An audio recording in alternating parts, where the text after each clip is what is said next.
陛下，该喝药了。一声轻柔婉转的声音传入耳中。赵恒撑起身子，目光落在床畔端着汤药的贴身婢女婉儿身上，烛光摇曳，映得她低垂的侧脸格外柔美。陛下慢些。看着神色憔悴的赵恒，婉儿眸子里满是心疼之色。赵恒勉强一笑，他是胎传来的，16岁被晋王抓起来，培训半年，秘密送入皇宫。隔日，跟他同名同姓差不多年龄的大雍皇帝悄悄暴毙于宫中，尸体都不知道丢哪去了。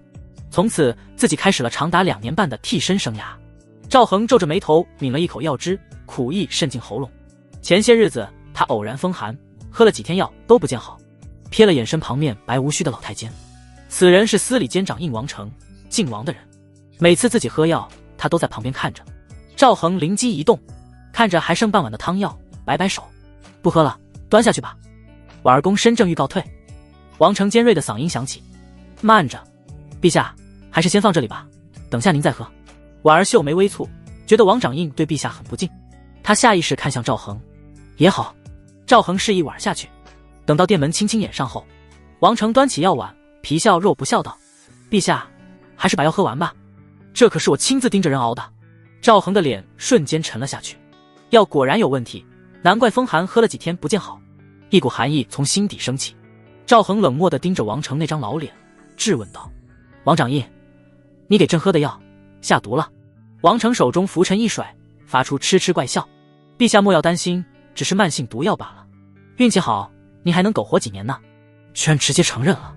赵恒拳头紧紧攥了起来，是跟这老狗拼了，还是继续苟活几年？正当赵恒内心犹豫不定的时候，一声清脆的提示音突然在脑海里炸开。叮！检测到合适宿主多子多福系统激活成功，宿主每次开枝散叶均可获得系统奖励，子女母亲综合评分越高，奖励越丰厚。注：综合评分包含长相、根骨、家世、气运等，请宿主尽量选择评分80以上的配偶。系统来了。赵恒先是一愣，巨大的惊喜让他忍不住笑了起来。穿越者必备的外挂终于到了，天无绝人之路。不过我一冒牌皇帝能在后宫生娃吗？赵恒正想着，忽然又是一声提示音砸下来。叮！检测到宿主体内存在慢性毒素，仅剩下2年半的寿命，新手保障任务激活，请宿主3日内与女子结合，任务奖励通西地龙圣丹。赵恒心念微动，这个奖励应该是解毒的。王成看着喜形于色的赵恒，面色更加阴沉，居然还笑得出来，还请陛下速速喝下此药。赵恒收敛笑意，接过药碗，神色淡漠。王掌印，你说话的语气朕很不喜欢，今天这药朕便不喝了。说罢用力朝着王成泼了过去。如此近的距离，哪怕王成有点功夫在身也没躲过去，被结结实实的泼了一身。反了，反了！王成被药汁浇得满头满脸，黑褐色的药水流进衣领，他猛地跳起来，拂尘甩得啪啪响，双目喷火道，你敢对咱家动手？赵恒目光睥睨，朕乃天子，对你动手又如何？难道王掌印还想弑君不成？他有信心王成不敢现在杀他。果然，王成闻言反倒冷静下来，阴恻恻道，明天我会再给陛下送药，如若不喝，别怪我禀告给世子。说罢冷哼一声，气冲冲地离开了大殿。赵恒不屑地笑笑，旋即把目光放在系统任务上。晋王为以防万一，这2年后宫的妃子们要么被遣散，要么被失踪。大臣们颇有微词，但都被压了下来。如今后宫内只剩下太后和一众宫女。太后长得美艳，出身也好，综合评分估计不低，可惜她目前没把握搞定，实在不行只能先找个宫女凑合一下。赵恒叹了口气，幸好任务只是结合就行，对评分没什么要求，否则自己就要铤而走险对太后下手了。正在这时，殿门被轻轻推开，婉儿端着清水与帕子袅袅挪挪地走了进来，略带婴儿肥的小脸泛着粉嫩光泽，她胸前的弧度以颇具规模，将宫装撑起一道动人的曲线，行走间裙裾微漾，勾勒出渐已饱满的臀线。赵恒眼神顿时微妙起来，不知不觉这小丫头也已年满18，到了采摘的年纪。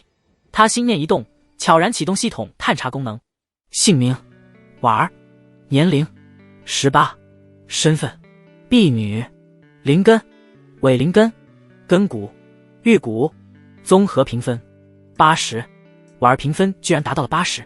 不过玉骨是什么？赵恒询问了一下系统，这才得知根骨分上中下三等，下三等又分为反骨、玉骨、灵骨。至于灵根，同样也是如此。下三等灵根分别为杂灵根、伪灵根、下品灵根。根骨通俗来讲就是身体素质，灵根则是身体与天地灵气的桥梁，两者都非常重要。赵恒收回思绪，目光落在婉儿身上，胸前的宫装被撑得微微发紧，裙裾晃过时，仿佛连腰后的弧度都透着软。目前没有比他更合适的了，今晚必须拿下。陛下，您怎么了？婉儿被赵恒直勾勾的眼神看得脸颊发烫，下意识地低下头，露出一段白皙的脖颈。婉儿，赵恒勾起嘴角，毫不遮掩道：“朕今晚要你侍寝。”啊！婉儿猝不及防，愣在当场，旋即那绯红便从脸颊迅速蔓延至耳根。可陛下您的身子……他心下诧异，今日的陛下与往常大不相同。2年前自己主动侍寝被拒绝，还以为陛下对自己毫无兴趣，难过了好久。赵恒朗声一笑，手臂用力，直接将那温软的身子揽入怀中。朕现在好得很。话音未落，两人便倒入紧张之中，帷幔随之落下，掩去满是春光。半个小时后，赵恒微微喘着气，抱着小鸟依人的婉儿，心思却跑到了系统。新手保障任务已完成，恭喜您获得特殊奖励——通析的龙圣丹。通析地龙圣丹，服用此丹可化解体内毒性，并获得百毒不侵体质。不仅能解毒，还能把体质变成百毒不侵，简直太爽了！赵恒目露惊喜，他只不过是操劳片刻，便获得一个牛逼体质，挂逼果然不讲道理。如果让婉儿怀孕或者诞下龙种呢？赵恒心潮澎湃。陛下，奴婢伺候您清理一下吧。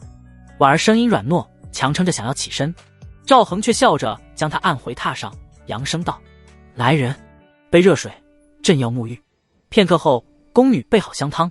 赵恒与婉儿一同沐浴后，便让她回去好好休息。眼下最要紧的是先解毒。独自一人坐在龙床，赵恒迫不及待从系统中取出通析地龙圣丹。丹药龙眼大小，通体洁白无瑕，闻着有一种若有若无的奇特香味。赵恒不由自主咽了一口口水，随后直接吃掉，并没有入口即化，反而有些硌牙。赵恒嘎嘣嘎嘣嚼碎，端起一杯茶水，这才送了下去。这确定是吃的？赵恒有些怀疑。下一刻，他感觉身体有些发热，旋即一股恶心的感觉传来。哦！赵恒忽然吐出一大口血，血液呈诡异的黑褐色，还散发着一股腥臭之气，毒素全被吐出来了。赵恒擦下嘴角，只觉得浑身舒坦，之前那股虚弱感顿时消散。他盯着地上那滩黑血，眼神变得无比冰冷。狗东西，等着！冷哼一声，赵恒急忙查看自己的面板，姓名：赵恒，年龄19，寿命68，身份：大雍王朝皇帝，为灵根5，根骨反骨，修为5，体质百毒不侵。之前只剩2年寿命，解完毒寿命就恢复正常了。不过各方面数据差了点啊。赵恒看着面板，神色感慨，任重而道远啊。翌日，赵恒睁开惺忪的双眼，伸了个懒腰。昨夜是这3年来睡过最安稳的一个觉。在宫女的伺候下梳洗完毕，赵恒先是去看望了一下婉儿，他特意让其今天休息。两人聊了几句后，赵恒回到御书房，让人唤来老太监王成。王掌印，朕有一事要你去办。王成面色不善，昨日弄了他一身狼藉，今天怎么假装没发生过？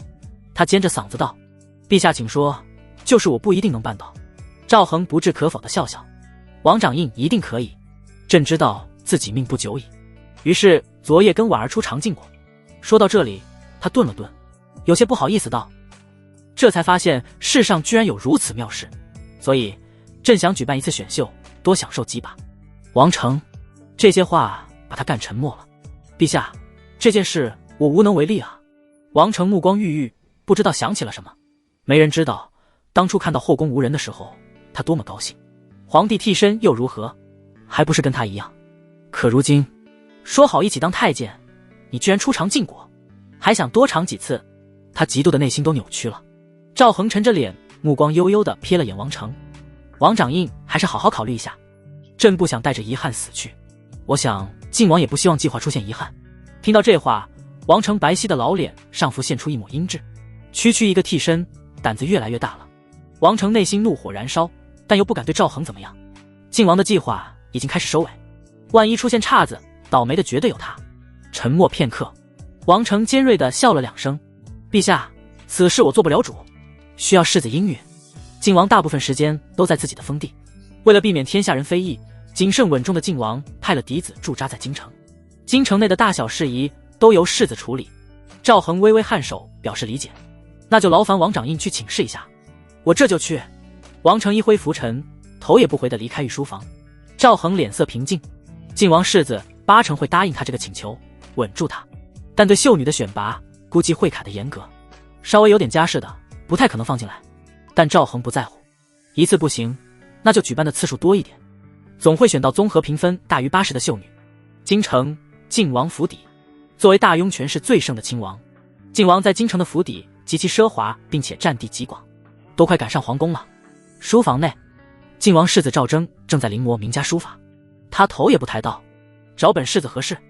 王成老脸上堆起谄媚的笑容：“世子，宫里那个废物又闹幺蛾子了。”“哦。”赵征动作微微一顿，继续道：“细说。”王成斟酌一下语言，这才小心翼翼道：“他可能知道自己命不久矣，所以想举办一次选秀，好好享受一番。”赵征闻言顿时愣住了。“选秀？”他笑着摇摇头，放下狼嚎，回绝掉。王成闻言面露难色：“世子，那小子说不满足这个条件，他就破坏我们的计划，老奴怕坏了晋王大事呀。”赵征面色微沉，一个替身居然敢威胁他们，可想到父王的计划，他也不敢擅自处理这个替身。赵征皱着眉头：“我怀疑此子选秀是假，摆脱我们掌控是真。”王成脸色微微一动：“世子，您是说他借选秀拉拢朝中势力？”“极有可能。”赵征轻轻点头。王成神色迟疑：“那我们拒绝了他，严加看管起来。”赵征答非所问：“要他喝了吗？”王川点点头：“已经喝了几天，老奴亲自盯着。”“那就好。”赵征露出一丝玩味的笑意：“我们答应他，喝了几天药，生育能力已失，无非是些女人罢了。到时把那些家世好的女子筛选掉即可。之前清除后宫，一是防止替身暴露，二是怕整出什么龙种，处理起来麻烦。如今却是没什么顾忌了。世子圣明，老奴这就去办。”王成心领神会，躬身退下。夕阳西下，余晖浸染宫檐，不知情的婉儿再次端来了王成准备好的毒药。对此，赵恒面色如常，在王成阴沉的注视下，端起碗吨吨吨一口气炫完：“朕百毒不侵，毒药当水喝。婉儿，给朕拿点蜜饯来。”赵恒咧咧嘴，还是没忍住。等到婉儿下去，他看向立在一旁的王成：“王掌印，事情办得如何了？”王成脸上堆起虚伪的笑意：“刚才赵恒的配合让他很满意，那么大一碗毒药全部喝光，想来此子已经认命了。陛下，我已经吩咐下去了。如此甚好，你退下吧，朕要临幸婉了。”赵恒随意地挥了挥手，如同驱赶一条老狗。这般轻蔑的姿态让王成胸中邪火翻涌，刚才的好心情瞬间消散。他强吸一口气，皮笑肉不笑地提醒：“陛下当心身子，莫要马上疯了。”赵恒朗声一笑：“能死在美人肚皮上，也算是一桩幸事。嗨，朕跟你说这些做什么？你又不知道其中滋味。”王成好想杀了这厮。王成呼吸都紊乱了，一甩拂尘，阴着脸走了。片刻后，婉儿端着蜜饯归来，轻柔地喂到赵恒唇边，忍不住轻声问道：“陛下，王公公方才脸色怎么那般难看？那老烟货不过是嫉妒朕罢了。”赵恒舔去指尖甜意，一把将婉儿温软的身子揽入怀中：“婉儿，该侍寝了。陛下，天还没黑透呢。”婉儿羞得耳根通红：“早日为朕诞下龙种才是正事。”赵恒大笑着将他压入颈背。1个小时后，赵恒满头大汗，躺在榻上轻喘，身体恢复好后，确实比之前能折腾了。系统并未反应，对此赵恒也没失望。怀孕的几率很奇葩，有人一发入魂，有人1年都没结果。转眼便是1月过去，这段时间京城百姓都被选秀的事情吸引了目光，不少有女儿的家庭都报了名。消息蔓延，周边州县的世家大族们也没闲着，纷纷把族内适龄的女子送进京城。虽然皇帝这2年有些昏聩，但那毕竟是一国之主，万一族内女子以后做了皇后，岂不是一人得道鸡犬升天？这些世家可不知道晋王的谋划，否则断然不会如此乐观。皇宫福宁殿，赵恒面色发白地捂着腰，习惯性地把心神沉入系统。终于，恭喜宿主成功让一名配偶怀孕。鉴于这是您的第一个后代，触发特殊奖励，您获得功法日月同辉赵氏经金丹级，您获得丹药大海丹星号50，您获得寿命10年。草终于怀上了，赵恒忍不住爆了粗口，天知道这1个月自己怎么过的。他一脸喜色地看向奖励，想不到还能增加寿命。至于日月同辉赵氏经，则是一门双修功法，金丹级别的功法。赵恒满脸震惊，这种功法只有仙门才存在，而大雍王朝不过是一个仙门的附庸罢了。金丹级别的功法，哪怕是在那个仙门，也不是谁都能修炼的。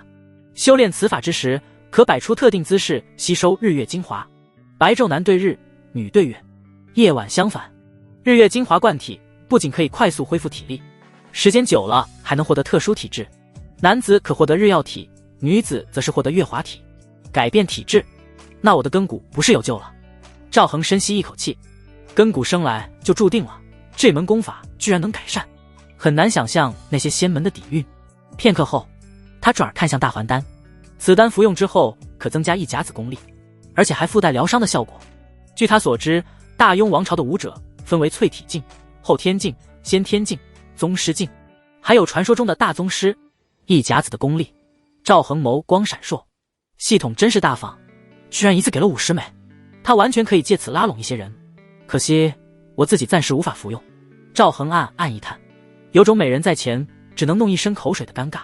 60年的功力直接塞到普通人身体里，轻则经脉断裂、吐血昏迷，重则5脏6腑破裂而亡，类似于小马拉大车，容易造成极端后果。赵恒估计起码得淬体境圆满才能服用。这个境界，皮、肉、骨、脏均得到了淬炼，或许可以勉强承受大还丹的霸道。就在此时，王承阴沉的声音在外面响起：“陛下，秀女们已经进宫，您可有时间查验？”赵恒眉头一挑，这才1个月就把秀女选好了，可真够敷衍的。赵恒拍了拍婉儿的香肩，婉儿顿时会意，支撑着香软的娇躯服侍赵恒穿衣。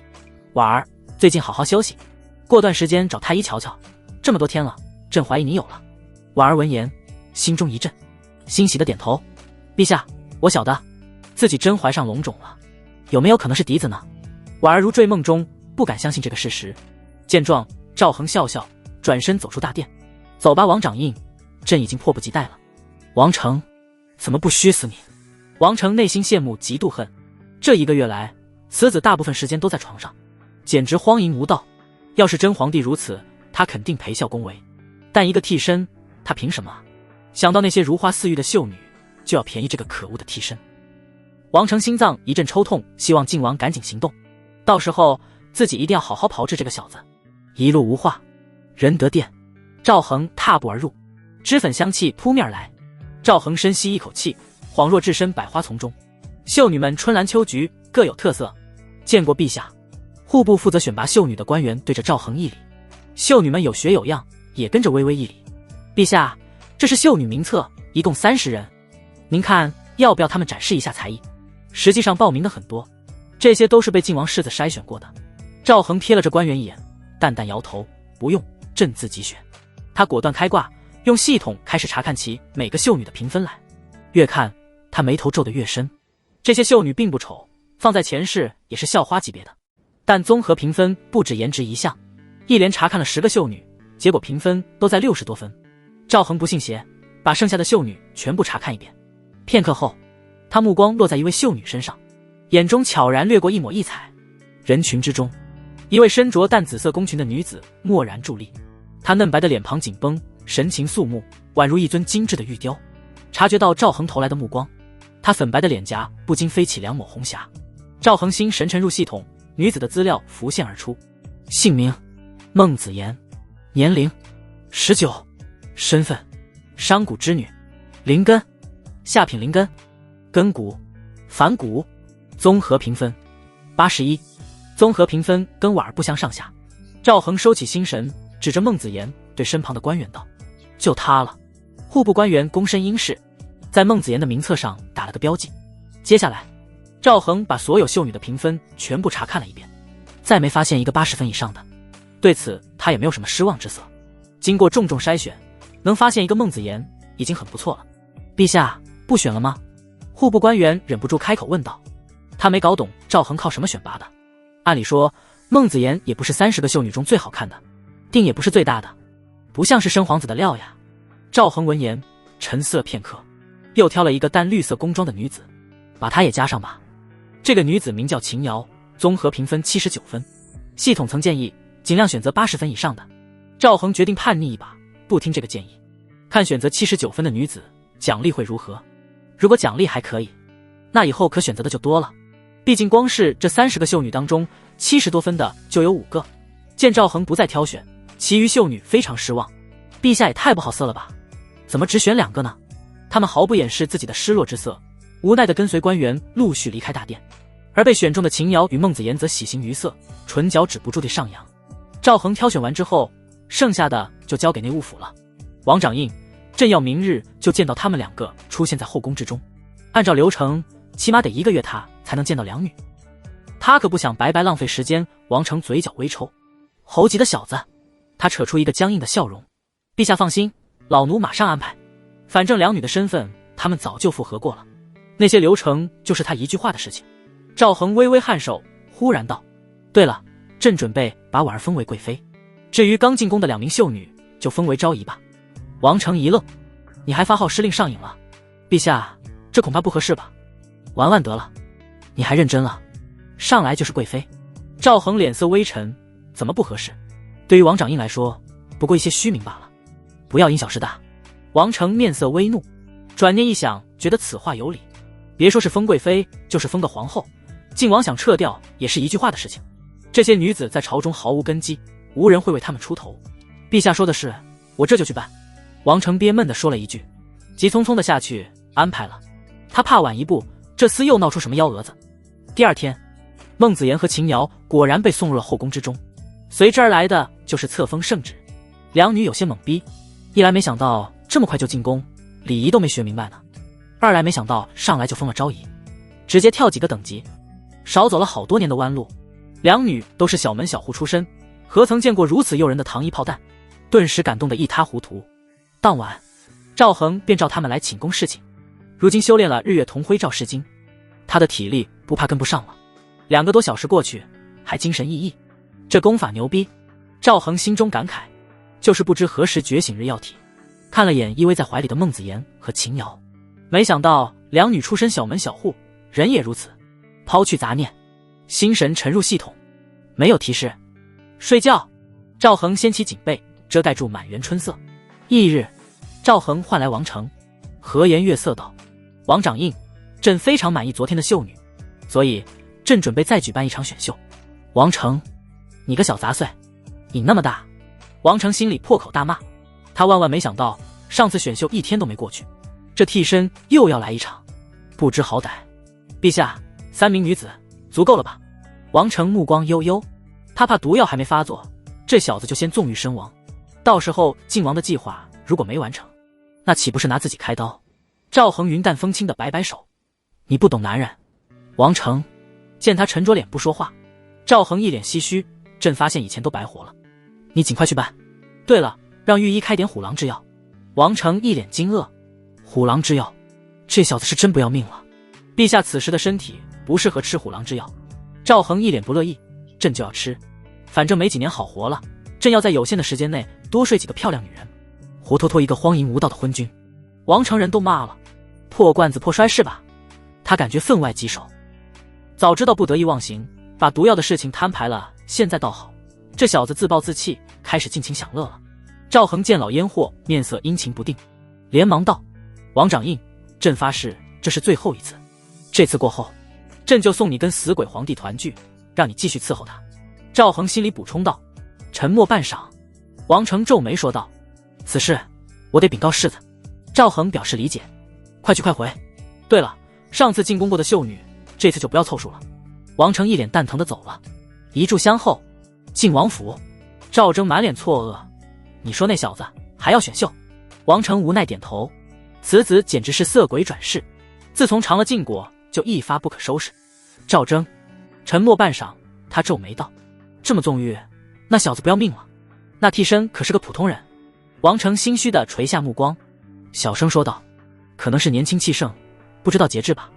世子，您说怎么办？这么下去，老奴怕他忽然死了啊。赵征沉默半晌，缓缓开口，把毒药先停了，再给他开点药补补身子。至于选秀，他既然说是最后一次，那便答应，先稳住他。王成满脸懵逼，他娘的，毒药停了还能理解，怎么还要给那小子补身子？这是搞的太憋屈了。一转眼便是半月过去，赵恒发现自己的伙食好了不少，人参燕窝之类的稀罕补品，以前也就举办什么盛会的时候，他才有机会吃到。期间，王成答应了选秀的事情，目前正在大操大办。朝中大臣们知道后，暗骂一声昏君，倒也没怎么强烈反对。一来，后宫人数确实太少了，皇后之位空悬，有失国体；二来，这2年多来，赵恒的昏君人设已经深入人心，好多忠臣都被随意找个借口贬了，已经成为废墟的赵恒，显然不会再塌房了。民间收到皇帝又举办选秀的消息后，一度以为是谣言，毕竟上次选秀才过了不久，直到有官员现身说法，民间这才相信。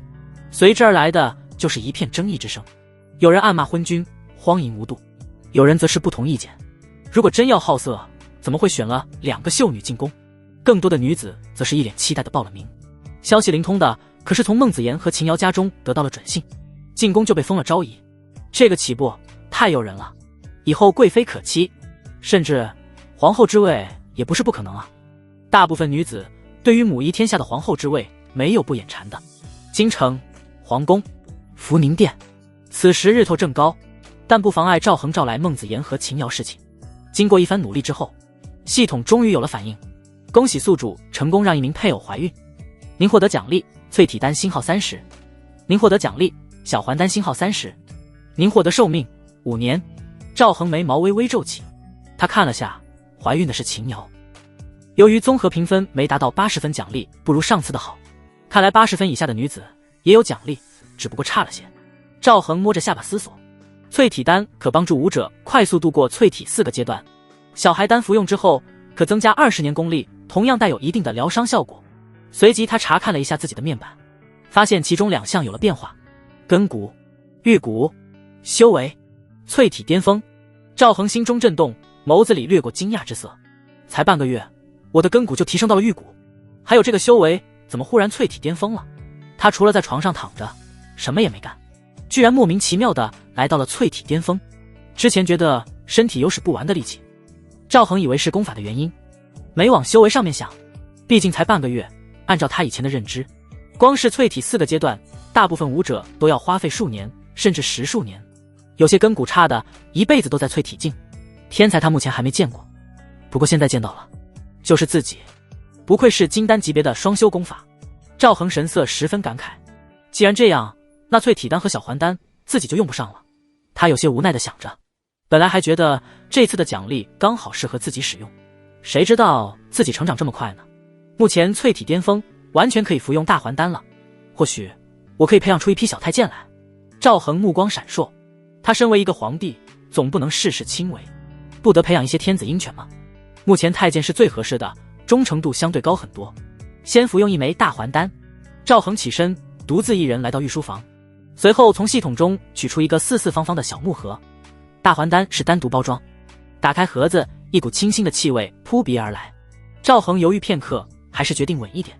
他先咬了一半吃下，片刻后，一股热流忽然从丹田涌出，流经四肢百骸。赵恒下意识运转日月同辉照世经，刹那间，那股热流按照特定轨迹运转起来。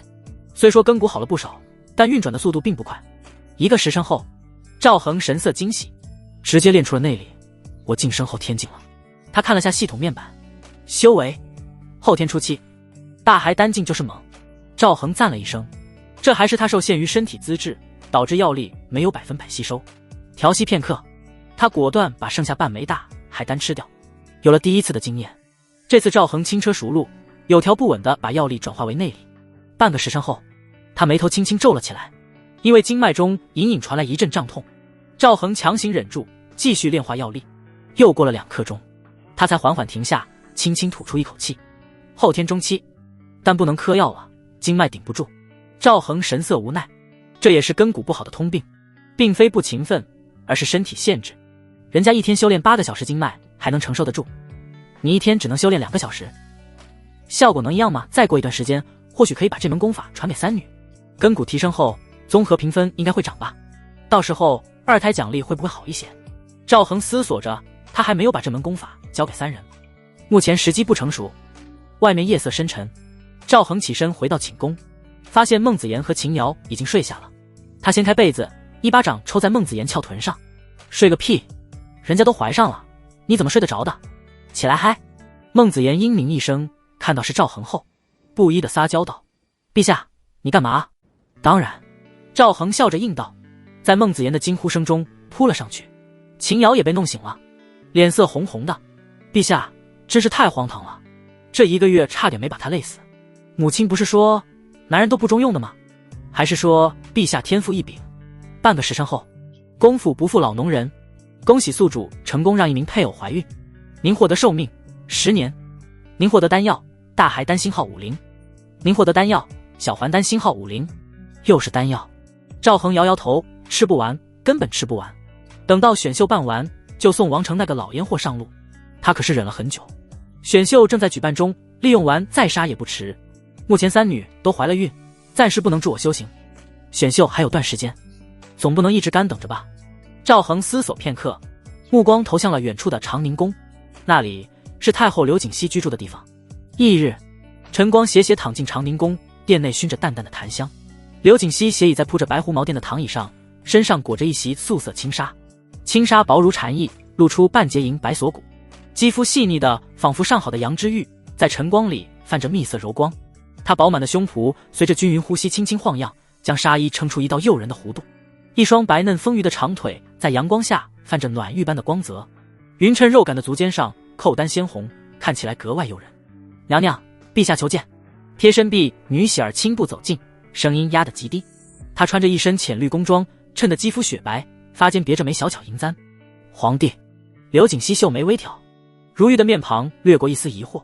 他抬手拢了拢滑落的轻纱，让他在外稍后，扶我去更衣。眼下这副模样实在不成体统，哪有国母见皇帝时这般露骨。半个小时后，赵恒跟着宫女踏入殿内，目光第一时间就落在了刘景熙身上。他换了深石榴红宫装，领口绣着金色缠枝莲纹，脸上薄施粉黛，眉梢轻挑时，眼尾那点朱砂痣更显勾人。他今年不过26岁，当初老皇帝病重的时候，把他纳入后宫，并力排众议，把其扶上皇后之位。本意是借他娘家势力辅佐新帝，制衡靖王。可惜人算不如天算，靖王发现了天选替身，直接毒杀新皇。老皇帝留给新皇的政治资产也被赵恒这个替身一一铲除了。赵恒心念微动，查看了一下刘景熙的评分：姓名刘景熙，年龄26，身份太后，灵根上品灵根，根骨灵骨，综合评分90分，上品灵根灵骨。这3项数据让赵恒心头巨震，他想到了中3等的灵根分级：中品灵根、上品灵根、地灵根。上品灵根就算放在仙门里也是不错的苗子，灵根好也就算了，根骨居然还是玉骨之上的灵骨，比碗还要胜上一筹。他又扫了眼力在刘景熙身侧的喜儿，综合评分78，跟秦瑶不相上下。儿臣见过母后。赵恒收回目光，脸上挂着温和的笑。刘景熙红唇抿成一条直线，眼尾微微上挑，明明语气冷淡，偏偏有种媚态。你来干什么？赵恒扫过殿内势力的宫人，声音压低：儿臣有要事需要与娘娘密谈。刘景熙抬手挥了挥，素白指尖泛着微光：你们先下去，没我旨意，任何人不准靠近。宫人们躬身退下，待殿门轻轻关上，赵恒目光落向喜儿。刘景熙面色淡然，喜儿不是外人，没入宫之前，喜儿就是他的丫鬟，两人关系极好，情谊早已超越主仆。赵恒皱了皱眉，也不好多说。娘娘事关重大，朕担心隔墙有耳，长宁宫的一切都在我掌控之中。刘景熙轻笑一声，眼尾的朱砂痣随着笑意晃动：陛下多虑了。赵恒沉默半晌，这才笑着说道：是朕小瞧娘娘了。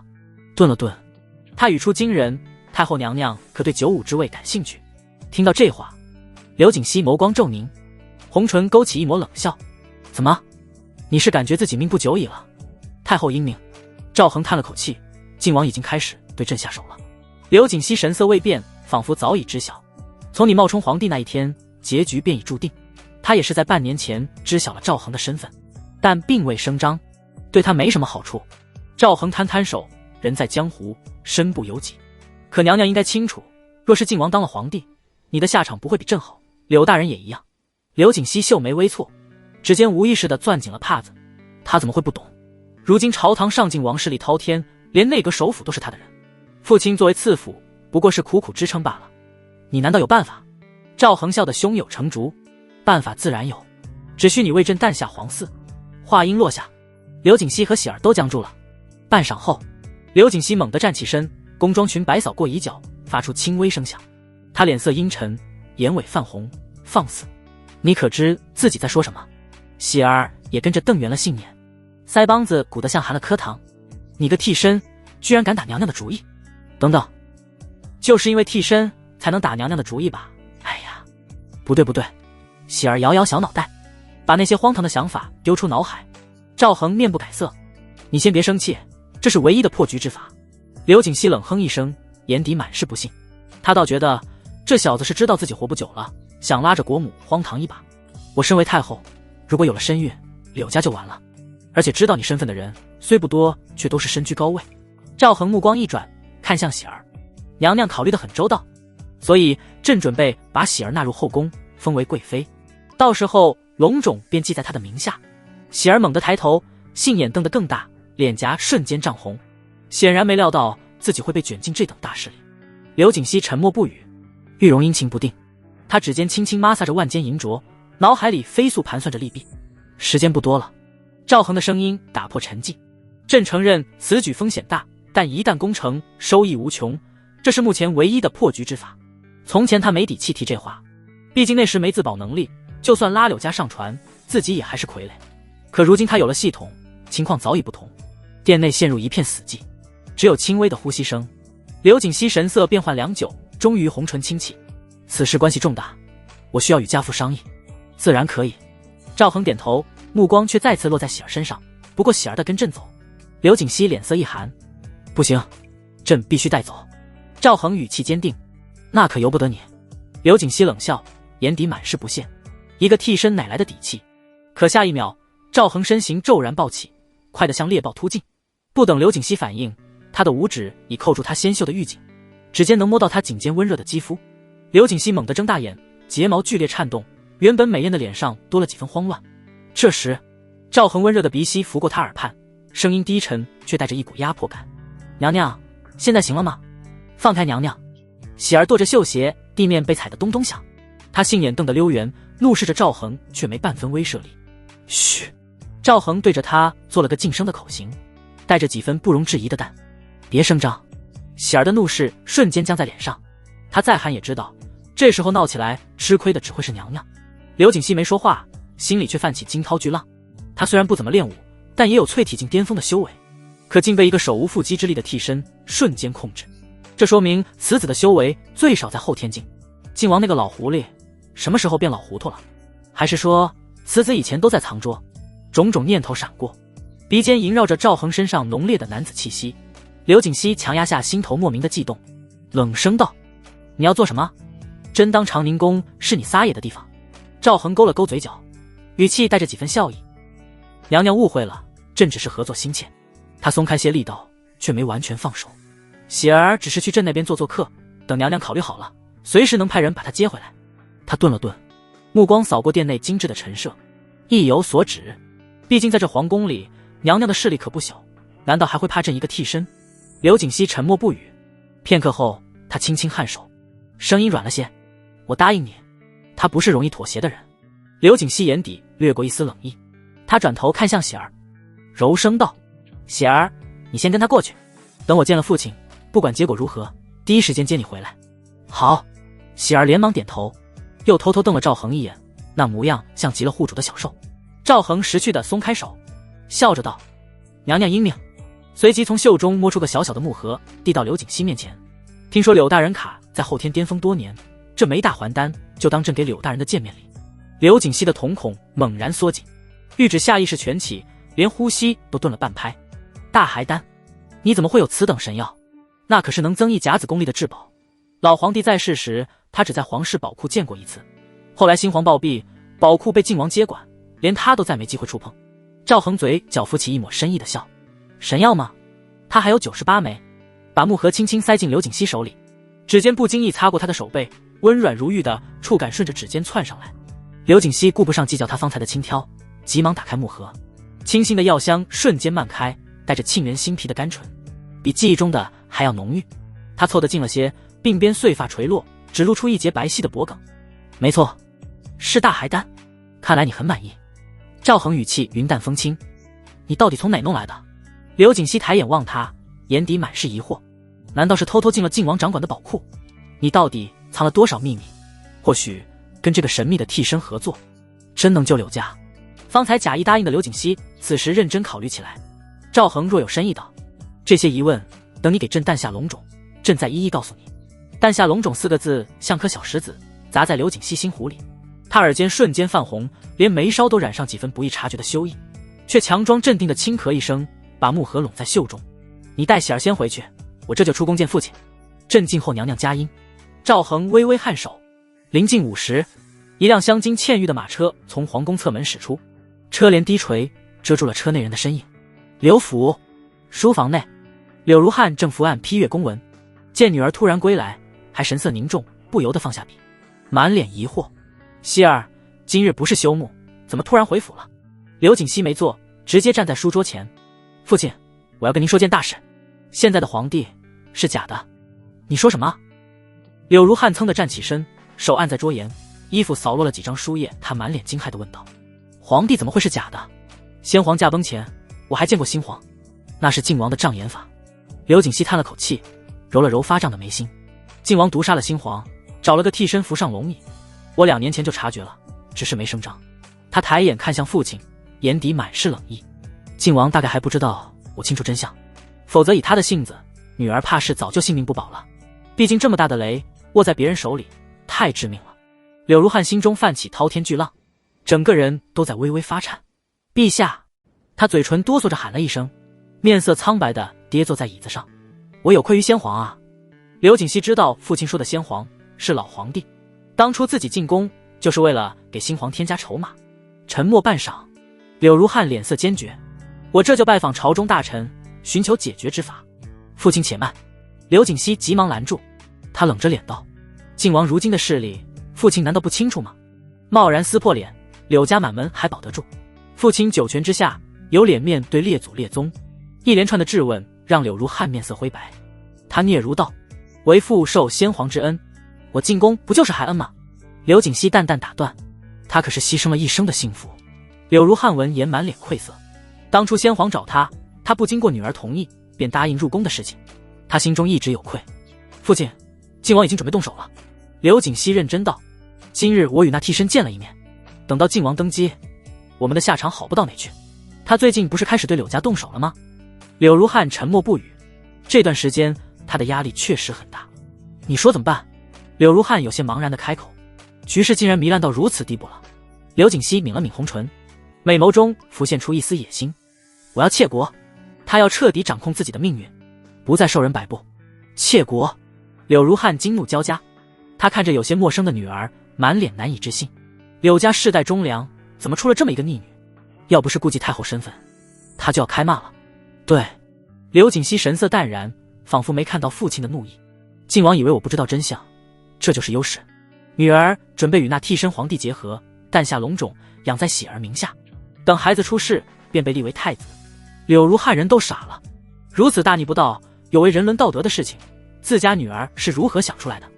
不行，此举简直大逆不道。刘景熙冷淡道：那父亲就甘愿全家赴死，全了你的忠义之心。皇位靖王那个逆臣做的，我儿做不得。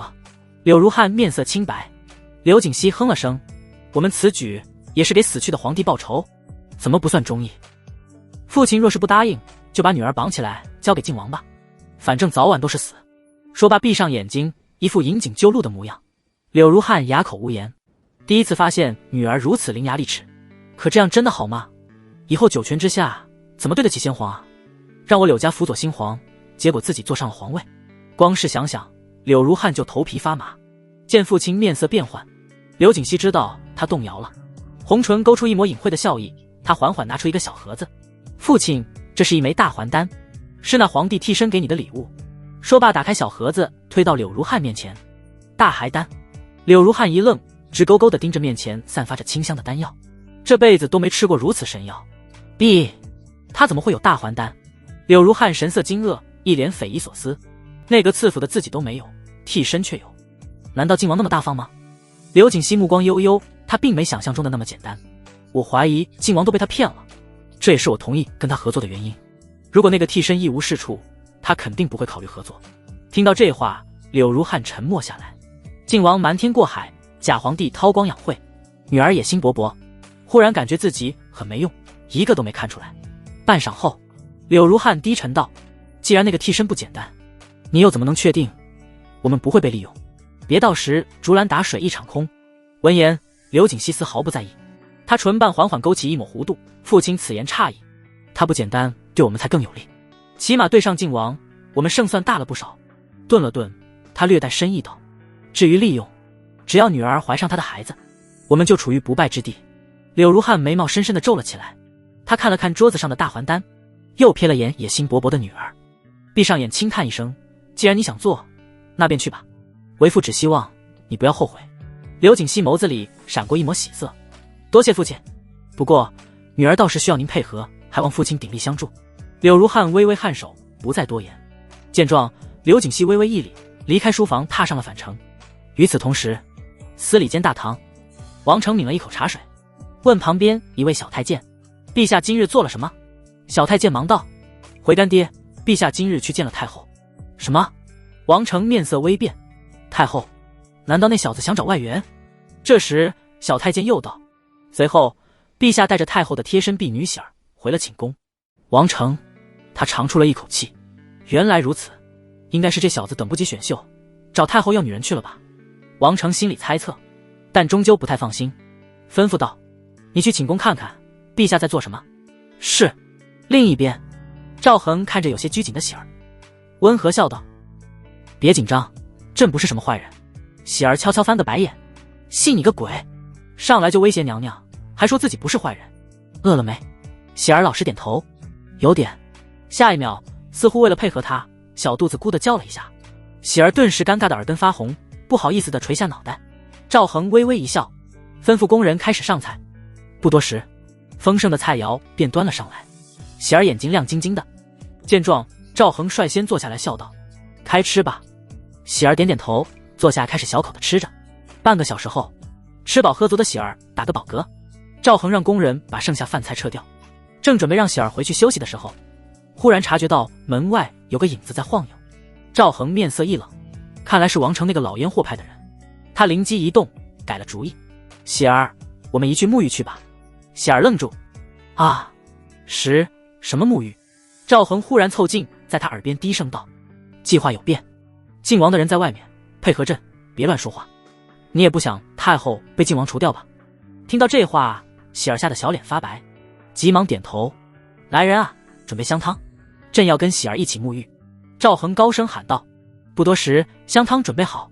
赵恒拉下帷幔，笑道：来吧。说罢，帅先褪去衣物，泡进香汤里。喜儿面色羞红，磨磨蹭蹭的，怎么发展到这个地步了呢？赵恒眉毛微挑，大手一伸，在喜儿的惊呼声中将她拉了进来。殿外，听到里面女子的娇吟之声，小太监脸上露出一抹羡慕。他懒得在这里受罪，脚步匆匆地跑去汇报了。司礼监，王成得知赵恒在宠幸喜儿时，胸有成竹地笑了笑。这小子瘾头真大，他之前还怀疑太后是不是知道那小子是替身的事情，现在看来是自己想多了。太后真要知道真相，怎么会把最宠爱的贴身婢女给一个替身？那不是肉包子打狗吗？恭喜宿主成功让一名配偶怀孕，您获得丹药小还丹星号30，您获得丹药保胎丹星号10，您获得寿命5年。不是吧？3发入魂。赵恒目瞪口呆，瞅了眼怀里的喜儿，这姑娘人如其名，果然吉利啊。婉儿他们3人都是搞了好些天才怀上。想到此，赵恒大笑着亲了喜儿2口。喜儿有气无力地翻个白眼：昏君啊，自己怎么迷迷糊糊被他哄骗了呢？来时好好的，结果……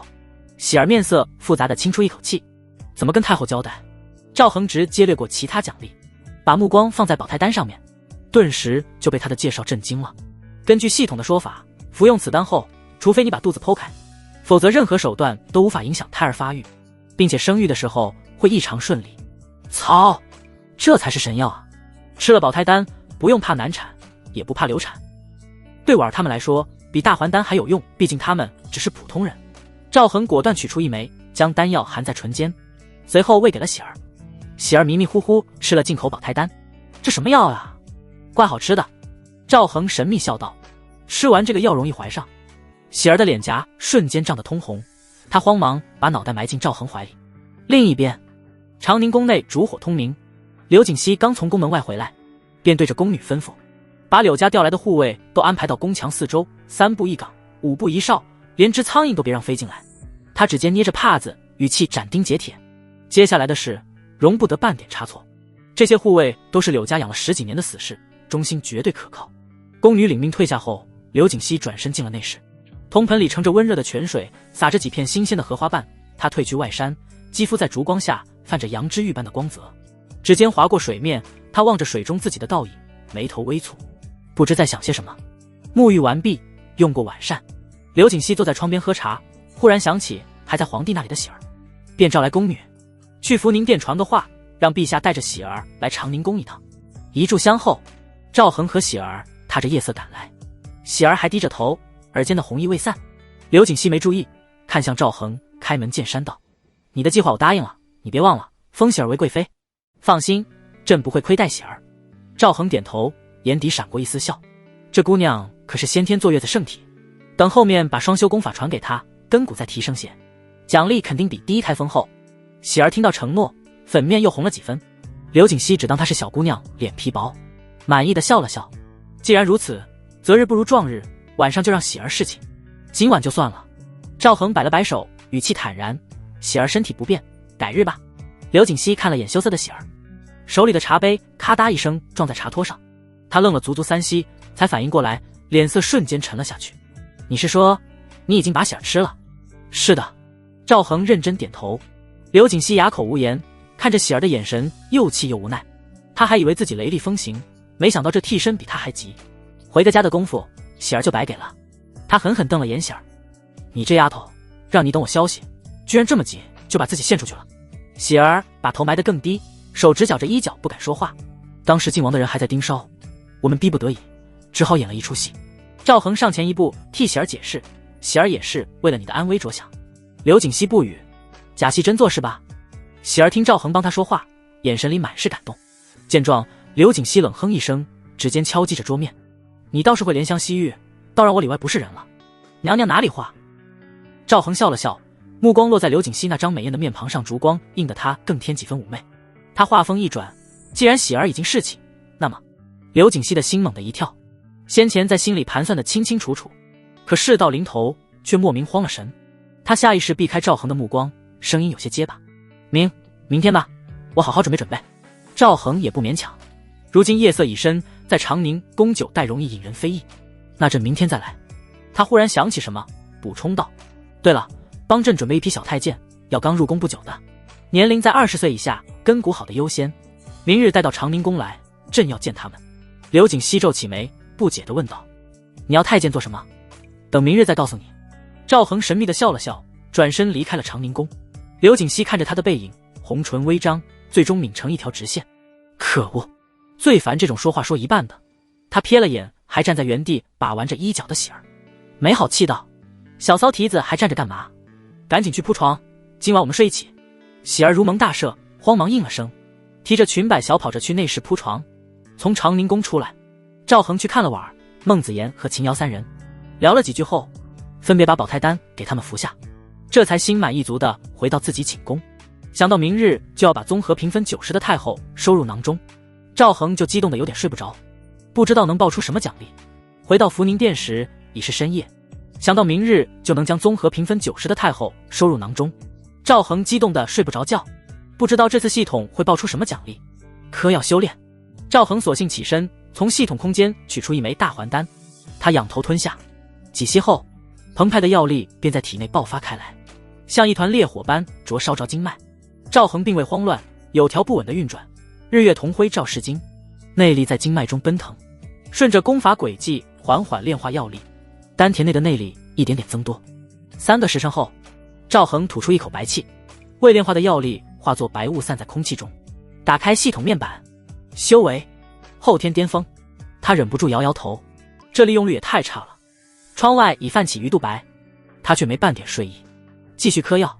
方才突破时分明只差1线就能踏入先天，这临门一脚没蹭进去，让强迫症犯了的赵恒心痒难耐。他毫不犹豫取出一枚小还丹服下，丹药入腹，化作一股温和的精纯能量汇入已然盈满的经脉。1个时辰在寂静中流逝，第一缕晨光如金线般从窗缝射入，映照在赵恒眉心的时候，他体内正在发生翻天覆地的变化。原本奔腾如溪流的内力仿佛被一只无形的大手压缩提纯，在丹田核心处疯狂旋转凝聚，一丝丝更为精纯的气息开始衍生。这正是内力开始凝聚为真气的征兆，也是后天反先天的关键。赵恒衣衫无风，自动移炷香后，随着体内传来一声轻微轰鸣，他经脉中所有内力已尽数转化为更为凝练的先天真气。先天终于到了。赵恒缓缓睁开眼睛，眼底金光一闪而逝，喜色再也藏不住。先天武者在大庸已经是一方高手了，从一个资质稀烂的普通人到先天高手，赵恒只用了月余，那些所谓的天才也未必能做到吧。他起身畅快地活动了一下筋骨，全身关节顿时发出一连串的噼啪炸响。赵恒轻轻握起拳头，强大的力量在四肢百骸中奔涌。他心念微动，伸出一根手指，先天真气凝聚于指尖，朝着坚固的金砖地面随意一戳，砰！一声轻响，指尖竟如插入松软豆腐般，轻而易举地没入坚硬的金砖之中。拔出手指时，指缝间还带着被真气震出的细碎金石粉末。他目光一转，看向那彻夜长明的烛火，随即屈指一弹，嗖！一缕无形真气破空而出，精准地命中烛心，火焰应声而灭，只余一缕青烟袅袅升起。牛逼！赵恒随手将指尖的粉末擦拭干净，这可比什么加藤鹰的手指厉害多了。快了，等第2次选秀结束，就送王城那个老烟货归西，整顿皇宫。赵恒目光闪烁，这次选秀比上次慢，主要是范围扩大了。上次只在京城周边，这次要覆盖更远的州县。天亮了，不知道太后准备好了没？他嘴角轻轻翘起，随便整理了一下凌乱的寝宫，便朝着长宁宫的方向赶去。至于早膳，还吃什么早膳？哪有太后好吃？赵恒走出店门，隐约间能感觉到窥视之感，这是以前没有的感觉，不用想就知道是靖王的手笔。赵恒眼神冷漠，任由人窥视，马上清理皇宫的日子就到了，没必要跟一群死人计较。目前还是搞定太后重要。长宁宫内熏香袅袅，缕缕晨光透过雕花窗棂，在精致的早膳桌案上投下斑驳光影。刘景熙正小口品尝着面前的血燕粥，喜儿乖巧侍立一旁为他布菜。一名宫女碎步而入，垂手禀报：娘娘，陛下来了。刘景熙玉指微僵，唇角难以抑制的轻轻一抽，这个昏君，他在心底暗啐一口，这才什么时辰就如此急不可耐。一丝难以言喻的慌乱悄然爬上心头。昨夜他可是硬着头皮向喜儿取经了。娘娘放宽心，陛下其实挺温柔的。喜儿瞧出他的紧张，凑近些许，小声安慰，自己脸上却也飞起一抹红霞。刘景熙没好气地横了他一眼，强自镇定地对宫女吩咐：让他进来吧。不多时，沉稳的脚步声由远及近，赵恒高大的身影出现在店门口，笑眯眯道：娘娘，喜儿还在用膳呢。刘景熙拿起丝帕优雅地试了试嘴角，语气尽量平稳：你来这么早做膳？说话间，他挥了挥手，示意店内侍候的宫女尽数退下，只留喜儿一人在侧赵恒好整以暇地打量着他。今日他穿着一袭正红色宫装长裙，裙裾用金线密织着展翅凤纹，衬得他肌肤胜雪，雍容华贵。那张美艳不可方物的脸庞此时绷得有些紧，眼角那点朱砂痣在晨光映照下平添几分惊心动魄的魅意。刘景熙被他那毫不掩饰的目光看得浑身不自在，他暗自吸了口气，强迫自己不能在此刻露怯，硬撑着维持太后的威仪。这时赵恒开口说道：娘娘，为了我们的计划，朕可是连早膳都未曾用便赶过来了。他微微前倾身体，声音压低：娘娘可准备好了？闻言，刘景熙面上浮现明显的错愕，他不由得睁大了凤眸。现在，赵恒笃定点头：你我此举要防着靖王那边多想，夜晚反而不是好时机。他言之凿凿，任谁也想不到朕会选择白天。刘景熙、喜儿，这番歪理邪说竟让两女一时无言以对。细细想来，却是如此。外人即便想破脑袋，也料不到长宁宫内白天会发生如此荒唐的事情。赵恒见刘景熙碗中粥食已尽，直接走了过去。刘景熙心头一紧，下意识道：“等一下！”他忽然惊呼一声，双手下意识地环住他的脖颈，身体却僵硬得如同木头。喜儿目瞪口呆地，半晌才又好气又好笑地摇摇头，走到店门处，仔细留意起外间的动静。1个时辰后，学了一番赵子龙的赵恒搂着刘景熙滑嫩的香肩休息。太后真是人如其名啊！赵恒心中感慨。忽然一声清脆的提示音在他脑海炸响：“恭喜宿主第一次拥有90分及以上的配偶，您获得特殊奖励人皇镇运图录筑基篇，您获得气运1000，您解锁了新功能气运。”赵恒精神猛地一震，瞬间将所有旖旎心思抛到脑后。第一次拥有90分以上的配偶，竟还有额外特殊奖励。幸好自己先前灵机一动，把太后忽悠了，否则还真不知什么时候才能发现。赵恒立刻屏息凝神，将意识沉入系统，仔细查看那人皇镇运图录筑基篇，只粗略一扫，心中便掀起惊涛骇浪。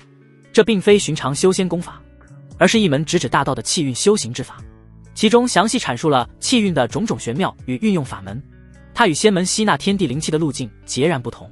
此功法可通过凝聚、炼化人族气运来突破境界壁垒，气运越昌隆，境界提升越快。若有足够气运支撑，修行速度当真可谓1日千里。真是瞌睡来了便有人送枕头。赵恒心潮澎湃，激动得难以自抑。他没有灵根，无法感应和吸收天地灵气，武道真气虽强，终究有其极限，远不如灵气修仙来的前途广阔。如今有了这门人皇镇运图录，彻底弥补了他最大的短板。看看我现在有多少气运。他心念一动，目光投向新解锁的气运功能。气运5，10000。注：气运值每天会有波动，最多可消耗 30% 的气运值御敌。您当前的气运过低，请谨慎使用。赵恒嘴角微微抽搐了一下，这数字寒碜的可以。想来也是，他这2年逼不得已扮演昏君，怕是早已伤透了大庸子民的心。再加上靖王在背后不断搞风搞雨，蚕食国本，他能剩下这点气运已经很不容易了。他在心中默问：系统，气运若是消耗过多，会有什么后果吗？天灾频发，人祸横行，境内动荡，修行速度下降，国运衰败，一连串触目惊心的后果映入脑海，看得赵恒眼皮直跳。气运消耗过多会亡国啊！若想提升气运，系统也给了办法，只需要励精图治，提升国民福祉，铲除奸佞，推行仁政，气运自然能稳步回升，届时他的修为也将随之暴涨，有利有弊啊！赵恒轻轻叹了口气，既然想人皇尊位，成人族气运修行，便需承担起相应的责任，护佑一方人族安宁。只想索取而不愿付出，天下哪有这般好事？目前来看，这人皇气运修行之路，目前最适合我。他迅速理清思路，至于灵根之事，日后机缘到了，再徐徐图之也不迟。总之2手都要抓，不然容易被针对。下定决心后，赵恒暂时关闭系统界面，拉过刘景熙躲进了被窝。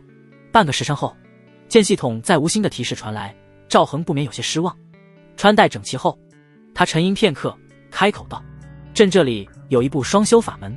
目光扫过刘景熙和喜儿，继续道：修行此法能改善修行者的根骨体质，朕今日便将其传授于你2人。如今自己修为晋升先天，再加上气运这个后手，足以应对最坏的情况，可以把功法传出去了。刘景熙媚眼如丝地睨着他，慵懒地软软道：练什么功法呀？我才不感兴趣，修炼多没意思，哪有怀上龙种实在。等儿子登基，他这个太后权倾天下，谁还敢给他半分脸色？喜儿眨巴着眼睛，乖巧附和：娘娘不练，那喜儿也不练。赵恒嘴角直抽，刘景熙真是白瞎了他的天赋，2条咸鱼能凑在一起也是不容易。他故意沉下声，哼了句：有眼无珠。朕这门双修功法，修炼到大成，可青春永驻。此话一出，2女瞬间僵住。刘景熙猛地直起身子，露出半截滑嫩的香肩，呼吸都快了几分。当真？喜儿也眼巴巴地看了过来。君无戏言。赵恒语气淡淡，指尖扣了扣桌面，这是仙门中的功法，青春永驻只是小意思。你们练了，日后对付靖王，我们的胜算也大显。刘景熙二话不说，拍板道：我练。喜儿也急忙点头，声音都带了点颤。我也练。赵恒看着两人急切的模样，嘴角悄悄上扬，就知道青春永驻这招管用。接下来他逐字逐句传授功法，语速不快，还特意停顿让两人记诵。出乎意料，刘锦熙居然一遍就记住了，这资质不愧是综合评分90的女人，你真是好记性。赵恒不由感慨。刘锦熙唇角刚勾起一丝得意，就听赵恒接着道：修炼1个小时后。赵恒看着系统面板里毫无变化的提示，微微一叹：你这人。刘锦熙娇嗔道。赵恒正欲开口，目光忽的一凝：你突破了。刘锦熙一愣，果然察觉到体内有一股内力在经脉里流转，他惊得睁大眼睛，好恐怖的功法，难道你是仙门中人？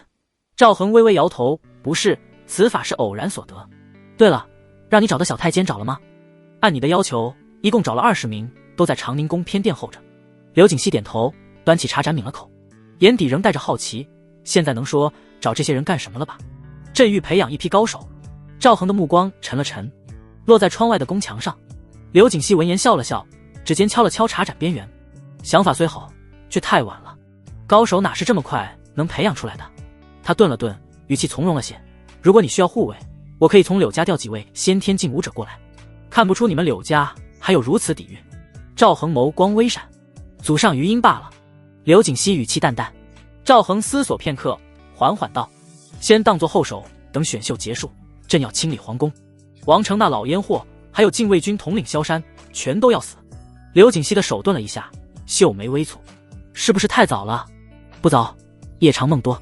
赵恒冷笑一声，眼底闪过厉色，只要把知道朕身份的人全杀了，朕就是真皇帝。刘锦熙心里微震，抬眼看向赵恒，这么一看，他倒真有几分帝王气质。他轻声问：需要我帮忙吗？需要。赵恒也不客气，把京城知道我身份的人查出来。全部查出很难，谁也不知道靖王把这事告诉了多少心腹。刘锦熙的秀眉微微一皱：不用全部，杀掉大部分就行。赵恒自信一笑，剩下的漏网之鱼不足为虑。刘锦熙爽快点头：行，听你的。两人又谈了清理皇宫的细节，确定没疏漏后，赵恒才在喜儿的带领下往偏殿走。临走前还从刘锦熙那里借了本武功心法。偏殿里透着一股阴冷，20名小太监都穿着灰布太监服，规规矩矩地站在殿中。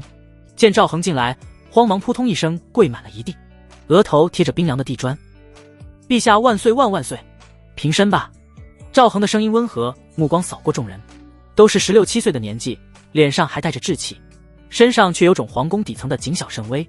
他走到殿中，看着低头的小太监们，朗声道：朕欲成立一支内卫，监察百官，查探情报，只用听朕一人命令，尔等可愿追随？这话像道惊雷落下，小太监们猛地抬头，眼底涌上狂喜之色。他们都是刚进宫的底层太监，一辈子难有出头之日，此刻竟有一步登天的机会，哪能不抓住？愿为陛下效力！众人齐齐高呼，殿内的空气都热了几分。很好。赵恒微微颔首，从袖中取出那本武功心法，递到附近一位小太监手里：你们都修炼这本心法，半月后谁的修为最高，谁就是那位统领。小太监们互相对视一眼，眼底都燃起了斗志。统领之位，谁不想争？趁着众人传阅心法的功夫，赵恒从锦袋里取出丹药，分发给众人。这里是淬体丹和小还丹，能加快你们的修炼进度，勿要让朕失望。小太监们捧着瓷瓶，激动地再次跪倒：谢陛下赏赐。赵恒看着他们恭敬的模样，微微点头。等秀女进宫，就是他卸磨杀驴的时候了。与此同时，司礼监大堂内却一片压抑。王成穿着墨色宦官服，手指死死攥着拂尘，面色阴沉的能滴出水来。他盯着下方跪着的小太监，咬牙切齿道：你是说婉儿那个贱人怀上了龙种？小太监吓得脸色惨白，慌忙点头：是，儿子是听宫女们说的。不仅婉儿姑娘，2位昭仪好像也怀上了。什么？他们也有了？王成惊得后退一步，拂尘上的流苏都慌乱了。他猛地转身，语气急促：你给咱家盯紧了。说罢，急匆匆地往外跑，路过门槛时差点绊倒。这该死的替身服毒那么久，竟还能一连让3女怀孕，废物！赵征一脚狠狠踹出，王成东的一声仰面翻倒，尘土飞扬。他居高临下地盯着老太监，眸子里没有半分温度，只有渗人的冷漠。世子息怒，世子息怒啊！王成顾不得疼痛，手脚并用地爬起，西行几步，他扑到赵征脚边，声音发颤的为自己开脱：“真不怪老奴呀。”“是。”他眼珠慌乱转动，忽然压低声音：“是不是最近给那小子补品吃得太猛，所以才接连让秀女？”话说到一半，讪讪住口，那意思不言而喻。赵征闻言，怒气直冲脑门，从鼻子里哼出一声冷笑：“狗东西，照你这意思是在怪本世子？老奴不敢，老奴万万不敢。”王成慌忙挤出谄媚的笑脸，皱纹堆叠：“老奴的意思是，要不先把补品停了，然后继续下毒。”他小心观察着赵征的脸色，这段时日天天看着那替身山珍海味，流水式的花银子，那些可都是本该落入他口袋的银钱啊。赵征面色阴晴不定，沉默片刻才道：“下毒的事往后放放，眼下最要紧的是处理掉那几个怀了身孕的女子，你立刻去办干净。”王成连连叩首：“老奴遵命。”他忽然想起一事，又凑近些，压低嗓音道：“世子，还有一事，那个替身和太后身边的贴身侍女搅和到一块儿了，我有个干儿子亲耳听见的。”赵征眼神骤然一凝，拳头不由自主地握紧。太后，他脑海中浮现出那个美艳绝伦、仪态万方的女人身影，眼底飞快掠过一丝难以言喻的异样。他应当看不上那个冒牌货吧？赵征其实早已从诸多蛛丝马迹中隐约察觉那个女人可能知晓了真相，但却出于某种无法揣度的目的，一直按兵不动，甚至未曾向父王透露分毫。王成听到这话如遭雷击，他猛地抬起头，不敢相信地瞪圆了眼睛：“世子，您是说太后她早就知道了？难道被蒙在鼓里的只有自己？”想起前些日子自己还信誓旦旦分析太后绝不知情，王成的老脸顿时火烧火燎，尴尬得无地自容。赵征不屑地瞥了他一眼，语气讥诮：“偌大的皇宫，光靠你这个废物能成什么事？”王成面色一阵青一阵白，张了张嘴却哑口无言，只得讪讪低下头。沉默半晌，他才迟疑地开口：“那选秀的事立刻暂停。”赵征毫不犹豫，斩钉截铁：“上次精挑细选送进去2个秀女，结果全都怀上了龙种，这次若再让那小子把几10名秀女照单全收，塞满后宫，4……”赵征光是想象一下几10个秀女同时怀上身孕的场面，就感到头皮阵阵发麻。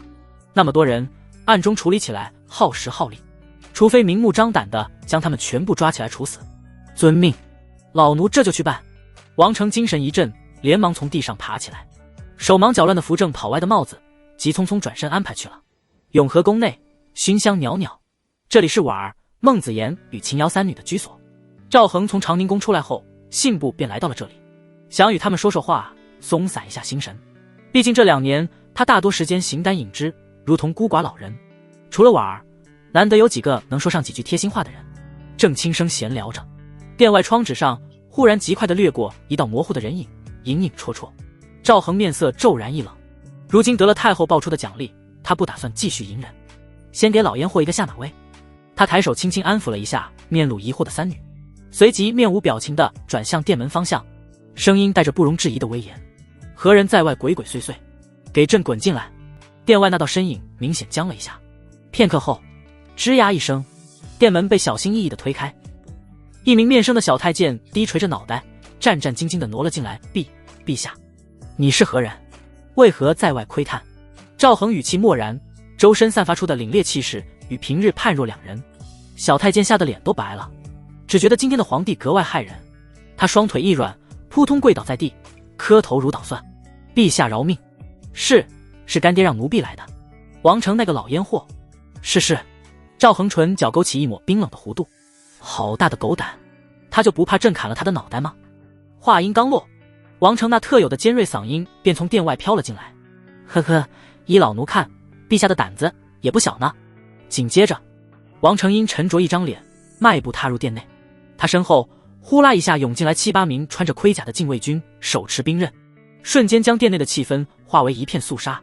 婉儿3女被这突如其来的变故惊得呆住，反应过来后又惊又怒，纷纷出声呵斥：“王掌印，你竟敢带兵冲击圣驾，好大的狗胆！你要造反不成？”王成闻言阴恻恻地笑了起来，老眼挨个扫过3女，最终定格在他们小腹上，随后脸色陡然一沉：“你们这几个不知死活的贱婢，竟敢怀上龙种，简直罪该万死！”婉儿3女惊得目瞪口呆，这老烟货莫不是疯了？赵恒目光一凝，本想着明日把婉儿他们送去长乐宫，等选秀一结束，自己刚好嗑药晋升到宗师境再行动，计划赶不上变化啊。王承英置如毒蛇的目光转向赵恒，语气强硬：陛下，还请即刻下旨处死这几个祸乱宫闱的贱婢。他身后那8名禁卫军闻令，二话不说，唰的一声齐齐抽出腰间雪亮长刀，森寒的刀锋直指婉儿3人。他们都是晋王安插进来的心腹，只听从晋王一系的命令。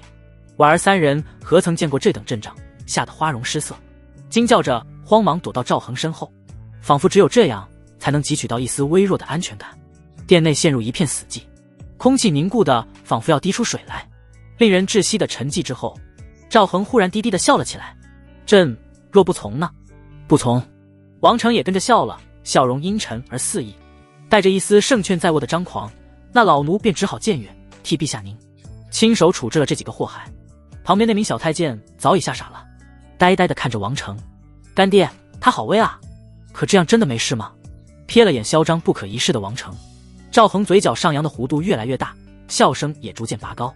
呵呵呵，待笑声戛然而止，赵恒眼中已是一片苦寒，他面无表情的道：王成，朕本想留你多活几日，看来你是半点也不懂得珍惜这最后的时光啊。王成一愣，像是听到了天大的笑话，抑制不住地大笑出声。连他身后那8名杀气腾腾的禁卫军脸上也露出了忍俊不禁的讥讽神色。谁不知道眼前这位皇帝只是个手无缚鸡之力的普通人，他们之中随便一人动动手指就能取其性命，真不知他哪来的底气口出狂言。王成也不明白这个替身哪里来的勇气跟自己叫板，是这些时日自己唯命是从让他产生幻觉了吗？他讥诮地撇撇嘴：你知不知道自己在说什么？咱家再给你最后一次机会，亲手杀了这3个贱婢，否则从今往后你就老老实实待在福宁殿，一步也别想再出来。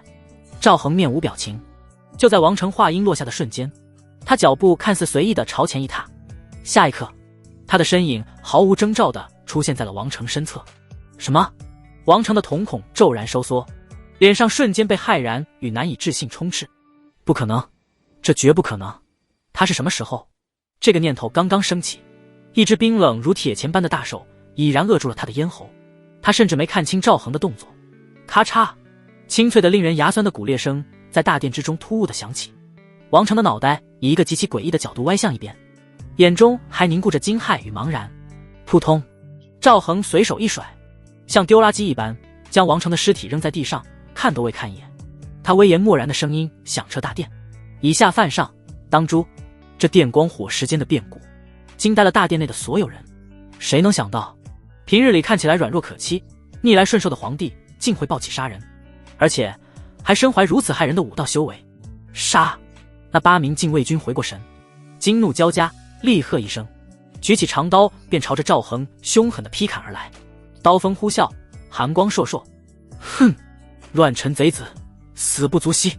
赵恒凛然不惧，区区淬体境的武者也敢在他面前放肆。他并指如剑，随手轻弹，赤赤赤，数道凝练无比的先天真气破空而出，快如闪电，精准无比对洞穿了那8名禁卫军的眉心。8具尸体几乎同时倒地，浓郁的化不开的血腥气味瞬间在殿内弥漫开来。那名小太监双眼一翻，连哼都没哼一声，直接吓得晕死过去。赵恒面无表情，屈指一弹，一道细微真气掠过，结束了他的性命。哦，婉儿3女被这浓烈的血腥气一冲，再也忍不住扶着墙壁干呕起来，脸色煞白。陛下！婉儿声音发颤：爱妃莫慌。赵恒脸色放缓，语气恢复了温和，轻声安慰道：不过是一些不知死活的乱臣贼子，清理干净便好。他目光深沉地望着远方宫墙，有底牌在，计划提前应该没问题吧？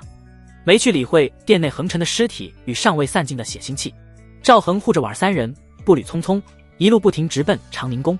刘景熙见他去而复返，唇角微微一抽，忍不住道：你能不能节制一点？话虽如此，但心底深处不可抑制地泛起一丝隐秘的自得。虽然自己年岁稍长，可对他的吸引力似乎并未衰减。赵恒此刻却无暇体味他话中的微妙情绪，他面色凝重，开门见山：计划有变，我们怕是要提前行动了。你目前手里有多少人手可用？刘景熙闻言微微一怔，见他神情不似作伪，不由蹙起秀眉。发生了何事？赵恒简略地将王成带兵逼宫，被他亲手格杀的事说了一遍。末了，声音冰寒道：先下手为强，必须趁消息未完全扩散，打萧山一个措手不及。刘景熙一时无语，竟是为了保住这几名女子，值得吗？他心中情绪复杂，一方面觉得赵恒如此重情重义，很是可贵，另一方面又不禁以帝王心术衡量，在把握不足时，牺牲几个女子稳住局势，才是更理智的选择。刘景熙暗叹一声，收敛心神，正色道：我目前能调动的可靠人手约有200，其中先天高手5人，后天武者40，其余皆为淬体境。赵恒眉毛微挑，沉吟道：驻守宫内的禁卫军超过1000人，半数以上是靖王心腹，这是一场硬仗。萧山本人实力如何？他只知对方是先天境，具体深浅却不知道。萧山是先天后期武者。刘景熙神色迟疑，他麾下还有2名先天境的副统领，我这边没有能正面抗衡先天后期的高手，胜算难以预估。实在不行，唯有选择突围，将此事的影响扩大到宫外。赵恒明白他的意思，知道他真实身份的人不多，只要能冲出皇宫，便能尝试调动部分上忠于皇室的势力，除非靖王立刻撕破脸举兵造反。赵恒略一思忖，又问出一个关键问题：你可知晓皇宫之内是否有仙门之人作战？他最担心的便是靖王已暗中收买了仙门高手。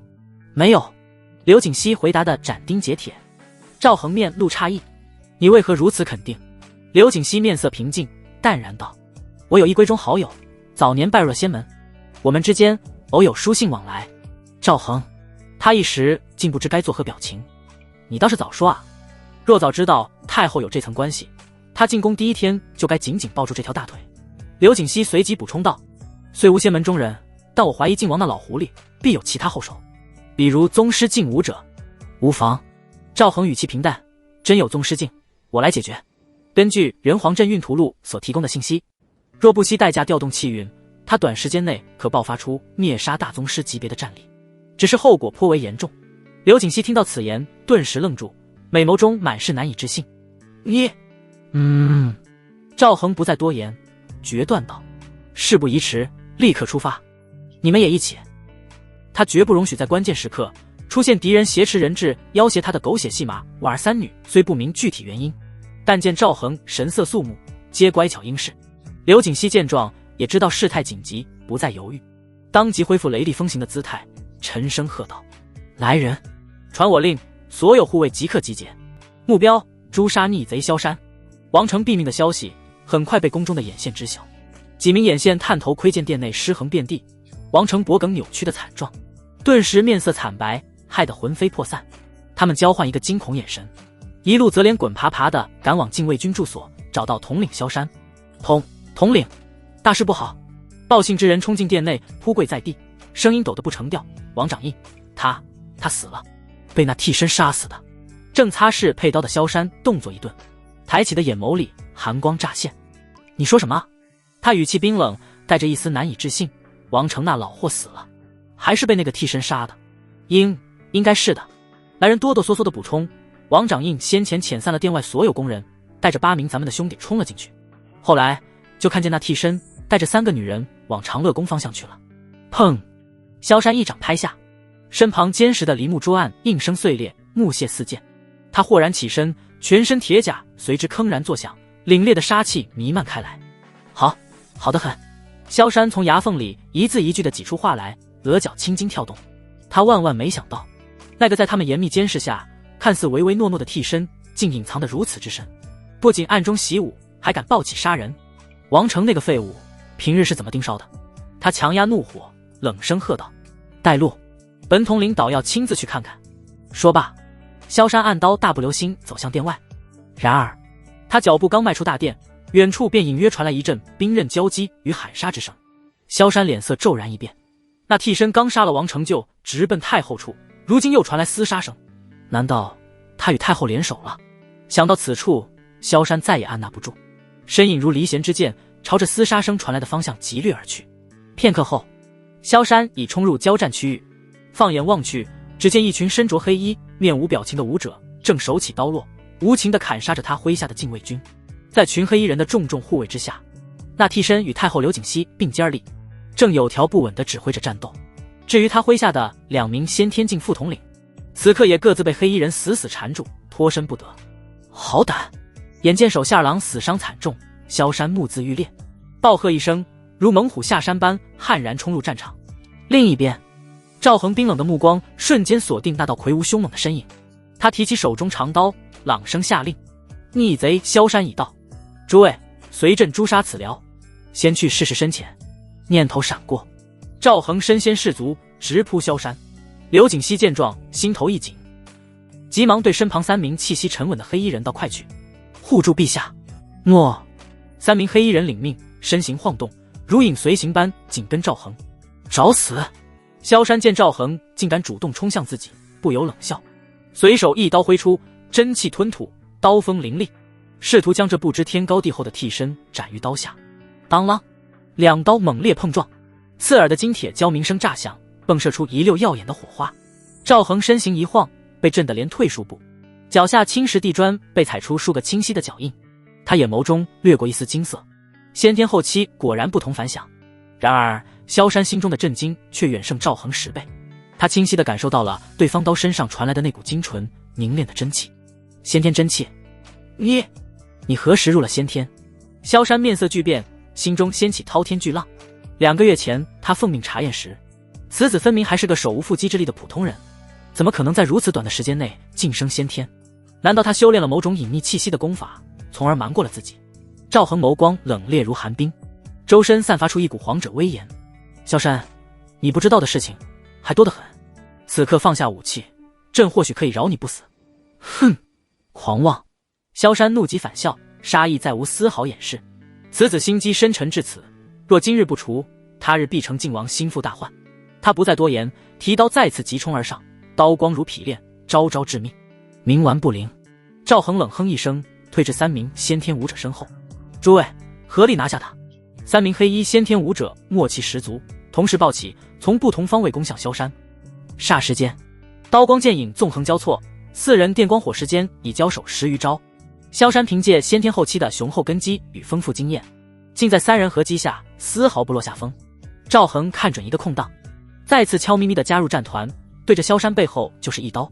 面对4位先天武者的围攻，萧山依旧面色从容，不见慌乱。恰在此时，不远处传来一声凄厉惨叫，他麾下的1名副统领竟被对手一刀斩断了一条臂膀。统领救我！那副统领齐声呼救。萧山面色一沉，一刀荡开赵恒的攻势，想要抽身救援。然而另外3名黑衣人的攻势如潮水般涌来，瞬间又将他死死缠住。眼见救援无望，手下精锐正被不断屠戮，萧山眼中闪过一丝狠厉与果决。既然你们自己找死，本统领就成全你们。他猛地后撤一步，深吸一口气，随即声如惊雷，滚滚声浪传向远方。胡宗师，情势危急，还请速速出关助我。若再藏着掖着，就算诛杀这群人，恐怕也要变成光杆司令了。不远处的刘景熙听到这声呼喊，俏脸瞬间一变。宗师劲武者，靖王果然还隐藏着后手。在这个大宗师几乎成为传说的时代，宗师劲武者已经是大庸顶级的战力了，他真能对付得了吗？刘景熙忧心忡忡地望向那道挺拔的身影，手心不由攥紧，他已将整个柳家的未来都压在了赵恒身上。此战若是败了，将万劫不复。赵恒眉头微凝，对此并不意外。皇宫重地，靖王若不安排1、2位宗师压阵，那才奇怪。看来不得不动用底牌了。他心中暗叹，此战过后不知要消耗多少气运，只希望别再引发大面积的天灾人祸才好。就在他心念电转之际，一道消瘦的身影毫无征兆地出现在远处殿宇飞檐之上。他看似步伐悠闲，但每一步迈出，身形便如鬼魅般掠过数十丈距离，仅仅几个闪烁，便已轻飘飘地落在萧山身旁。来人是个面容清癯的老者，眼神锐利如鹰隼，扫过混乱的战场，最终落在萧山身上，淡淡开口：萧统领，这是……萧山见到老者，心下稍安，连忙沉声解释：胡宗师，此子不知何时竟晋升了先天，更与太后联手，欲脱离王爷掌控。我等一时不察，迫不得已才惊扰宗师清修。胡越闻言，眼中闪过一丝讶异，不由得多看了赵恒2眼。在靖王严密监控下不声不响修至先天，此子倒是有些能耐。他目光转向赵恒，皮笑肉不笑地说道：安安分分当你的皇帝不好吗？非要自寻死路，害得老夫关键时刻破关而出，给你一个机会，立刻束手就擒。赵恒面对宗师威压，依旧云淡风轻，他嘴角噙着一丝若有若无的笑意。还有同伙吗？不妨一并交出来，也省得浪费朕的时间一个个去寻。胡越闻言一愣，再次感知四周，确认并没有能威胁到自己的气息。他实在搞不懂这个区区先天的小辈底气从何而来。此时刘景熙派来的3名先天武者已迅速回防，呈三角之势将赵恒护在中央。虽面对宗师，3人眼中却毫无惧色，只有视死如归的决绝。其中一人嗓音沙哑，低声道：陛下，此人深不可测，请您与娘娘先行撤离，我等誓死为您断后。胡越仿佛听到了天大的笑话，嗤笑出声：井底之蛙，你们可知宗师之境与先天有着何等天壤之别？萧山也面露讥讽之色，他可是跟胡宗师切磋过，2招便败下阵来。先天和宗师之间犹如一条巨大的鸿沟，这些人压根不懂。赵恒的目光却愈发幽深，他平静地注视着傲然而立的胡越，缓缓开口，声音不大，却清晰地传入在场每一个人的耳中。朕不知道宗师境究竟有多强，但想必没有朕强。话音落下的刹那，赵恒体内人皇阵运图录悄然运转，冥冥之中汇聚于身的王朝气运被悍然引动。嗡！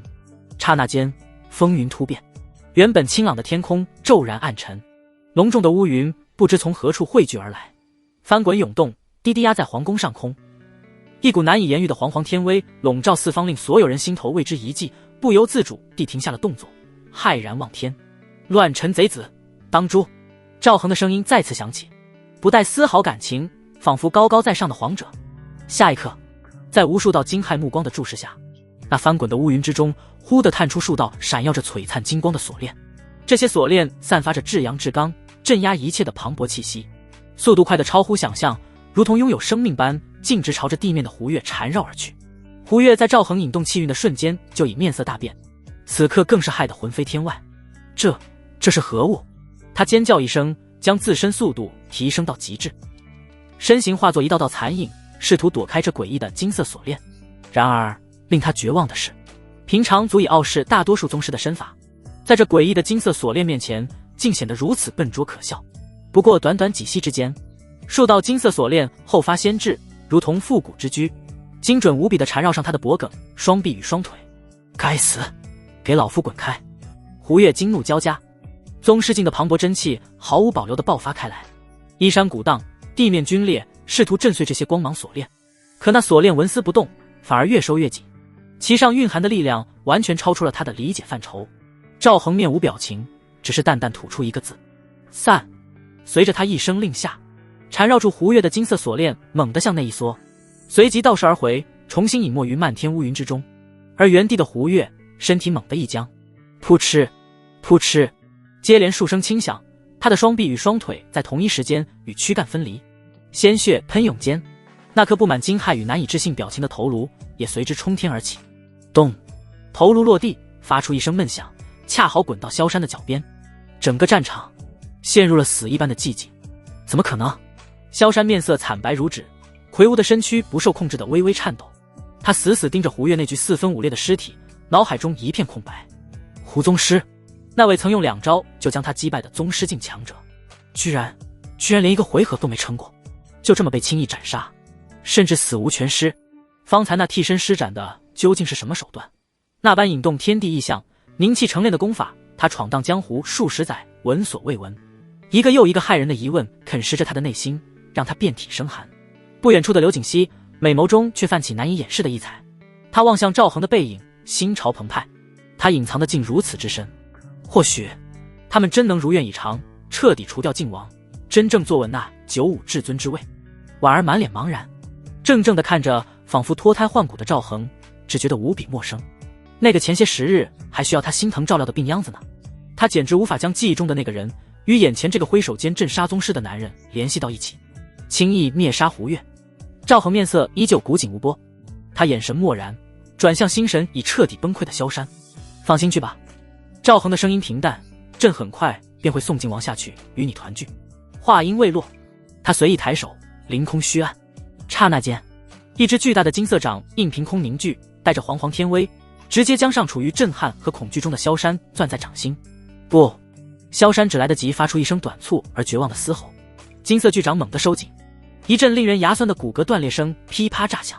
萧山那魁梧的身躯如同被无形巨力碾压，瞬间扭曲变形，七窍之中鲜血狂涌。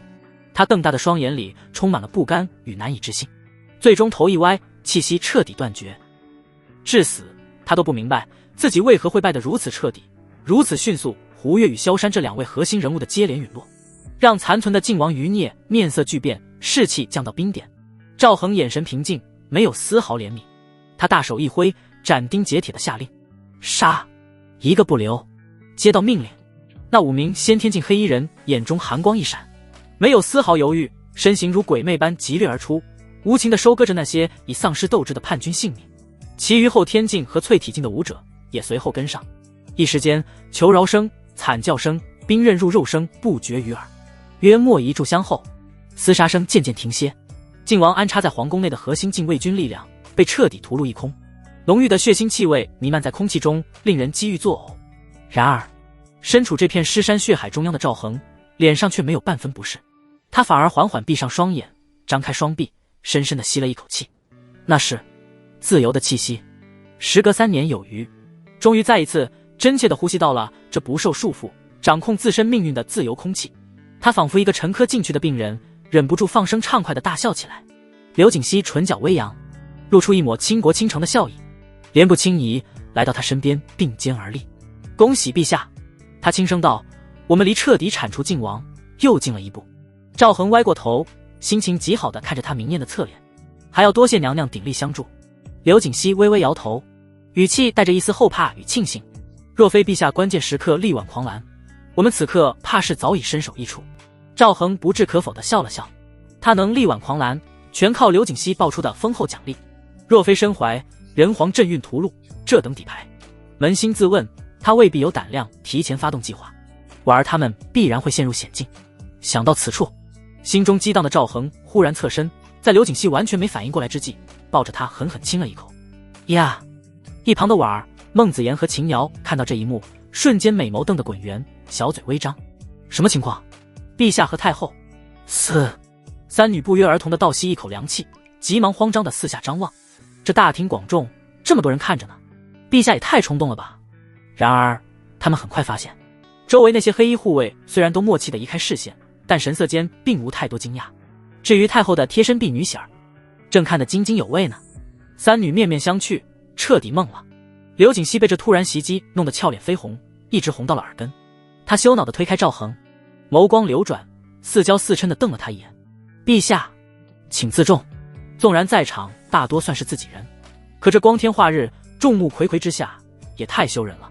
赵恒笑了笑，旋即神色一肃，恢复了帝王的威严，朗声下令：传朕旨意，即刻起调动宫中剩余禁卫军，封锁所有宫门，许进不许出，给朕彻底清查，清剿宫内所有靖王余孽。他声音冷酷，斩钉截铁地吐出最后4个字：不要活口。下一个就该轮到那位靖王世子了。赵恒目光悠远，望向靖王府所在的方向。片刻后，皇宫之内一片风声鹤唳，凄厉的惨叫声此起彼伏，不时划破宫院的寂静。许多宫女太监面色惨白，背着匆忙收拾的细软包裹，如同无头苍蝇般慌不择路的逃窜。疯了！皇帝疯了！见人就杀！王掌印已经惨死，好多相熟的同僚也未能幸免。他们眼神惊恐，拼命朝着宫门方向涌去，只求能逃出升天。然而等待他们的却是追上的禁卫军。刀光闪过，鲜血飞溅，一条条生命被轻易收割，随后尸体被抬走，只留下一滩血迹。皇宫内约半数的禁卫军并不知晓赵恒的真实身份，他们平日只负责外围巡逻与驻守，修为普遍在淬体境、后天境都寥寥无几，而核心区域则是由靖王的嫡系人马把控。这些外围禁卫军虽不知道内情，却严格遵循着皇帝刚下达的旨意，封锁宫门，清剿所有与王城、萧山有关联的余孽，不留活口。太和殿内庄严肃穆，这里本是群臣朝会议政的地方，但自从赵恒登基后，有时1月也难得上1-2次朝，大多数政务决策皆由内阁与司礼监裁定，赵恒只需安静地扮演好吉祥物就行。冰凉的触感从指尖传来，赵恒抚摸着那象征着至高权力的金色龙椅扶手，神色复杂难明。就因为这个位置，他低声轻语，带着一丝恍如隔世的感慨：我被囚禁了整整3年。身旁的刘景熙美眸中闪过一丝灼热的光彩，轻声提议：陛下，要不要坐上去试试？赵恒闻言转头对他微微一笑，旋即毫不客气地转身，稳稳坐于龙椅之上，居高临下俯瞰着空旷而宏伟的大殿，一股难以言喻的豪情壮志自心底油然而生。他此前并非没有坐过这把龙椅，但从未像今日这般心情如此畅快，如此踏实。刘景熙目光盈盈，一眨不眨地凝视着龙椅上的赵恒，下意识地轻轻抚摸了一下自己的小腹。赵恒见状朗声一笑，伸手将他拉了过来：爱妃，来，与朕同坐。刘景熙娇媚地白了他一眼，脸颊微红，却还是顺从地在他身侧坐了下来。怪不得古往今来，那么多人为了这个位置争得头破血流，甚至不惜赌上一切。刘景熙依偎着他，轻轻一叹。赵恒笑了笑，忽然道：朕很好奇，你的闺中密友是仙门中人，你为何不联合他对付靖王？刘景熙闻言眼神变幻，最终只是轻轻道：仙门不管凡俗之事。赵恒若有深意地看了他一眼，并没有多问。这时殿外传来一道沉稳的禀报声，一名身着黑衣的先天武者单膝跪地，声音低沉：陛下，娘娘，宫中靖王余孽已清理完毕，各处要道皆由禁卫军接管，只是人手捉襟见肘。赵恒闻言眸光微凝，陷入沉思，指尖在龙椅扶手上轻轻敲击。此时靖王世子赵征应当还没有收到宫变的确切消息，但估计也瞒不了多久，所以得抢时间。赵恒看向身旁的刘景熙：娘娘，依你之见，如今京城之内忠于朕的军队还有多少？刘景熙秀眉微蹙，沉吟道：此事不能妄下断言。禁军中原本确有不少将领士卒对皇帝忠心耿耿，只是近2年在靖王的谋算下，忠于你的越来越少了。如今禁军之内大半要职被靖王心腹把控，其中不乏宗师境的高手坐镇。他语速稍缓，面上浮现一丝忧色。赵征如果知晓宫中情形失控，我担心他会狗急跳墙，索性发动政变。毕竟他才是血脉纯正、根正苗红的皇室嫡系。赵恒，他脸色一肃，带着不容置疑的威严，轻喝道：爱妃莫要再胡说，这大雍天下没有比朕更名正言顺的皇族。刘景熙，他微微一怔，随即反应过来，忍不住以袖掩口，配合的轻笑出声，眼波流转间带着几分娇嗔：是臣妾失言了，陛下恕罪。赵恒这才满意的点了点头，他目光重新变得锐利，果断道：你动用柳家的力量，尽快查清京城禁军中哪些将领是靖王的死忠，务必拿到一份详尽的名单。他身体微微前倾，杀气凛然：朕欲执行斩首之策，下旨调动军队不太现实，底层低士族往往不明真相，万一被忠于靖王的将领们曲解，率兵作乱，即便最终能够平定，也会元气大伤。刘景熙立刻领会其意，郑重点头，转向殿外那名静候指令的先天武者：速去通知我父亲，告知他宫中大局已定，请他立刻提供禁军中所有靖王一系将领的名单，记住，快去快回，属下遵命。黑衣武者躬身抱拳，领命后毫不迟疑，身形一晃，几个起落便消失在宫墙殿宇之间。刘府书房内檀香袅袅，柳如汉服下大骸丹后，修为已突破到先天初期。听完女儿传来的密信，他握着茶盏的手微微发颤，满脸难以置信。若非眼前这名黑衣护卫是家族从小培养的死士，他几乎要以为这是靖王设下的圈套。这才几日功夫，竟已掌控了整个皇宫。柳如汉喃喃自语，指尖敲击着紫檀桌面。看来女儿说的不错，那个替身皇帝确实不简单。他长叹一声，眉宇间浮现深深的忧虑。只是这个决定究竟是对是错？靖王虽然是国贼，终究是先帝的亲弟弟，血脉纯正的皇室宗亲，而那个替身罢了。柳如汉摇了摇头，眼神逐渐坚定。既然希儿已经做出选择，柳家便陪他走到底吧。他铺开宣纸，提笔蘸墨，作为内阁赐辅，他对靖王安插在朝中的势力知道不少。笔尖在纸上沙沙作响，很快便列出一份详尽的名单。他交给那名黑衣护卫，郑重道：这里面有4名宗师境武者，你去告诉希儿，最好带上岳将军一起，个个击破，千万要小心，别让靖王世子察觉。谁知那名黑衣护卫轻笑一声：家主，区宗师境罢了，陛下抬手间便能镇压。柳如汉，你在说什么胡话？宗师境基本上属于大雍顶级战力了，他一个替身抬手镇压。事实上，能掌控皇宫，他都觉得全靠自家女儿。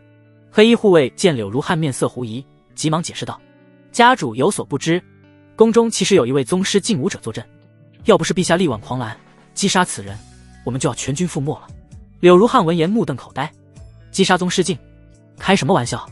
你那么厉害，去当晋王棋子，不是有毛病吗？难道是想体验一下当皇帝的滋味？柳如汉久久无言，他轻轻摆摆手：“去吧，我老了。”黑衣护卫拱手退去。赵恒看着眼前浮现的气运数值，微微惊讶：气运3万，击杀那位宗师消耗的数千气运，竟然这么快就恢复了。不仅如此，还增加了一些，应该是我清理完皇宫，为自己续命了一波，导致气运不降反增。沉思片刻，他眸光微闪，如果我掌控了京城的禁军，气运起步是会暴涨一波。想到此处，赵恒心潮澎湃，恨不得立马击杀那些乱臣贼子。就在此时，陛下，刘景熙手持名单快步而入，发髻微乱，显然是一路疾行。这是晋王安插在禁军中的名单。尤其要注意的是，这几人其中2人为宗师中期，剩下的则是宗师初期。停顿了一下，他继续道：“我爹说让陛下去带着岳将军一起。”赵恒眉毛微动，岳将军名为岳文杰，是禁军中神武军原来的大将军，武道修为在宗师境中期。之所以说原来，是因为自己1年前把他撸下来了。晋王真该死啊！赵恒冷哼一声，要不是这老贼，自己怎么会陷害忠良？爱妃，皇宫内交给你坐镇，朕轻装简行，悄悄去拜会岳将军。目标越大，越容易被察觉。虽说自己能搞定那些人，但能省则省。而且军队的重建少不了岳文杰这种良将。至于岳文杰会不会发现他是冒牌货，那就是以后的事情了。刘景熙盈盈一拜，眼波流转，拍着胸脯保证：“陛下尽管放心，宫中有臣妾在。”赵恒不再耽搁，换上便装，带着1名护卫悄然出宫。3年了，终于出宫了。谁能宅3年啊？走在京城的街巷中，赵恒深深吸了一口气，在护卫引领下7拐8绕，总算来到一座僻静的宅院前。望着眼前的门楣，赵恒暗自庆幸带了10路的护卫，否则在这错综复杂的街巷中，他必定要迷失方向。陛下！正在院中练拳的岳文杰见到来人，先是一惊，随即面露冷色。这个昏君当初居然因为自己进殿先迈左脚，就免了自己职位，简直岂有此理！赵恒面色严肃地躬身一礼，歉意道：“岳将军，朕当初有不得已的苦衷。”岳文杰脸色动容，急忙闪开：“陛下怎么行此大礼？使不得！”哪怕心中对赵恒不满，但君臣有别，他也不敢当此大礼。赵恒顺势起身，快速地解释道：“当初朕被晋王挟持，不得不做出一些违背本心的事情来，岳将军勿怪。”岳文杰眼神震动：“晋王，他怎么敢？”赵恒随口瞎编道：“当初他一直不满父皇登上皇位，于是回到封地便开始筹谋，等父皇驾崩，他便遣人入宫挟持了朕，朕忍辱负重，整整3年，方才在今日重掌皇宫。”岳文杰面色骇然，不敢想象晋王居然如此胆大包天。反应过来后，他怒发冲冠：“陛下，晋王此举无异于造反，臣愿领兵讨伐晋王。”赵恒满意的微微颔首，他就喜欢这么激进的武将。岳将军稍安勿躁，这3年来，禁军中的将领大多数已经换成了晋王的人。说到这里，他面色肃然。为了防止打草惊蛇，酿成兵灾，朕准备跟岳将军一起执行斩首计划，以雷霆之势把晋王一系的主要将领击杀。岳文杰慷慨激昂，单膝跪地：“臣愿和陛下一起维护我大雍江山社稷。”好，朕果然没看错岳将军。赵恒激动地扶起岳文杰：“事不宜迟，岳将军，随朕一起赶往神武军军营，我们先夺回属于岳将军的一切。”闻言，岳文杰大声领命：“臣遵旨。”从房中取出兵器，岳文杰和赵恒加上1名先天境护卫，一前一后朝着神武军军营悄悄赶去。作为禁军的一支兵种，神武军的军营就在皇城周边，所以3人很快便赶到目的地。军营重地，来者止步！1名手持长矛的士兵大喝道。岳文杰大怒：“大胆！睁开你的狗眼，看看这是谁！”“你是岳将军。”士兵面色一惊，率先认出了岳文杰。“哼，陛下亲至，还不行礼？”那名士兵闻言急忙单膝跪地：“见过陛下，起来吧。”赵恒温和道：“朕此行只为了铲除奸佞，你莫要声张。”士兵闻言连连点头。把骏马移开，放赵恒入营。不多时，赵恒三人便来到了大将军的营帐，就地重游。岳文杰面色异常复杂。就在这时，营帐内顶替岳文杰大将军之位的柴明陡然睁开双眼，他感觉到了宗师的气息。何人胆敢擅闯我神武军大营？话音未落，他已如离弦之箭般冲出营帐。当看清来人面容时，柴明瞳孔骤缩，难以置信地厉声喝道：岳文杰，你竟敢擅闯军营！岳文杰持枪而立，冷笑一声：本将军回自己的营地，何来擅闯之说？柴明，陛下已恢复我的官职，你若识相，趁早投降。柴明闻言面色一变，陛下，他怎么会下这种旨意？等等，那是……柴明目光落在岳文杰身后那人身上，顿时惊骇失色。是你？替身怎么出宫了？胡越在搞什么？世子知道吗？放肆！见了陛下不行礼，还口出狂言，找死！岳文杰见柴明不仅不投降，还敢对陛下不敬，顿时勃然大怒，手中长枪如蛟龙出海，罡气吞吐，带着撕裂空气的尖啸直取柴明要害。该死！柴明又惊又怒，急忙举刀相迎。同为宗室中期，他自是不惧岳文杰，但假皇帝脱离掌控的消息让他心生不安。两人交手的气浪顿时惊动了整个军营。什么人？嫡袭！保护将军！快快！大批将士闻声赶来，将中军大帐团团围住。他们中大多数都是晋王的人，只不过平常表现得不明显。见到岳文杰和赵恒后，晋王一系的将领无不面色大变。获释了，速速取神武弩来，诛杀叛贼岳文杰！一名将领厉声喝道。神武弩是采用特殊材料制作，不仅威力巨大，还天克宗师护体罡气，并且对使用者也有要求，最低都是后天境。你们干什么？什么叛贼？这是岳将军，还有陛下。也有一些老部下认出了岳文杰和赵恒的身份，纷纷怒视着发布命令的将领。柴明见状，大声道：诸位别被岳文杰骗了，他不知从哪找来一个假货，故意冒充陛下，赶紧拿下那个胆大包天的替身。赵恒！岳文杰一口老血差点没喷出来，他双眼怒瞪：放你娘的狗屁！柴明，你不愧是晋王的人，跟他一样狼子野心，怪不得陛下对这些人恨之入骨，简直无耻至极。不仅说陛下是假的，还把黑锅扣在自己身上，岂有此理！晋王一系的将领闻言眼睛大亮，还是柴将军反应快，他们纷纷喝道：诸位随我擒下替身，交给陛下处理。岳文杰急忙大喊：保护陛下！那些老部下犹豫片刻，选择听从岳文杰的命令。陛下假不假，他们不知道，但他们知道岳文杰的为人绝对的忠诚，不会干那种以假乱真的事情来。霎时间，两派人马战作一团，刀光剑影中真气纵横，喊杀声震天。晋王派系人数占优，岳文杰的旧部很快落入下风，险象环生。士兵们围在一起，并未贸然上前。场上都是后天和先天武者的斗争，他们进去只会碍事，至于万箭齐发也没人考虑。纠缠在一起怎么发啊？就在这时，几名将领扛着神武弩飞奔而来。柴将军，神武弩来了！见状，岳文杰面色一变，他有信心击败柴明，但加上神武弩，胜算瞬间降低到30%。长枪荡开柴明的攻击，岳文杰大喊道：陛下快跑，我来殿后，留得青山在，不愁没柴烧。没想到晋王对神武军的掌控如此之深，本以为自己出面，那些将士便会为陛下所用，唉，大意了。赵恒嘴角抽动，看来又要耗费自己的气运了。好在只要在大雍境内，他就可以调动气运，否则……赵恒收回思绪，望着装填完毕的神武弩，眼神冷漠如霜。而等这些乱臣贼子，当真是不知死活。声音并不响亮，却奇异地传遍整个战场，令所有人都不由自主地停下动作。柴明冷笑一声，区区一个替身，居然大放厥词，待本将军亲自拿下你，交由陛下发落。说罢，他身影闪烁，朝着赵恒急冲而来。必须在事情闹大前，把这小子交给世子处理。早有准备的赵恒面色平静，你可曾见过真龙之怒？柴明一怔，下一刻他浑身毛发炸起，一股致命的危机感传来。退！柴明选择相信自己的直觉，二话不说，身影暴退。啊！就在这时，一道高昂霸气的龙吟声重重敲在众人心间，紧接着，一条100米金龙虚影自赵恒周身冲天而起，鳞爪分明，栩栩如生。那威严的龙目缓缓扫视下方，所有被目光触及的将士无不遍体生寒，纷纷低头不敢直视。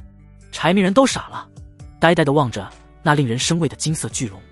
他娘的，怎么会？他不是替身吗？这是什么手段？居然让我感觉到了致命危机。难道是大宗师？柴明面色难看。狗日的，皇宫那些人是饭桶吗？死一般的寂静过后，赵恒看向100米开外的柴明，音色淡漠：朕受命于天，乃真龙天子，尔等逆天而行，当受天谴。话落，金色龙隐身躯游动，跨越虚空，朝着柴明冲去。不！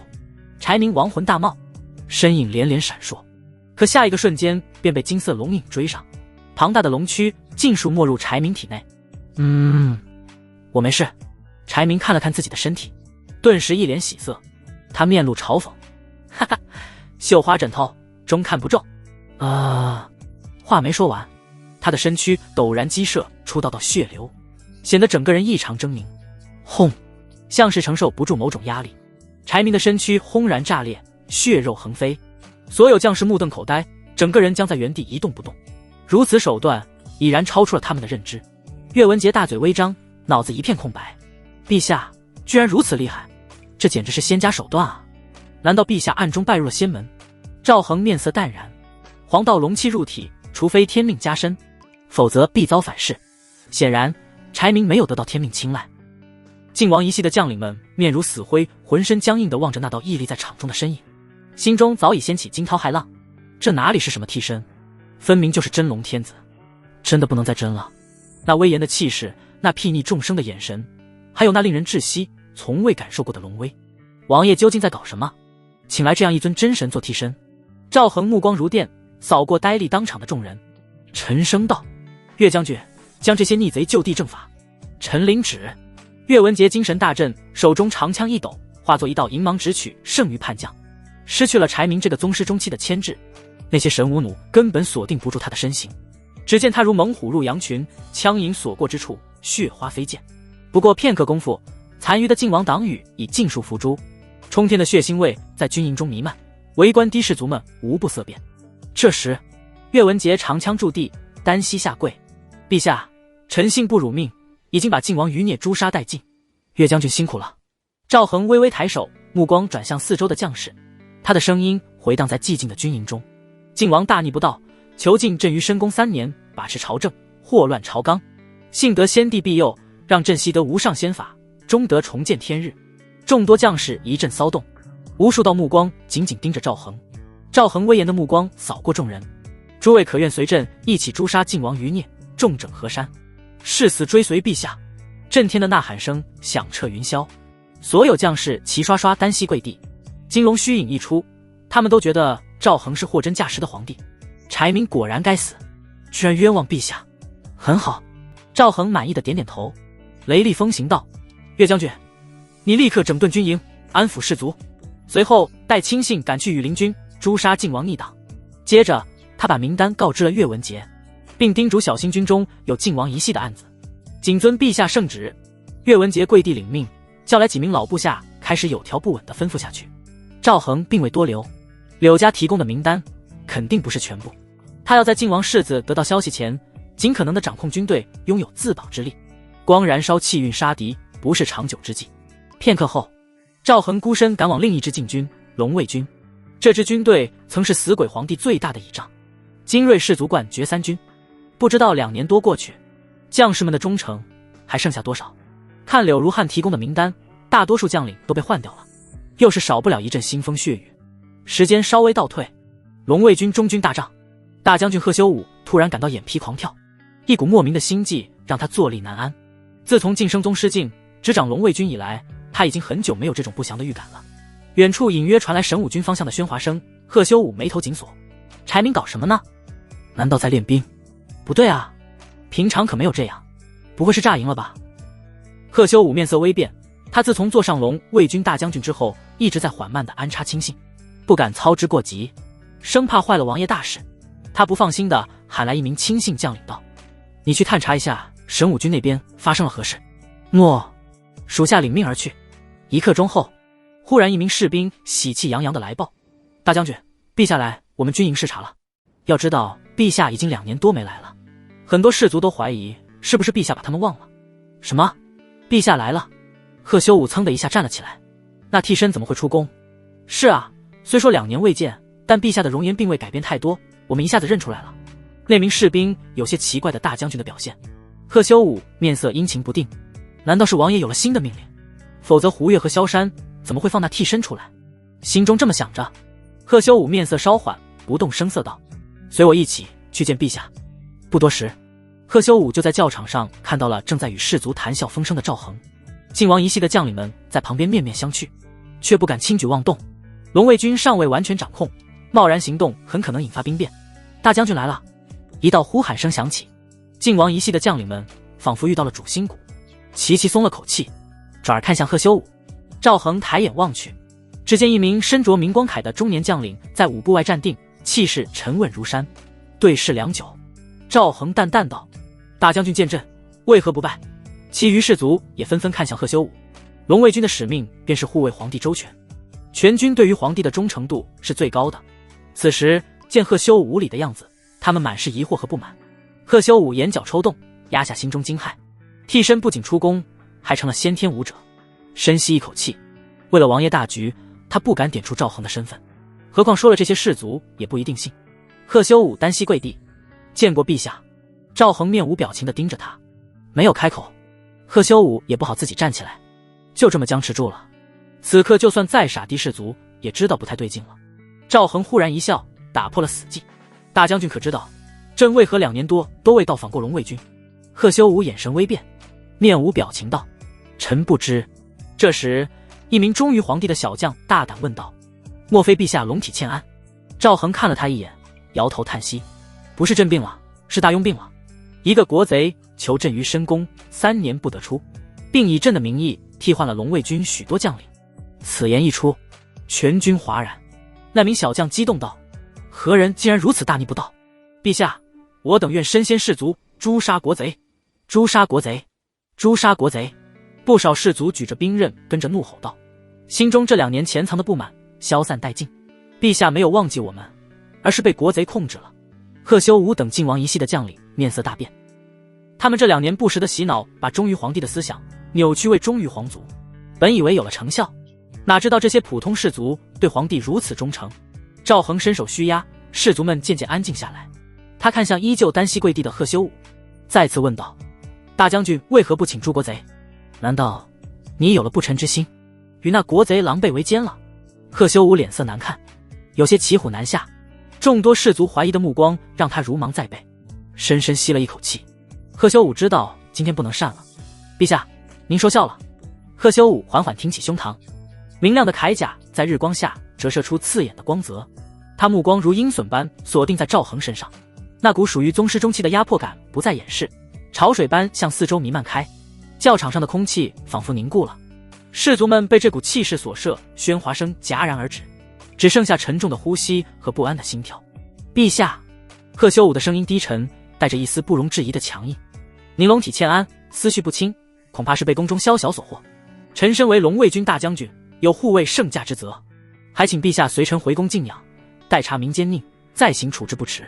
他话音未落，身后几名心腹将领已悄然移动脚步，隐隐形成合围之势，契机锁定赵恒。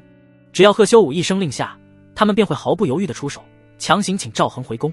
赵恒面对着近乎逼宫的场面，脸上非但没有惧色，反而露出一抹讥诮的冷笑。他目光扫过贺修武以及身后蠢蠢欲动的将领，声音清晰地传遍整个教场：贺大将军，你这番做派，朕看你不是想护驾，是想弑君。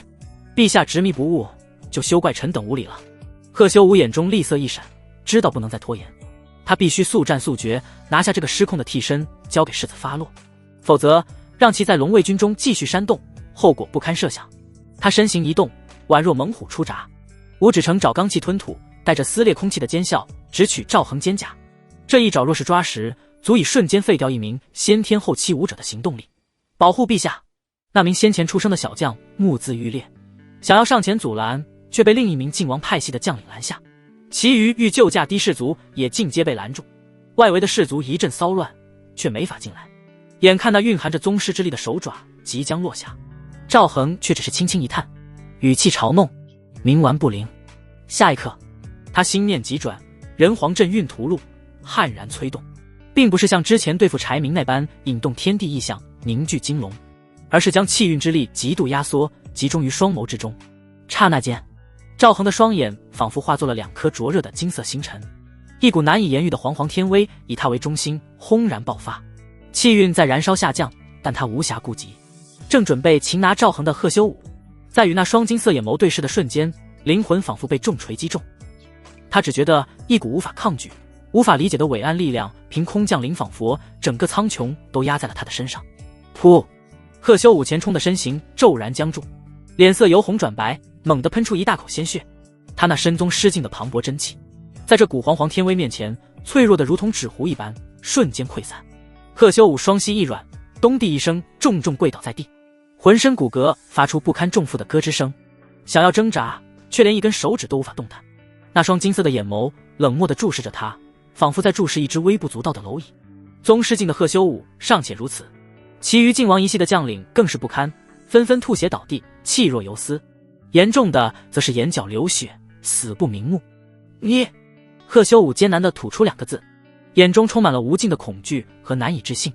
这究竟是什么力量？他不是先天境吗？这绝不是先天境拥有的实力。难道他真是天命所归的真龙？贺修武脑海中闪过一个荒谬的念头：王爷找替身假扮皇帝，结果找了个真命天子。这一幕发生在电光火石之间，教场上所有人都惊呆了。他们只看到贺修武悍然出手，然后陛下眼中金光一闪，贺修武便吐血跪地，形同废人。短暂的死寂之后，是山呼海啸般的狂热呐喊：陛下神威！这就是真龙天子！区区国贼也敢对陛下逞凶！士族们看向赵恒的目光充满了敬畏与狂热，随手把贺修武的同党废掉。赵恒眼中的金光缓缓敛去，声音依旧沉稳威严：贺修武勾结晋王，意图弑君，罪无可赦。龙卫军将士听令！在教场上响起震耳欲聋的回应，将贺修武及其同党就地正法，肃清营中所有晋王余孽。遵旨！早已按捺不住的忠诚将士立刻如狼似虎地扑向失去反抗之力的贺修武及其心腹，刀光闪过，人头落地，血腥味再次弥漫开来。龙卫军的清洗比神武军更为迅速和彻底。赵恒看着迅速被掌控的场面，心中稍定，想了片刻，他吩咐道：统计名册，朕要知道如今龙卫军的情况。遵命！一位将士领命而去。与此同时，神武军大营，岳文杰已迅速整顿好军队，他挑选了500名最为精锐的士卒，大多数都在后天境，其中不乏先天好手。陛下有令，命我等即刻前往羽林军大营，诛杀逆党，重整军纪。岳文杰手持长枪，声若洪钟，建功立业，就在今日。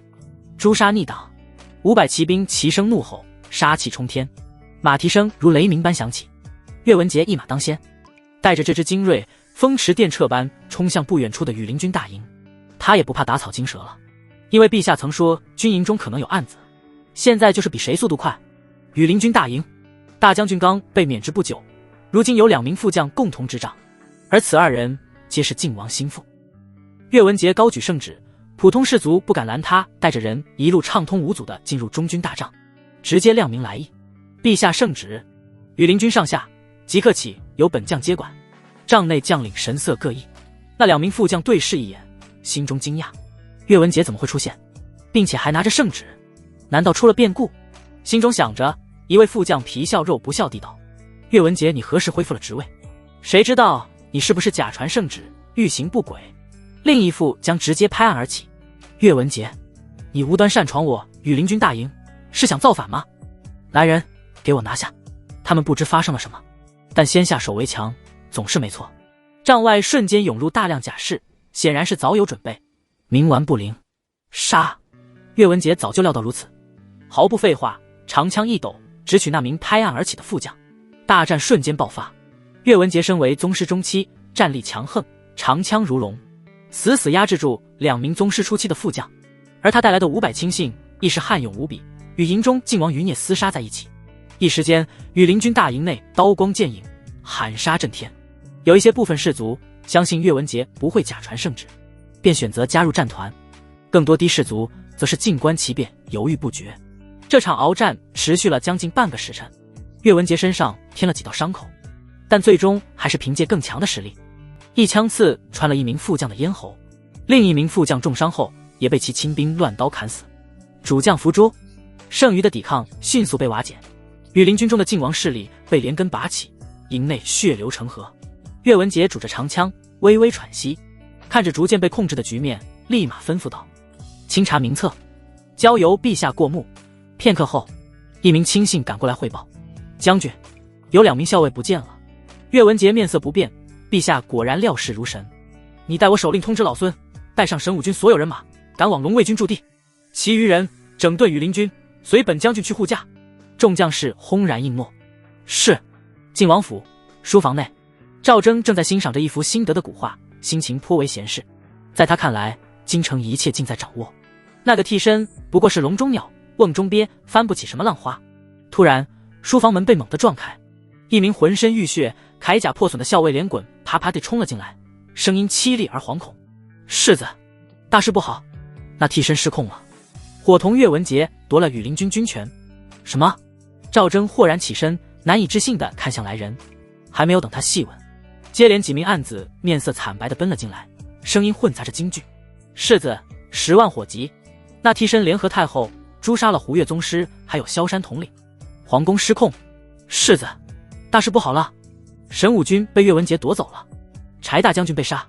世子，贺修武将军被那假皇帝当众击杀，龙卫军易主了。啪嗒，赵祯手中的玉扳指被他生生捏碎，接二连三的噩耗让他头脑一阵发晕，好半晌才反应过来。他脸上瞬间爬满了惊骇欲绝的阴沉与狰狞。你们可知道自己在说什么？那替身怎么可能出宫？怎么可能杀得了胡越？怎么会掌控禁军？一连串喝问难以表达赵祯的震撼。那名将士哭丧着脸，颤声道：真龙！那替身召唤出了真龙啊！现在士卒们都相信他是真龙天子。真龙，真龙！赵祯反复咀嚼着这2个字，声音嘶哑。暗子们带来的消息太过骇人听闻，皇宫失控，胡越、萧山陨落，3大禁军易主。那个被他视作蝼蚁随意拿捏的替身，竟然摇身一变成了真龙天子。明明不久前，王成那老烟货还信誓旦旦地表示会好好整治一番那个替身。荒谬，可笑。尽管内心不愿相信，但这些暗子的身份只有他知晓。血淋淋的事实摆在眼前，由不得他不信。胡越乃是宗师后期，连他都折了，那替身展现出的力量已经彻底超出了常理。废物，一群废物！赵祯猛地一脚踹翻面前的紫檀木桌案，笔墨纸砚哗啦散落一地。他胸膛剧烈起伏，眼中杀机四溢。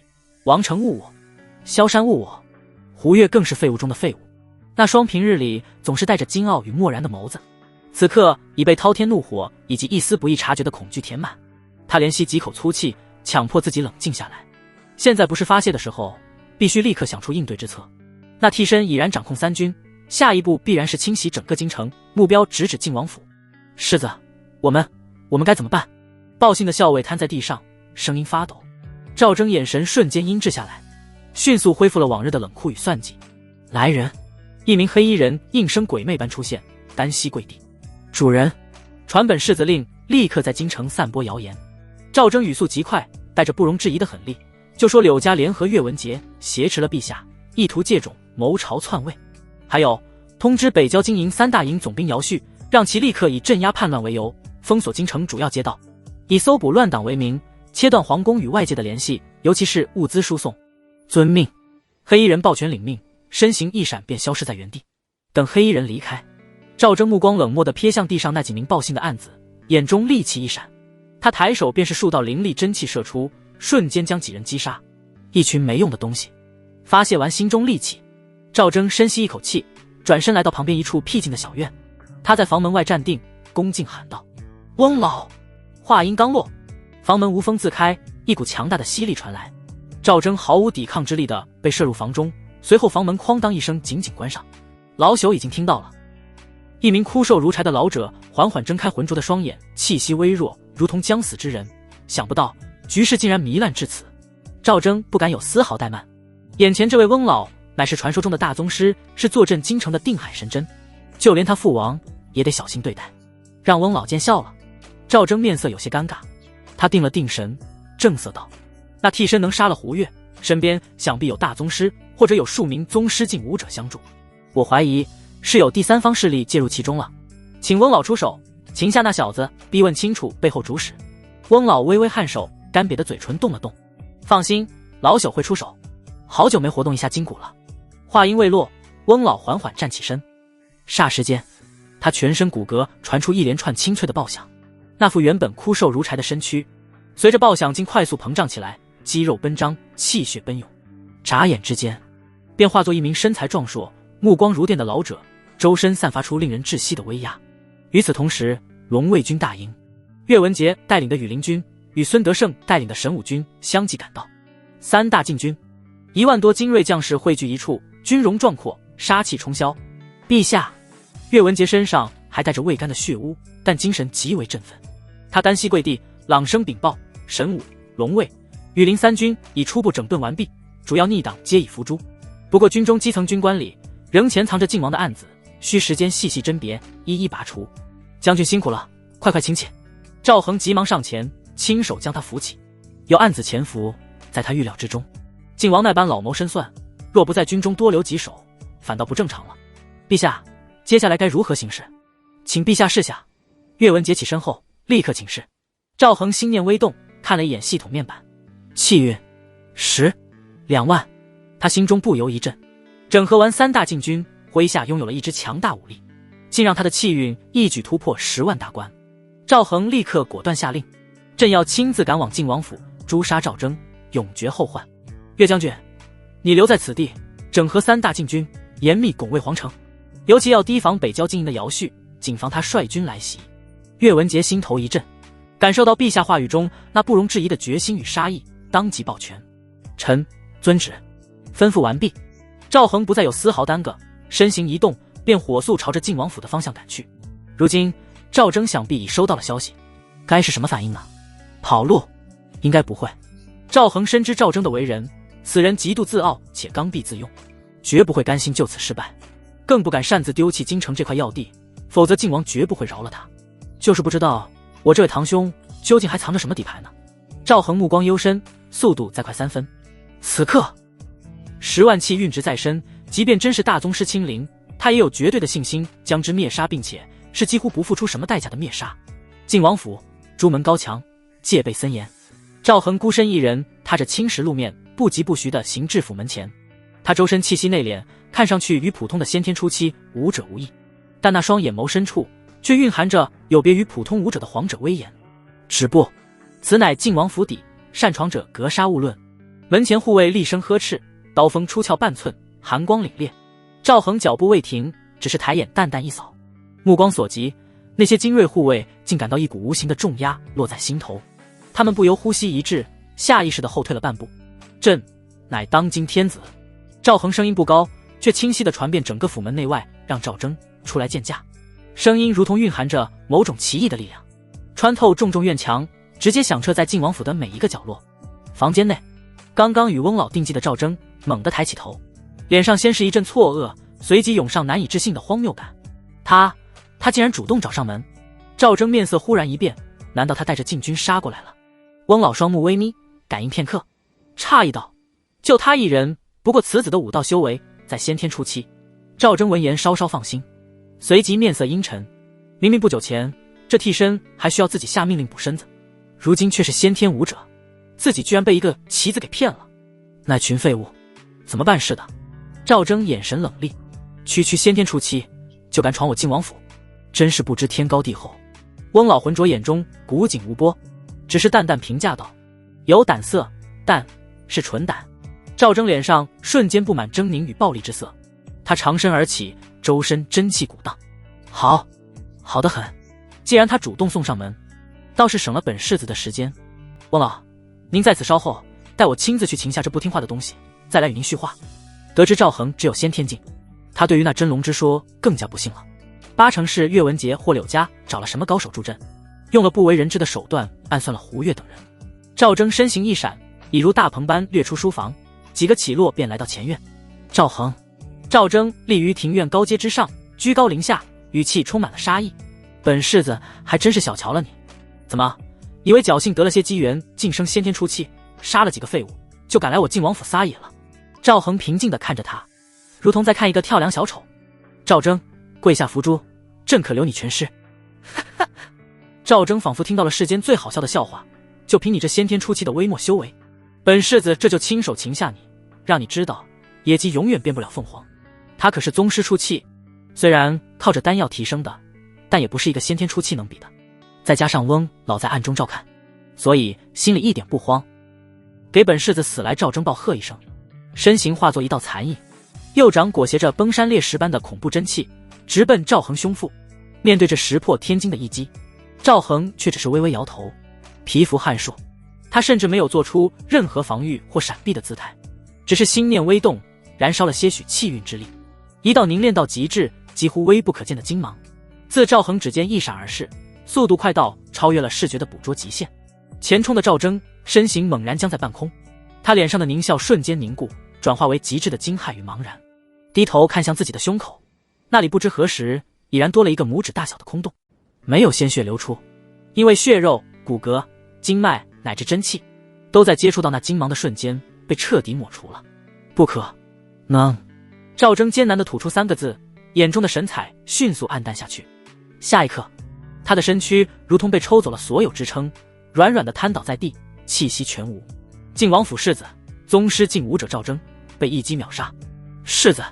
府中护卫幕僚无不骇然失色，惊呼声四起。小辈，你敢！一声饱含惊怒的咆哮如同惊雷炸响。那位一直隐藏在暗处的翁老此刻再也无法保持镇定，枯瘦的身影如同鬼魅般出现在庭院中，看着赵征的尸体，目眦欲裂。大意了，本以为一个先天初期世子手到擒来，没想到这替身如此阴险，居然隐藏实力，还骗过了自己的感知。世子在他眼皮底下被杀，该如何向晋王交代？翁老死死盯住赵恒，武道大宗师那磅礴如海的恐怖威压毫无保留地释放开来，整个晋王府的空气都仿佛变得粘稠沉重，护卫们被这股气势压得跪伏在地，瑟瑟发抖。不管你是谁，有什么古怪，今日老朽必将你碎尸万段，以为世子在天之灵。翁老声音冰寒刺骨，杀意几乎凝成实质。他不再有任何轻视，身形一动便已跨越数十丈距离，干枯的手掌探出，五指如钩，指尖缠绕着灰黑色的死寂真气，所过之处连光线都似乎被吞噬。这是他成名绝学寂灭神爪。面对这远超宗师境界的绝杀一击，赵恒目光一凝，这是大宗师。他心念电转，人皇镇运图录以前所未有的速度疯狂运转，气运飞快的下降，此次燃烧的气运远超之前任何一次。轰！比之前更加凝实的金色龙气冲天而起，这一次并非虚幻的龙影，而是一条近乎实质、鳞甲毕现的五爪金龙，缠绕于赵恒周身，发出震彻灵魂的咆哮。龙威如玉，笼罩四方。翁老的寂灭爪与那金龙一触，他引以为傲的死寂真气竟如冰雪遇阳春般迅速消融。黄道龙气，这不可能！翁老发出惊恐的尖叫。王朝皇帝都无法凝聚出黄道龙气，一个替身怎么会有？翁老心中震撼，他感受到了生命层次上的绝对压制。赵恒面无表情，并指如剑，对着翁老遥遥一指。震！金色巨龙随念而动，张开吞天之口，携带着大雍王朝的磅礴气运，朝着翁老镇压而下。不！翁老爆发出全部修为，试图挣脱，但在那代表着一国气运的金龙面前，他个人的力量显得如此渺小可怜。金龙贯体而过，翁老身躯剧烈一震，膨胀的躯体如同漏气般迅速干瘪回去，甚至比之前更加枯槁。他眼中的神光彻底暗淡，带着无尽的恐惧与不甘，直挺挺地向后倒去，气息全无。堪称晋王府定海神针的大宗师翁老就此陨落。赵恒缓缓收回目光，看向面板，气运4万，一口气燃烧16000点气运，代价不小，但效果显著。他目光扫过噤若寒蝉、瘫软一地的晋王府众人，无人敢与他对视。乱臣贼子，当诛！赵恒面无表情，闲庭信步间，把所有晋王府的人清洗一空。皇城之外，3大禁军精锐列阵，刀枪如林，煞气冲霄，牢牢拱卫着宫城。岳文杰顶盔贯甲，目光锐利地扫视着远方北郊经营的方向，严防死守。皇城内的动荡与晋王府的惊天巨响早已传遍京城，无数官员府邸大门紧闭，人心惶惶，不明所以，只能暗中派人打探。内阁之房内，首辅杨文渊独自站在窗边，望着晋王府方向上空那一闪而逝、却令他心悸不已的金色光晕。手中茶杯微微颤抖，面色变幻不定，最终化作一声充满忧虑的叹息。世子那边发生了何事？难道出了岔子？他沉默片刻，收拾东西返回家中，随即派人出去查探。不远处的刘府之中，柳如汉同样感受到了那古黄黄天威，他满脸震惊，不是替身吗？怎么比先皇还像皇帝？柳如汉沉默半晌，脸上缓缓露出一丝复杂难明，带着几分释然的笑容。希儿，你这次或许真的为柳家押对了今天赌注。晋王府，血腥气尚未散尽，赵恒猛然抬头，怎么忽然下雨了？他惊讶地发现，方才还是明媚的天气，此时居然下起雨来，并且雨越来越大，该不会是气运一次性消耗多了吧？赵恒面色明暗不定。就在此时，皇城方向便传来了震天的战鼓与隐约的喊杀声。他目光一凝，金营那边动手了吗？赵恒不再停留，身形化作一道流光，穿透雨幕，朝着皇城疾驰而去。沿途他能感受到京城街巷间弥漫的紧张与恐慌，百姓闭户，商铺关门，配合着瓢泼大雨，一副凄凉衰败之象。皇城宣武门外，此刻剑拔弩张，北郊金营3大营总兵姚旭身披盔甲，端坐于高头大马之上，身后是黑压压一片，刀甲鲜明的金营精锐，人数足有数万，杀气腾腾，任由雨水拍打。姚旭奉晋王世子之命，派兵封锁其他要道，自己则是赶来了皇城。本以为会是一场摧枯拉朽的镇压，没料到会被严阵以待的禁军拦在皇城之外。岳文杰身披重甲，手持长枪，立于禁军阵前。他身后是刚刚经历清洗与整合的神武、龙卫、羽林3军精锐，虽然人数略逊于金营，但士卒总体素质却比金营士卒好很多。岳文杰，姚旭声如洪钟，厉声喝道：“你身为朝廷大将，竟敢勾结柳家，挟持陛下，封锁皇城，意图谋反！本将军奉世子之命，特来清君侧，营救陛下。你若识相，立刻打开宫门，交出陛下，否则大军压境，叫你死无葬身之地！”岳文杰怒极反笑，长枪砸碎雨滴，直指姚旭。姚旭，你才是晋王逆党的走狗！陛下早已脱困，重掌大权，诛杀逆臣，尔等不思报效君父，反而助纣为虐，才是真正的谋逆！胡说八道！姚旭心中一沉，大声喝道：“陛下若已脱困，为何不见圣驾？定是你这逆贼囚禁了陛下！众将士听令，随我冲阵，诛杀岳文杰，营救陛下！”金营将士一阵骚动，许多不明真相的士兵被姚旭话语煽动，眼中露出凶光，战意升腾。3大禁军的士卒同样战意升腾，他们都认定对方是叛军。就在这千钧一发之际，一道平静却蕴含着皇者威严的声音刺破雨幕，清晰地传入在场数万人的耳中：“姚总兵，可是在找朕？”声音不高，却仿佛在每个人心头响起。下一刻，一道身影飘然落在禁军阵前岳文杰的身侧。来人身姿挺拔，面容平静，正是匆匆赶来的赵恒。漫天雨滴竟不能落于其身，仿佛被无形之力隔绝。陛下！岳文杰及身后禁军将士见状，顿时爆发出山呼海啸般的欢呼，士气大振。而金营一方则是一片哗然，这位就是皇帝，不是被劫持了？他们中大部分士卒都没有见过皇帝的面貌，此时不禁有些迟疑。姚旭脸色不变，他早就从世子那里得知替身失控了，等把此子拿下，再去找世子领功。想到此，姚旭厉声道：“陛下，您可是被岳文杰此僚胁迫？莫怕，臣定能护陛下周全。”他仍想坐实岳文杰挟持的罪名。赵恒目光扫过姚旭以及他身后那些神色各异的金营将士，而后缓缓开口，声音传遍四方：“金营的将士们，朕没有被任何人挟持。晋王及其世子赵祯大逆不道，囚禁朕于深宫3年，把持朝政，祸乱朝纲，幸得祖宗庇佑，忠臣相助，朕已诛杀赵祯及其党羽，重掌大权。”此言一出，金营阵中骚动更甚。姚旭则是面色巨变：“世子被杀了？不可能！世子身边有大宗师坐镇，怎么可能会死？这替身在诈他！”姚旭瞬间冷静下来，叹息道：“陛下，您果然被逆贼挟持了，否则断不会诬陷忠良。谁不知道晋王弑国之柱时，世子更是对您忠心耿耿。”其余晋王一系的将领们连连附和，骚动的士卒们渐渐平息下来。赵恒轻笑一声，目光如电：“姚旭，你身为金营总兵，不思忠君报国，反而跟晋王狼狈为奸，如今更是率兵冲击皇城，此乃诛九族之大罪。现在立刻下马受缚，朕可酌情从轻发落。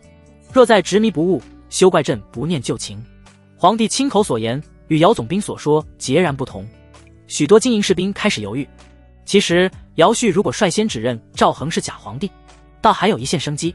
毕竟大多数经营士族没见过皇帝，就算侥幸见过的，2年半过去，皇帝容貌变化也不敢肯定了。见一些士族摇摆不定，姚绪心知不妙，若让赵恒再说下去，军心必散。他脸上闪过一丝狠厉，决定铤而走险。陛下，您这是被奸贼岳文杰蒙蔽了。众将士，随我诛杀岳文杰，救出陛下。杀！他咆哮着，试图强行发动进攻。身边几个将领同样面露杀机，显然是晋王死忠的将领。冥顽不灵，自寻死路。赵恒不再多言，面对汹涌而来的金营前锋，人皇阵运图路悄然运转。这一次，他将磅礴的气运之力化作一股无形浩荡的天威，如万丈海啸朝着姚绪及其核心党羽所在的区域碾压而去。轰！一股难以言喻的恐怖压力骤然降临，天空仿佛越发阴沉，狂风骤起，于是有一发不可收拾的感觉。正准备冲锋的姚绪以及他身旁的副将、亲卫们动作瞬间僵住，他们感觉仿佛有一座无形的大山压在了身上，不仅仅是身体，连灵魂都在战栗哀嚎。啊！姚绪首当其冲，他试图运转宗师境的真气抵抗，但那真气在天威面前如同泡沫般碎裂。他双眼暴突，七窍之中猛地溅射出鲜血，整个人如同被一柄无形巨锤砸中，连人带马轰然跪倒在地，筋骨尽碎，当场气绝。他身旁那几名晋王死忠将领也同样步了他的后尘，在无尽的恐惧与痛苦中毙命。这如同神罚般的一幕彻底震慑住了所有人。经营的数万将士目瞪口呆地看着他们的总兵和高级将领在皇帝一言之下毫无征兆的暴毙身亡。这是什么仙法？众人无不满心骇然，手足冰凉。不知是谁先带的头，当啷一声，兵器掉落在青石地上。紧接着，无数精营士兵纷纷丢弃兵器，跪伏在冰冷的雨水中，声音颤抖地高呼：陛下万岁！万岁！万万岁！臣等受奸人蒙蔽，罪该万死，求陛下开恩！狗日的姚绪，陛下这么厉害，你说被挟持了，简直拿他们九族开玩笑啊！赵恒看着跪满一地的精营将士，心中波澜不惊。都起来吧，他缓缓开口。刚才这一击足足燃烧了1万气运10万左右的气运，按理说可以动用3万左右。赵恒短短时间直接燃烧了2万6，瞥了眼漫天水雾，赵恒心头沉重。他基本上确定这场莫名其妙的大雨是气运燃烧的后遗症，整合完经营后气运应该会增加吧。赵恒收回思绪，沉声下令：岳文杰。岳文杰躬身应道：臣在，由你暂代经营总兵一职，整顿经营。臣领旨，定不负陛下重托。岳文杰激动地跪地领命。赵恒微微颔首，瞥了眼另一个面色粗犷的将领孙德胜。臣在，朕命你为神武军大将军，务必揪出隐藏的晋王余孽。孙德胜单膝跪地。臣遵旨。段晨风。臣在，朕命你为羽林军大将军，同样严查晋王余孽。臣定不负所托。段晨风激动跪地谢恩。狄宁。臣在，一位相貌英武的将领出列，命你为龙卫军大将军，莫要让朕失望。狄宁单膝跪地。臣一定不负陛下所托。扫了眼自己任命的几位军中将领，赵恒面色肃然，而等下去后把所有士卒打乱重组。顿了顿，他又道：龙卫军去封锁晋王府，没朕旨意不准任何人进出。羽林军和神武军封锁4方城门，许进不许出。众人轰然应默。遵命。初步安排完毕。赵恒目光扫过肃杀的皇城与贵妇的军队，最后望向系统。气运11.5万。初步掌控京城的军队气运增加了3万左右，但真正的风暴才刚刚开始。那位手握重兵、老谋深算的晋王，恐怕很快就知道京城中的事情了。赵恒吩咐完毕后，独自一人回到了皇宫。长宁宫内烛火温然，刘景熙见他归来，立刻迎了上来，纤纤玉指不自觉地绞着帕子，眉宇间满是忧心忡忡之色。陛下，外界情形如何了？赵恒见他这般情状，不由淡笑一声，宽慰道：爱妃不必忧心，经营与3大禁军，朕已初步掌控在手。至于晋王余孽，他语气转冷，也已经清理得七七八八，虽然少不了漏网之鱼，但也只能日后徐徐图之了。刘景熙闻言忧色进去，绽开毫不掩饰的欣喜笑容。臣妾恭喜陛下。赵恒目光掠过他那张因喜悦而更显娇艳的脸蛋，心头一动，轻笑着上前一步。这般口头恭喜可不够诚意啊！刘瑾熙眨了眨美眸，面露不解。旋即，他只觉得身子一轻，便被赵恒拦腰抱了起来，忍不住发出一声低呼：“爱妃！”赵恒抱着她径自走向寝殿，声音带着几分调侃：“早日为朕怀上龙种，才是最好的恭喜。”刘瑾熙面上飞起红霞，将脸埋入他怀中，却是柔顺的没有挣扎。他何尝不想早日诞下龙种，毕竟连那几个婢女都有了身孕，自己要是再不努力，可就危险了。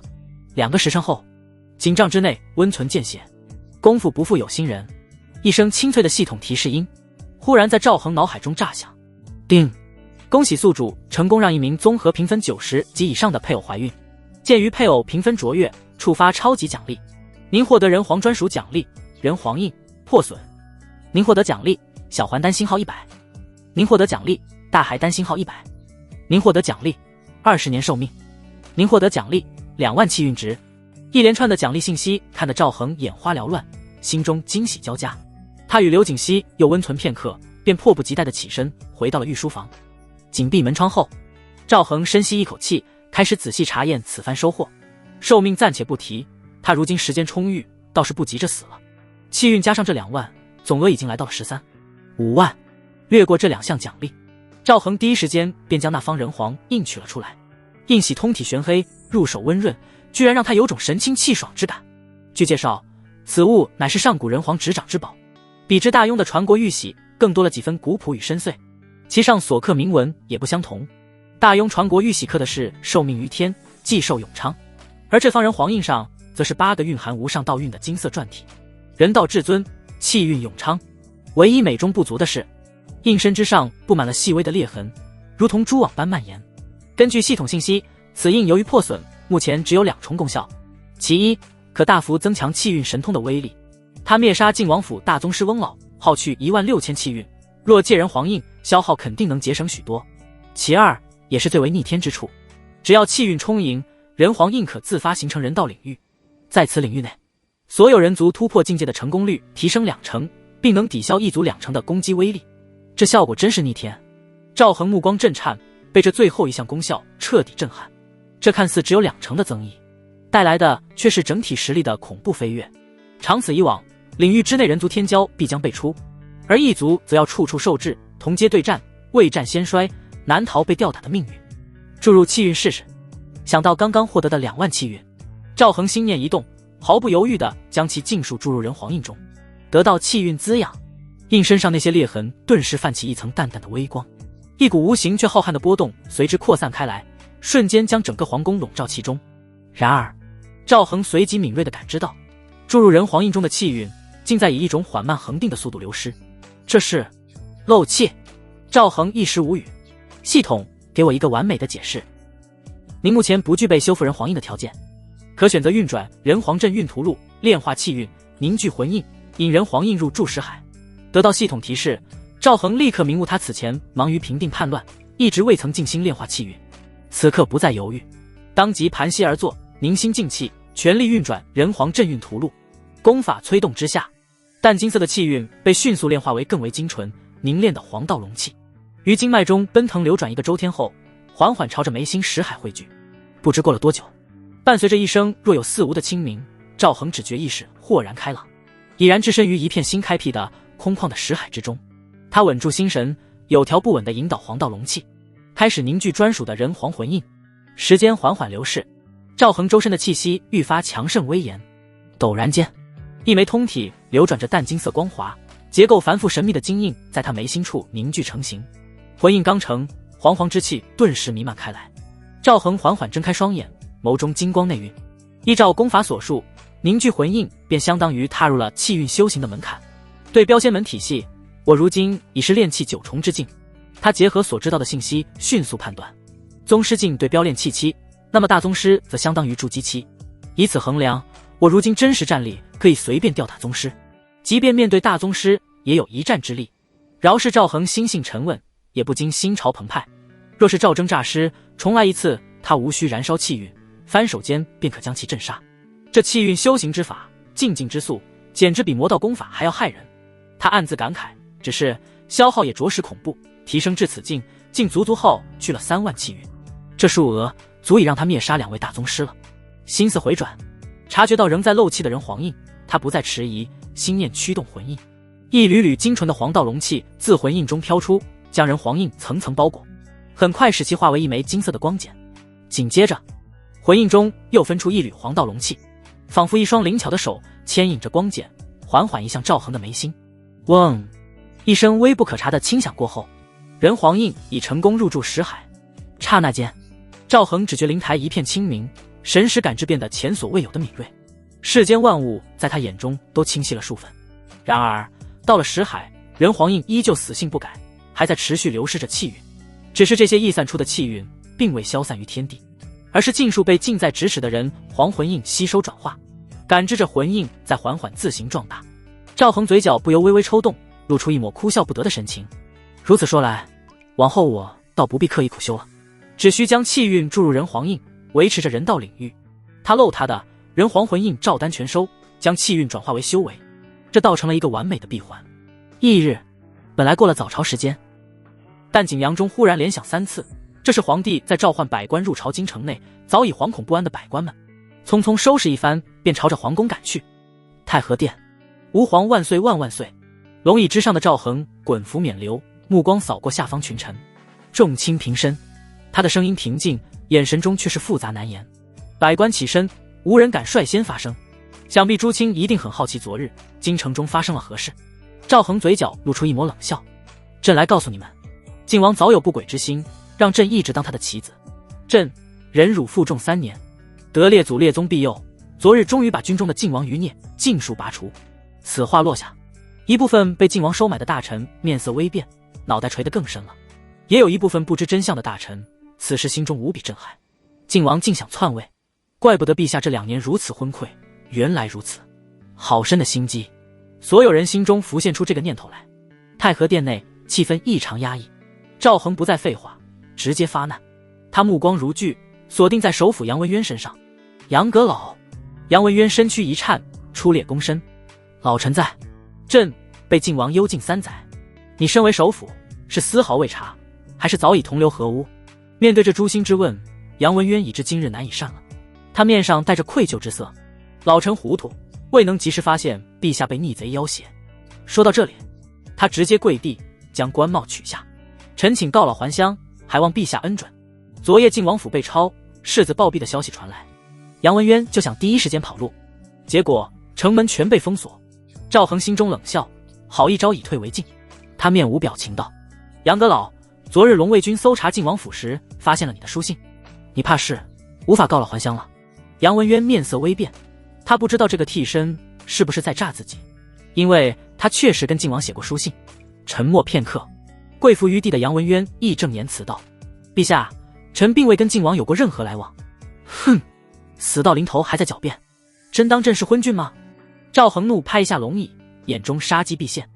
杨文渊身躯微颤，他知道今天这个替身是不会放过自己了，求饶已经无用，横竖都是死。一股破罐破摔的狠力从杨文渊心底升起，他猛地抬起头，脸上没有惶恐，眼中满是平静和决绝，伸手指向龙椅上的赵恒。杨文渊声音冷厉，响彻整个大殿：你也配称朕？你算哪门子的陛下？诸位同僚，休要被他骗了，他根本就是个冒牌货，是柳家和岳文杰找来的替身，真正的陛下怕是早被他们害了。老夫跟靖王联系，就是为了诛此国贼。轰！此言一出，如同在滚油中泼入冷水，整个太和殿瞬间炸开了锅。什么？柳家找的替身？这怎么可能？无数道震惊、怀疑、骇然的目光齐刷刷射向龙椅上的赵恒。原本就心思各异的官员们，此刻更是心潮汹涌，也顾不得朝会礼仪，窃窃私语声潮水般蔓延开来。柳如汉脸色巨变，厉声呵斥：杨文渊，你死到临头还敢妖言惑众，污蔑圣上！岳文杰更是手握刀柄，杀气腾腾，只待赵恒一声令下。杨文渊站起身，冷笑道：国贼，老夫最遗憾的就是没能手刃你，为死去的陛下报仇。柳如汉面色一阵清白，一时间居然无法反驳，因为他确实是个国贼。面对着众位大臣审视的目光，赵恒的反应却出乎所有人的意料，没有暴怒，没有惊慌，甚至嘴角还勾起一抹嘲讽。他目光淡漠地看着杨文渊，这种超乎常理的镇定，反而让一些骚动的官员心生疑虑，渐渐安静下来。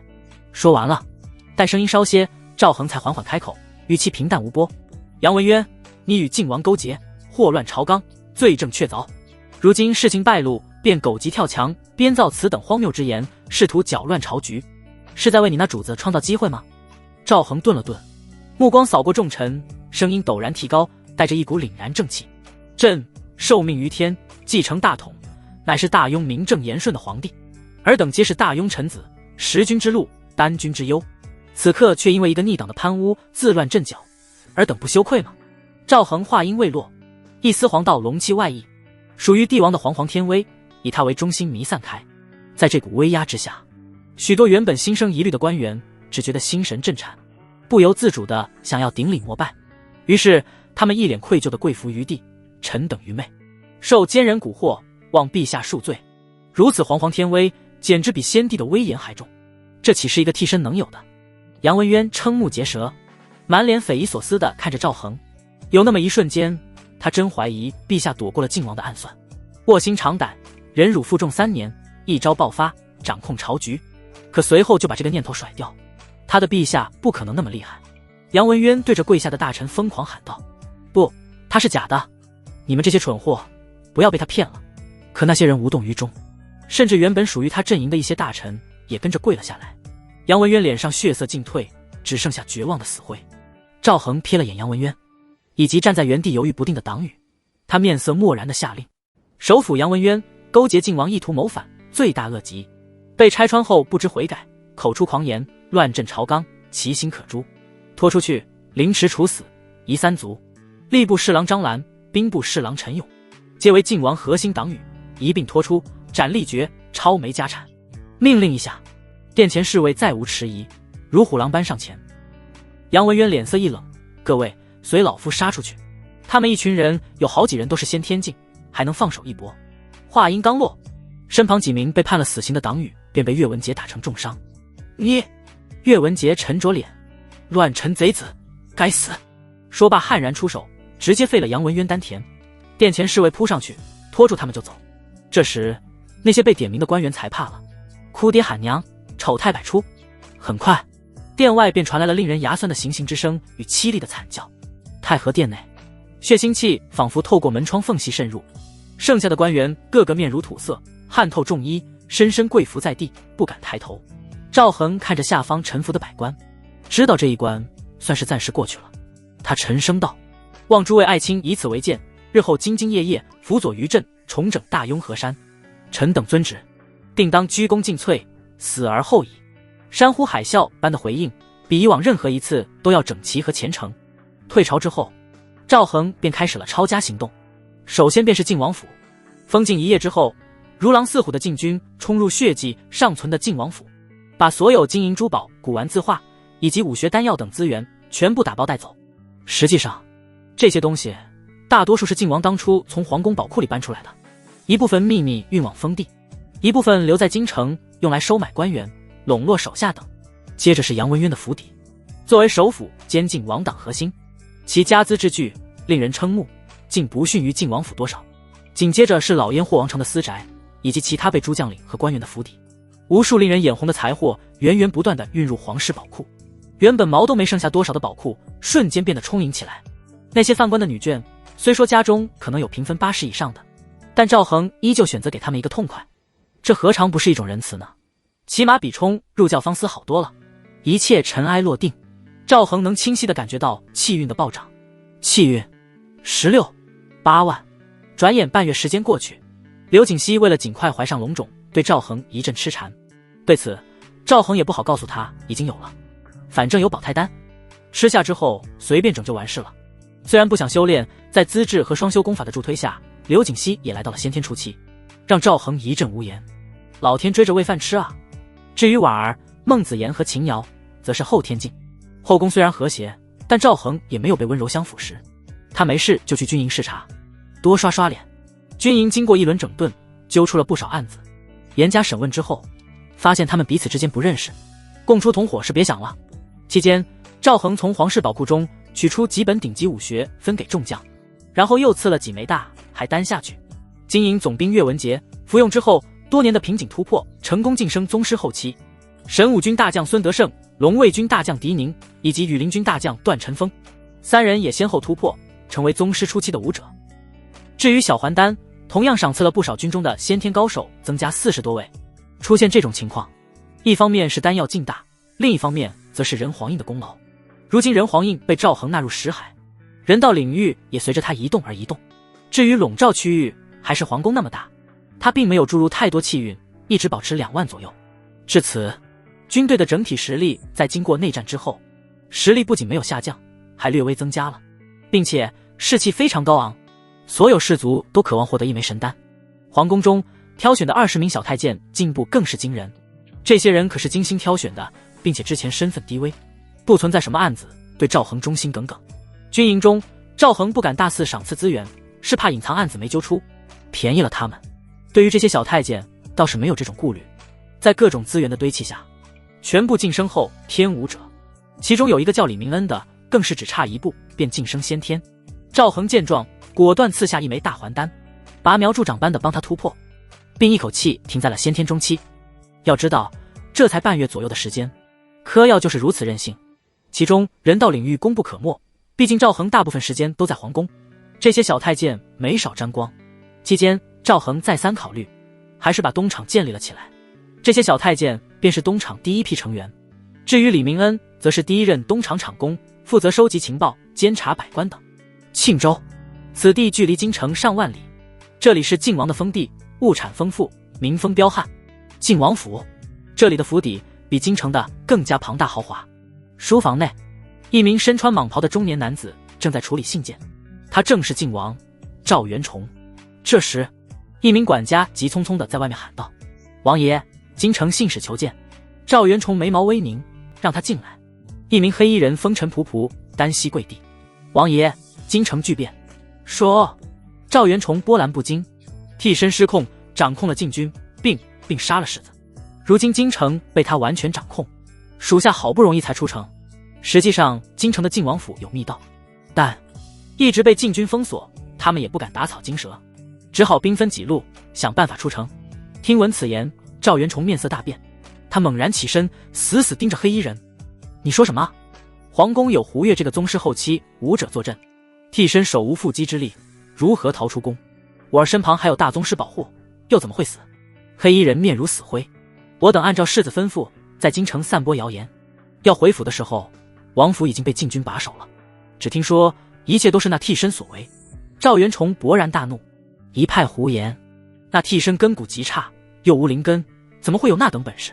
这也是他自信替身不会失控的原因。属下不知。”赵元崇眼神冷漠：“先带他下去。”召集各级属官来王府议事。大雍、皇宫，在赵恒海量资金的支持下，东厂的摊子迅速铺开，人手像雨后春笋一样冒了出来。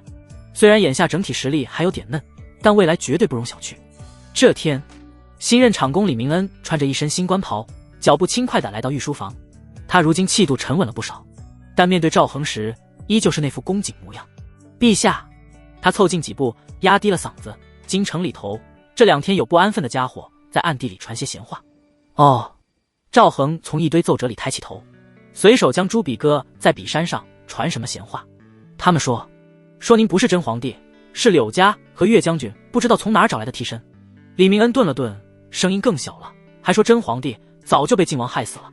说完，他悄悄抬眼，小心翼翼地去瞄赵恒的脸色。赵恒听完，脸上没什么表情，心里却非常清楚，这肯定是晋王那边没清理干净的余孽，或者是些隐藏极深的案子在故意搅浑水，想动摇人心，尽量查出散播谣言的贼子，严加审讯。赵恒脸色淡淡的吩咐了一句：“遵旨。”李明恩躬身领命，退了出去。转身的刹那，他眼底掠过一抹狠色。东厂的赵玉正好缺几个练手的，必须让那些敢污蔑陛下的家伙好好享受一番。御书房内，赵恒目光幽深，手指无意识的在桌面上敲了敲。晋王那个老东西反应这么快吗？还是说这些谣言是赵征残余的手下所为？无论是谁，我都要行动了。赵恒心念一动，看了眼系统面板，气运28.5万。这段时间他没有再消耗气运去修炼，而是专注于稳定京城，发布了一系列安抚政策。京城的百姓生活渐渐回到正轨，市井间恢复了往日的喧嚣，气运值也随之水涨船高，比之前多出10几万。得先把一部分气运转化成实打实的修为，攥在手里才踏实。赵恒眸光闪烁，下了决心，万一靖王那边搞出什么大动作，导致气运大幅下滑，那才真是没地方哭去。提升自身实力永远是硬道理。他起身回到了守卫森严的修炼境室，是这段时间专门准备的。室内空旷，只在地上放置了一个明黄色的蒲团。赵恒盘膝坐下，屏息凝神，默默运转起人皇阵运图录。今日他要冲击筑基之境。随着功法运转，冥冥之中，一缕缕虚无缥缈、蕴含着万民信念与王朝命数的气运，悄无声息地没入他的体内。这些气运在他体内沿着玄奥的路线流转，被迅速炼化，褪去驳杂，凝聚成更为精纯、带着煌煌威严的黄道龙气，最终如百川归海，源源不断地汇入他眉心识海中那枚淡金色的人皇魂印之中。魂印得到滋养，光芒逐渐变得凝实明亮。时间在寂静中流逝，不知过了多久。当汇入的黄道龙气达到某个临界点时，嗡，一声若有若无，仿佛源自灵魂深处的轰鸣响起。赵恒的识海之内忽然发生了翻天覆地的变化，一副巨大半透明的山河设计骨架四大地自然生长，缓慢又无比坚定地勾勒而出。这骨架庞大而复杂，整体呈现出一种青黑色，仔细看去，甚至能分辨出细微的山脉走向、河流脉络，宛如一片缩小的神州大地被烙印其中。在这山河设计骨架的核心内侧，悬浮着那枚龙眼大小、光芒流转的淡金色魂印。这时，一道道更为凝练的金色气运，如同根须从魂印中延伸出来，精准地连接在青黑色的骨架之上，与之形成一个奇妙的整体。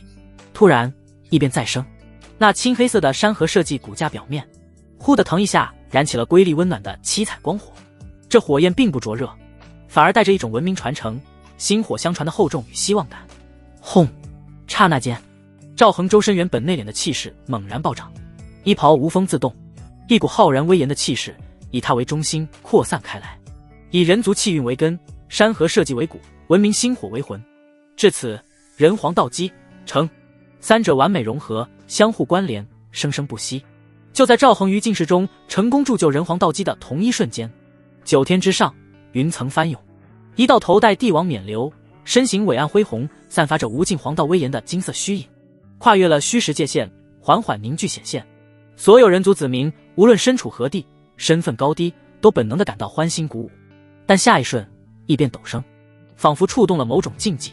来自不同方向，无数道蕴含着各种晦涩力量的流光猛地撕裂虚空，瞬间轰击在那道还未完全成型的金色虚影之上。咔嚓，如同琉璃破碎，那道蕴含无上威严的金色虚影，在密集的流光轰击下，寸寸碎裂，化为漫天光点，消散于无形。大雍皇宫境室内，赵恒识海之中，那方静静悬浮的人皇印猛地一震，印身上似乎又多了一道细微的痕迹。嘶！赵恒猛地捂住脑袋，一股仿佛灵魂被针扎般的锐痛传来，他忍不住倒吸一口气，眼中充满了惊疑不定。怎么回事？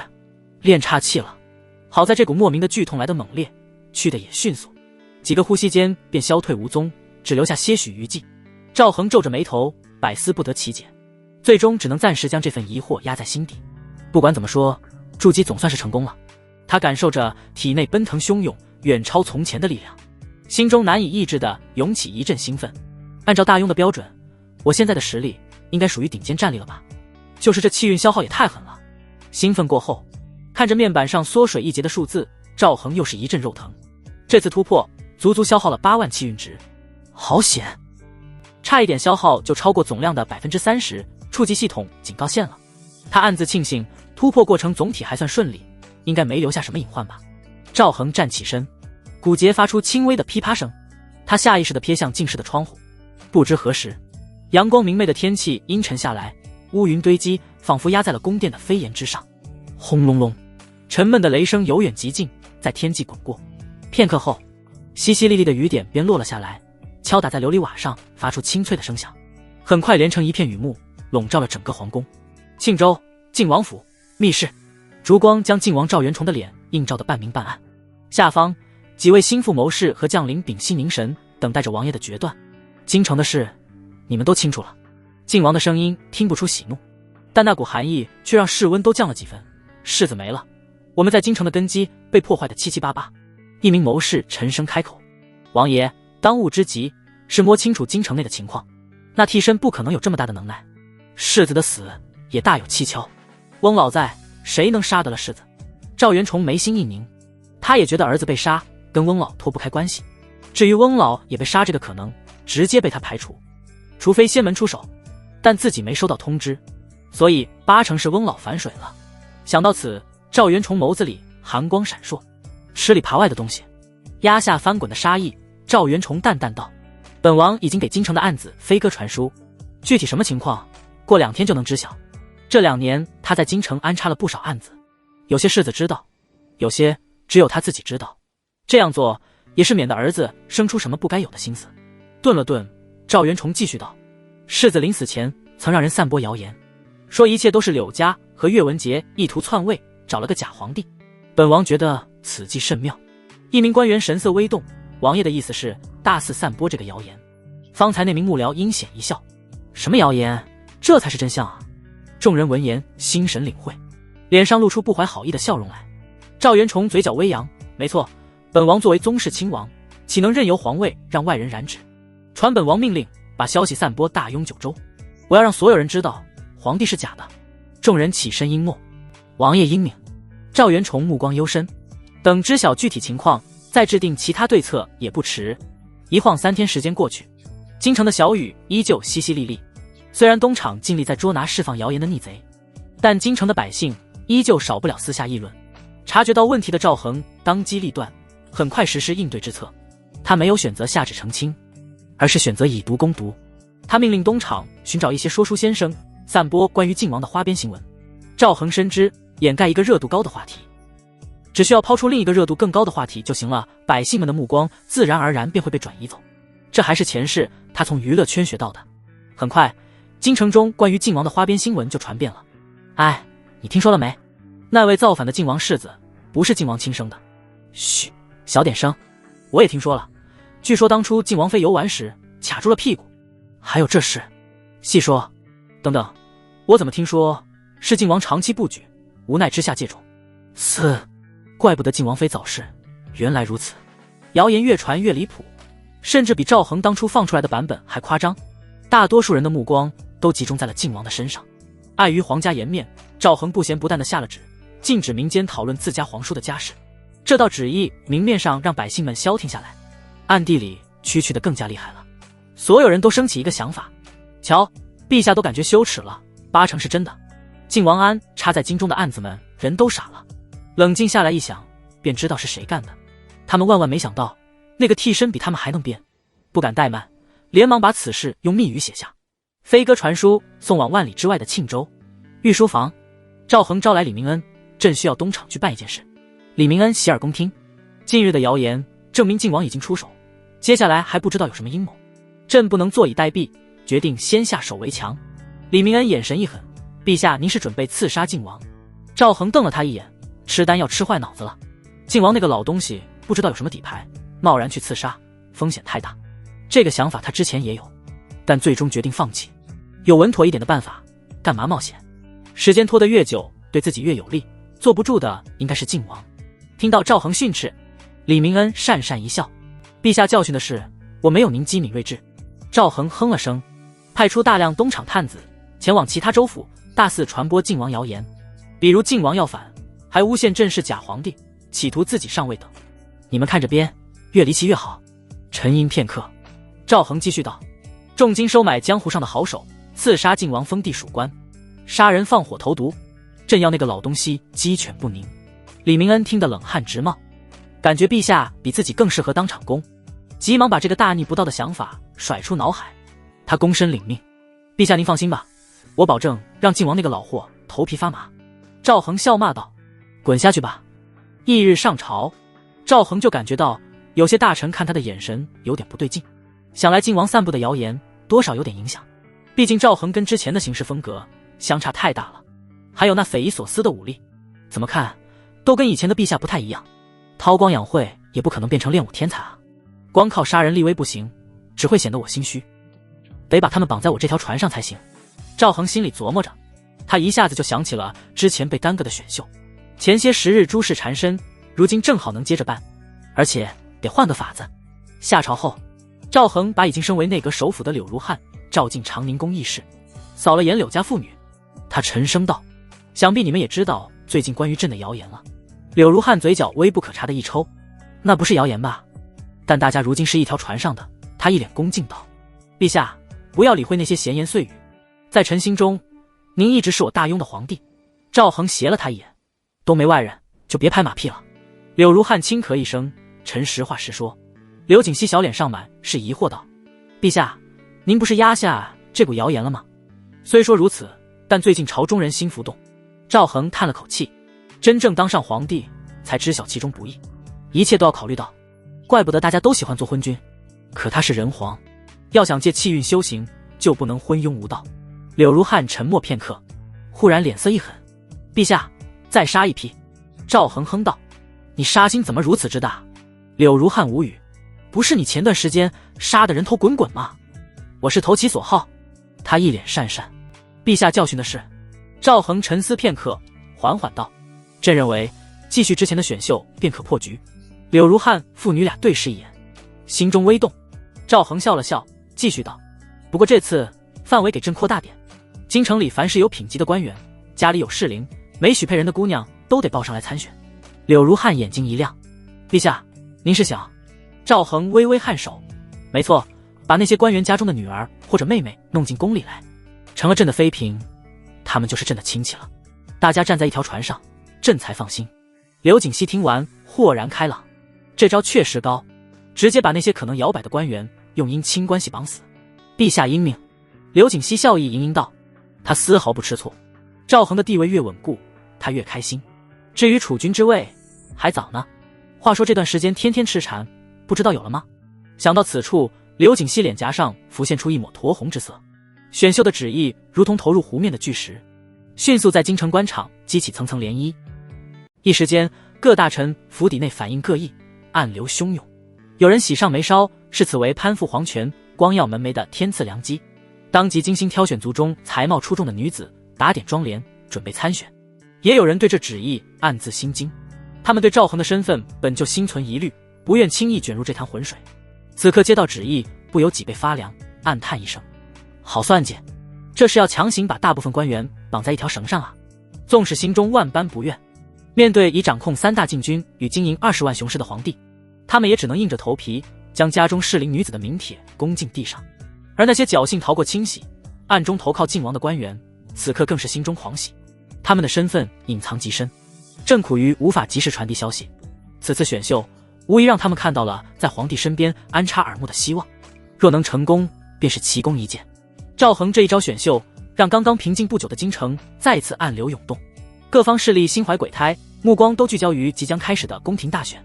翌日，晨光透过太和殿的雕花窗棂洒在金砖地面上，殿角铜钟余音刚歇，侍立在单壁旁的太监便尖着嗓子唱和：“有事上奏，无事退朝。”声音落了半晌，殿内文武百官皆垂手而立，无人出列。赵恒正欲开口，殿外突然传来急促的呼喊，带着几分气喘：“幽州刺史急报！”话音还没飘进殿内，一名风尘仆仆的将士已大步冲了进来，铠甲上还沾着风尘与汉字。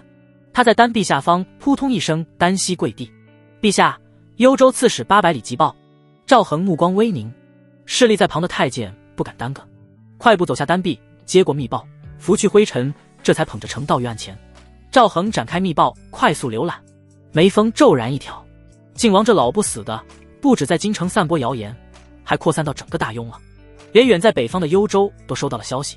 他随手合上密报，脸上却勾起一抹轻描淡写的笑：“朕还当出了什么天大的事，原来是近日幽州有些贼子在散播谣言罢了。”殿内大臣们顿时面面相觑，有人悄悄交换了个眼神。寻常谣言哪用得着800里加急？不少人心里已经有了数，8成这谣言是冲着陛下身份来的。赵恒目光缓缓扫过殿内众人，忽然话锋一转，声音也沉了几分：“朕自从继位以来，被靖王胁迫着做了些不利于百姓的事，心中一直有愧。今日便下旨，即日起免去天下百姓1年赋税，陛下不可。这话刚落，户部尚书夏景行便率先出列。国库早已空虚，如今连军饷都快发不出来了，免除1年赋税，这可是要伤国本的啊！夏大人言重了。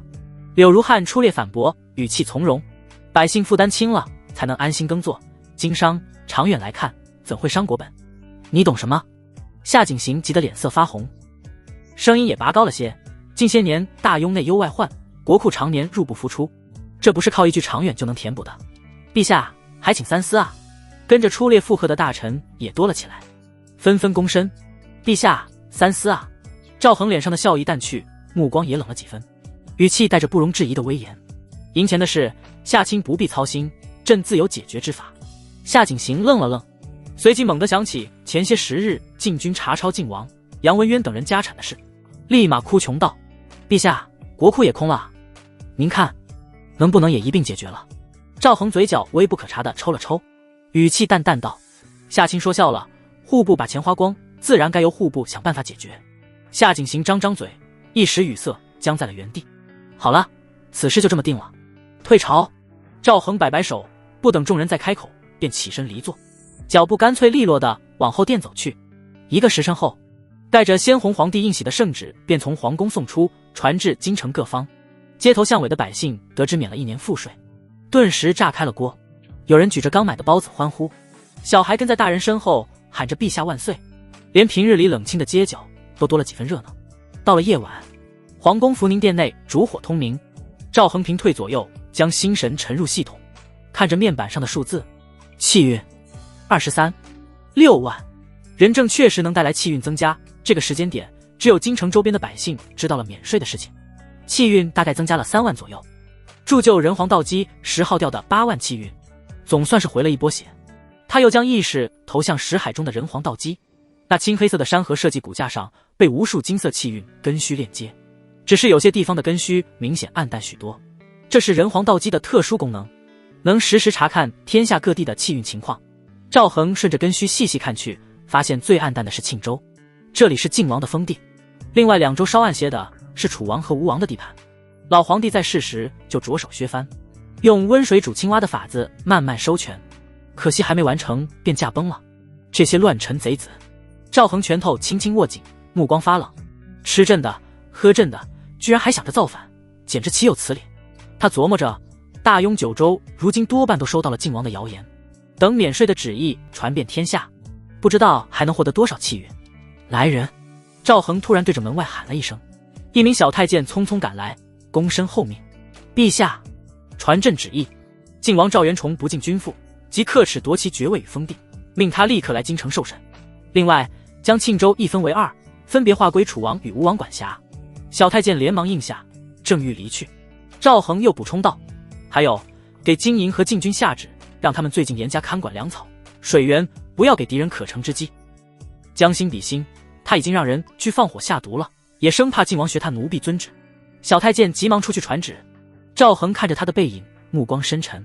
吴王和楚王也不是老实人，虽说兵力不及靖王，却也各有1州封地，就算这道旨意离间不了他们，至少也能恶心一下这些老东西。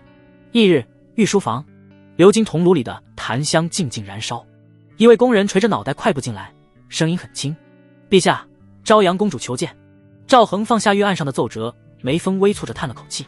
昭阳公主赵耀宁是大庸3公主，其余2位姐姐早早就嫁了勋贵，唯有她待字闺中。先前被靖王当傀儡时，她也见过这丫头几次，不过都是隔着3尺远的君臣寒暄，半句多余的话都没有。这段时间京中谣言沸沸扬扬，死鬼皇帝那几个弟弟怕是早按捺不住了。万一替身的说法是真的，他们这些宗室亲王可不就有了夺权的机会。可惜如今金营、禁军全在赵恒手里，那群人就算心里翻江倒海，表面也只能装得安分。只是这昭阳公主突然来找他做什么？让他进来吧。赵恒收回思绪，语气但得听不出情绪。如今他有系统傍身，又掌着实权，早已不是当初那个怕被拆穿的傀儡，自然不惧与这位公主多接触。不多时，殿外传来细碎的脚步声，一名穿着粉色宫装的少女走了进来，裙摆扫过青石地面，带起清响。她没急着行礼，反而先上下打量了赵恒一番，清澈的眼眸里闪过一抹复杂之色，这才轻轻喊了声：皇兄。赵恒脸上浮起一抹温和的笑：你这丫头怎么突然想着来看我了？朝阳公主指尖悄悄攥紧了腰间的玉佩。近日京城中谣言四起，我来看看皇兄，都是晋王赵元崇派人散播的鬼话。赵恒表情瞬间淡了下来，语气却带着十足的笃定。他早有反心，三妹不用放在心上，我自有应对之法。想不到王叔居然如此狼子野心。赵耀宁抿了抿嘴唇，眼眶微微发红，可恨父皇如果再能活几年就好了。他没说下去，心里却默默补了半句，那样真正的皇兄就不会死了。赵恒眉心微凝，目光复杂地望着他。是啊，要是老皇帝还活着，他或许就不会被晋王抓去当替身，不会遭这3年的罪。可若没有这一遭，他又怎么会激活系统，获得逆天改命的机会？这世上的事果然是福祸相依。看到皇兄无碍，小妹就放心了。赵耀宁压下心头的酸涩，对着赵恒微微一礼，皇兄公务繁忙，小妹先行告退。往后缺什么，想要什么，直接告诉皇兄。赵恒说着，柔和地伸出手，想去摸他的小脑袋。赵耀宁脚步本能的微撤，指尖甚至拳了一下，可很快又放松下来，任由那温热的掌心附在自己发顶的玉簪上。我才不会跟皇兄客气，那我先走了。他语气轻快了些，转身蹦蹦跳跳地离开了。粉色的裙摆像朵翻飞的花，望着那道轻快的背影，赵恒脸上的笑意渐渐淡去，目光沉了下来。刚才他那瞬间的躲闪，是察觉到什么了吗？他意味深长地勾了勾唇角，眼底掠过一丝冷意。忽然他灵机一动，在心里唤出系统，调出了朝阳公主的信息。姓名赵耀宁，年龄18，身份大雍王朝3公主，灵根地灵根，根骨玉骨，综合评分92。赵恒猛地轻吸一口气，92分，居然比刘景熙还高2分，而且灵根竟是地灵根，这可是中3等灵根里最好的资质，放在仙门里也算是天才级别了。根骨倒是跟自己一样，他努力耕耘这么久，玉骨依旧没变成灵骨，远没有反骨晋升玉骨来得快。赵恒压下心头的情绪，一个念头突然冒了出来，如此天才岂能不为朕所用？更何况他和赵耀宁还有共同的仇人晋王赵元崇，得好好盘算一下。赵恒指尖轻轻敲击着桌面，眼底的冷意渐渐转为算计。他不能承认自己是假皇帝，可在外人眼里，朝阳公主是他的亲妹妹，这层关系该如何破局？2日后，庆州晋王府的密室里，气氛压抑的能凝出水来，烛火不安的跳动，蜡油顺着烛身缓缓滴落，墙壁上投射的阴影也跟着扭曲晃荡。晋王赵元崇坐在首座，指尖捏着2份文书，一份是来自京城的详尽密报，另一份则是印着他花边新闻的纸页。他越看脸色越沉，比几日前听闻世子死讯时还要难看几分，连呼吸都粗重了不少。庶子，该死！低沉的咆哮从他喉间挤出来，带着几乎要凝成实质的杀意。他二话不说，撕碎纸张。下手站着的几位幕僚面面相觑，有人悄悄攥紧了袖角，有人偷偷用帕子擦了擦额头的薄汗，竟没一人敢出声询问。他们还是第一次见王爷如此生气。赵元崇深吸几口气，强行压下翻腾的怒意，那双深不见底的眸子缓缓扫过众人，声音平静中带着冷意。事情本王已经大致清楚了，那替身不知从哪得了部诡异的无上武学，实力突飞猛进，招式更是闻所未闻。本王安插在军中的贺修武、柴明等人全死在他手里，柳家已经彻底倒向他那边，至于背后有没有其他势力插手，目前还查不出来。还有翁老不幸陨落了。一连串石破天惊的消息砸下来，幕僚们顿时目瞪口呆，脸上全是难以置信的神色。王爷，那替身数月前还是个手无缚鸡之力的普通人，怎么可能杀得了宗师？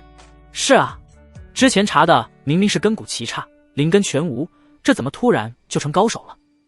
在咱们的重重监视下，他哪来的机会的这么厉害的武学？这一生此起彼伏，这些疑问也正是压在赵元崇心头的谜团。他沉着脸，手指轻轻敲击着桌面，忽然语气带着几分讽刺：本王怀疑这是本王那好四弟老皇帝留下的后手，他生平最喜欢藏底牌，当年若不是本王稍有大意，皇位也轮不到他做。当初他力排众议，把柳家那丫头那位皇后，不就是为了给那短命儿子铺路吗？可惜啊，他处心积虑留的后手，最后倒便宜了一个替身。他最信赖的柳家，如今正联合外人谋夺大雍的江山。王爷，既然如此，咱们直接起兵吧。一位留着山羊胡的幕僚率先起身，躬身请命，语气里满是急切。赵元崇看了他一眼，嘴角忽然勾起一丝冰冷的笑意，带着掌控一切的从容。本王正有此意，不过起兵前得做些准备，不仅要赢，更要赢得名正言顺，赢得天下归心。幕僚们眼神一动，有人试探着问：王爷的意思是？赵元崇身体微微前倾，目光如鹰隼般扫过众人，带着十足的自信：3年前本王能把他扶上龙椅，3年后本王就能把他拉下来，踩进泥沼里。他不是靠着皇帝的名头收拢人心吗？本王就亲手撕了他这层伪装。替身是他永远洗不掉的污点。他顿了顿，语气阴沉。此前散播谣言，效果不显，只因空口无凭。但现在，本王要给他补上这铁证。这话一出，幕僚们纷纷竖起耳朵。赵元崇看着他们的反应，抛出了真正的杀招。你们可还记得那具被本王用寒冰玉棺保存完好的尸体？众人心头一震，随即恍然大悟。一位胖脸幕僚激动地往前凑了凑。王爷是想请出真皇帝的尸身，当众揭穿那替身的假面？正是。赵元崇语气森然，眼底闪过一丝狠戾。当初把皇帝尸身秘密运到封地，本是以防万一，没想到今日真派上了用场。这时，角落里一位穿着青衫的幕僚迟疑着开口：可真皇帝尸身在咱们手里，岂不是坐实了咱们和陛下驾崩有关？这反而会落人口实啊！赵元崇闻言，脸上忽然露出一抹高深莫测的鬼笑，手指轻敲了敲太阳穴。在咱们手里，不代表人是咱们杀的。他清了清嗓子，开始编造一个颠倒黑白的谎言。真正的陛下是被柳如汉与岳文杰这2个包藏祸心的逆贼联手害死的。他们早有反意，暗中筹谋多年。弑君之后，为了争取时间掌控朝局，便寻了个相貌相似的替身，演了一出李代桃僵的篡国大戏。幕僚们屏息凝神，眼中渐渐亮起光芒，没人打断他的话。赵元崇继续往下说，声音里甚至带上了几分哽咽。他们本想把陛下尸身彻底销毁，是本王的真儿。他暗中查的真相，找到了逆贼藏匿尸身的地方。真儿不忍君父受辱，拼死把陛下尸身抢了出来。他本想带着这铁证逃出京城，公告天下，却不幸被柳家与岳文杰察觉。为了掩盖弑君的滔天大罪，那些逆贼竟悍然发动兵变，围攻王府，要杀人灭口。真儿他安排亲信死士带着陛下尸身从密道突围，自己则留下来阻拦强敌，最后力战而亡，壮烈殉国啊！这个精心编织的故事说完，密室内先是一片死寂，随即爆发出阵赞叹声。王爷此计真是釜底抽薪。刚才请命的山阳胡幕僚激动的声音发颤。这么一来，那替身就是弑君逆贼扶持的傀儡，柳如汉、岳文杰就是罪该万死的国贼，而王爷您是为君父报仇、揭露真相的社稷忠臣，世子殿下更是为国捐躯的忠烈。咱们起兵名正言顺，占尽大义。没错。另一人立刻补充，届时咱们可让3军缟素，扶柩出征，再广派说书人把这真相编成故事，在各大州府传唱，定要让天下人都看清楚。如今坐在龙椅上的是个假货，是踩着真皇帝与忠良鲜血上位的窃国大盗。赵元崇满意地点点头，脸上露出志在必得的冰冷笑容。他不是仗着些诡异手段冒充真龙吗？本王就把他打回原形。这大雍的江山终究还得由赵家人来做。他豁然起身，语气斩钉截铁，立刻依计行事，挑选精干机敏之人，携带檄文，吩咐各地散布消息，同时加紧联络各方旧部，整军备马，筹措粮草。本王要亲自领兵诛杀逆贼，匡扶河山。御书房内，檀香青烟缠绕着案上堆叠的奏折。赵恒抬头看向躬身立在下方的柳如汉，语气带着几分关切：柳卿，选秀举办的如何了？柳如汉微微躬身回话，声音平稳：回陛下，各项流程尚在筹备，约莫还有月余才能正式开始。月余？赵恒眉毛一挑，随即摇头，语气带着不容置疑的坚决：不行，时间太长了。京城里面适龄的女子，先挑选一批送入宫来，朕要亲自挑选。柳如汉瞳孔微扩，脸上露出愕然之色，嘴角微不可察地抽了抽：陛下，此举不符合礼数啊！选秀历来有3审3选的规矩，仓促入宫，恐遭朝臣非议。赵恒闻言笑了笑，语气带着几分调侃：柳卿，这话还是让礼部尚书说吧。柳如汉噎了一下，无奈的轻咳一声：陛下，您这也太急了些。秀女的户籍核验、礼仪教导都还没准备好，贸然入宫，怕是乱了章法。赵恒心里也有些无奈，选秀动不动就是1-2个月，他如今要快速积累实力，哪等得起？再说了，自己当傀儡的时候，选秀耗费1个月，如今还是1个月，那自己不是白掌权了？沉默片刻，赵恒语气沉了几分，目光落在柳如汉身上，带着一丝若有似无的暗示。朕不是好色之人，柳阁老，为了你以后的外孙，过几日先带进宫里一批秀女，其余的后续再补。柳如汉眉头拧成疙瘩，还是没摸透陛下的心思。但见赵恒神情凝重，不似玩笑，终究还是躬身应下。臣遵旨。待柳如汉躬身退去，御书房内只剩下他一人。赵恒沉思片刻后，对着殿外扬声喊道：“来人，传昭阳公主觐见。”他决定摊牌了，能坦诚合作最好，若是不能……赵恒眼底掠过一丝漠然，他不允许任何人阻拦自己的路。片刻后，殿外传来轻快的脚步声，穿着藕色宫裙的昭阳公主蹦跳着走进来，裙角绣着细碎的白玉兰，发间银簪上的珍珠轻轻晃动，衬得她那张略带婴儿肥的脸蛋愈发娇俏。皇兄，你喊人家来干嘛呀？赵耀宁老远就娇声开口，语气里满是亲昵。赵恒脸上浮起一抹温和的笑，对着殿内势力的宫人摆了摆手：“你们都退下，守在殿外，不许任何人靠近。”待宫人尽数退去，他又仔细感应了一番，确认周围没有人偷听，这才收回心神，淡声道：“耀宁，你真当我是你的皇兄吗？”赵耀宁脸上的笑容瞬间僵住，握着裙角的手指猛地收紧：“皇兄，你这是什么话？耀宁一直把你当亲皇兄呀？”赵恒轻轻叹了口气，目光紧紧锁住他，语气平静：“很可惜，我不是你的皇兄。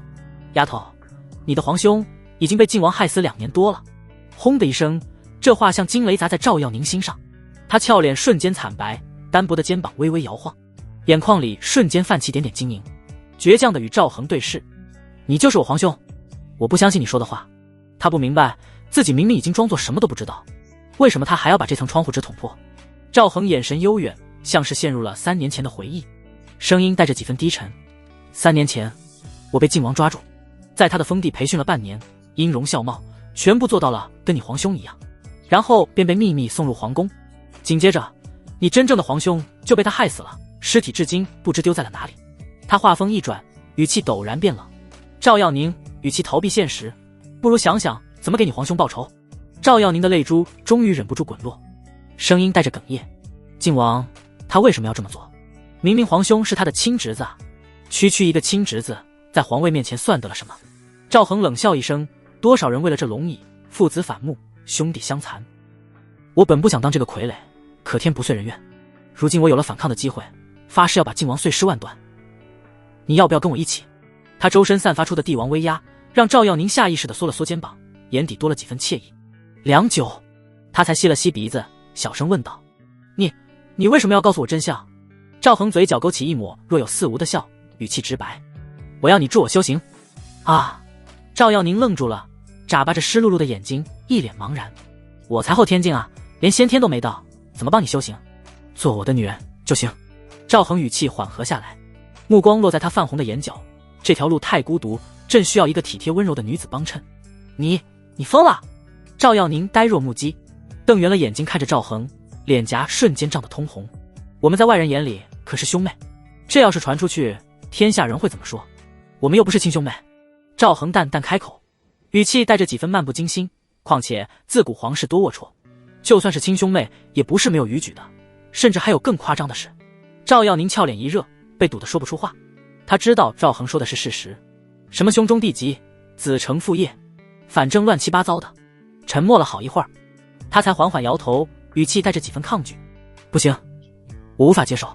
就算晋王杀了皇兄，他也是赵家人，我顶多两不相帮，不会帮你对付他。”赵恒脸上的笑意瞬间淡去，目光紧紧盯着赵耀宁，忽然轻笑一声：“公主，可你知道了我的秘密啊？”赵耀宁吓得后退2步，后背撞到了殿内的盘龙柱，他声音带着慌乱：“是你自己告诉我的，我本来装作不知道的，是你非要挑明。无论如何，你知道了真相。”赵恒摊了摊手，语气平淡却带着致命的压迫：“贸然放你出宫，太危险了，所以还是杀了吧，只有死人能永远保密。”话音落下的瞬间，黄道龙气微微涌动，一股煌煌天威骤然收紧。赵耀宁呼吸都滞了半拍，汗毛尽数竖起。“别！”赵耀宁急的声音都变了调：“你这人怎么不讲道理？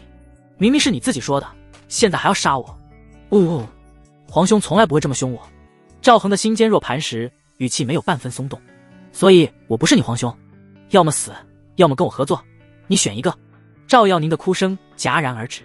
眼底满是难以置信，这个男人居然如此冷血。他咬着唇瓣，指尖深深掐进掌心，心里又怕又乱。就在这时，赵恒忽然话锋一转，语气缓和了些许。不过我这里还有个折中的办法。什么办法？赵耀宁连忙抬头，睫毛上还挂着泪珠。你答应做我的女人，但我们的关系暂时不公开。赵恒嘴角微扬，抛出诱饵，等朕100年之后，皇位传于你生的儿子。这样一来，江山还是赵家的，你也能给你皇兄报仇，岂不是两全其美？赵耀宁愣住了，手指无意识地绞着裙摆，心里飞快盘算起来。靖王狠毒，连皇兄都杀，若真让他掌权，自己要么死，要么被和亲。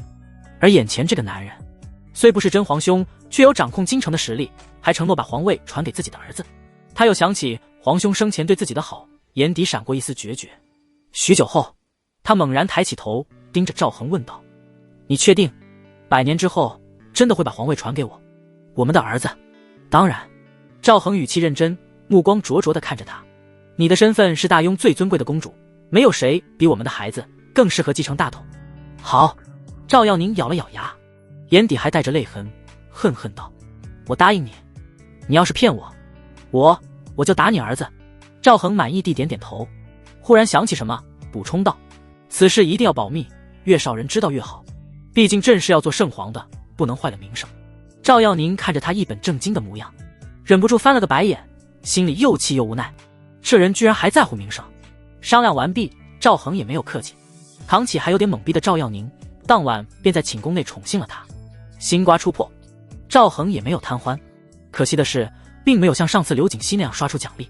他并不意外，同属于90分及以上的配偶，只有首通报奖励很正常。庆州夜色浓稠如墨，万籁俱寂。城南刺史府内最后一盏烛火刚刚熄灭，整座府邸沉入一片幽暗。忽然一道黑影如鬼魅般掠过院墙，无声落地。月光偶尔穿透云层，映出他手中短刃那一闪而过的冷光。一个后天境护卫刚察觉到风中异动，还没来得及转身，就被从身后捂住口鼻，刀刃迅速划过喉咙，鲜血汩汩涌出，溅在冰凉的石板上，很快被暗色吞噬，只留下一股若有若无的血腥味。不到半个时辰，刺史府主屋方向猛地亮起火光，几声短促惨叫划破寂静，随后一切又重归死寂。消息传到晋王府时，赵元崇正紧攥着那份褫夺他爵位、拆分庆州的圣旨，拳头因用力青筋暴露。得知刺史被杀的消息，他眼中寒意更重。这3天来，庆州各级官员都遭到了杀手袭击，死伤了不少。不仅如此，还有群体中毒、火灾等。好得很。赵元崇猛地将圣旨撕裂，随手丢在地上。他以为杀几个官员，制造一些混乱，就能让本王乱了阵脚，真是可笑。他这几天非常恼火，本来正在厉兵秣马，准备全军出击，结果被这些乱七八糟的事情搞得不胜其烦，动员也暂停了。下手的亲信幕僚赶紧躬身：王爷，如今庆州官员人心惶惶，咱们得尽快稳住局面。稳住。赵元崇冷笑一声，大步走到窗前，望向窗外沉沉的夜色。本王不仅要稳住，还要让他也尝尝寝食难安的滋味。他倏地转身，目光扫过众人。那替身不是想借圣旨离间本王与楚王、吴王吗？他真是太小看我们了。即刻被2份密信，派人分别送王楚、吴二王的府上。幕僚连忙应下，又问：密信中该如何措辞？告诉他们。赵元崇指尖轻敲窗棂，赵恒那替身已动了削藩之心，庆州只是第一步，下一个就是他们的封地。本王愿与他们结盟，共讨逆贼。事成之后3分大雍，最后谁能坐上皇位，各凭本事。同一个爹生的，他太了解楚王和吴王了。那2人本就对老皇帝削藩不满，再加上如今流言四起，新皇的身份存疑，只要抛出足够诱人的利益，再点明唇亡齿寒的道理，他们不可能不动心。安排完联络藩王之事，赵元崇像是想起了什么，还有传本王的命令，启用京城埋着的暗棋。暗棋？幕僚先是一怔，随即醒悟，那是王爷多年前布下的暗线，遍布京城各处，有市井小贩、宫中杂役，甚至还有几个不起眼的小官。这些人藏得极深，只有晋王知道他们的存在。不错，赵元崇嘴角勾起一抹阴狠，以其人之道还治其人之身，让他们在京城搞点动静，烧粮草、下毒、制造谣言、袭杀官员等，再设法破坏城外的水渠。本王要让京城人心惶惶，让那替身首尾难顾。他之前不是没想过用赵恒这些招式，但仔细一想，等到起兵之后，关键时刻启用暗子做这些事情效果更好，甚至不费吹灰之力就能取胜。谁知道那小子如此阴毒，还没开战就开始搞这些下三滥手段。幕僚躬身领命，正要离开的时候，等等！赵元崇叫住他，目光如刀锋般锐利，再给他们带句话：若能寻到机会靠近那替身，不择手段弄死。幕僚心头一凛，低声应道：是。待他离去，密室中只剩下了赵元崇一人。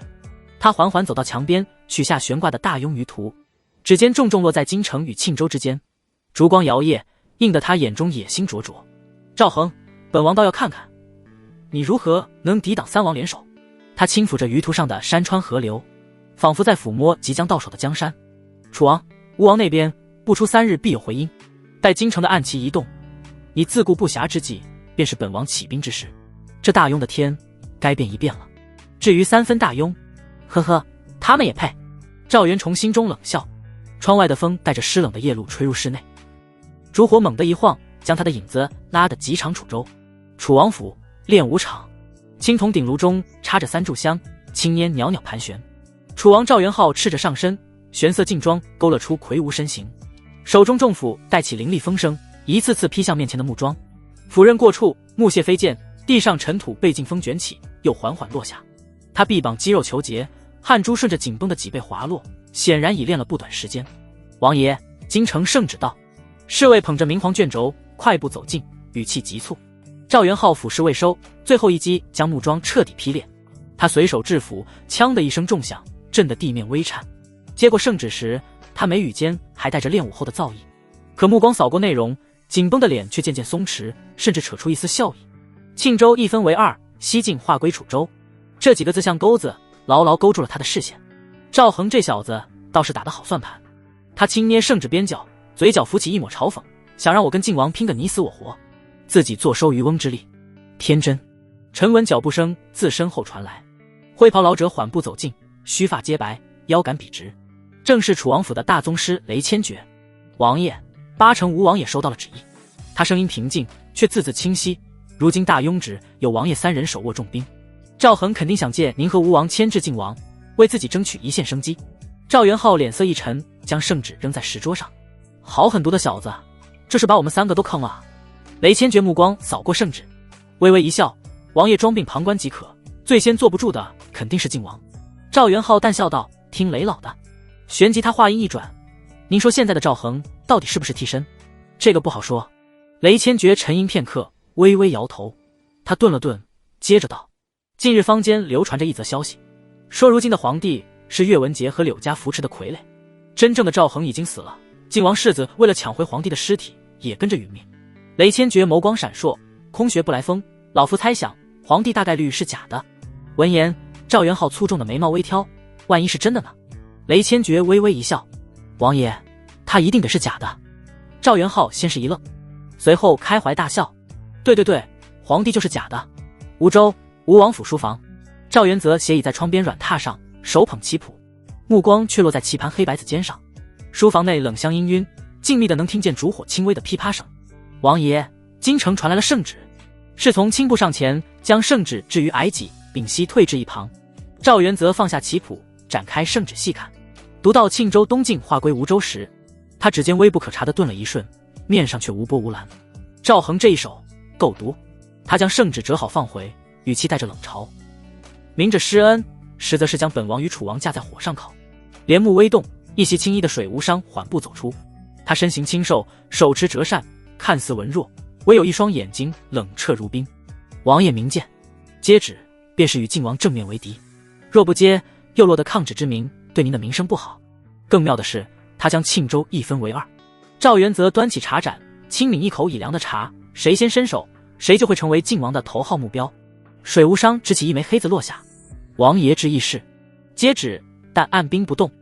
赵元泽目光不离棋盘，先遣文官入京谢恩，借口吴州民情未稳，暂缓接手，顺便再试探一下我那侄儿是真是假，最后坐等晋王上门即可。他略作停顿，微笑道：只要本王一直未表态，晋王和皇帝都会来争取本王。水无伤舌扇轻摇，唇角微扬：王爷此计既顺了赵恒的意，又避了晋王的锋芒，可谓两全其美。赵元则笑而不语，只拈起一枚白子，轻轻落在黑子之侧，棋盘上黑白交错，一如这大庸天下，表面平静，内里早已暗潮汹涌。福宁殿内烛影轻摇，将锦帐边缘的金线映得流光溢彩。赵恒从赵耀宁身侧坐起，少女不对，少妇仍羞怯地蜷在被褥间。他轻轻吐了口气，这时一道清脆的系统提示音便在脑海中响起，宛如久旱后的甘霖，令人心神一震。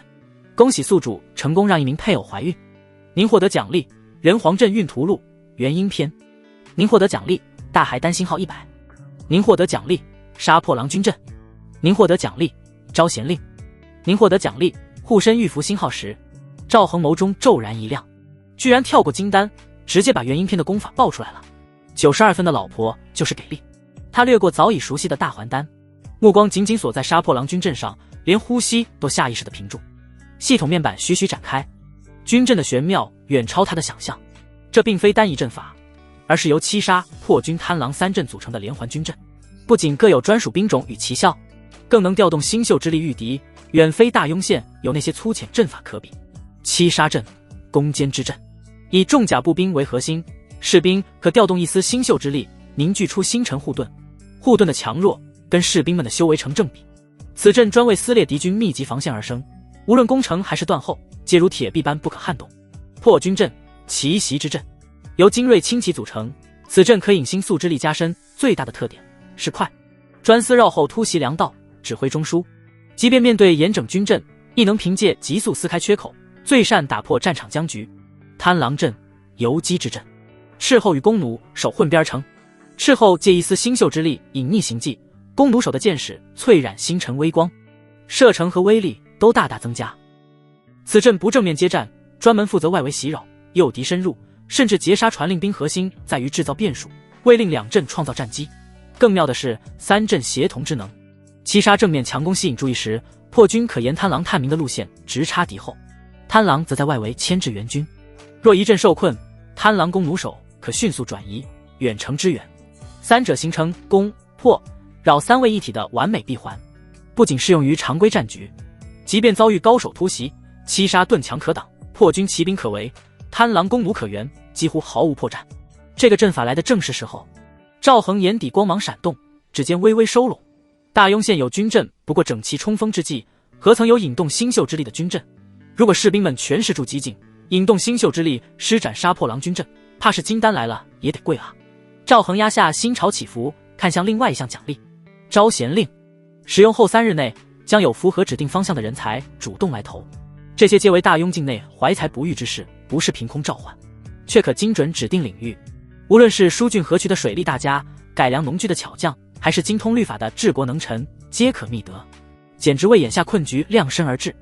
赵恒心绪翻涌，大庸此时就是个烂摊子，急需各种人才。这枚招贤令刚好解燃眉之急，而且招来的人才忠诚度达到了死忠级别，只要自己别作死，几乎不会背叛的。就是有点少了，才一枚。赵恒有些遗憾地想到。接着他把目光投向最后的护身玉符，此玉符为一次性道具，佩戴之后遇到致命危机可激活一个护盾，大宗师全力攻击1个时辰方可打破。居然如此厉害，龟壳啊！赵恒心中感慨，他一直担心晋王会派杀手针对刘景熙他们，所以多加防范。这下倒是可以稍微放心了。大宗师全力攻击1个时辰才能打破，真实情况可能抵挡得更久，因为出了第一招，除非调息好继续攻击，否则力度会越来越小。看来这一局朕的胜算又添了几分。赵恒望向帐外渐明的天色，唇角微扬。元婴功法可提升修为，杀破狼军阵可强化军力，招贤令可广纳人才，护身玉符解决后顾之忧，把朝阳公主拉上船果然是正确的选择。赵恒将翻涌的心绪从系统奖励中抽离，殿外忽然响起一阵骚动。赵恒如今已经筑基，很清楚的就能感知到是谁来了。他低头看向身旁的赵耀宁，少女仍沉溺在方才的余韵里，双颊晕红，显然未曾察觉外界的动静。赵恒嘴角一动，这还保密个屁啊！殿外空地上，刘景熙一张俏脸已然冷若冰霜。他本是怀揣着自己有孕的喜讯前来，却不料刚到福宁殿门前，便被一个小太监拦下。那小太监身着东厂服饰，身姿笔挺，正是李明恩派来守殿的小林子。你好大的胆子！刘景熙柳眉倒竖，鬓边碎发随气息微颤。再说一次，让开！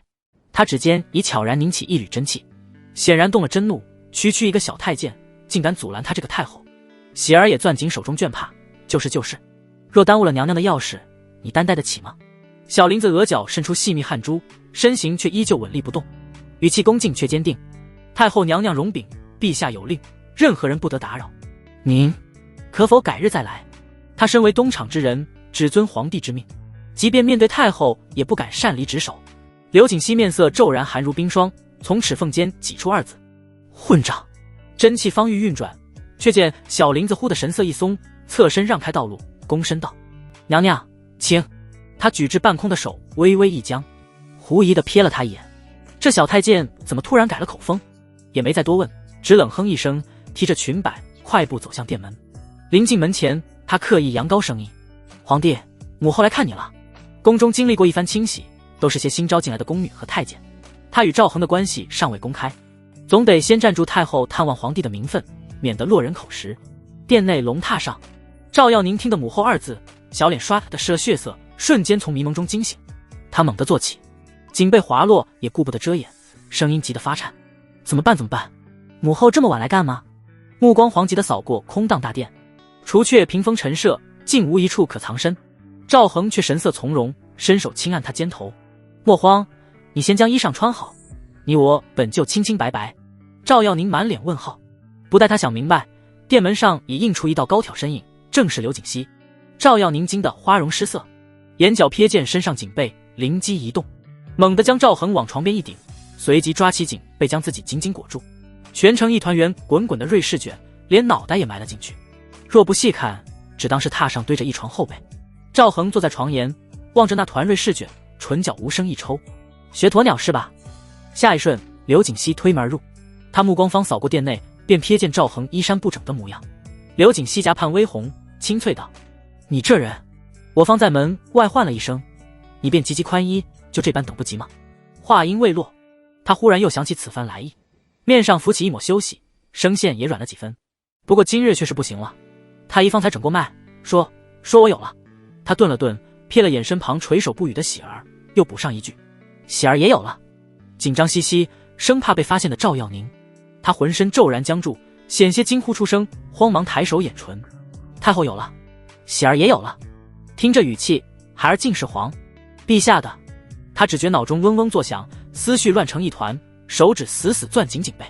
可朕早知道了，只不过一直没告诉你。赵恒若无其事披上衣服，让你自己发现才更惊喜。刘瑾熙轻哼一声：算你有理。他目光在殿中转了一圈，鼻翼忽地轻轻一动，空气中除却檀香，还萦绕着一丝若有若无，属于情事之后的迷你气息。他眼波一流转，看向赵恒：这气味是怎么回事？你让谁侍寝了？想到刚才赵恒衣衫不整的样子，他顿时明白过来。赵恒微微颔首，朝着榻上的瑞士卷使个眼色：是的，朕方才又拉拢了一个关键人物。刘瑾熙秀眉微挑，莲步轻移，悄无声息地走向龙榻。警备中的赵耀宁听得赵恒未曾供出自己，刚悄悄松了口气，下一秒便觉身子一轻，竟被一股巧劲凭空掀了起来。呀！他忍不住低呼一声，在空中打了个旋，最终稳稳落进一个温软怀抱。刘瑾熙垂眸看去，怀中少女云鬓散乱，机体雪白如玉。他瞪大美眸，脱口娇呼：怎么是你？赵耀宁僵硬地抬起头，四目相对，殿内霎时间陷入一片死寂，微闻烛火碧波轻响。沉默良久，赵恒便戏法似的掏出2枚麒麟玉符：要看看朕的宝贝吗？第二天早上，晨光斜斜切过福宁殿的雕花窗棂，在地上画出一块块明暗交错的光斑。赵恒刚由宫女伺候着穿好龙袍，系上玉带，下意识地看了眼系统面板，气运32.8万，距离他下旨免除全国赋税已经过去5天，气运涨这么多也在情理之中。他嘴角刚露出一丝笑意，面板上的数字忽然开始下降，气运31.4万，足足少了14000点。发生了什么？赵恒脸上的笑意瞬间消失，他集中精神，脑海中浮现出人皇道基的青黑色山河轮廓，很快找到了原因。庆州附近几州的气运根须忽然暗淡了一丝，靖王又在搞什么鬼？赵恒眼神冷了下来。想到这里，他大步走出殿门，对台阶下的侍卫说了句不用跟着，就一个人沿着公道往东厂走去。东厂衙门的屋檐下，铜铃在晨风中轻轻作响，门里飘出檀香和纸张油墨混合的味道，丝毫没有阴沉压抑的感觉。赵恒刚走进院子，穿着一身墨色厂服的李明恩就急匆匆地从纸坊里跑出来，扑通一声单膝跪地：“奴婢参见陛下。”“起来吧。”赵恒抬手示意，目光扫过院子里正在列队巡逻的厂卫，脸色严肃：“把你当初那批老弟兄都叫来，朕有要紧事。”“是。”李明恩不敢耽搁，转身快步往里走，鞋子在青石板上踏出急促的响声。没多久，11个穿着同样服装的小太监陆续赶到，有的袖口还沾着墨汁，有的腰上别着侦察用的短刀，显然都是刚从各处岗位上赶回来的。“陛下，另外8位兄弟还在外地办差，暂时回不来。”李明恩站在一旁小声解释。他们这20个人是东厂最早的一批骨干，现在分散在各州府，能在京城聚集12个已经很不容易了。赵恒见他们个个站得笔直，轻轻点头：“没关系，先处理眼前的事情。”说着从袖子里取出一个木盒子，打开的那一刻，温润的药香弥漫开来，一盒子里整整齐齐放着20枚龙眼大小的丹药，通体雪白，隐隐有光芒闪过。这是大还丹，一颗能增加60年功力。赵恒声音不高，却清晰地传到每个人耳朵里：“你们服下后去找个安静的房间炼化，仔细引导药力，别浪费了这份机缘。”这话一出，12个小太监都愣住了，有2人甚至下意识往前挪了半步。大还丹他们当然听说过，没想到自己也能得到这样的神药。发呆间，反应快的已经扑通跪倒在地，其他人也跟着叩头，声音激动的发颤：“谢陛下恩典。”赵恒把木盒递给李明恩，让他分发：“你也有份，剩下的这几颗等外地的人回来了，你替朕发给他们。”李明恩的手顿了一下，连忙弯腰：“奴婢谢陛下赏赐。”赵恒的目光缓缓扫过众人，看着他们眼中闪烁的亮光，语气缓和了些：“朕是个念旧的人，你们最早跟着朕，就算后来有资质更好的新人进来，朕也没忘记你们。”他顿了顿，语气淡淡：“以后别让朕失望。”这话让众人刚刚平复的激动眼神瞬间又灼热起来，齐齐跪地：“臣等绝不辜负陛下恩情，愿为陛下赴汤蹈火。”声音震得院子角落的梧桐树叶簌簌落下。“好了，都去修炼吧。”赵恒摆摆手让众人退下，单独留下李明恩：“明恩，你抽空从新进宫的小太监里挑一批资质不错的，好好培养，缺什么尽管给朕说。”李明恩弯腰答应：“奴婢遵命，一定亲自挑选，绝不漏过一个好苗子。”赵恒点点头，忽然想起一件事，目光转向直房的书案：“对了，朕让你查的军中基层将领有结果了吗？”之前因为军中有靖王安插的暗桩，除了岳文杰4人各得1颗大还丹外，其他将领他只赏赐了小还丹。李明恩赶紧走进直房，从堆叠的卷宗里抽出一份名单，纸上密密麻麻写着名字，旁边还标注着籍贯、家世和修为。他双手捧着名单递过来：“陛下，这份名单上的100个人都很可靠，奴婢网上查了3代，祖辈都是清白人家，和靖王派系从没有任何牵连。”赵恒用手指拂过纸上的字迹，目光落在修为那一栏，大多是淬体后期，最高的也不过先天初期。他暗自点头，修为倒都符合要求，毕竟时间紧迫，总不能找个连淬体都没完成的人强行为大还丹，那不得当场去世吗？做得不错。赵恒把名单折好收进袖子，等会儿朕就去军营一趟。收好名单，他又问道：“朕让你在庆州搞破坏的事情进行得怎么样了？”李明恩连忙汇报：“陛下，奴婢雇了江湖上的杀手，这半个月成果不小，庆州大小官员死伤30多个，官职最高的为庆州刺史。”他顿了顿，放火下毒也都有成效。靖王原本在整顿兵马准备打仗，被我们这么一搅和，暂时停下来了。只是最近庆州防备加强了很多，我们损伤不少人手。赵恒神色微动：“整兵备战，看来靖王准备造反了。”他忽然想起气运根虚的异常，问道：“庆州周边几个州最近有没有什么异常情况？”李明恩心里一惊，陛下连这个都知道了，难道还有别的消息渠道？他压下疑惑，脸色凝重：“陛下神机妙算，确实发生了一件事。”赵恒示意他继续。李明恩斟酌片刻，接着道：“庆州附近几州流传着一则谣言，靖王说陛下是岳文杰和柳家找的傀儡，还有真皇帝是被暗杀了。”赵恒神色一愣：“这些谣言不是早有了吗？”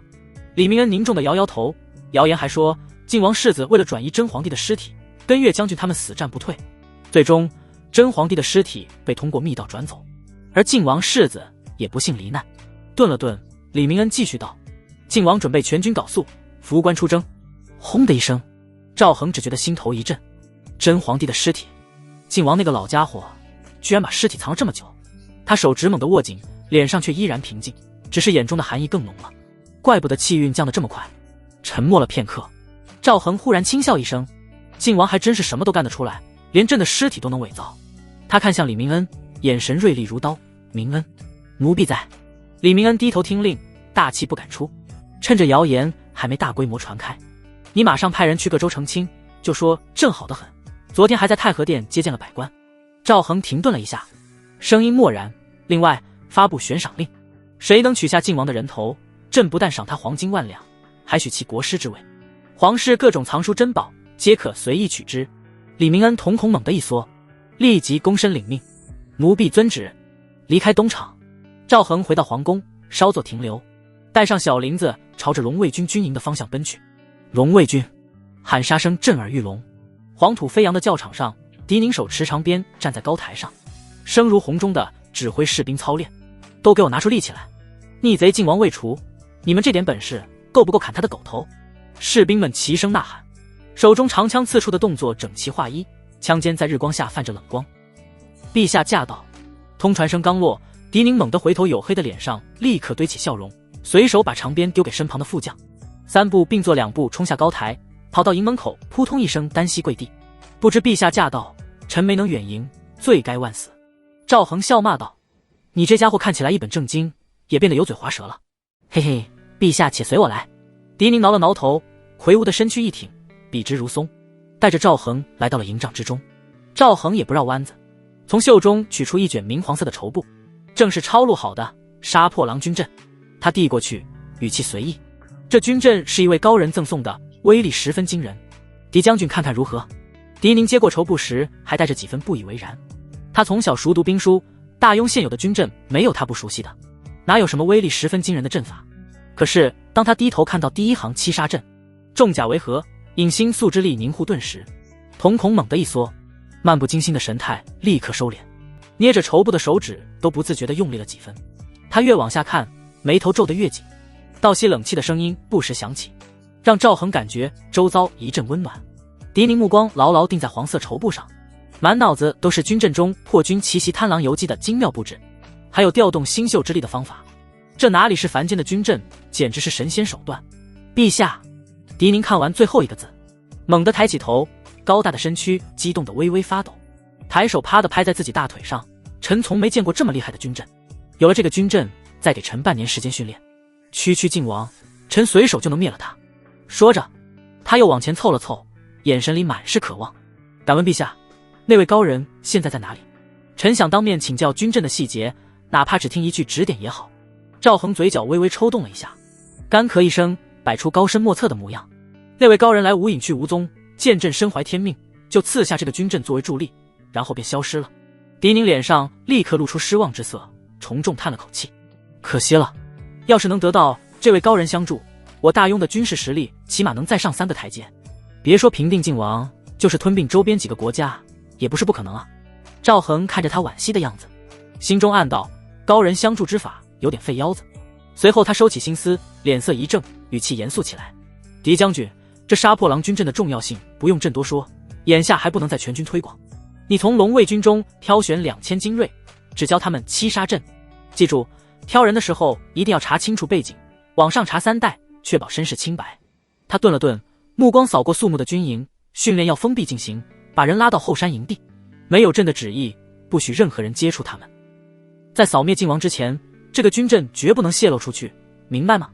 狄宁心头一凛，立刻收起激动，双手抱拳，声音铿锵有力：“臣遵旨，一定严守秘密，如果有半分泄露，臣提头来见。”赵恒微微点头，随手掏出一个锦盒：“这枚大还丹你收着，争取早日突破到大宗师。”狄宁脸色一僵，讪讪道：“臣尽力而为，大宗师可不是那么简单突破的。”赵恒摆摆手，忽然想起东厂那份名单：“对了，朕要召见一批将士，他们以后会是7杀阵的核心。你先去把王猛叫过来。”狄宁不敢耽搁，转身快步去传令。没多久，一个身材高大的青年跑了过来，他扑通一声单膝跪地，声音带着几分紧张：“末将王猛见过陛下。陛下万安。起来吧。赵恒打量着他，大约20出头，身材结实，眼睛很亮，透着一股不服输的劲头。他忽然问道：王猛，知道朕为什么召见你吗？王猛摇了摇头，双手紧张地握着枪杆。末将不知道。赵恒脸上露出温和的笑容，语气放缓了些。龙卫军中除了狄将军，朕最看好的就是你，好好干，以后你一定能成为朕的左膀右臂。这话像一道惊雷炸在王猛耳边，他猛地抬头，眼睛瞪得圆圆的，满脸不敢相信。陛下，您没开玩笑吧？末将只是个小武长，修为还没到后天境，您怎么？别小看自己。赵恒打断他，语气很肯定，30年河东，30年河西，武长只是你的起点。朕看人的眼光不会错，你有潜力，朕愿意帮你一把。说着，他从袖中取出一个木质锦盒，递到王猛面前。这里面是一枚大还丹，服用之后能增加60年功力。又从小林子带着的包袱中取出一本书册，这是皇室宝库里藏的绝世武学，今天一起赐给你。王猛盯着锦盒和武学秘籍，大脑一片空白。大还丹，绝世武学，这些都是他以前想都不敢想的东西。陛下居然如此轻易给了自己。赵恒看着王猛震惊的愣在原地的样子，加重了语气：怎么，你不想要？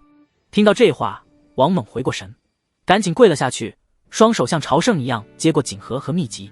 想要，谢陛下赏赐。您放心，末将以后一定奋力杀敌，就算粉身碎骨也绝不辜负您的恩赐。很好。赵恒点点头，又叮嘱了一句：不过你修为还低，大还丹最好不要一次吃完，先吃半枚，等炼化完了再吃剩下的，免得损伤经脉。末将记住了。王猛用力点头，脸上满是喜色，捧着东西快步退了下去。接下来赵恒又叫来了孟泽，对方是个长相清秀的青年，穿着盔甲却掩不住斯文气。孟泽，知道朕为什么召见你吗？孟泽眼中露出一丝疑惑。臣不知。赵恒脸上挂着温和的笑容，龙卫军中除了狄将军，朕最看好你。接着在孟泽激动的神情中，他把大还丹和武学赐下。之后名单上龙卫军中的将士挨个被召见，每一个人都在赵恒的鼓励和赏赐下热血沸腾，连连谢恩。等龙卫军的事情处理完，赵恒马不停蹄地赶往神武军。孙德胜接过杀破狼军阵后，反应和狄宁几乎一样，先是不屑，然后是震惊，最后激动地连说陛下圣明。马屁拍的赵恒都习惯了。赵恒把对狄宁说的话重复了一遍，让孙德胜挑选2000人学习破军阵，随后又召见名单上的将士，重复着夸人次要赠武学的流程，好好收买了一波人心。从神武军出来，赵恒又直奔羽林军，把杀破狼军阵让段晨风看了下，命其挑选2000人学习贪狼阵。接下来开始叫号，等最后一名羽林军校尉接过赏赐退下时，夕阳已经西下。赵恒没有休息，马不停蹄赶往金营，叫来岳文杰，思索片刻，还是选择把杀破狼军阵交出。金营人多眼杂，暴露风险相对较高，但不能因噎废食。赵恒严肃地叮嘱岳文杰，每个人都要上查3代，确定身世清白之后，才能修习杀破狼军阵。因为金营人数较多，他索性让其把3阵全部修习了。打发走岳文杰，赵恒继续重复之前的操作，把名单上的将士全部喂了一口鸡汤，赐下大还丹和武学之后，返回了皇宫。此时天色已经暗淡下来，接下来赵恒又召见了金营中名单上的将士，直到见完最后一人，才带着小林子返回皇宫。回到福宁殿，赵恒揉了揉发胀的太阳穴，大还丹现在还剩下200来枚，消耗的挺快啊。等过段时间炼化之后，继续让他们嗑药。今日岳文杰等几位宗师进大将军都得到了1枚大还丹，就是不知道能不能再突破一下。景仁宫，赵恒随着引路宫女穿过抄手游廊，风铃在晚风中轻响，叮当声混着殿内飘来的暖香，让他心神稍稍一松。婉儿的寝殿在景仁宫深处，他穿着一身月白软缎宫装，衬得肌肤莹润。见到赵恒，眼底顿时亮起微光，声音也轻快起来。陛下。赵恒上前扶住他的胳膊，触到他微凉的手背，低声问：最近身子如何？可有哪里不适？婉儿有孕1个多月，腰身尚未显形，却总不自觉地以手护腹，像守着稀世珍宝。托陛下福，一切都好。他柔柔一笑，眼尾弯如新月。太医说胎相稳，只是贪睡些，倒叫陛下挂心了。自诊出喜脉，他就没再侍寝了。赵恒说过没事。可他心底总有些不放心。对此，赵恒也没强求，他目光掠过婉儿的纤细手腕，取出一只紫檀木锦盒，盒盖掀开，银白圆润的大海丹静卧其中，药香清纯绵长。婉儿，你已入后天境，这枚大海丹给你，炼化后可增一甲子功力。他顿了下，语气肃然。但你如今有孕在身，一次只可服半枚，待彻底炼化再服剩余。谢陛下。婉儿微微屈膝，双手接过锦盒。他晓得这丹药何等珍贵，陛下却这般轻易给了他。你我之间不必如此多礼。赵恒含笑抬手，又取出一枚护身玉符，玉质温润，边缘密刻符文。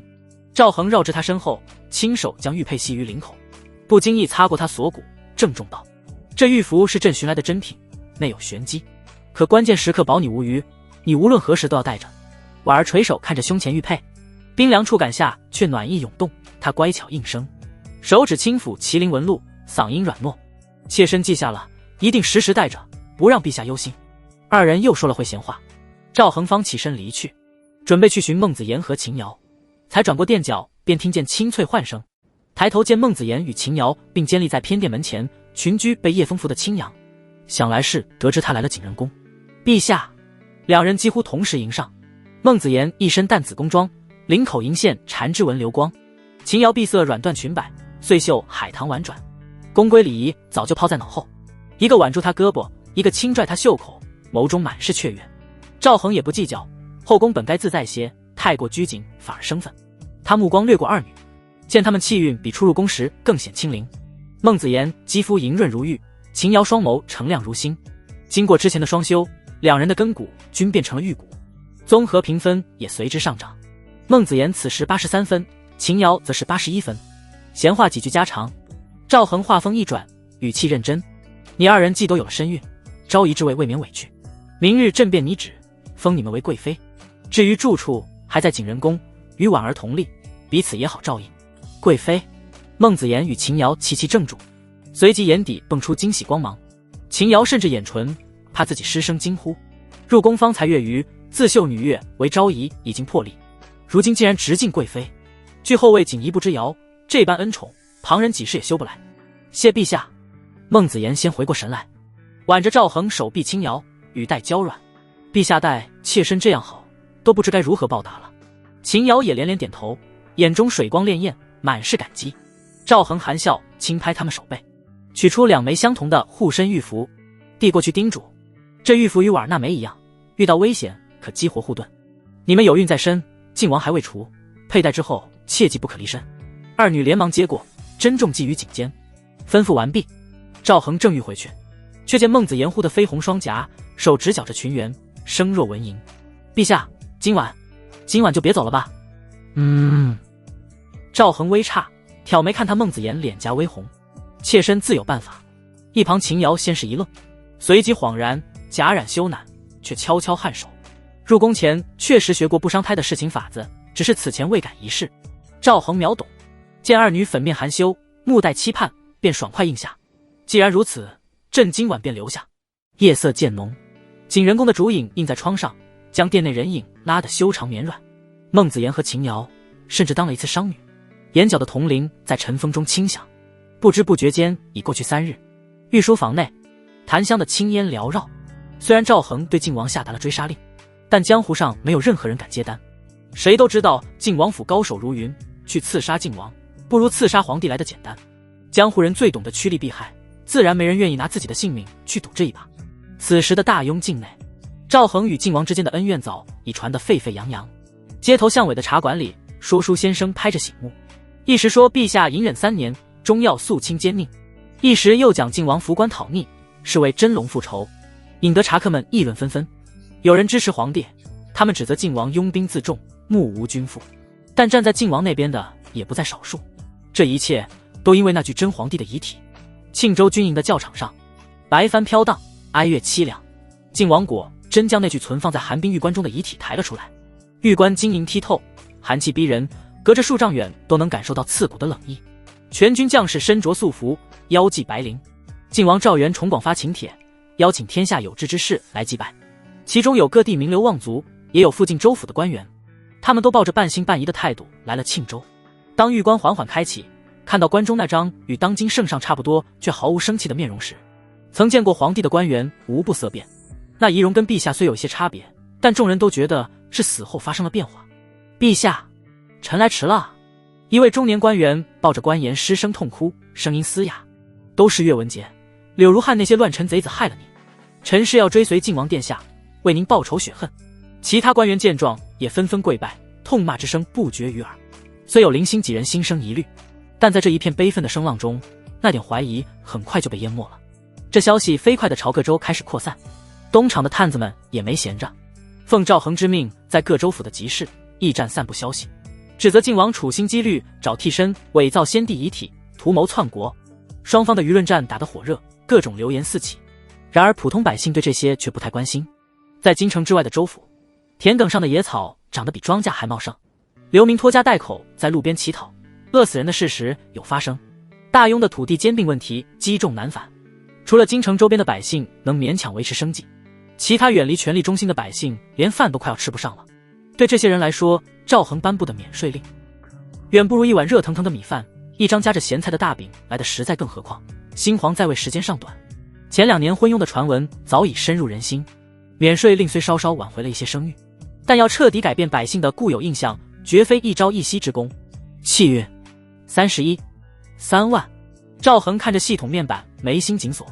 最近几天的气运僵持住了，忽上忽下，或许民间也在摇摆不定。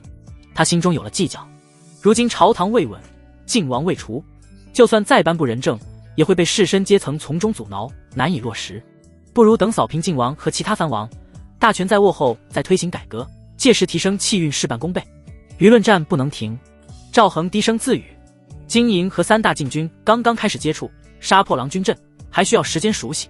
晋王那边就算动员再快，也要1个月才能出兵。庆州距京城万里之遥，即便晋王大军一路畅通无阻，日行100里，也要3个多月才能抵达。算下来，朕最少有4个月的准备时间，问题不大。赵恒思索片刻，还是得先提升一下修为。最近的气运让他很没有安全感。按照30%的比例，我最多可以动用9万左右的气运值。想到此处，赵恒起身来到修炼室，盘膝而坐，开始炼化气运。伴随着人皇阵运屠戮的疯狂运转，气运在飞快减少，转化为海量的黄道龙气，储存在眉心人皇魂印之中。与此同时，赵恒的气势也在以肉眼可见的速度增强。筑基2重，筑基3重，筑基4重，9万的气运值砸下去，赵恒的修为一口气实现3连跳。缓缓睁开眼睛，一道金芒没入眼底。赵恒压下心头情绪，天才是这样的，可惜太依赖气运。他微微一叹，想到气运修行的弊端，看来得2手都要抓。我的武道修为也得提升一下。气运和武道是2个体系，虽然赵恒如今气运修为在筑基4重，但武道修为还是先天初期。先磕一枚大还丹。赵恒毫不犹豫吞服一枚大还丹，运转日月同辉赵氏经，开始炼化药力。时间缓缓流逝，澎湃的真气在经脉中流淌，最终汇聚在丹田之中。2个时辰后，除去浪费的药力，其余尽皆被炼化。赵恒呼出一口白气，先天中期，这效率，他有些无奈，差一点就步入了后期。再来1颗。赵恒继续嗑药，大还丹入口，继续转化成先天真气。又是2个时辰过去，他的武道修为终于成功迈入先天后期。资质不够，丹药来凑。赵恒吐出一口气，感受着经脉有些胀痛，便停止了嗑药。这么一看，还是气运修行爽啊，不仅快，还无痛。赵恒感慨一句，起身又返回御书房，忽然想起那枚已经使用的招贤令，今天已是最后期限，却还没见到人才的影子，难道要朕亲自出去偶遇？赵恒皱眉踱步，他深思熟虑后，用招贤令招募了一个善农氏的人才。军队方面有杀破狼军阵，岳文杰他们领兵能力也没问题，所以不急着招募军事方面的人才。情报方面，东厂扩张很快，李明恩也打理得井井有条。俗话说，民以食为天，只要自己以后能让大庸百姓吃饱饭，谁敢说他是假的，百姓们也会站在他这边。正思忖间，殿外传来小林子急促的脚步声。陛下，柳阁老求见。赵恒脚步一顿，转身坐了回去。8成是为了选秀的事，算算日子，确实过去好几天了，就是不知道这次的秀女质量如何。让她进来。不多时，柳如汉身着藏青色官袍，稳步走进御书房。躬身行礼时，脸上带着掩饰不住的喜色。陛下，臣有要事禀报。赵恒眼神微动，身体稍稍前倾。哦，可是第一批秀女已经入宫了。柳如汉嘴角抽动了一下，缓缓摇头。非也，陛下，秀女后日便可入宫，请您稍安勿躁。赵恒轻咳一声，掩饰住些许尴尬。柳阁老这是什么话？朕不是好色之人，不过随口一问罢了。柳如汉轻抚胡须，不再纠缠此事，话锋一转，语气郑重。臣有一同乡，姓贾名三思，最擅长农事。他在家乡培育出了亩产600斤的水稻，昨日特意赶来京城，将此事告知了微臣。他顿了顿，脸上笑意更深。臣觉得如此大才，理当引荐给陛下，为我大庸百姓谋福祉。赵恒心头一松，眼底泛起光彩。这不正是他用招贤令指定的农事人才吗？还自带了一份见面礼。要知道，如今大庸的水稻，最好的年景也不过亩产300多斤，遇上灾年更要减半。贾三思竟然能让产量翻倍，真是异界版的元老啊！他在哪里？赵恒迫不及待地追问。就在宫门外等候，快请他进来。小林子躬身退下，不久便领着一中年汉子走进来。那人肤色黝黑，双手布满老茧，他穿着一身洗得发白的粗布麻衣，裤脚还沾着些许泥土，看上去与田间劳作的老农别无二致，唯独眼神透着一股沉稳。草民贾三思，见过陛下。他躬身行礼，语气平静，虽是第一次面圣，却没有半分紧张，倒像是在与邻人寒暄。赵恒连忙起身，亲手将他扶起，语气热切：快快请起。早就听柳阁老提起过你，今日一见，果然不同凡响。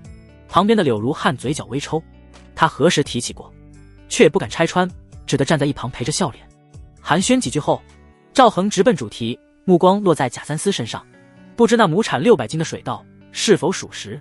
贾三思似早有准备，从腰间布兜里取出一束稻穗，稻粒饱满，色泽金黄，比寻常稻穗长出不少。他递到赵恒面前：陛下请看，这就是那种水稻的稻穗，若是风调雨顺，精心照料，亩产确实能达到600多斤，就算遇上小灾，也能保证400-500斤左右的收成。赵恒接过稻穗，指尖抚过饱满的稻粒，虽说辨不出其中门道，却能感受到那份沉甸甸的分量。他当即拍板：好，朕任命你为司农丞，先在黄庄和京城周边试种此稻，待取得成效后，再逐步推广至全国。贾三思眼中闪过一丝光彩，抱拳躬身：臣遵旨，定不负陛下厚望，让大庸百姓都能吃上饱饭。楚王府内，赵元昊裹着后裘歪在榻上，额上还附着湿巾，一副病弱模样。直到心腹侍卫快步进屋，低声禀道：王爷，庆州密信，还有一个消息，晋王在军营展示皇帝遗体，不少人都认定真皇帝被害，宫里那位80%是假货。赵元昊猛地坐起，湿巾滑落也顾不得，一把抓过密信，目光扫过3分大庸共讨伪帝几行字，眼底陡然一亮。老狐狸这回倒是下了血本。赵元昊攥紧信纸，忽然低笑出声：若遗体是真，皇宫那赵恒确实是替身，这3分天下的买卖未必做不得。雷千珏无声走近，瞥了眼密信，缓声道：王爷，晋王此举80%是为了消耗我们的实力，他怕自己单独起兵，最后被我们渔翁得利，不得不防啊。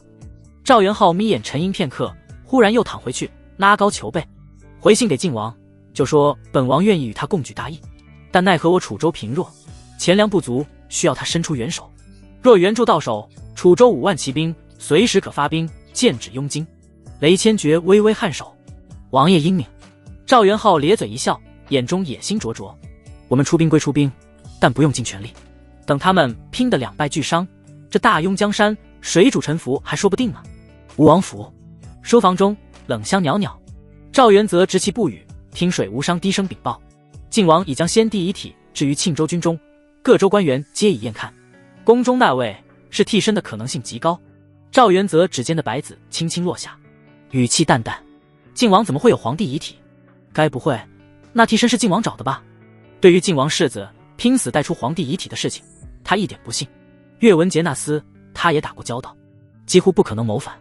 柳家当初父皇选择拉柳家上船，想必对其已经考验过，忠心应当是没问题的，所以真相只有一个了。水无伤微微颔首，大概率是晋王谋杀了皇帝，扶持替身上位，不知怎么回事，替身失控了。说着他展开晋王密信，接着道：晋王提议跟楚王，我们3分大庸，先把外人除掉，再各凭本事争夺地位，3分大庸。赵元则轻笑，他倒是打得好算盘。庆州距离京城万里之遥，真要出兵，也是我跟楚王先到。届时我们后方空虚，岂不是被他一网打尽？晋王的实力本就最强，要不是他们3个封地互不接壤，怕是觉都睡不好。赵元则将密信搁在旗屏旁，拈起一枚黑子。不过晋王有句话说的没错，大庸的江山只能是我们赵家人的，区区一介替身也敢染指皇位。给晋王回信，本王虽有讨逆之心，但实力低微，需要庆州给予战马5万匹，粮草50万石，还有弓箭、铁器等，越多越好。水无伤眼神惊讶，王爷，这么多物资，晋王怕是不会答应。本王知道。赵元则自顾自地落下一枚白子，还有，等庆州出兵之后，我们再出兵。想让本王打前锋，没门。水无伤舌善清和，微微一笑，王爷这是要晋王祭出钱粮，又成首功之嫌。他既然敢杀皇帝，扶持替身，总要付出点代价。赵元则望向窗外，目光渐冷，传令给京中的眼线，想办法混入皇宫，把传国玉玺道出。水无伤叹服，王爷英明。翌日，赵恒收到了狄宁的密信，信中表示挑选2000士卒容易，一一查清背景太耗时间，所以他有个大胆的计划。半晌后，赵恒眼神惊叹，狄宁这次的计划真是天马行空，脑洞大开，但不得不承认，成功的可能性极高。想到此，赵恒直接批准了这个计划，并让东厂密探把这个计划带到羽林军、神武军和金营，让他们酌情考虑。另一边，龙卫军营帐之中，狄宁目光凝重，一言不发。陛下同意了自己的计划，这是信任，也是压力。要是做不好，他也没脸担任龙卫军大将军之位了。已经被提拔成亲兵的王猛疾步走到跟前，大将军，您带来的毒药我已经全部投放进酒里，就等大家畅快痛饮了。狄宁微微颔首，取出一枚解药，提前服下。很好，本将军不信，那些案子还能忍得住。王猛有些忐忑道，大将军确定没问题吗？万一我伤到了您？无妨，你到时尽管出手，为了陛下，哪怕豁出性命也值得。狄宁毫不在意的摆摆手。王猛咬咬牙，您放心，我一定尽力演。好，本将军去巡视一番，查漏补缺，你先下去吧。王猛抱拳退下。时间缓缓来到正午时分，狄宁满脸春风地召集所有将士来到教场。诸位，陛下赏赐了一批御酒，特地让我们休息一天。本将军宣布，今天不醉不归。话音落下，士卒们嗷嗷直叫。军中痛快喝酒的机会可不多，数千龙卫军将士们满脸喜色地排成几队，期待地望着前方的大酒坛子。御酒的滋味，他们还未尝过呢。半个时辰后，所有排队的将士们都分到了一碗御酒。还是御酒得尽。哼，陛下真是大方呢，我们这么多人居然都有份，你怎么一口干了？好酒的慢慢品尝。呵，兄弟，刚才没品出味道来，你看。滚！这御酒我感觉跟喝过似的。哈哈，梦里喝过吧。半个时辰后，噗，一名士卒毫无预兆地吐了血，接着像是起了连锁反应，一个接一个的士将士吐血倒地。军中副将靠着真气勉强稳住身形，他大吼一声，御酒有毒。此话一出，所有士卒面色大变，酒里有毒？怎么可能？他们作为天子亲军，陛下不可能下毒吧？噗噗噗！很快，一连串的吐血声响起，众人悬着的心终于死了，纷纷倒地不起，捂着肚子哀嚎。大将军狄宁也跟着喷出一口血，脸色铁青的怒吼：“该死！肯定是军中靖王的奸细，趁本将军不备，偷偷下毒。”听到这话，在地上哀嚎的将士们总算明白了，靖王，我干你娘！可慎言，靖王他娘是陛下祖母啊！好痛！完蛋，我要死了！我不甘心，还没有建功立业，居然死得如此窝囊。隐藏的靖王暗子们也懵逼了，忍受着腹中绞痛，一脸怀疑人生。他妈的，哪个傻逼干的？怎么自己人都傻？还是说王爷准备把龙卫军一锅端，不管他们了？教场上哀嚎与怒骂声交织。就在这混乱不堪的时刻，一个高大威猛的身影缓缓从人群中站了起来，是王莽。他环视一圈因剧痛而蜷缩在地的同袍，脸上非但没有丝毫同情，反而露出了猖狂而得意的笑容。刺耳的笑声压过了呻吟，王猛眼神睥睨，声音里充满了戏谑。这秘制的毒药滋味不好受吧？他顿了顿，故意提高了音量。好让每一个字都清晰地钻进众人的耳朵，提醒你们别运转内力和真气，否则死得更快。众人先是一愣，随即反应过来，王猛，居然是你下的毒！一位与他相熟的士卒强忍着腹中绞痛，难以置信地嘶声质问。王猛轻蔑地瞥了他一眼，嘴角扯出一个嘲讽的弧度：蠢货，现在知道不是晚了吗？今日你们都要死！这话如同冷水滴入滚油，瞬间炸开了锅。还能开口的士卒纷纷用最恶毒的语言向他破口大骂，那一双双充血的眼睛恨不得将他生吞活剥。被这么多充满恨意的目光死死盯着，王猛心里也不由得打了个寒战。他娘的，好吓人啊！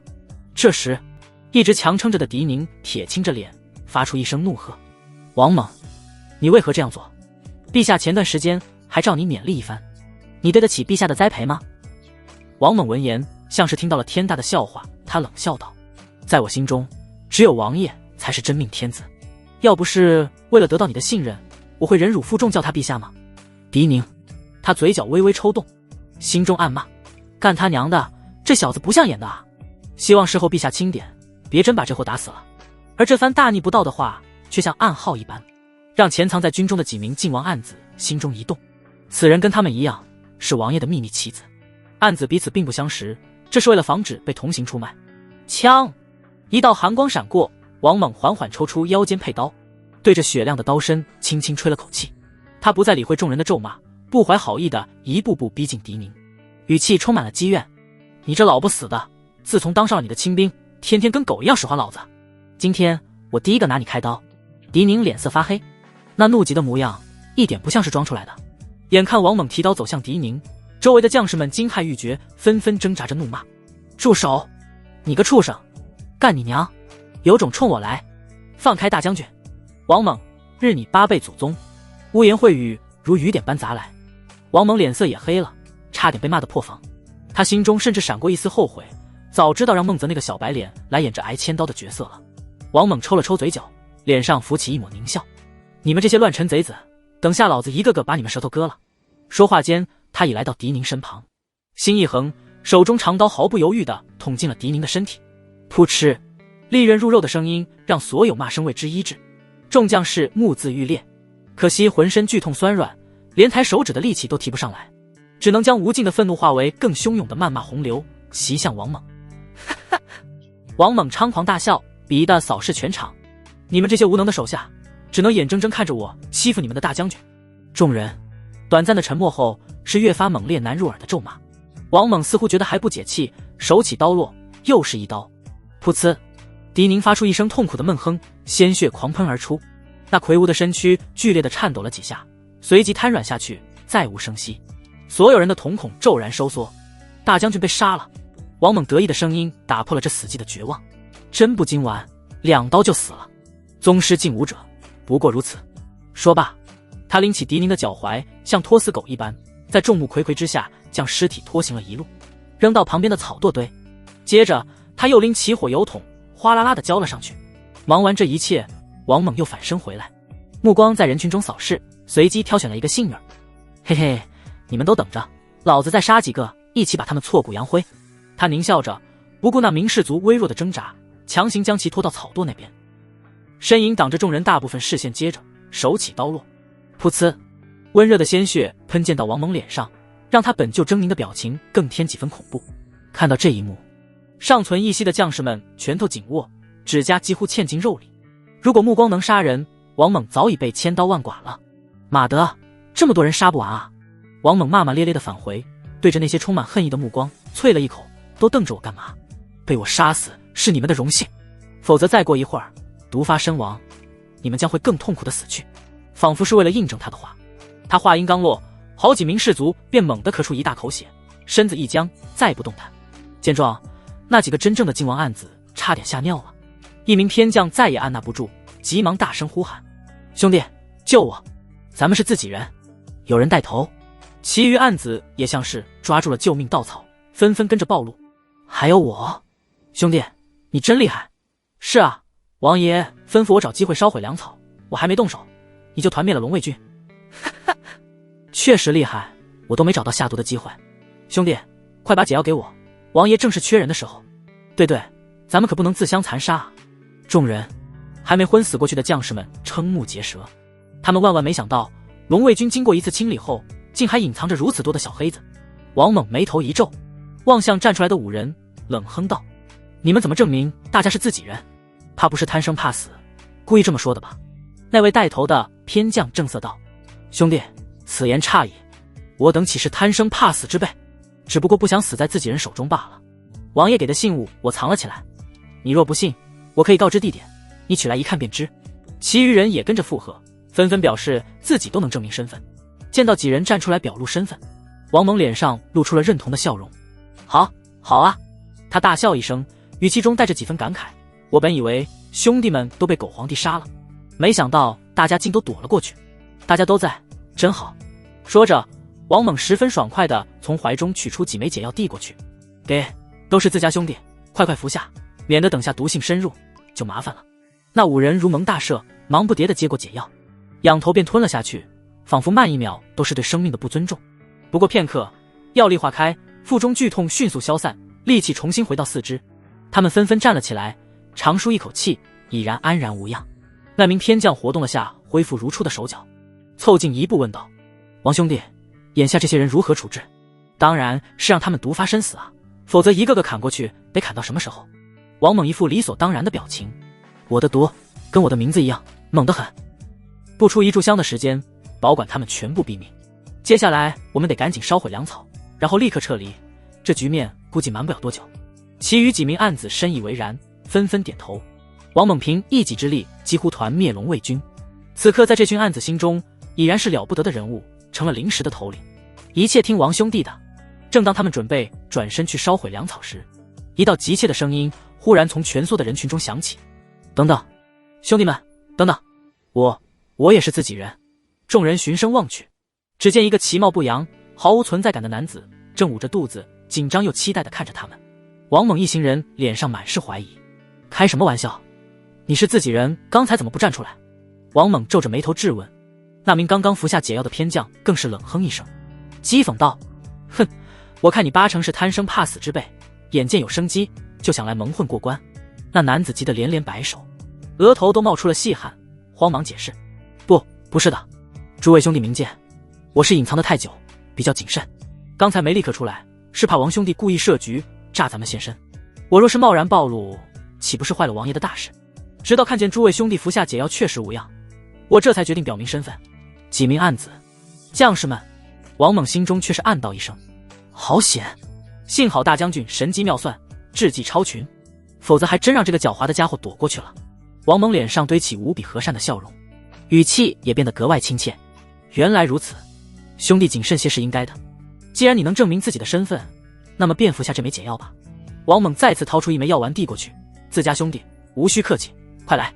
男子脸上瞬间绽放出狂喜之色，几乎是抢过解药，一口吞下，感受着体内疼痛迅速消散，力气回归。他长长的舒了口气，心中后怕不已，差一点自己就因为过分谨慎枉送了性命。同时也不禁疑惑，王爷什么时候安插了如此厉害生猛的案子？好了，既然兄弟们已经到齐，事不宜迟，我们赶紧去烧粮草，然后撤离。王猛笑着朝粮草堆的方向挥了挥手，率先走去。几位晋王的暗子相视一笑，纷纷携手跟上。这提心吊胆、如履薄冰的卧底生活终于要结束了。为了确保没有第二个像刚才那样谨慎的漏网之鱼，王猛故意走得特别慢，脚步磨磨蹭蹭，眼角的余光时不时注意着地上那些中毒的士卒，一直磨蹭到那个草垛旁边，依旧没有人再出声。王猛心中大定，稳了。他不动声色地靠近草垛，随即像是被呛到似的轻声咳嗽了2下。嗨，这仿佛是一个信号。下一刻，那草垛猛然一动，在6名暗子惊骇欲绝的目光中，本该失去尸体的狄宁猛地睁开双眼，一个挺身便站了起来。他浑身染血，脸上面无表情，带着宗师劲武者那令人窒息的威压，面无表情地拦在了他们面前。诈尸了！晋王的暗子们大脑一片空白，现场鸦雀无声。就在这死寂之中，王猛突然大叫一声：不好，这厮居然诈死！兄弟们，你们快跑，我来殿后！他声音凄厉，表情决然，说着便毅然决然地朝着狄宁冲了过去，一副要舍生取义，为同伴争取时间的壮烈模样。那6名暗子本来被这突如其来的变故吓得不轻，但见王猛如此义薄云天，心中不由得生出一丝胆动。王兄弟能处，有死他是真上啊！那名偏将最先反应过来，嘶声喝道：“诸位，分头跑路！实在跑不掉就……”话还没说完，声音便戛然而止，像是被掐住了脖子。因为他看到那位刚刚还喊着要殿后的王兄弟，冲到狄宁面前后，非但没有动手，反而二话不说，扑通一声单膝跪地，抱拳道：“狄将军，我刚才是迫不得已，您千万别生气啊！”6名晋王暗子集体懵逼，什么情况？投了！那名其貌不扬、异常谨慎的男子脸色巨变，发出一声绝望的哀嚎：“不好，我们中计了，一切都是圈套。”说到这里，他满心懊悔，狠狠给了自己一嘴巴子。我真贱，居然自己站出来送死！其余几人闻言，瞬间也明白过来，个个面如死灰，浑身冰凉。他们难以置信地瞪着王猛，气得浑身发抖，指着他的鼻子骂道：“你简直卑鄙无耻至极！”狄宁没好气地瞪了眼王猛，低喝道：“滚一边去！”好嘞！王猛如蒙大赦，嘿嘿一笑，麻利地站起身，躲到狄宁身后。对于那几道几乎要把他烧穿的愤怒目光，选择视而不见。兄弟们，横竖是死，跟他们拼了！那名偏将气得脸色涨红，心知逃跑无望，索性豁出去了。他身影一转，不是冲向狄宁，而是扑向旁边那些无力反抗的将士们，显然打着临死前多拉几个垫背的狠毒主意。其余暗子见状，也纷纷面露狠色，跟着扑杀过去。天真！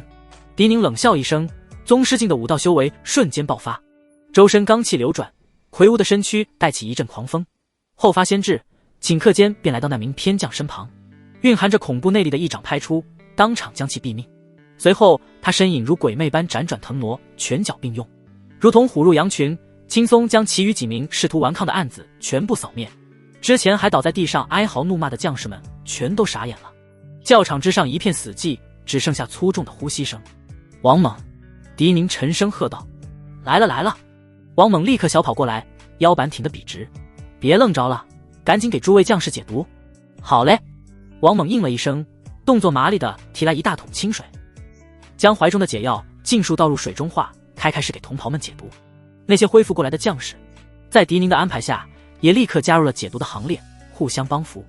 1个时辰后，教场之上所有的龙卫军将士都解除毒性，恢复如初，包括那个被拖到草垛打晕的士卒。到了这个时候，众人也都彻底明白过来，这根本就是大将军设下的一个局，一场引蛇出洞、清理内奸的苦肉计。而知道内情的，恐怕只有大将军和那个挨千刀的王猛。想通了这一切，众人在看向王猛时，脸色都变得无比精彩，复杂难言。沉默的气氛中，副将率先悠悠开口，语气带着几分咬牙切齿的味道：“大将军，我怀疑王猛这小子压根不像演的，看他那嚣张劲儿，下手那狠辣样，8成就是晋王派来的真案子。”其余将士愣了下，随即心领神会，纷纷神情玩味的大声附和。末将也这么觉得。大将军，快把这厮抓起来，必须严刑拷打。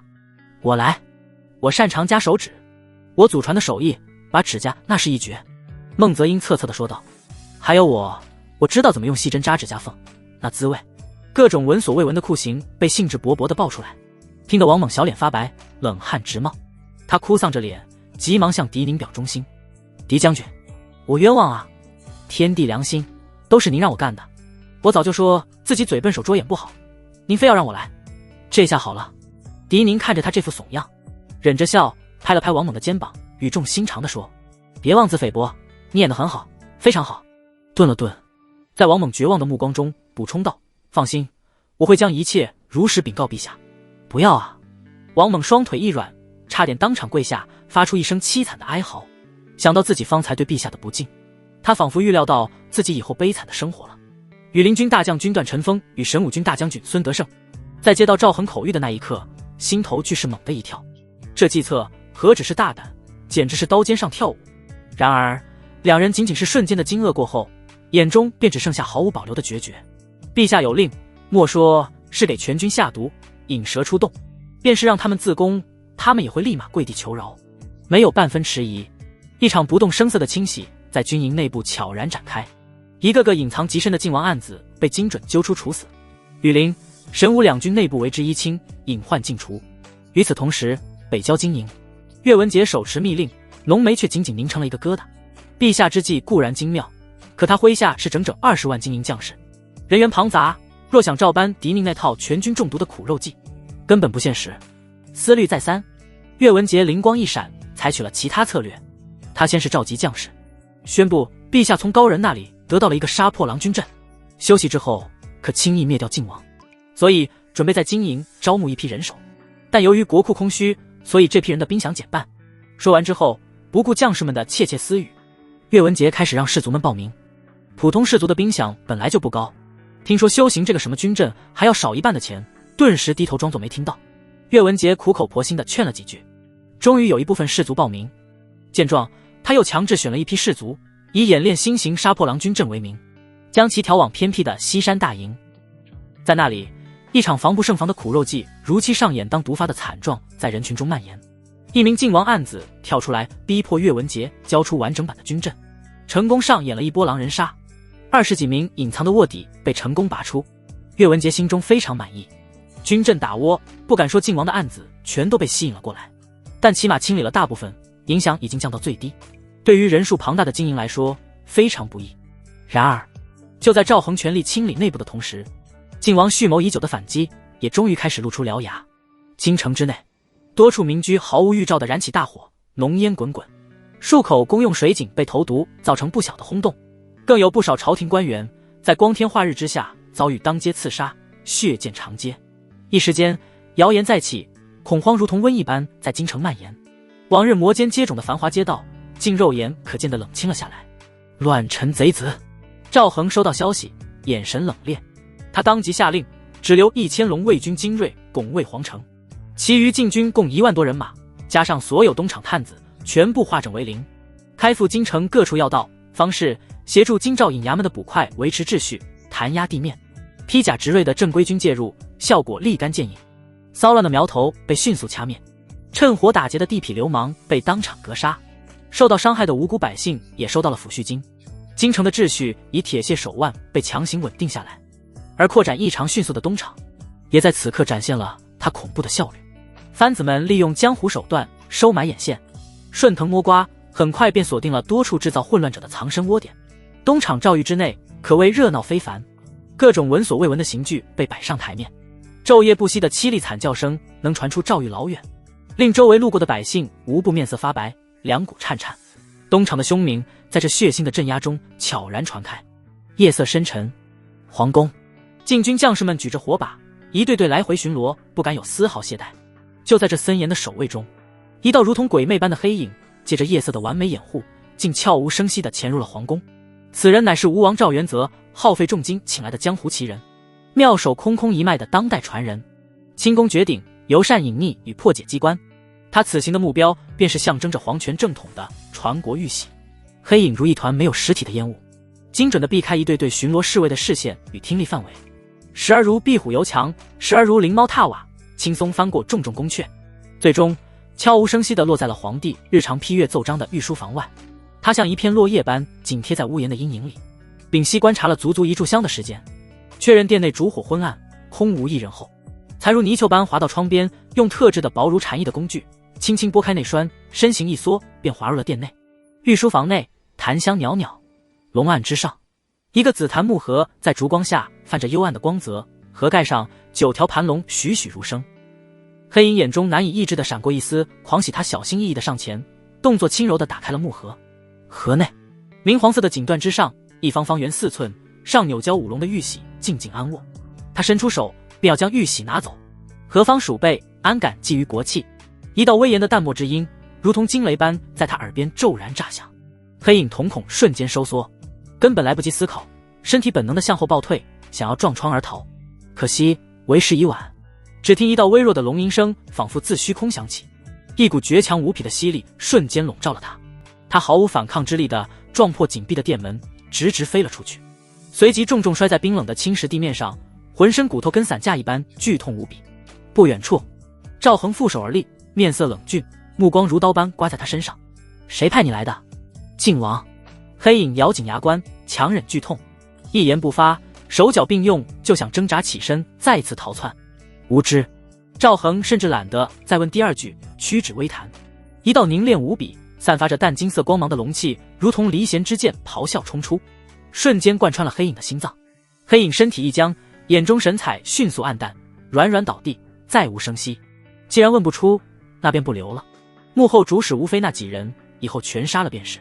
直到此时，被惊动的巡逻禁军才匆匆赶到，看到地上刺客的尸体和破碎的殿门，所有将士面色煞白，扑通跪倒一片，声音带着惊恐：“吾等救驾来迟，罪该万死，请陛下治罪。起来吧，与尔等无关。”赵恒不在意的摆摆手，这些普通禁军修为最高的也不过先天境，如何能防住这等专精隐匿的江湖顶尖高手？培养他们还需要时间。谢陛下开恩。将士们如蒙大赦，冷汗早已浸透内衫。赵恒挥挥手，示意他们将尸体抬去东厂，看看能否查出些线索。自己则转身返回寝宫，仿佛刚才只是拍死了一只扰人的蚊虫。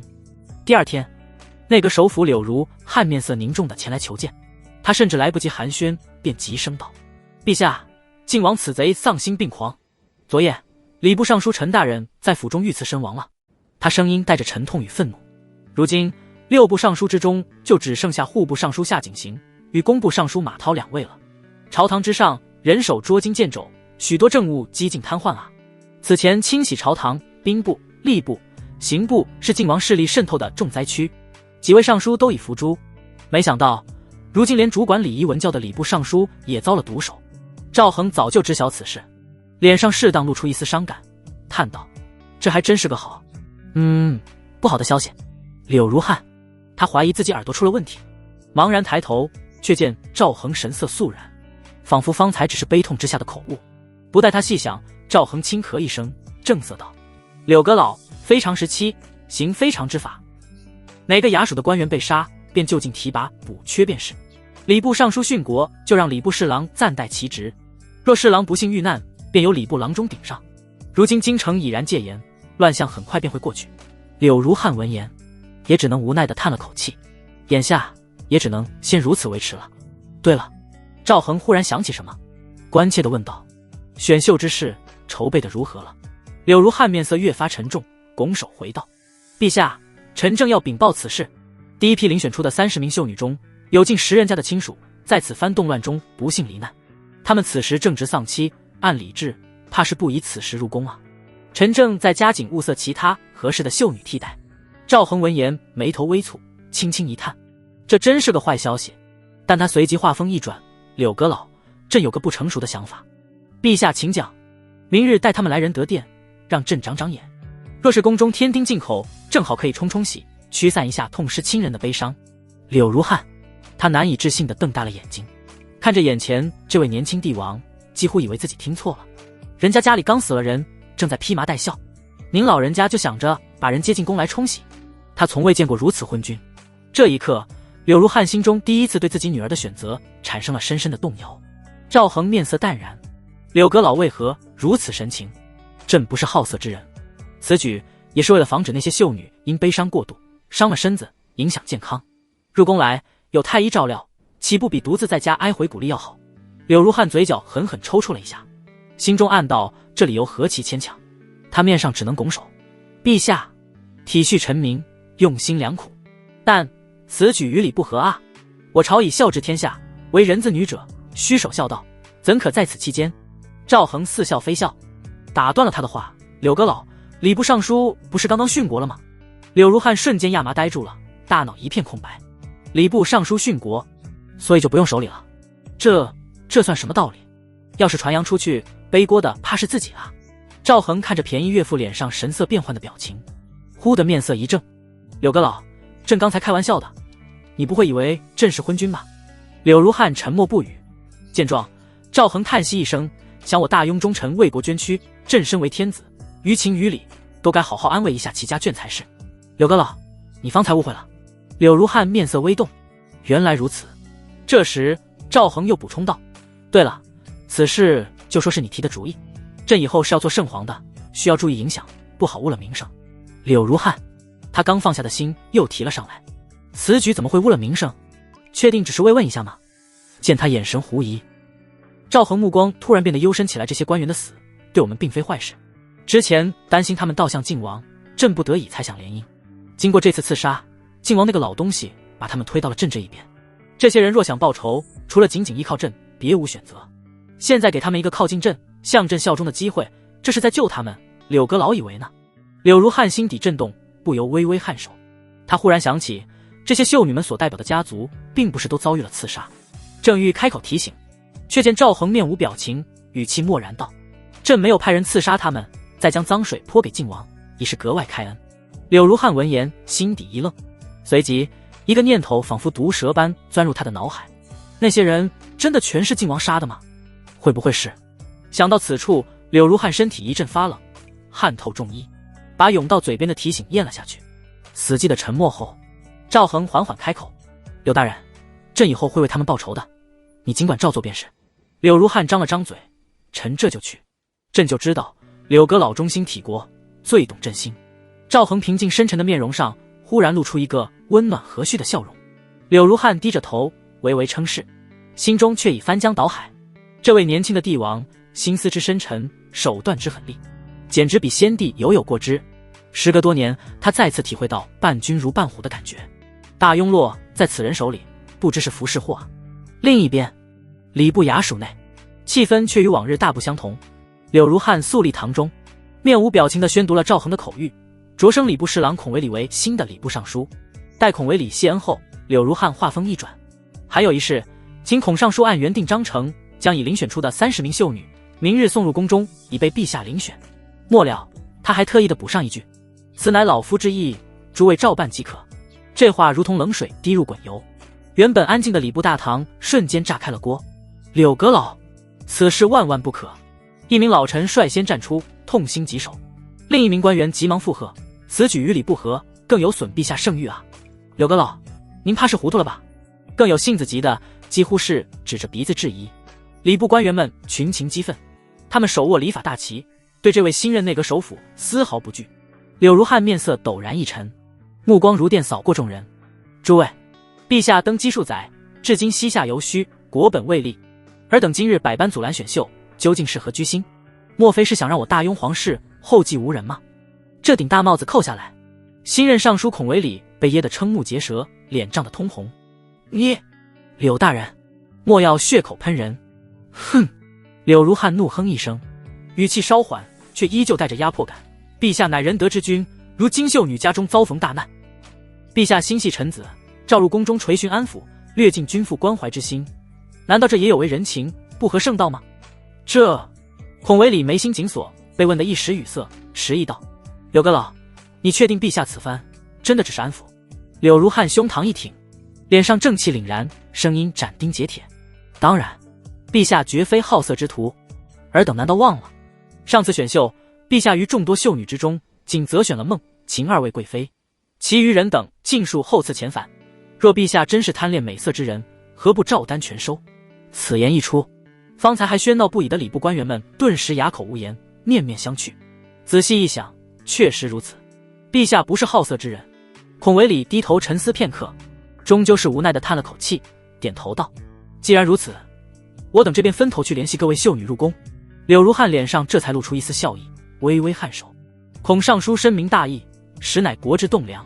阁老过奖了，分内之事。”孔维礼拱手，笑容有些勉强：“事情已定。”礼部众人只得硬着头皮，分头前往那些正沉浸于丧亲之痛中的秀女家中。然而，出乎所有官员意料的是，当秀女们听闻陛下因他们家中变故，特意召他们入宫予以安慰时，非但没有抗拒，反而一个个感动得泪眼汪汪。因为京城中曾有人说，陛下是为了拉拢朝中官员，这才让他们参加秀女遴选。如今家族遭此大变，陛下却没有把他们剔除，反而第一时间召入宫中问询，足以证明那些流言蜚语是重伤陛下。他们二话不说，甚至来不及换下身上的白色孝衣，便跟着礼部的官员默默地向皇城行去。翌日，长宁宫，赵恒正与太后刘景熙和喜儿一同用着早膳，气氛温馨。柳如汉匆匆入内，躬身禀报：“陛下，秀女们均已遵旨入宫，在仁德殿候驾。”赵恒拿起丝帕擦了擦嘴角，站起身：“两位爱妃，朕先去处理此事。”刘景熙隐晦地翻个白眼，面上却依旧是那副雍容华贵的模样，落落大方地笑道：“陛下快去吧，正事要紧。反正……”他眼波流转，瞥了一眼身旁，喜儿也吃饱了，正低头认真干饭的喜儿闻言，茫然地抬起小脸，眨巴着大眼睛，含糊道：“娘娘，我没吃饱呀。”“是吗？”刘瑾熙唇角勾起一抹戏谑的弧度。“那昨晚是谁哼哼唧唧地喊着不要了，真的吃不下了？”喜儿的俏脸瞬间红透，羞得恨不得把脑袋埋进碗里，再不敢吭声。赵恒看着这一幕，无语地摇了摇头，随即转身跟着柳如汉朝仁德殿而去。步入仁德殿，赵恒抬眼望去，只见30名如花似玉、体态窈窕的女子垂手敬礼，宛如一尊尊美人玉雕，静谧无声。然而在这片姹紫嫣红中，却有近1/3的身影身披刺目的白色孝衣，她们眼圈泛红，目光低垂，化不开的忧伤萦绕周身，与殿内其余秀女格格不入。赵恒沉默片刻，在礼部尚书孔维礼与柳如汉一左一右的陪同下，缓步来到那30名敬礼的秀女前方。他目光扫过众人，最终落在那一片刺目的白色孝衣上，低沉的声音打破了寂静：“朕很痛心。”短短4字，让在场所有人的心都为之一紧。靖王赵元崇丧心病狂，残杀我大雍忠良，此仇不共戴天。赵恒的声音陡然拔高，目光如炬，一一与那些身着孝衣、眼眶通红的秀女对视，神色无比坚定道：“朕在此对天起誓，定会剿灭逆贼赵元崇，为你们死去的亲人报仇雪恨。”此言一出，那些本就强忍悲痛的秀女们再也抑制不住情绪，她们顾不得什么选秀规矩，纷纷以袖掩面，泣不成声。“民女谢过陛下。”哀伤的气氛弥漫开来，连那些家中无恙的秀女们也不由得感同身受，眼眶发热。她们望向赵恒的目光少了几分敬畏，多了几分由衷的敬佩与柔和。陛下真是一位重情重义的好皇帝呢，若能侍奉这样的君主，想必会很幸福吧。不少秀女心底悄然生出这般期盼，脸颊不由飞起淡淡红晕。孔维礼更是情难自已，他用冠袖擦了擦湿润的眼角，低声感叹：“陛下真乃千古人君也。”一旁的柳如汉唇角微微一动，垂眸不语，心中却是另一番计较。赵恒的目光却在此时越过众人，落在了前排一名少女身上。她穿着一身与周遭格格不入的绯红色宫裙，身姿高挑，眉眼如画，清冷的不似凡俗。然而最引人注目的并非她的容颜，而是那堪称波澜壮阔的惊人曲线。赵恒不是好色之人，他之所以注意到少女，不是因为对方低头看不到脚尖，是因为方才满殿皆悲，众人或落泪或动容，唯独此女自始至终表情依旧，在此情此景下显得格外不合群。赵恒不动声色地从身旁内侍手中接过秀女名册，目光快速扫过，找到了对应的名字江明月。他微微侧手向身旁的柳如汉低声询问：“此女是何来历？”柳如汉循着目光望去，待看清是江明月时，心中暗叫一声不好，是谁把她也塞进了秀女名单？他连忙凑近些，压低声音，语气带着明显的劝阻：“陛下，此女要不得。”“哦。”赵恒不信邪地挑了挑眉：“为何要不得？”柳如汉低语道：“陛下，此女乃是前皇后江映月的亲妹妹。”“皇后？”赵恒闻言一怔，随即很快反应过来：“是了，那个死鬼皇帝确实有位明媒正娶的皇后，据说是老皇帝亲自定下的婚事。自己那时刚入宫当替身没多久，还没有见过对方，便在靖王的授意下将那位皇后废除了，理由是不会生孩子。这理由自然是假的。实际情况是，当时靖王对朝局的掌控尚未稳固，而江映月的父亲乃是大雍有名的大儒，门生极多，光废除皇后阻力都不小了。要是直接处死，靖王担心影响计划。收回飘远的思绪，赵恒心下有些无语。仔细回想他掌权后的这段时间，似乎再未听闻过关于江映月的任何消息，于是随口问道：“他去了何处？”柳如汉脸上闪过一丝犹豫，终究还是低声回道：“臣隐约听闻，那江映月似乎已拜入仙门了。”他顿了顿，语气十分谨慎：“陛下，您还需小心提防才是。皇后，那江映月对您怕是恨之入骨啊。”赵恒。这时柳如汉不动声色地再次瞥了江明月一眼，劝道：“陛下，此女还是让其落选吧。若是让那已入仙门的江映月知道您还将她妹妹纳入宫中，恐怕……”赵恒闻言，脸上顿时掠过一丝不悦：“哼，朕会怕她？”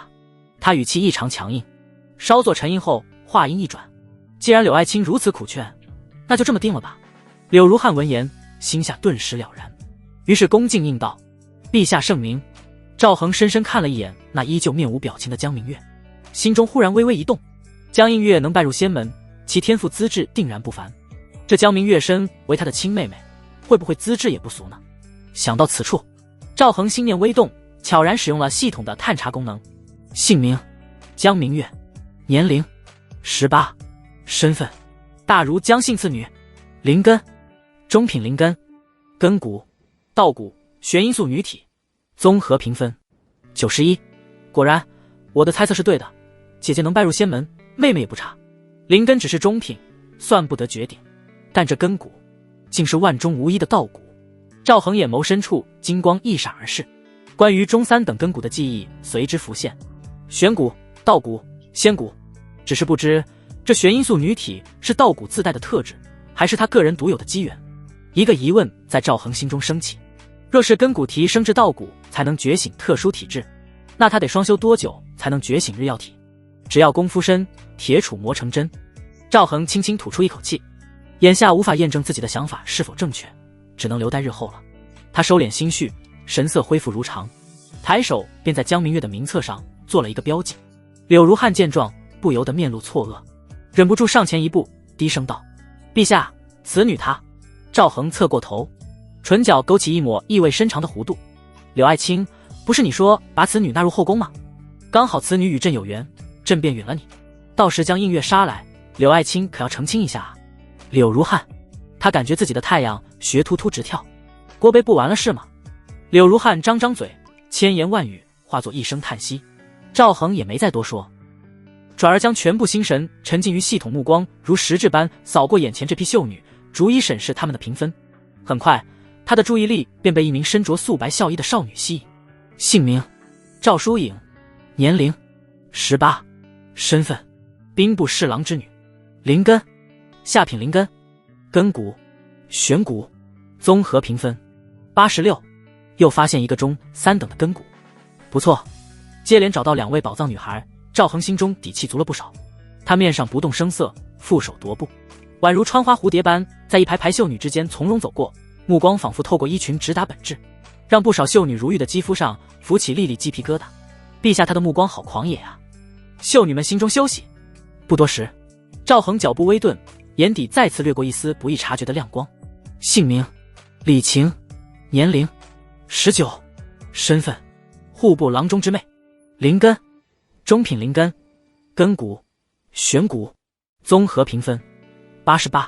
此女姿容清丽，气质温婉，更难得的是这份资质。赵恒心下满意，对着李晴微微颔首，露出一抹温和赞许的笑容。那少女触碰到天子的目光，紧贴衣裙的臀儿一颤，白皙的脸颊泛起淡淡红晕，长长的睫毛如蝶一般轻轻颤动，姿态娇柔动人。赵恒心情很好，继续查看。然而将余下所有秀女都仔细探查一遍后，他不由得微微蹙起了眉头。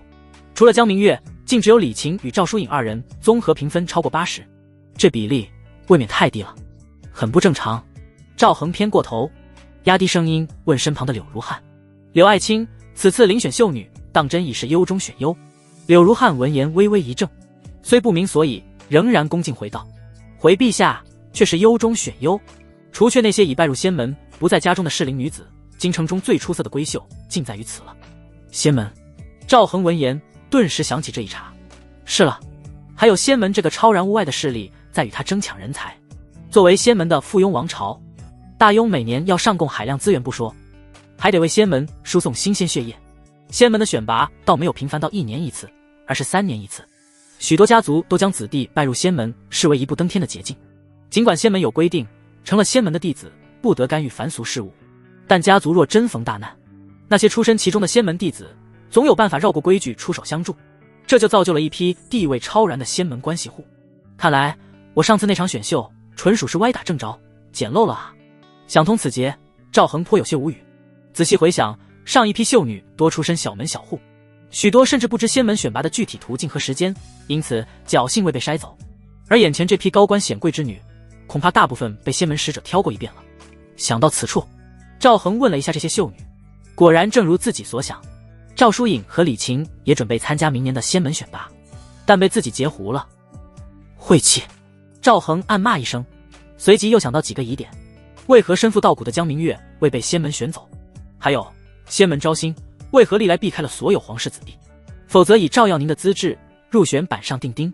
赵恒按下心中翻涌的思绪，不再多想，直接宣布道：江明月、李晴赵疏影，此3名秀女，明日梳洗整理完毕，便送入宫中。啊！礼部尚书孔维礼闻言，尤其是听到赵疏影的名字，整个人都愣住了，下意识脱口而出：“陛下，这……柳大人此前明明说，您只是慰问忠烈之后，暂不遴选带孝秀女啊。”他感觉自己被欺骗了，沉着脸看向柳如汉。赵恒脸上适时地露出恰到好处的惊讶，看向柳如汉道：“柳阁老，你之前不是对朕说，慰问之后正好可遴选几位秀女入宫，以慰朕心，也可安忠良在天之灵吗？”柳如汉面皮微不可察地抽动一下，他尚未想好如何圆场。一旁的孔维礼已是勃然大怒，急指喝道：“柳大人，你好大的胆子，竟敢欺瞒圣听！臣恳请陛下将其拿下，严加治罪。”柳如汉脸色发黑，狠狠瞪了孔维礼一眼，语气不咸不淡道：“孔尚书言重了，老夫近日操劳过度，记性不佳，忘了将后面的话告知于你，何来欺君之说？你强词夺理！”孔维礼气得吹胡子瞪眼，却无可奈何。赵恒适时的轻咳一声，打断了两人的争执。好了，此事不必在意，百善孝为先，朕心甚慰。江明月、李晴二人明日入宫，赵疏影准其先行归家奔丧，晋人子笑道：“忙完再行入宫。”话已至此，孔维礼也无法再反驳，只得与其他礼部官员一同躬身领命。臣遵旨。很快，礼部官员当场唱名，宣布了被选中的3位秀女。眼见陛下仅择3人，落选的秀女们脸上难掩失望之色。她们自忖容貌并不比选中者差，为何偏偏落选？有秀女瞥了眼江明月骨囊囊的胸脯，心中冒出一个想法：难道陛下是怕母乳不够吃？赵恒将众位秀女的神色尽收眼底，转身面向他们，朗声开口，声音清晰地传遍整个大殿：“朕不是好色之人，选妃重在眼缘，无关美貌出身。此番只选3人，意在精简宫闱。”稍作停顿，他话锋一转，抛出一个重磅消息：“尔等虽未中选，但朕知晓你们皆出身忠良，心向朝廷，所以朕特赐恩典。尔等家族之中，若有才华出众，愿报效国家的子弟，可上暴力部，经考教合格后，可直接授官入仕。每家仅限1人。柳阁老，此事由你全权督办，务必公正严明。”柳如汉心中巨震，暗道一声高明，不仅安抚了落选秀女及其背后家族，更借此机会广纳贤才，收拢人心。他立刻躬身，声音洪亮地应下老臣领旨，定不负陛下所托。那些原本失望的秀女们愣了片刻，随即俏脸上纷纷绽放出惊喜的笑容。他们万万没想到，陛下竟如此仁厚开明，给予家族如此实惠的恩典，这可比1人入宫慢慢往上爬更能光耀门楣。所有秀女心悦诚服地跪拜下来，莺声燕语汇成一片，充满了感激。民女谢陛下天安。挑选完秀女之后，赵恒对小林子招呼道：“摆驾朝阳公主府，再去宝库取些上好的补品来，朕准备亲自送去。”奴婢遵旨。小林子匆匆安排去了。身后的孔维礼闻言赞道：“陛下跟公主的感情真是深厚。仁君呀！”柳如汉嘴角微抽，斜了他一眼：“这马屁拍得有点生硬吧？”他沉思片刻，开口建议道：“陛下，朝阳公主也到了挑选驸马的年龄，需不需要臣物色一些青年才俊？”之所以如此建议，是因为柳如汉知道赵恒的身份，怕跟朝阳公主见面太多，导致身份暴露，引发麻烦，干脆把公主嫁远一点。不到万不得已，他不想公主被灭口。孔维礼不知内情，跟着微微颔首。确实，公主也到了出嫁的年龄。赵恒嘴角微微扯动，目光深深地看了柳如汉一眼：“柳阁老是觉得身上的担子不够重吗？要不要朕再给你加担子？”柳如汉心中一突，有些不解，自己明明是好意啊，陛下怎么忽然想给自己加几口锅？下一秒，他就明白了。只见赵恒淡笑道：“朕跟小妹亲密无间，还想再留在身边一段时间，物色青年才俊的事情以后再说吧。”孔维礼再次拍马屁：“陛下兄妹2人情深，臣艳羡不已。”柳如汉跟孔维礼这个蒙古人不一样，他细细品味赵恒的话，忽然心中一震：亲密无间，难道公主也被祸害了？柳如汉抬眸，恰好撞上赵恒似笑非笑的表情，后背顿时浮起一层冷汗。没跑了，公主也被弄上了龙床，自己居然给陛下的女人找青年才俊，这……柳如汉额头冷汗直冒，低着头道：“陛下说得对，朝阳公主年龄还小，选择驸马的要慎重，毕竟能上公主的一定是千古人杰。”赵恒微微颔首：“柳爱卿所言极是。”呼！柳如汉松了口气，心中冒出一个想法，不知女儿知道不知道此事。1刻钟后，柳如汉和孔维礼告退，赵恒也在禁军的护送下坐着轿子出了宫。朝阳公主府，自上次在寝殿被当场捉奸，赤条条的全在刘景熙怀中那尴尬一幕发生后，赵耀宁便一直称病，再未踏足宫门半步，也不知是在赌气还是羞于见人。午后花园，暖风醉人，赵耀宁慵懒地斜倚在铺着软垫的石凳上，一只玉臂撑着下巴，阳光透过稀疏的花叶，在他玲珑有致的曲线上勾勒出诱人的光晕。他怔怔地盯着花丛中那几只在花蕊间忙碌穿梭不断采撷的小蜜蜂，不知为何忽然想起了那个酷似皇兄的男人，心头没来由的一颤。就在这时，公主陛下来了。贴身侍女提着裙角急匆匆地跑来，脸颊因奔跑泛着红晕，气息微喘。赵耀宁闻言一愣，尚未完全回神，便见一道挺拔的身影以龙行虎步般径直闯了进来，周围侍从无不垂手避让，无人敢拦其锋芒。宁儿，朕来看你了。赵恒温和一笑，目光灼灼落在他身上。赵耀宁唇角不自觉微微扬起，又迅速压下，故作镇定地摆了摆白皙的小手，示意婢女退去。待园中只剩他2人，他才抬起那双水润的媚眼，似娇似嗔地横了他一眼。你怎么突然来了？赵恒目光愈发温和，缓缓走近。自然是挂念宁儿，特意给你送些滋补身子的好东西。他视线下移，落在他小腹上，语气笃定。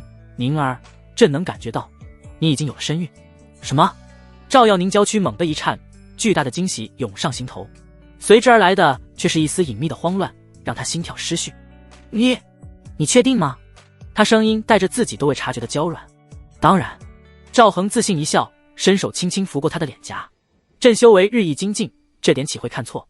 闻言，赵耀宁下意识地低下头，看向自己平坦的小腹，一只柔蹄不由自主地轻轻附了上去，显然信了他的话。你说，他抬起绯红的俏脸，带着难言的羞怯，会是男孩还是女孩啊？问完，他低垂着小脑袋，甚至不敢看赵恒那张熟悉的脸，感觉太古怪了。想润。赵恒低笑一声，伸手揽住他纤细的腰肢，无论是男孩女孩，朕都喜欢。哼！赵耀宁忽然想起那日的难堪，带着几分醋意道：你还没告诉我，刘景熙那个女人是怎么回事呢？赵恒闻言叹息一声，表情无奈。朕不是好色之人，之所以如此，是他窥破了我的身份，借此威胁于我。那时朕势单力薄，急于摆脱靖王的操控，只好从了他。赵耀宁一听，娇声骂道：狐狸精，真不要脸！他之前就对刘景熙不喜欢。骂完后，他秀眉微蹙，疑惑道：可他为何要强迫你？还有了身孕。赵恒摊摊手，那个贪心的女人无非是想借机上位，染指那95至尊之位。赵耀宁瞬间瞪大美眸，难以置信。你是说他打算扶自己的孩子登基？宁儿真是聪颖。赵恒赞了一句，随即低头在他耳边轻声安抚。不过你放心，朕绝不会让他得逞。这大雍未来的皇帝只能是我们的孩子，听他如此保证。赵耀宁这才放下心来，他抬起眼，妩媚地睨了赵恒一眼，软绵绵的身子贴紧了些。你不是有那双修法门吗？我想要助你修行。赵恒伸手揽着他的细腰，郑重点头。大善，宁儿有此心意，朕心甚慰。等等，赵耀宁却突然想起什么，红着脸小声嗫嚅道：你之前给的保胎丹无论怎样都没事吗？他问的含蓄，脸颊却红得快要滴出血来。赵恒声音低沉，保证道：放心，朕岂会拿自己的孩子开玩笑。那我们开始吧。赵恒从公主府出来后，并未折返御书房处理政务，而是径直摆驾去了长宁宫。殿内暖香浮动，刘景熙正倚在软榻上小憩，见他进来，懒懒的抬眸，唇角掀起一抹似笑非笑的弧度。陛下这是哄好您那位小情人了。赵恒面色如常，行至他身旁坐下，顺手拿起案几上的一颗葡萄，剥着皮。爱妃说笑了，朕日理万机，哪有时间做这些事情？刘景熙闻言，忍不住飞了他一个白眼。那般光明正大的前往公主府，在不知情的外人看来，自是陛下兄妹情深，可在他这里，还能不知道里头那点弯弯绕绕吗？想起父亲今日说的话，他秀眉微扬，索性挑明了问：陛下老实告诉臣妾，你我当初的约定可还作数？刘景熙顿了顿，目光下意识地扫过自己的小腹，万一朝阳公主她日后也有了孩子。赵恒面色一肃，把手中包好的葡萄塞进他的口中，旋即收回带着失痕的手指。语气斩钉截铁道：“爱妃多虑了，朕费尽心力，好不容易从赵家手中夺回皇位，岂能再把皇位还给赵家后人？”刘景熙嘴角微抽，夺字用得好呀，不愧是陛下。咽下酸甜可口的葡萄，他有些患得患失道：“也不知臣妾这一胎是男是女。”赵恒低笑一声，伸手将他轻轻揽入怀中，感受着怀中娇躯的温软，安慰道：“无论是皇子还是公主，都是朕的骨血，朕都一样疼爱。朕一言九鼎，这大雍未来的皇帝只能是我们的孩子。”刘景熙娇躯微颤，俏脸上瞬间绽开感动与欣喜的光彩，柔声唤道：“陛下，爱妃无需多言。”赵恒打断他，轻笑道：“若这一胎是位小公主，那朕便多多努力，与爱妃再接再厉，多生几个便是，总会有皇子的。”刘景熙霎时羞红了脸，将发烫的脸颊埋入他坚实的胸膛，心里的幸福快要溢出来了。赵恒唇角微扬，他恨不能刘景熙他们天天都在休产假，那系统奖励岂不是源源不断？庆州晋王府，午后的阳光透过疏朗的云层，洒在精巧雅致的后花园里。园中气势罗列，碧水潺潺，一名身着劲装的英俊少年正挥动着长刀，刀光霍霍，破风之声不绝于耳。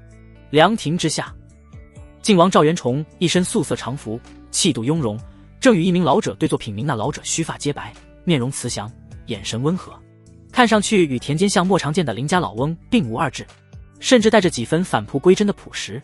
然而若有见识广博的江湖人在此，恐怕会惊骇万分，因为这看似平凡无奇的老者，正是30年前便已名震大雍，刀下亡魂无数，被誉为武林神话的魔刀万月。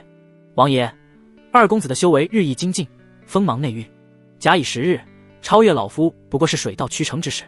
万月轻抚长须，笑着赞道，声音平和，不带丝毫戾气。赵元崇微微一笑，目光落在练刀的小儿子身上，是万老教导有方，蓉儿才能有此敬意。万月谦虚地摇了摇头，不再就此多言。他轻抿了一口杯中清茶，语气自然地转开话题：“王爷，京城局势诡谲，暗流涌动，是否需要老朽亲自走上一趟？”赵元崇闻言，指尖在温热的茶杯上轻轻抹洒，稍作沉吟后缓缓摇头：“暂且不必，万老，且等吴王和楚王起兵后再说。”他目光微凝，声音低沉了几分：“翁老已经陨落，根据情报，京城那小子起码能发挥出大宗师的实力。如今的京城，本王也有些看不透了。”万月沉吟片刻，缓缓点头：“到了他们这个境界，深知狮子搏兔亦用全力的道理，谨慎永远是第一要义。也好，联合2位藩王之力，届时就算京城坐拥4位大宗师，我等亦能从容应对。”4位？赵元崇神色笃定的摇头：“绝无可能。”万月微微颔首，表示认同。他浑浊的眼眸中金光微闪，仿佛随口问道：“王爷，不知仙门中人此番可会下山相助？”听到这话，赵元崇嘴角勾起一抹意味深长的笑意。他心如明镜，知晓万月此话是醉翁之意不在酒，也不点破，只是从容地端起茶杯，轻轻吹开浮在表面的茶叶。看着茶叶在澄澈的茶汤中沉浮，赵元崇云淡风轻地说道：“只要我们速战速决，仙门一般不会干预凡俗王朝的内乱。”但是他话语微顿，抬眼看向万月，清晰地察觉到对方古井无波的眼中泛起的一丝涟漪。本王曾经对万老许下的承诺，兑现之期不远了。闻言，万月一直平静如水的脸上终于出现了明显的动容，他眼中闪过一丝难以抑制的激动。“王爷，您的意思是？”赵元崇胸有成竹，淡然笑道：“本王已备足了筹码，只待登临大位，便可为你向仙门换取一枚破障丹。”破障丹，这3个字宛如惊雷在耳边炸响。万月的老脸上浮现出一抹红润，呼吸都急促了几分。破障丹是仙门中的神丹妙药，能大幅提高大宗师突破境界壁垒的几率。万月30年前便已真至大宗师后期，堪称武林绝顶。苦修30载，内力虽愈发精纯深厚，却始终卡在大宗师巅峰，未能踏出最关键的一步，触及那玄之又玄的更高境界。那层膜看似薄如蝉翼，却坚韧无比，任凭他如何冲击，总是无法捅破。虽说大宗师寿元可达300-400年，但也经不起这般年复一年毫无寸进的空耗啊！老朽在此谢过王爷厚恩。万月猛地站起身，郑重其事地行了一个大礼，脸上没有丝毫身为武林神话的傲气，只有一片感激与期盼。他曾几何时也是心高气傲，仗着修为毛遂自荐，想投入仙门麾下换取一枚破障丹，结果对方斟酌之后，竟以年纪过大，潜力已尽，不值得浪费一枚破账单为由，将他拒之门外。那份屈辱与无奈，他深埋心底数十年。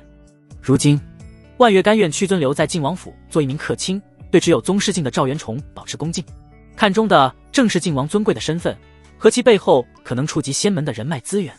他希望能另辟蹊径，求得一线突破之机。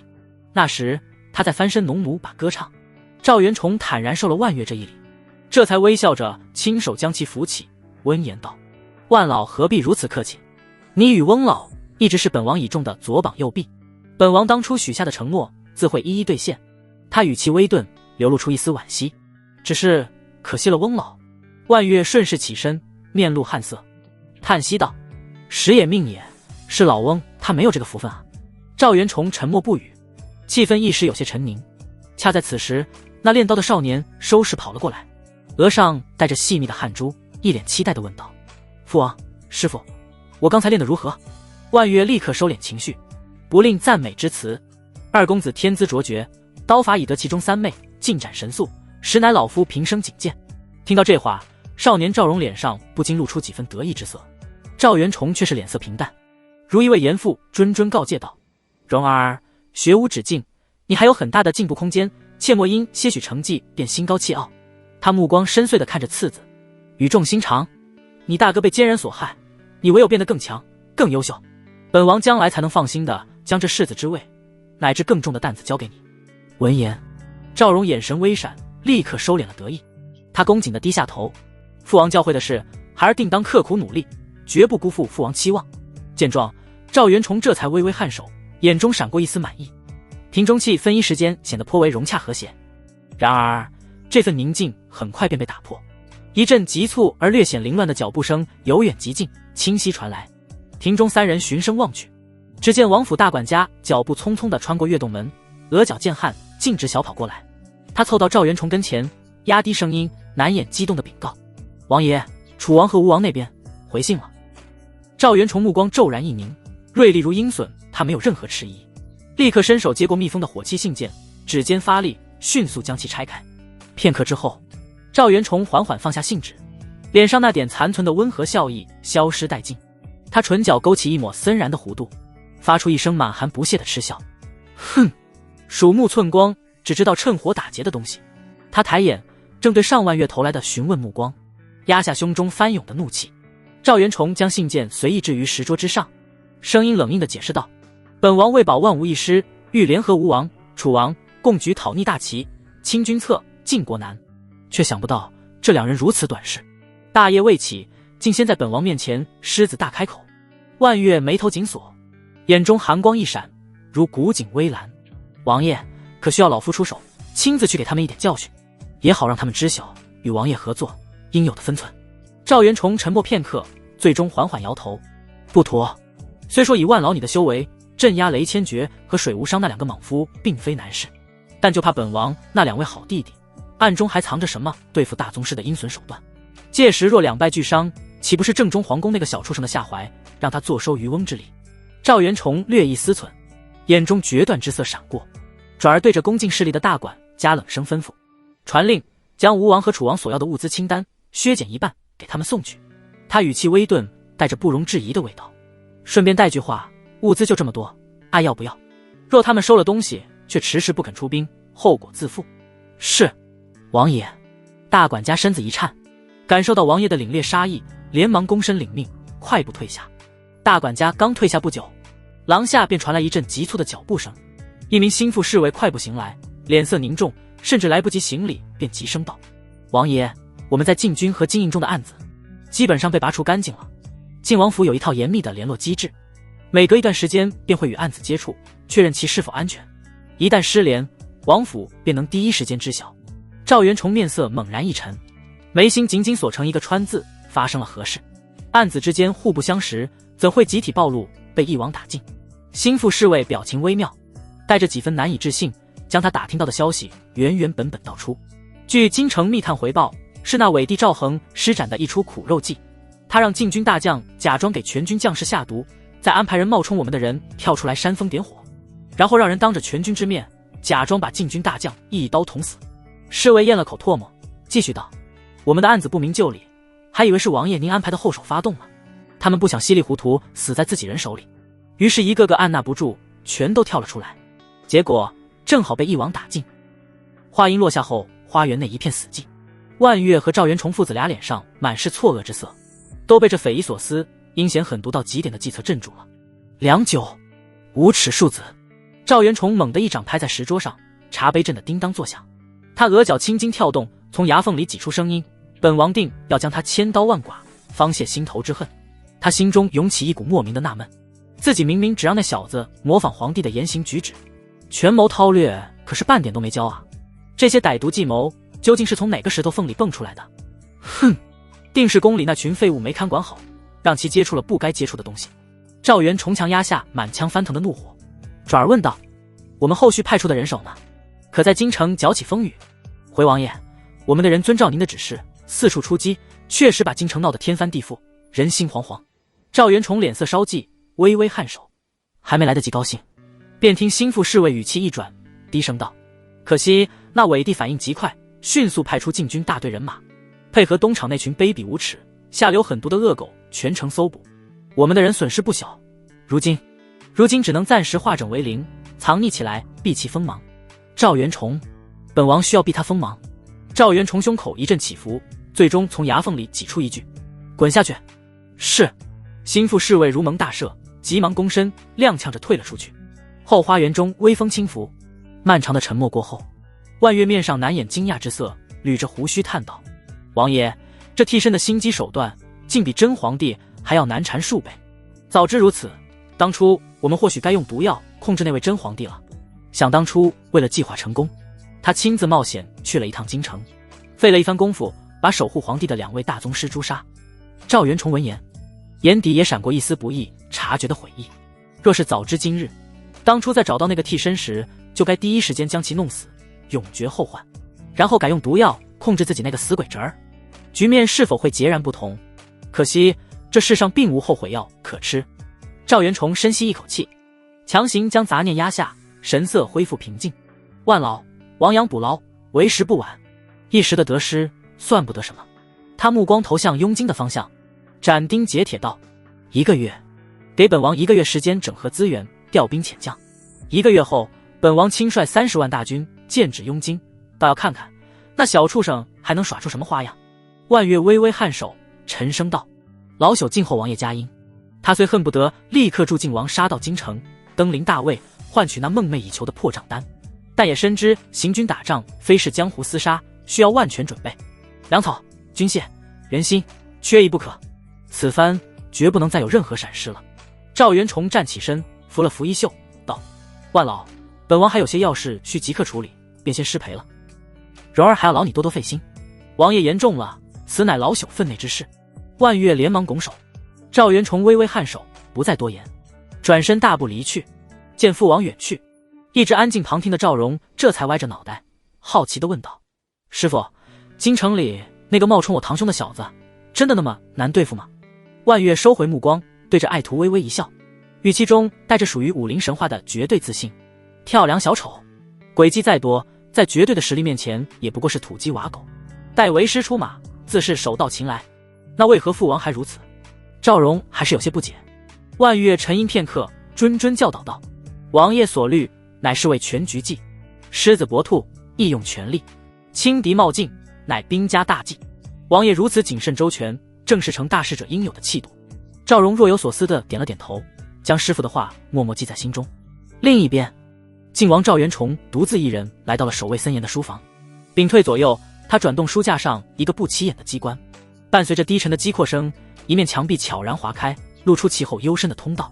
这处密室是他绝对的禁地，唯有他一人知晓。密室内光线昏暗，只有几颗夜明珠散发着清冷的光辉，墙壁上挂满了密密麻麻的线索图、残破的古籍片段等，空气中弥漫着陈旧纸张和一种说不清的阴冷气息。赵元崇走到墙壁前，目光锐利地扫过那些他搜集多年的碎片信息，眼神变得无比复杂，喃喃自语道：“那小子实力提升得如此之快，难道是机缘巧合得到了传说中的龙气修炼之法？四弟，你的暴毙和龙影卫的覆灭跟龙气有关吗？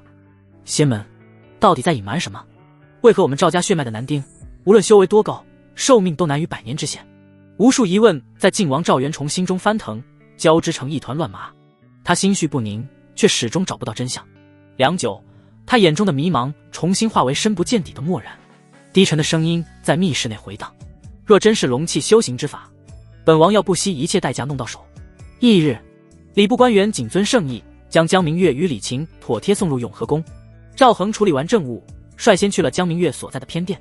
殿内幽静，少女已然换上了一袭崭新的宫装，只是那衣裙尺寸似乎拿捏得不太准，尤其是胸前部位被饱满的弧线撑得摇摇欲坠，仿佛下一秒就会跳出什么月宫猛兽来。赵恒不是好色之人，只是微微打量10秒，便面色淡然地移开了目光。他更在意的是另一件事。江姑娘，赵恒带着几分好奇问道：“朕有一事不明。”江明月挺体而立，绝美的脸上不见丝毫情绪涟漪，连声音也清清灵灵，如同玉珠落盘。陛下请讲，你为何会来参加秀女遴选？按理来说，你应该随你姐姐拜入仙门吧？江明月面色平淡无波，回答得直截了当：是爹让我来的。哦，为何？赵恒眉稍微挑，姐姐因为不能生育被废除后位，令江家蒙羞，父亲心有不甘，便让我来了。赵恒，就这么简单？亏得他心中已预演了数种复杂的阴谋与算计。转念想到江明月那位当代大儒的爹，赵恒对此信了7、8分。毕竟在维护皇权正统与家族声誉方面，儒家向来是不遗余力的。那么你自己呢？他放缓了语气，难道不想去那仙门求道，追寻长生？江明月点了点头，坦诚道：想。未等赵恒再问，他便自行解释道：但爹说仙门之中有姐姐一人便足矣，我的目标是母仪天下。赵恒一时语塞，心中不禁给江信点了个赞。沉默片刻，赵恒又问出了从昨日起便存在的疑惑：你与朕说话时，为何总是面无表情？难道是他对进宫心存抗拒，故而刻意摆出冷脸？下一刻，江明月用他那特有的清冷嗓音给出了答案：陛下，我面瘫。他停顿一下，补充道：父亲说宫中御医医术高明，可以治好我。赵恒，他愣了几秒，随即失笑摇头：你姐姐已是仙门中人，她无法治好你吗？姐姐说学成之后就回来帮我，但自从姐姐被废，爹不许我跟姐姐过多来往，怕被她带坏。江明月一板一眼的转述。赵恒闻言不由微微挑眉：你怎么什么事都听你爹的？这般没有主见可不太好。别人都是妈宝男，江明月不会是爸宝女吧？江明月眨了眨那双清澈的眼眸，认真回道：我爹说在家从父，出嫁从夫，他让我入宫之后一切都听陛下的。赵恒肃然起敬，毫不犹豫的颔首：你爹说的对。江明月认同的点头，随后说道：陛下要民女侍寝吗？赵恒愣了下，想不到江明月如此直接。他稍作沉吟：朕不是好色之人，当然如果江姑娘想要的话，朕也不忍心拒绝。江明月点点头，开始宽衣解带。陛下请。半个时辰后，赵恒脑海中不由闪过一句话，一波未平，一波又起。江姑娘，朕给你一篇法诀，我们一起修炼。你的武道修为太低了。赵恒不太明白，为什么江明月根骨那么强，还是特殊体质，武道修为居然是后天中气，简直没眼看。他觉得江明月应该跟刘景熙一样，是不喜欢修炼导致的。听陛下的。江明月乖巧的应道。赵恒微微一笑，把日月同辉赵氏经告诉了江明月。记住了吗？记住了。1刻钟后，功法刚一运转，赵恒便清晰地感知到一股精纯无比的阴凉气息自江明月体内渡入自身经脉之中。这气息虽带寒意，却无半分凛冽刺骨，反而在日月同辉赵氏经的玄妙转化下，化为一股中正平和、沛然浑厚的暖流，缓缓滋养着他的骨骼血肉。赵恒明显地察觉到自身的经脉正在发生着肉眼不可见的蜕变，变得愈发坚韧，愈发宽阔。与此同时，江明月周身的气息也开始以肉眼可见的速度攀升。见状，赵恒精神大振，立刻屏息凝神，专注的引导运转着这门双修功法。1个时辰后，修炼渐止，赵恒缓缓吐出一口浊气，只觉周身真气充盈流转，武道修为明显精进。可惜的是没能一举突破至宗师境。他心念微动，调出自身面板查看，根骨、灵骨，这次双修的后劲真大，直接将我的根骨提升到了灵骨。赵恒眼中闪过一丝难以抑制的喜色，根骨晋升，意味着他今后吸纳炼化各种能量的效率将大幅提升。无论是日常修炼还是服用丹药，都将事半功倍。陛下！身旁传来江明月略带惬意的呼唤。赵恒闻声望去，见他脸颊微泛红晕，眼神躲闪，流露出几分罕见的羞赧之情。他目光一凝，捕捉到了这不同寻常的细节。明月啊，你不是面瘫吗？朕分明看到你有表情。江明月眼神一呆，似乎自己也才意识到这一点。他尝试性的牵动嘴角，露出一个略显生硬却真切无比的笑容。我好了。他的话语中带着难以置信的惊喜。赵恒面色狐疑，第一反应是觉得江明月在演他，但转念一想，他并无撒谎的必要。赵恒回忆起系统关于玄阴素女体的记载，心中渐渐明了。朕想，这大概是因为你体内郁结的玄阴之气得到了疏解的缘故。他缓缓道出缘由。江明月眨了眨眼，面露疑惑。玄阴之气，那是什么？赵恒一愣。你不知道，父亲只曾提过，我体内有一股特殊之气堵塞了穴窍经脉，不仅导致修炼迟缓，也令我面容僵硬。陛下，它叫玄阴之气吗？江明月解释着，同时努力做出一个恍然大悟的表情，奈何面部肌肉尚不协调，看起来颇为怪异。赵恒看得嘴角微抽，轻咳一声，解释道：不错，这种体质并不多见，你们不知道也正常。陛下真是博学多才。江明月表情夸张地赞叹道。赵恒略感无奈地移开视线，稍稍感应了一下他的修为，不禁讶然道：看来你此番获益不小，居然直接突破这先天后期了。他心下不由泛起一丝羡慕，这道骨果然逆天，步子迈这么大也不怕扯到蛋。江明月后知后觉得检查自身，随即咧嘴一笑，欣喜道：真的耶，陛下您好厉害，不仅治好了我的病，还助我提升了修为。赵恒云淡风轻地摆了摆手，举手之劳罢了。他话锋一转，提醒道：不过你体内的玄阴之气乃是伴随体质而生，如今虽然暂时疏导，但随着时日推移还会逐渐积聚。江明月闻言，小脸顿时垮了下来。啊，还会复发吗？赵恒微微一笑，宽慰道：莫要担心，朕日后会时常帮你疏导，让其归于平顺，不再为患。江明月乖巧点头，多谢陛下。赵恒笑而不语。这玄阴素女体就是先天双修圣体，拥有此体质的女子体内会源源不断滋生玄阴之力，对男子来说是绝佳的补益。当然，女子自身也能从中获取巨大好处。这些精纯的玄阴之气不仅能够提升修为，还自带冰寒属性，修炼冰属性或者水属性的功法事半功倍。而且同样的招式在玄阴之力加持下要厉害许多。就在两人温存的时候，系统的提示音忽然在脑海中响起：恭喜宿主拥有3名90分以上的卓越配偶，您触发了成就奖励，您获得大海丹星号100，您获得一阶灵脉种子星号1，您获得龙章运灵丹星号3，您获得人道引气术。赵恒目光震动，他万万没想到拥有3名90分以上的配偶竟然会触发成就奖励。仙门误阵，赵恒心中暗叹，随即不动声色地查看起奖励。大海丹一眼掠过，他首先看向一阶灵脉种子，此物埋入地下后可借助地脉元气生长为一阶灵脉，灵脉成型之后能逐渐产生灵气，并将周围土壤转化为灵土。居然是灵脉，好东西啊！赵恒心潮澎湃。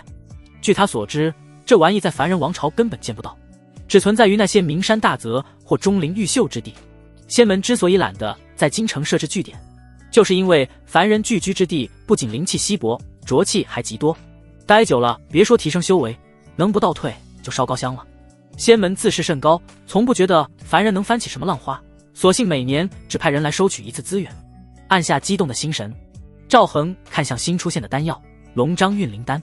这丹药是专门给孕妇服用的，服用后将来诞下的子嗣要么根骨为玄骨，要么灵根为中品灵根。玄骨和中品灵根属于中3等资质，还算不错。赵恒眸光微闪，要知道他如今的根骨也才灵骨，还在玄骨之下，至于灵根更是压根没有。最后他的目光落在人道引气术上，这门引气术品阶并不高，但赵恒一看之下，心中却掀起了惊涛骇浪。这竟是专门为凡人量身打造的修行法门，可引灵气入体，踏上修行之路。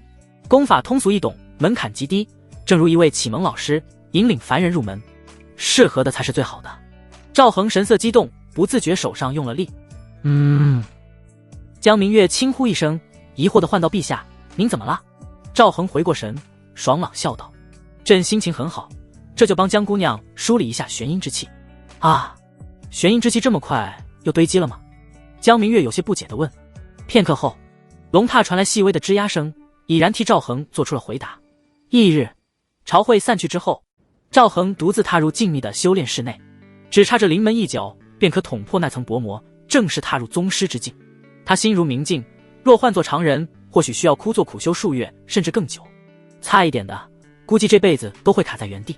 不过，正是嗑药党，不走寻常路。赵恒毫不迟疑地取出一枚药香馥郁的大还丹，仰头便服了下去。随着功法的运转，雄浑炙热的药力在腹中化开，然后被功法迅速转化为精纯的武道真气，在经脉中奔涌。1个时辰后，赵恒缓缓睁开双眸，眼中金光一闪而逝，一股强横的气息不受控制地弥漫在整个密室，旋即又被他如臂食指般缓缓收敛入体。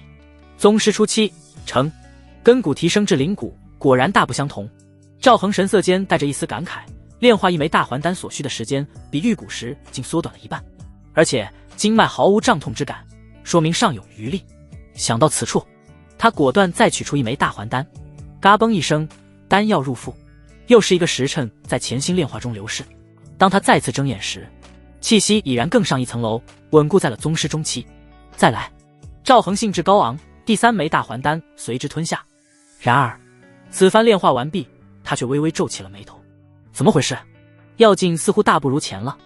这种感觉颇为微妙，宛如一个精壮小伙初遇风韵佳人时勇猛无愁，几百个回合后却渐渐力不从心。系统出品的丹药总不可能过期吧？赵恒不信邪地服下了第4枚。炼化过程中，经脉传来了隐隐的刺痛，但他强忍着不适，坚持运转完周天。1个时辰后，气息再度攀升，成功进入宗师后期。赵恒长长吐出一口凝练如剑的白气，喃喃自语，果然不是错觉，药效确实在递减。他沉思片刻，一个念头浮现，莫非服用丹药也存在耐药之说？首次服用效果最为显著，后续便会逐渐减弱。越想，他越觉得此种可能性极大。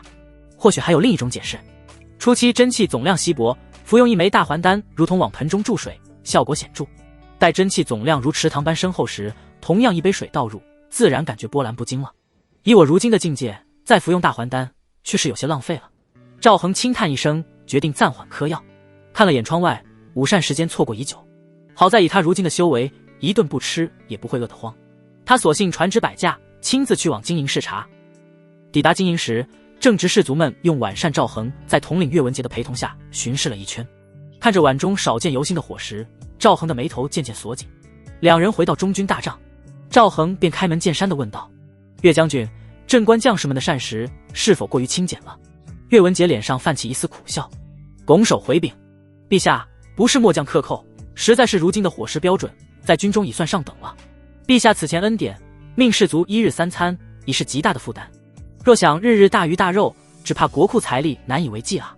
依照旧例，士卒平日仅2餐，操练也非日日进行，皆因食不果腹之下，过度操练反而会损耗元气。赵恒掌权后，力排众议，推行1日3餐，每日1练的新规，虽提升了军队精气神，却也带来了巨大的粮饷压力。赵恒沉吟片刻，眼中闪过一丝决断，实在不行，便先动用那笔预备上缴的资源。此前超没诸多官员家产，所得颇丰，但这笔钱财他本意是存作战略储备，以备不时之需。毕竟麾下20多万大军，每日人吃马嚼，加之军饷粮秣，开销如同无底洞。岳文杰闻言一愣，随即面色骤变，急声道：“陛下，万万不可！那笔资源关乎仙门，若届时无法足额上供，仙门使者降罪，后果不堪设想。”赵恒面色不变，语气却带着不容置疑的笃定：“待平定靖王之乱，再行筹措不迟。”岳文杰张口还欲再劝，赵恒却抬手打断：“好了，朕心中有数，此事暂且这般定下。你把朕之前赏赐大还丹的那些将士全都叫过来。”岳文杰拱手道：“遵命。”说罢转身亲自去喊人。不多时，上次得到1枚大还丹的将士们陆陆续续赶到。赵恒摆摆手，让最后1名过来的将士平身，查看了一番众人的武道修为，心中非常满意。大还丹就是劲儿大，目前最弱的2人在后天巅峰，其余全部在先天境，修为最高的1人达到了先天巅峰。赵恒勉励一番，又每人赏赐1枚大还丹，引得众位将士感恩戴德。赵恒已经听习惯了恭维，他示意众人退下，而后目光转向岳文杰。话说，岳将军没吃朕上次给你的大海丹吗？为何你的气息毫无变化？岳文杰，他无奈地摊了摊手，叹道：陛下明鉴，宗师境突破至大宗师，绝非单纯积累真气便可水到渠成，真气充盈只是基础，最关键之处在于心境的突破与感悟。臣如今便卡在这宗师巅峰的关口上，欲要更进一步，单纯的苦修是不行的，需要机缘啊。赵恒闻言，心下有些无语，他对武道的认知并不全面，毕竟不久之前还是个不通武艺的普通人，全凭系统奖励和丹药堆砌，才一路飙升至宗师后期。若单论武道修为，他恐怕未必敌得过那些稳扎稳打的宗师中期。当然，若对手同样是嗑药上来的，他自信还是能稳压一头的。沉默半晌，赵恒道：岳将军，这心境究竟该如何提升？岳文杰面带难色，回陛下，此中关窍，臣所知道的也不多，只是模糊听闻，武者在生死危机的逼迫下，精神高度凝聚，潜能激发，或可于刹那间触动心境，窥得突破之机。他顿了顿，反问道：昔日宫中有2位大宗师坐镇，陛下未曾向他们请教过吗？赵恒嘴角抽搐一下，面不改色地找了个借口：朕往日里不喜修炼，故而未曾上心询问，待朕决心发愤图强时，他们已不幸陨落于靖王阴谋之下。言及此处，他语气不由得带上了几分沉重。岳文杰也是面色一肃，愤慨道：靖王狗贼不知用了何等卑劣手段，竟能暗算得了那2位大人。如今我方顶尖战力空缺，唯有陛下能发挥出大宗师境的威能，局势不容乐观啊。赵恒正色道：正因如此，岳将军你才更需要尽快突破，为我方再添1位大宗师战力。岳文杰顿感压力山大，只能硬着头皮应承：这个臣尽力而为。赵恒微微颔首，忽然灵光一闪，抓住了方才话语中的关键，追问道：你方才说需要在生死危机之下，心境方能提升？理论上是如此。岳文杰下意识地点头附和。话音刚落，他瞳孔骤然收缩，只觉一股威严霸道的气势排山倒海般涌来，还未来得及做出任何反应，整个人便已如同断线风筝般满脸懵逼地倒飞出去。紧接着，赵恒淡漠的声音飘出：那么就请岳将军体验一下生死危机吧。岳文杰望着帐中缓步走出的赵恒，眼角不由一抽。方才还言笑晏晏的天子，此刻面色冷峻，周身散发着令人心悸的威压，当真是伴君如伴虎。他在心中暗叹，掌心已沁出细汗，还请陛下赐教。岳文杰不敢怠慢，取来长枪，罡气流转间，枪尖已指向地面。他凝神屏息，全神贯注地盯着赵恒。陛下虽能发挥大宗师实力，想来难以持久。这个念头升起，他心中稍定。赵恒却面色淡然，缓缓抬起右掌。且话音未落，黄道龙气已如潮水般涌出，在他掌心凝聚成一个金色气旋。下一刻，清月龙吟响彻军营，一条100米长的五爪金龙自气旋中冲天而起，盘旋在赵恒头顶。那龙首威严，金眸冰冷，正对着岳文杰。岳文杰望着那庞然大物，喉结不自觉地滚动了一下。岳将军，努力活下去。赵恒的声音平静得听不出喜怒。朕不想用大还丹提升1名宗师替代你。说罢，他手掌轻挥，那100米金龙已咆哮着扑来。呵，岳文杰不敢怠慢，长枪裹挟着凌厉罡气直刺龙首，枪锋呼啸，空气爆鸣，罡气与龙气碰撞出刺目光华。转眼间，一人一龙已交手数十回合。有闻讯赶来的将士想要上前，被赵恒随手挥退，退下，免得误伤。1刻钟后，岳文杰渐露疲态，招式已见散乱。气运金龙找准破绽，龙尾横扫，将他狠狠抽向半空。不好！岳文杰尚未稳住身形，那金龙已呼啸而至，又是一记神龙摆尾。噗！他在半空中喷出一口鲜血，身形如断线风筝般倒飞出去，想要借力稳住，却苦于无处着力。武者唯有达到大宗师，方能短暂滞空。压下翻滚的血气，气运金龙已再度扑来。岳文杰面色巨变，砰！骨骼爆响声中，他再次被抽飞。接下来的整整1刻钟，金营将士们噤若寒蝉，眼睁睁看着自家总兵上演着一出空中飞人。岳总兵这是犯了什么事？不知，不过能撑这么久，当真了得。换作是我，早被抽成饺子馅了。窃窃私语声中，岳文杰终于忍不住高喊：陛下，够了，臣够了，收手吧。赵恒却无动于衷，淡漠嗓音清晰地传遍教场。岳将军中气十足，朕看离死还远得很。话落，一道黄道龙气射出，原本略显暗淡的金龙瞬间凝实，攻势愈发凌厉。什么？岳文杰汗毛倒竖，仓促间将长枪横在胸前。砰！这一击力道惊人，他整个人被抽得飞上云霄，在空中化作一个小点。金龙咆哮着直追而上，云层中顿时传来阵阵沉闷的撞击声。数息之后，轰然巨响传来，一道身影重重砸落在地，留下个人形坑洞。岳文杰衣甲破碎，浑身青紫，双目无神地望着天空。踏！赵恒缓步走近，俯身关切地问道：岳将军，心境可有提升？岳文杰见岳文杰不语，赵恒也不失望，并不是谁都如他这般天才。取出一枚大海丹，轻轻塞进岳文杰口中。无妨，一次不行，便多来几次。怎么不会吞了？赵恒面色一正，难道打傻了？他目光微凝，旋即轻舒一口气，原来是下巴脱臼。咔嚓，助其复位，赵恒起身道：朕先回了，改日再来帮岳将军体验生死危机。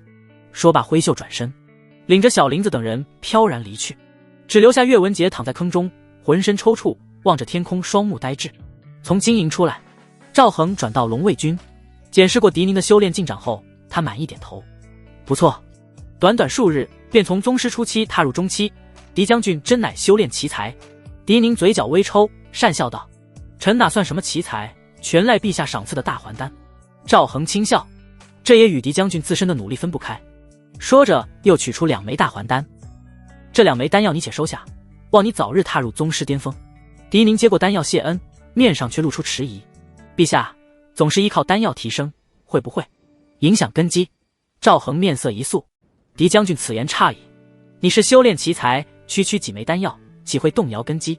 狄宁，况且赵恒语重心长地补充，大海丹服用过多，药效便会减弱，此时不多吃几枚，往后就尝不到这个味了。狄宁闻言郑重拱手，陛下放心，臣定会好好品味此丹。赵恒轻应一声，下颌微点，随后看似随意地问道：王猛那厮呢？狄宁心头一突，连忙躬身：陛下，前些时日王猛是为了揪出靖王案子，这才对您不敬，还请您大人不计小人过，莫要降罪于他。赵恒面色一正：狄将军哪里话？朕乃人君，岂会睚眦必报？朕喊他来，只是想检验一下他的修为有没有精进。见赵恒脸色认真，不似作伪，狄宁反而生出几分羞愧，低声道：是臣小人之心了。说罢，他有些尴尬地转身去寻王猛。作为狄宁的亲兵，王猛正在附近巡视，得知陛下召见，他心中顿时七上八下。狄宁见状，笑骂着宽慰他：陛下乃人君，岂会睚眦必报？看你那怂样。王猛闻言挠头嘿嘿一笑：我这不是担心吗？经此一劝，他心神稍定，仔细整理了一下衣甲，这才大步走进帐中，恭敬行礼：末将见过陛下。免礼。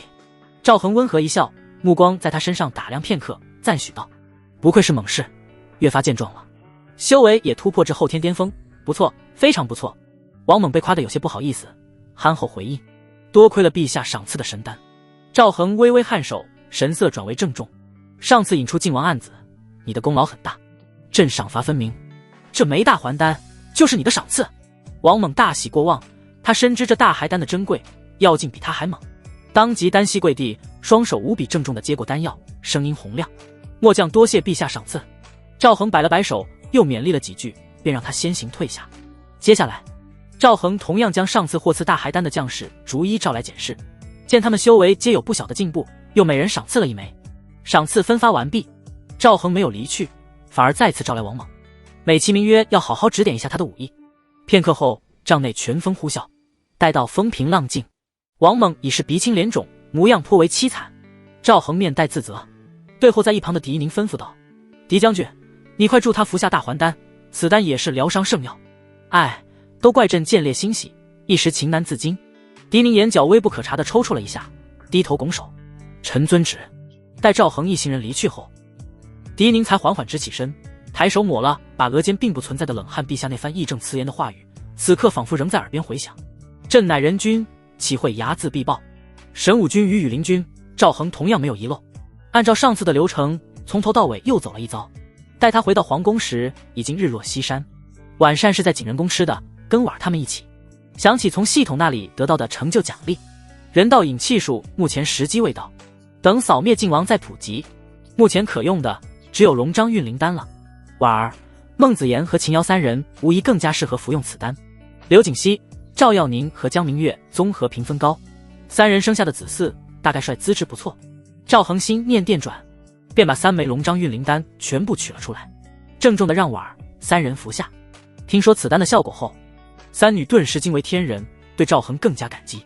仅存的3枚神丹，陛下居然全都给了他们，这是何等的恩宠啊！赵恒面色淡然，心中对喜儿说了句抱歉，下次有好东西一定紧着他。夜色渐深，赵恒索性在景仁宫留宿。当晚，婉儿三人使尽浑身解数报答赵恒的恩宠，只能说服用了保胎丹就是任性。第二天，赵恒让小林子拟旨，封江明月和李晴为昭仪，还赏赐了不少金银珠宝。得知自己起步就是昭仪，江明月和李晴激动得连连谢恩。另一边，赵恒此时正在御书房处理政务，然而翻阅良久，不是这里受了灾，便是那里奏称流民聚集，竟然无一件省心的好消息，真乃多事之秋。赵恒轻轻叹道，将手中奏折丢到旁边。大庸许多事积重难返，不是轻飘飘一句话能解决的。他目光微转，瞥向系统面板，气运38万。这般时局下，气运非但未降，反倒增长了10几万。赵恒眉头舒展，看来朕果然是天命之子。恰在此时，殿外传来李明恩恭敬的声音：“陛下，奴婢有事求见。”进。李明恩应声轻轻推开殿门，步履无声的趋近，低声道：“陛下，奴婢这些时日甄选出10名资质尚可的小太监，此刻正在偏殿候着，您可要亲自过目？”赵恒略一颔首，带路。在李明恩引领下，二人行至不远处的偏殿。10名眉目清秀、犹带稚气的小太监正惴惴不安地垂首等候。赵恒目光扫过，眉头皱起，侧过头低声问道：“这些人可是自愿入宫？”李明恩知道这话什么意思，赶忙回禀：“陛下放心，皆是自愿。他们出身贫寒人家，无奈只得卖身以养家活口。”闻言，赵恒沉默下来，心头涌起一阵难以言喻的郁闷。大庸的寻常百姓与前世那些古朝代的子民并无二致，生计维艰。身为一国之君，此情此景令他心绪复杂，都怪靖王这个乱臣贼子。赵恒心中冷哼，若是那个老东西尽心辅佐自己大庸百姓的生活，早就蒸蒸日上了。偏偏那老贼自私自利，非要搞风搞雨。同样都姓赵，用得着计较那么多吗？赵恒收回思绪，迈步走到10名小太监面前，目光一扫，不由得微微讶异，这些人竟然皆有着淬体巅峰的修为。他旋即了然，侧目看向李明恩：“明恩，你莫非让他们服药了？”李明恩脸上立刻堆满谄媚笑容：“陛下真乃神机妙算，奴婢寻得他们后，便效仿陛下圣才，购得不少丹药供他们服用，以强根基。”赵恒一时无言，歪风邪气，怎么都想着靠嗑药提升。他深深看了李明恩一眼，点头赞道：“朕果然没看错人，此事办得不错。”李明恩谦卑躬身，笑容更盛：“全赖陛下平日教导有方。”赵恒轻咳一声，目光转向那群小太监，多余之言朕便不赘述了。既然尔等是明恩精心遴选而出，想必各有过人之处。说罢，他心念微动，自系统中取出10枚浑圆饱满的大还丹，示意李明恩分派下去。10名小太监齐齐跪倒，声音带着激动与感恩：“多谢陛下隆恩，日后尽心当差。”赵恒略作停顿，语气虽平缓，却自有一股威仪：“只要尔等赤诚效忠，朕绝不亏待。”众人闻言，无不叩首，争先恐后的表露忠心。让他们退下后，赵恒沉声询问李明恩：“靖王那个老东西最近有什么动作？”回陛下，李明恩躬身应道：“东厂探子回报，靖王正在加紧整军备战，动静不小。”说完，他忽然跪地请罪：“陛下，您先前吩咐暗杀云州、海州2地刺史的计划也失败了，对方似有防备，我们的人未能得手，奴婢无能，请陛下降罪。”他深深俯首，额头贴上冰凉的地面。赵恒目光悠悠，沉默良久，这才摆了摆手：“起来吧。庆州刺史一死，他们有所警觉，也在意料之中。无妨，朕就让他们再多活几日。”李明恩这才起身：“谢陛下开恩。你去吧，继续盯紧靖王的动向。”赵恒目光沉凝，又补充道：“还有楚王和吴王那2个老东西，一并盯着。”奴婢遵旨。待李明恩退下，赵恒独自沉吟片刻，随即转身步入修炼室。如今武道修行暂时难有突破，幸好朕双修，眼下还有12万左右气运可以动用，不知能提升多少。他盘膝坐下，屏息凝神，运转人皇阵运图录，开始炼化气运。霎时间，滚滚黄道龙气如江河奔涌，在经脉中奔腾流转，却未带来丝毫胀痛之感。片刻之后，大部分龙气汇入眉心魂印，小部分则渗入骨骼血肉，一股远胜从前的气息渐渐萦绕周身。筑基5重，这速度真特娘的快！若是服用大还丹，这会儿怕是连药力都没化开。赵恒睁开双眼，眸中金芒一闪而逝。他瞥向系统面板，气运33.8万，提升到筑基5重，竟消耗了5万气运。他有些肉痛，随即若有所思，那筑基6重莫非需要6万？试试便知。赵恒再次运转功法，同时分出一缕心神，紧盯着系统面板上气运值的变动，打算一旦接近警戒线就立即停手。如今并非生死关头，大庸百姓生计已十分艰难，他不能再因过度抽取气运而引发天灾。一炷香后，周身黄道龙气一阵沸腾，赵恒顺利踏入筑基6重，气运27.8万。果然，晋升筑基6重需要6万气运。他轻舒一口气，此番连续突破2重境界，共消耗11万气运，所幸并未触及警戒线，没有引发什么后遗症。午后阳光透过繁茂的枝叶，在御花园的石径上洒下斑驳光影。赵恒平退左右侍从，独自站在一片开阔花圃前，神色郑重地从怀中取出一只温润玉瓶，瓶中一枚黄豆大小的银白光团正静静悬浮，流转着柔和却不容忽视的灵韵。他小心翼翼地以自身黄道龙气为引，将那光团轻轻拖出。光团离瓶的刹那，仿佛有了生命般微微搏动，散发出令人心旷神怡的清新气息。赵恒缓步走向选定的中央空地，俯身将其轻轻放在地面。神奇的是，那光团触及土壤的瞬间，竟如前世《西游记》中的人参果一样，悄无声息地没入地底，再无踪迹可寻，只留下一缕若有若无的灵气涟漪荡漾开来。按照系统信息，一阶灵脉需30日方能成型，覆盖范围约方圆10里。赵恒凝神感应着地底那逐渐苏醒的脉动，眉心却缓缓锁紧。10里倒是能笼罩整座皇宫。他负手而立，目光掠过亭台楼阁，望向宫墙之外更为广阔的天地，低声自语：不过还是太小了。系统，成就奖励只会触发1次吗？定。您可多次触发成就奖励，下次触发奖励要求拥有6名90分级以上的配偶，还缺3名。朕不是好色之人啊。赵恒无语望天，走一步看一步吧。摇摇头，赵恒离开御花园，摆驾永和宫。先是帮江明月疏通了一番玄阴之气，随后径直一个拐弯，便来到了李晴所在的偏殿。李晴正对镜整理着妆容，从镜中瞥见赵恒的身影，连忙转身，脸上瞬间绽放出毫不掩饰的欣喜。陛下，您不是去……话说到一半，他自觉失言，慌忙用纤纤玉手捂住了小嘴，一双美眸怯生生地望着赵恒，带着几分忐忑。赵恒不以为意地笑了笑，语气温和：没错，朕方才先去看了江姑娘，顺便帮她去了下病根。陛下还会治病？李晴嫩白的小脸上写满了惊讶，杏眼圆睁，更添几分娇俏略通一二。赵恒微微颔首，并不想在此事上多言，随即自然地转移了话题，目光落在她身上。李姑娘，时候不早了，我们早些安歇吧。李晴下意识地瞥向窗外，明晃晃的日头正高悬天际，离黄昏尚早。她面上顿时飞起2抹红霞，声如文瑞，带着少女的羞赧。陛下，这还是大白天呢。赵恒唇角勾起一抹意味深长的笑意，向前一步，自然地揽住她纤细的腰肢，朝着内间的床榻走去。无妨，白天光影分明，看得更清楚些。李晴耳根通红，心如肋骨，半推半就地随着他移动，羞怯地垂下了头。片刻之后，若有若无的低语缓缓从紧闭的房门内流淌而出。此后3日，赵恒踏足永和宫的次数明显频繁起来，为大庸的未来鞠躬尽瘁，耕耘不辍。自然，他也未曾冷落刘景熙、婉儿与赵耀宁等人，雨露均沾。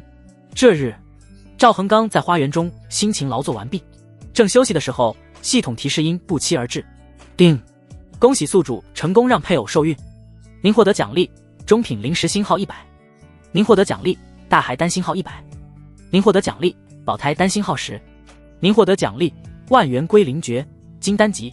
赵恒略带惊讶地看了眼身旁鬓发微湿、面泛桃红的李晴，88分，奖励也不弱啊。他的目光掠过老朋友大还丹与保胎丹，心中波澜不惊。中品灵石为仙门流通之物，按我所查到的信息，一枚可兑换100枚下品灵石。只可惜若无仙门功法，武者空有灵石无法吸纳。摇摇头，赵恒看向最后一项奖励。片刻后，原本平静的星湖中市泛起了涟漪。系统倒是周到，刚给了灵石，便配上了相应的仙门功法，还是直指金丹大道的功法。收回心神，赵恒看向身旁玉体横陈、眼波欲流的家人，正色道：“晴儿你很不错，朕心甚慰。稍后便让小林子你旨，敬你为贵妃。”轻轻划过他光滑的肩头。为了一口鸡汤，若日后勤勉不辍，便是母仪天下之位，也不是遥不可及。贵妃，还有皇后。李晴被这巨大的惊喜击中，娇躯微颤，红唇翕动，几乎语不成声。臣妾谢陛下隆恩。赵恒微微一笑，手掌阻止了他接下来的动作。今日便好生歇着，不用再侍寝。朕观你资质上佳，传你一部修行法诀。李晴眸中水光潋滟，神色顿时变得无比认真。臣妾谨听陛下教诲。接下来，赵恒将万元归灵诀悉心传授，略一思忖，想到大庸灵气近乎枯竭，便又取出10枚中品灵石。此物名叫灵石，修行时握于手中，可助你引气入体。灵石。李晴美眸圆睁，望着那几颗躺在自己雪白肚皮上散发着温润光滑的晶石，一时间竟然怔住了。数息之后，他才颤声问道：“陛下，这莫非就是仙门中人所用的那种灵石？”自然。李晴轻吸一口气，惊叹道：“原来灵石竟是这般模样。陛下，您太了不起了。”他指尖轻轻触碰灵石，感受着其中精纯的陌生能量，一个不可思议的念头浮上心头。那方才的法诀，莫非？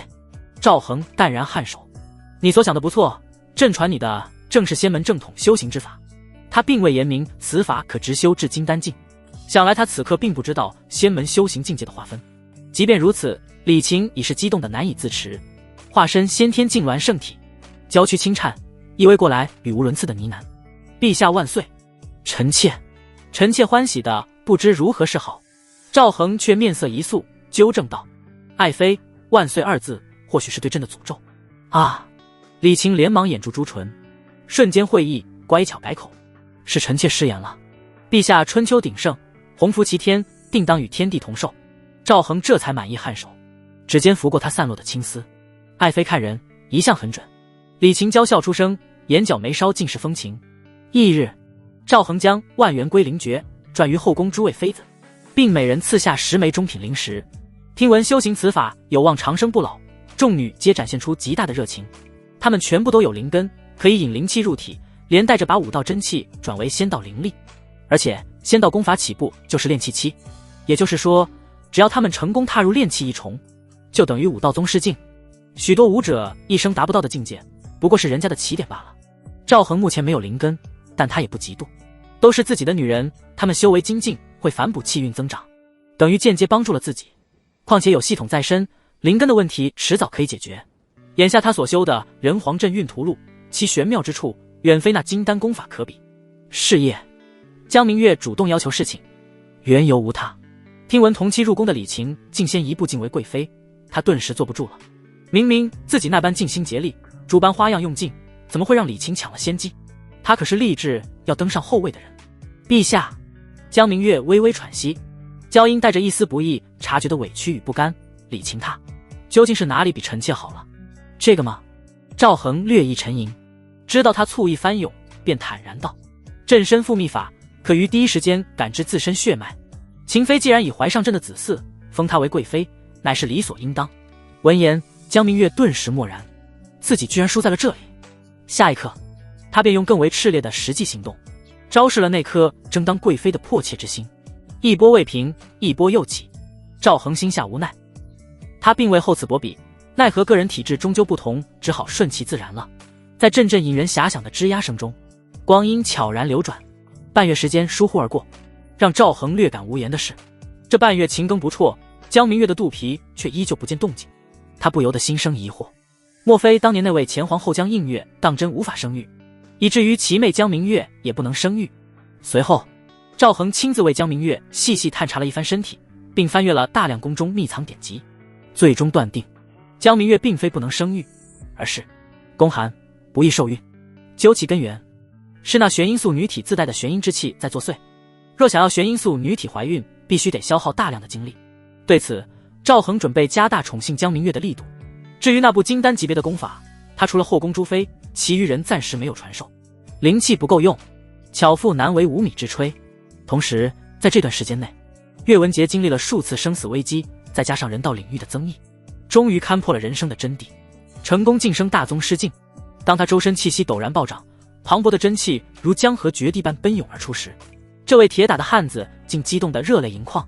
他甚至失态地俯下身，亲吻着那个被自己砸出的人形坑洞。这坑见证了他的成长。四周的精营将士默契地别过头去，不忍直视。他们太清楚了，这半个月来，岳总兵过的是什么日子？不是在床上养伤，就是在天上挨打，整个人如同一个被反复捶打的铁块，在极限中淬炼。赵恒负手而立，欣慰地笑了。恭喜岳将军，终于领悟出武道真谛，从此天高任鸟飞，海阔凭鱼跃。听到那个飞字，岳文杰虎躯猛地一颤，激动之色瞬间收敛，郑重抱拳：陛下，臣不想再飞了，臣只愿脚踏实地，为陛下征战沙场，护我大雍山河永固。赵恒满意颔首：岳将军真乃朕之肱骨。岳文杰扯出一个略显僵硬的笑容：为陛下效力是臣的本分。随即他话锋一转，语气诚恳：陛下，虽然臣侥幸突破，但仅凭2位大宗师，应对接下来的局面仍显单薄。臣听闻狄宁、段晨风、孙德胜几位将军如今也卡在宗师巅峰，不如陛下也去助他们一臂之力。这罪不能自己受啊。赵恒闻言稍作沉吟，这半月来他大还丹的数量由原来的300来枚锐减到了99枚，但成果也是非常显著的。整个军中如今有20位宗师境高手，先天境多出60位，加上之前的共计126位。至于后天境反而没出现爆炸性增加，因为那些多出来的宗师和先天都是从后天境升上去的。至于3大禁军首领，更是个个跻身宗师巅峰，只差捅破那层膜了。东厂这边也不甘示弱，李明恩嗑药上瘾，成功晋升宗师初期。其余人见场功如此能嗑，自然不甘示弱。赵恒赏赐的丹药吃完，就通过各种手段收集，先天境高手如雨后春笋般冒了出来。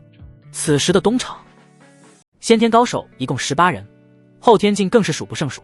如果说之前的东厂是狐假虎威，靠着赵恒这个大雍皇帝的威风，如今的东厂则是真正凭实力让江湖忌惮了。要知道江湖上先天高手就能称霸一方，东厂这股势力丝毫不弱。心中思考间，赵恒已经来到了龙卫军，说明来意后，二话不说开始吊打狄宁。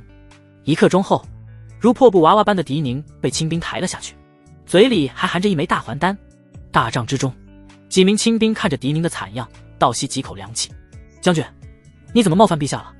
孟泽有些纳闷，会不会是陛下单纯心情不好？有人猜测，狄将军最近一直忙着演练军阵，不可能冒犯陛下。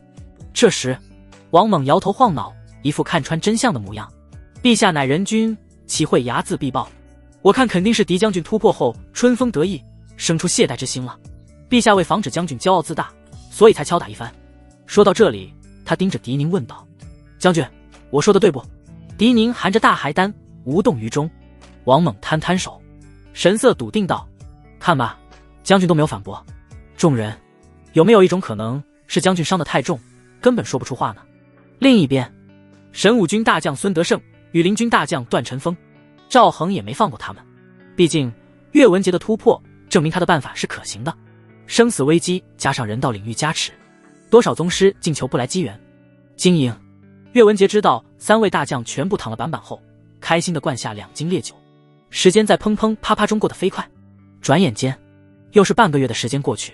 经过赵恒的热心帮助，狄宁、段晨风、孙德胜3人得到了完美的淬炼。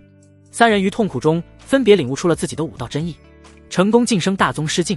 至此，赵恒一方除了他自己，已然拥有4名大宗师境的高手。永和宫，暖风透过窗纱，轻轻摇曳着室内的光影，檀香味混合着特殊的气味弥漫在空气中。赵恒宛如贤者般搂着江明月光滑的香肩休息。陛下，您再用那秘法看看，臣妾到底有了没？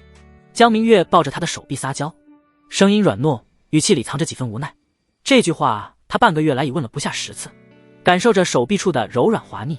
赵恒正要开口安抚，脑海中忽响起叮的一声脆响，他来不及细看面板，便含笑捏了捏他的下巴，语气笃定中带着欣喜：“明月啊，你有了。”江明月原本已做好再次失望的准备，听到这话，足足愣了几息，才猛地从锦被中坐起身。波澜壮阔的景色让赵恒一阵眼晕。陛下，当真？江明月紧紧抓住他的手臂，声音发颤。自然。赵恒不动声色地移开视线，他不是好色之人，目光专注地落在他惊喜的小脸上。从今日起，你就是江贵妃了。好好啊！江明月高兴地送赵恒一个洗面奶，如今他的表情倒是恢复了正常。我怀上龙种了，哈，我不是姐姐那个不会下蛋的。嘻嘻，一不小心把心里话说出来了。赵恒扯扯嘴角，也没有挣扎，任由江明月抱着他傻乐，反正不影响查看系统。恭喜宿主成功让一名配偶受孕，您获得奖励中品灵石星号500，您获得奖励地缘金髓液星号1，您获得奖励周天星斗大阵，您获得奖励神行符星号10，您获得人皇专属奖励人皇剑。这次的新东西倒是不少。赵恒眸光微动，越过老朋友中品灵石，首先锁定在地缘金髓液上，此物乃地缘之气凝聚的精华。至于功效嘛，使用后可让灵脉有几率进阶，1阶灵脉100%晋升2阶，成功几率随着灵脉等级依次递减。来的正是时候。赵恒心中暗赞，御花园中那1阶灵脉虽已成型，覆盖方圆10里之地，但后宫的妃子们一个比一个能吸。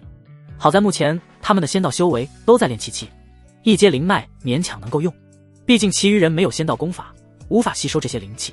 按照系统的说法，2阶灵脉的覆盖范围是方圆20里，灵气的浓度也会提升，就是不知能否支撑他们修炼到筑基期。赵恒收回思绪，继续往下看。周天星斗大阵，这是个防御型的阵法，防御强度跟灵石的品质多寡还有防御范围成正比。此阵法有3种布置办法，第一种最低需要36枚下品灵石，第二种则是最低需要72枚下品灵石，至于最后一种需要108枚下品灵石。若是想要增加此阵的防御力，可分别按照36、72、108的倍数叠加，抽时间必须给皇宫先安排上，这样我就可以暂时离开，不用担心被偷家了。赵恒轻呼一口气，让江明月娇躯微颤。美色在前，赵恒依旧冷静地把心神放在神行符上，深刻诠释了自己不是好色之人。神行符的使用方法很简单，随便贴在身上哪个部位，注入能量后可1日千里。能量没说是灵力或者真气，看来没要求。赵恒放心不少，转而投向最后的人皇剑。此剑整体看起来异常古朴大气，剑身流转着温润的古铜光泽，一面铭刻日月星辰，星轨纹路若隐若现，恍如将整片夜空浓缩其间；一面镌绣山川草木，叶脉纹理细腻，雕琢得栩栩如生。剑柄处镶嵌着天青，这时银白3色宝玉正对应天地人3才。这个样子，难道是圣道之剑轩辕？不会吧？赵恒有些难以置信，他也不敢确定，毕竟没见过轩辕剑。就算不是轩辕剑，估计也弱不了。赵恒猜测道。带上人皇2字，肯定跟人皇印和人皇阵运图录是一家的牛逼就完事了。收回心神，望着俏脸红红的江明月，赵恒畅快笑道：爱妃，我们一起修行。江明月闻言，脸颊绯色更浓，却乖顺的点头：都听陛下的。话刚落，赵恒便把一枚宝胎丹塞入他上面的红唇，随后压了上去。1个时辰后，赵恒神清气爽地走出永和宫，他径直来到御花园那处灵气氤氲之地，准备着手升级灵脉。站定在1阶灵脉的核心位置，赵恒自系统空间中取出那瓶地缘金髓液，乳白色的灵液在玉瓶中微微晃动，流光溢彩。拔开瓶塞，毫不犹豫地将整瓶金髓液倾倒在地上。如此朴实无华的使用方法，让他直摇头。金髓液触及泥土，仿佛水滴融入海绵，眨眼间便渗入地底，消失得无影无踪。紧接着，地面传来一阵细微的震颤，仿佛有什么东西在地底苏醒。片刻后，一股比先前精纯不少的灵气自地脉深处喷薄而出，继而开始如潮水般向四周扩散。空气中弥漫的灵气肉眼可见地变得稠密，草木以惊人的速度舒展新芽，连附近的花苞都在灵气的滋养下悄然绽放。灵气浓度确实提升了不少。赵恒满意的拍拍手，不再关注灵脉，转而取出了那柄人皇剑。剑身斧一出鞘，煌煌圣道之气便如潮水般席卷四周，浓郁的灵气仿佛遇见君王般纷纷退避。竟在剑身周围形成了一圈奇异的灵气真空地带。剑身上的日月星辰纹路流转着淡金光芒，山川草木的刻痕似乎也在微微颤动。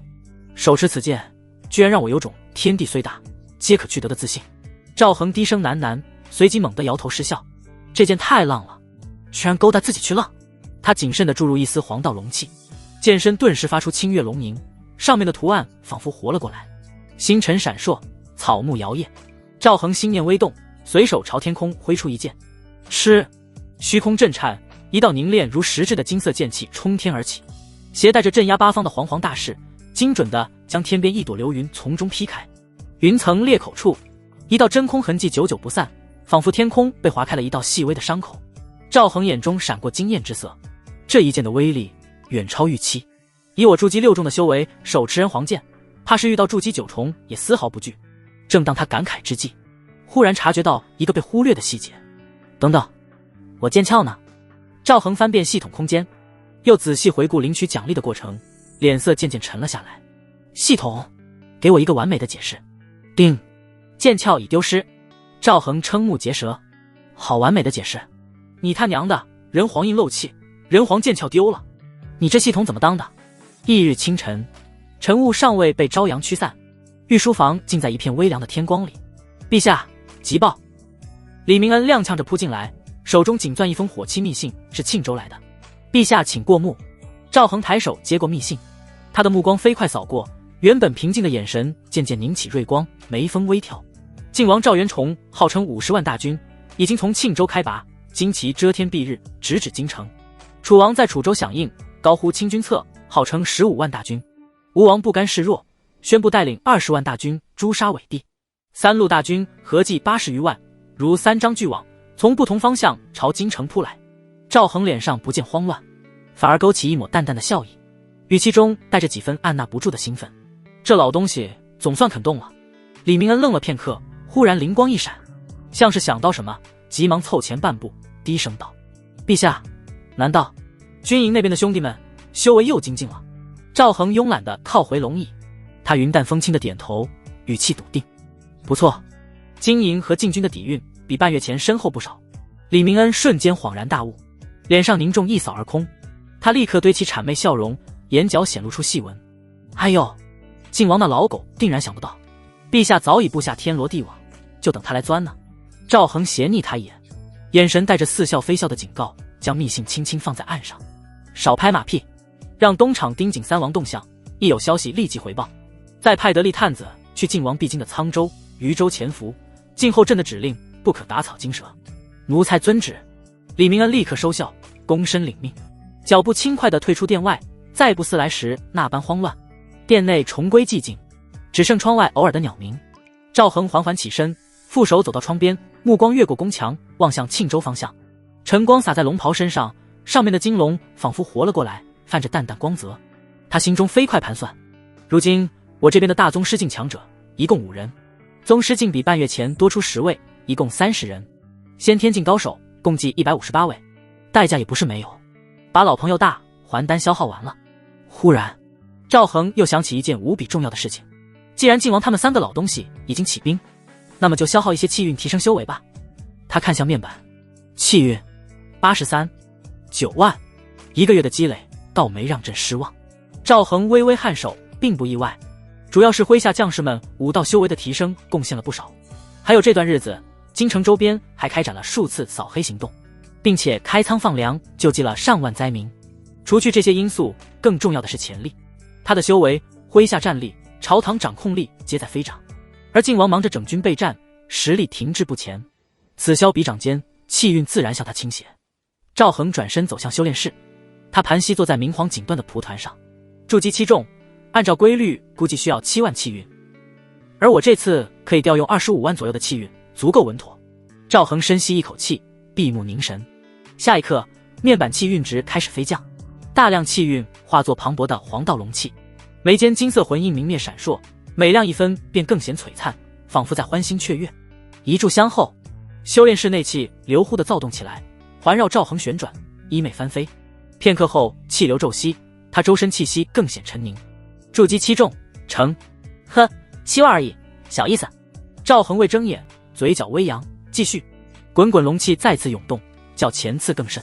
筑基8重，水到渠成，还能动用10万左右的气运冲击一下筑基9重。赵恒分出一缕心神，关注着系统面板上的气运值，所幸一切顺利。魂印内黄道龙气愈加深厚。忽然，低沉龙吟震响修炼室，赵恒周身黄道龙气暴涨，丝丝金芒在空中交织，凝成模糊金龙虚影。龙鳞泛光，利爪如刃，环身盘旋，似乎在庆贺突破。数息后，金龙长吟消散，重新化作黄道龙气，没入眉心魂印。赵恒缓缓睁眼，面板气运停在59.9万，消耗了24万，修为连跳3级，真是天才专属的突破方法。他轻揉眉心，眸中金芒流转，如藏星海，凝视余下气运。赵恒目光悠悠，按照系统的规定，每次不能消耗总气运的 30%， 但若是过了今天，他依旧可以继续消耗59.9万的 30%， 不能何泽而渔啊。赵恒轻声叹道，这个想法虽然诱人，但会导致气运总量一直下降，他能调动的气运将越来越少，陷入恶性循环。气运降到一定程度，不用想都知道有什么后果。他若连这点诱惑都抵不住，何以做人皇？何以庇佑万民？何以登临人道至尊，引领人族站上那万族之巅？赵恒整衣起身，语气平静：靖王，你我的恩怨是时候彻底清算了。与此同时，永和宫自从得知自己有孕后，江明月脸上的笑容就没停过，搞得李晴实在忍不住了。我说妹妹，你表情又失控了。她可是见过江明月面瘫刚好的样子，简直无法直视。要是李晴看过番茄小说，肯定会想到一个合适的形容词：歪嘴龙王，动不动就是咧嘴一笑。那段时间可把她吓坏了，脑补了一系列残酷的宫斗。如今虽然笑容没那么瘆人，但也不能一直笑啊，跟嘲笑自己似的。江明月扯了扯唇角：姐姐，实不相瞒，妹妹也怀上龙种了。李晴闻言秀眉微挑，她丝毫不意外，毕竟这段时间陛下把大部分精力都放在江明月的身上了。对此李晴丝毫不嫉妒，因为陛下说过，皇后母仪天下，要有包容一切的气度。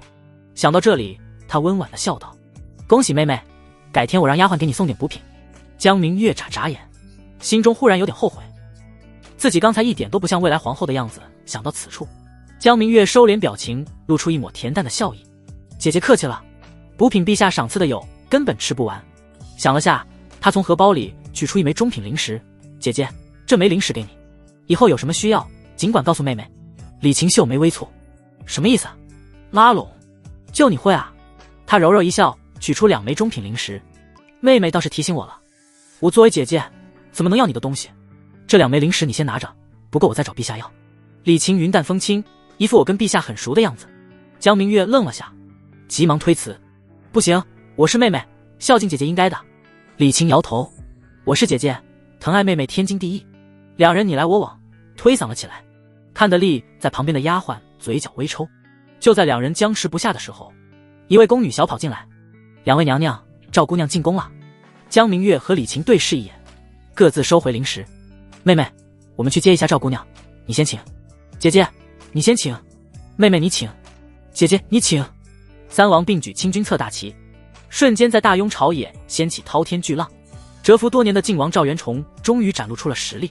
庆州接壤的云州、海州两地几乎同时易帜，这2州官员早被渗透成筛子，哪怕一部分心向朝廷，此刻也只能蛰伏自保。而那些真正的硬骨头，早就因贪腐通敌之名被连根拔起，连全尸都未曾留下。号称50万大军的靖王还未出庆州，已坐拥3州基业。梧州、楚州更是早已被2位藩王牢牢掌控。至此，大雍9州、5州沦陷，剩余4州同样暗流汹涌。斩白蛇的斩白蛇，鱼肚子里藏书的藏书，还有学狐狸叫唤的，不少流民被裹挟着当了一次反贼。幸好各州刺史反应迅捷，调动州府驻军全力镇压，才将动乱勉强控制住。短短3日，看似蒸蒸日上的大雍王朝已是风雨飘摇。受此影响，赵恒系统面板上气运值从59.9万骤降至52.9万。好消息，这是气运自然下降，所以没有引发额外的天灾。坏消息，人祸有时比天灾更可怕。赵恒并无担忧，气运下降只是暂时的，等统一大雍肯定会暴力反弹回来。太和殿内气氛格外压抑，30余位朝臣垂首屏息，唯有赵恒指尖轻敲龙椅的笃笃声。速度不紧不慢，比往日更添几分刻意的散漫，令群臣愈发惶惶。漫长的沉寂后，赵恒的声音打破宁静：天下9州，其中5州失控，另外4州也不太平。诸位爱卿，可有良策？内阁首辅柳如汉应声出列：陛下，吴楚2王邑在等待晋王主力，3路会师后合兵犯京，臣以为当主动出击，分而破之。若待3王会师，则京城危矣。赵恒指尖节奏微缓，柳爱卿言之有理。户部尚书夏景行急步出列：陛下，国库空虚，恐怕难以支撑大军远征，当即令4州刺史就地募兵，先保腹地安稳。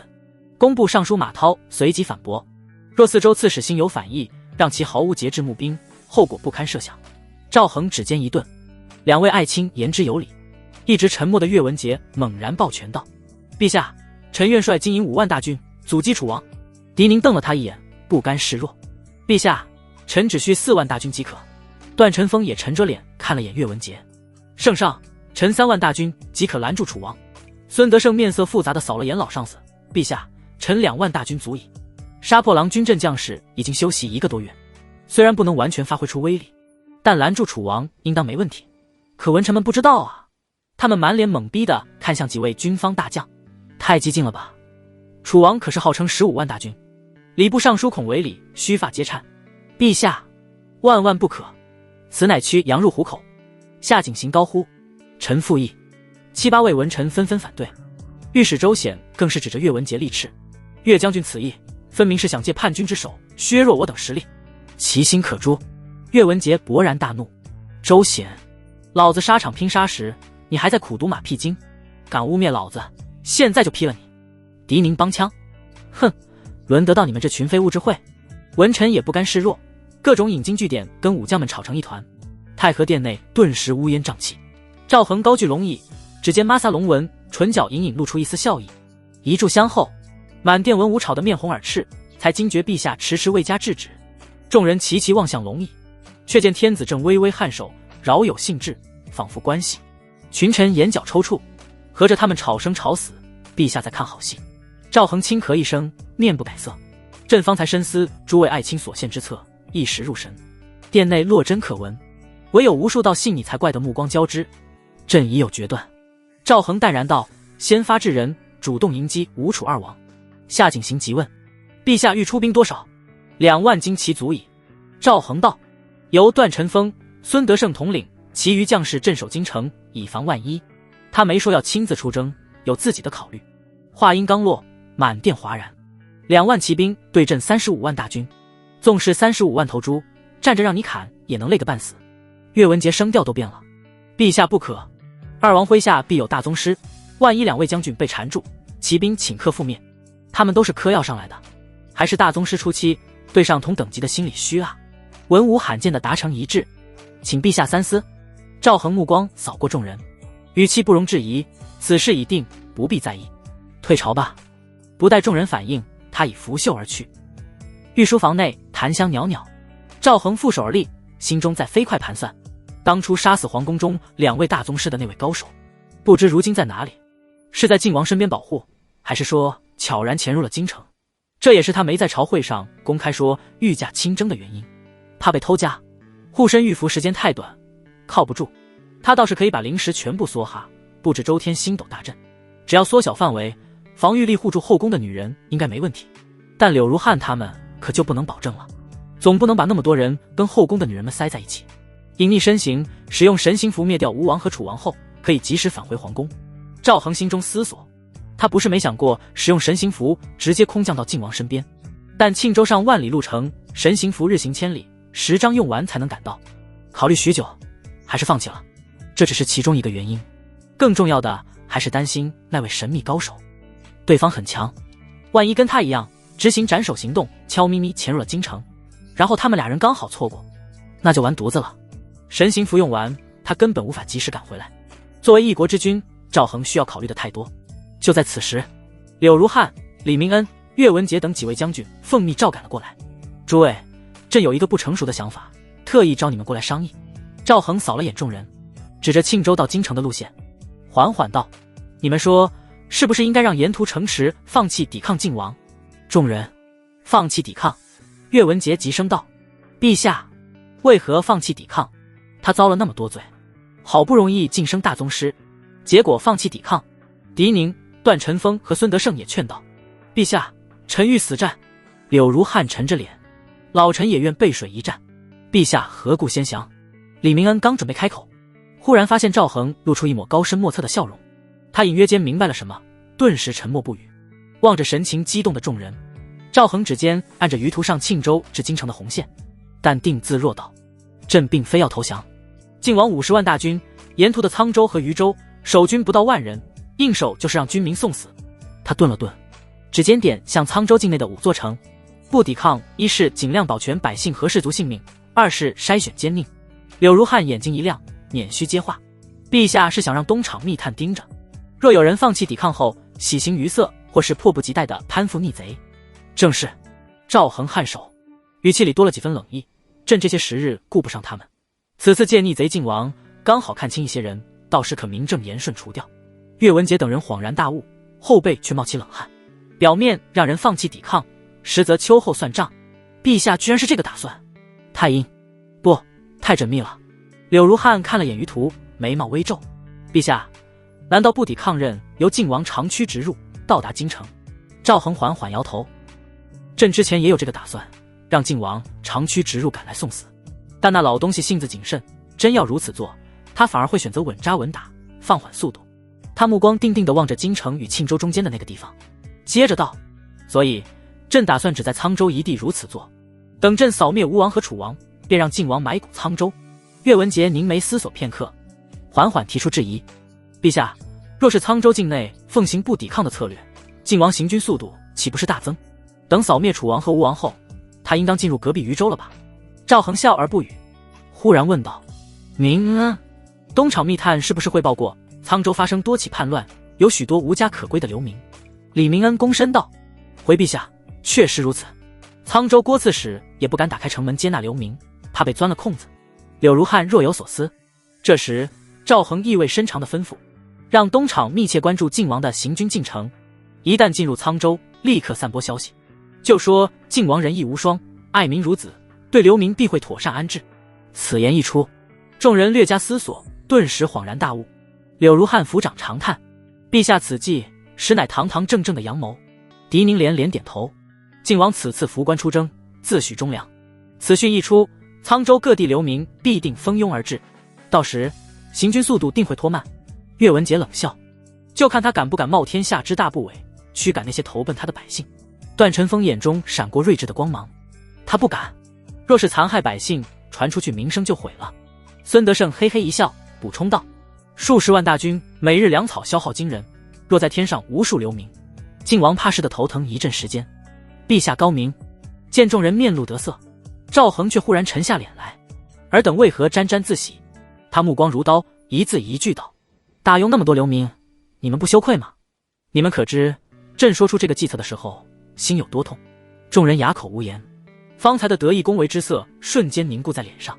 赵恒长叹一声，语气转为沉重：如今大庸局势糜烂，也不好派出赈灾大臣前往沧州，朕愧对百姓啊，就先让晋王那个老东西帮朕照顾一下百姓，大不了朕到时给他留一个全尸。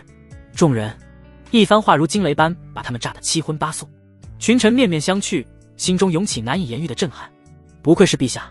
良久，柳如汉整了整衣冠，深深一揖：陛下真乃仁德之君，老臣替天下百姓，替晋王，谢过陛下。岳文杰等人嘴角微抽，文臣就是脸皮厚啊。他们心中满是鄙夷，但动作可不慢，纷纷躬身，眼神崇敬：臣替逆贼晋王谢过陛下。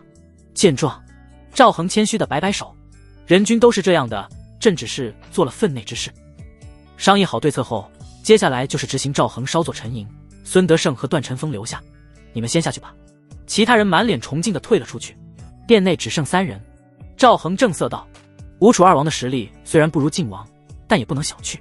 他看向段晨风：段将军，你带2000练过杀破狼军阵的羽林军，再加上8000精宁士卒，一人双马，立刻去阻击楚王。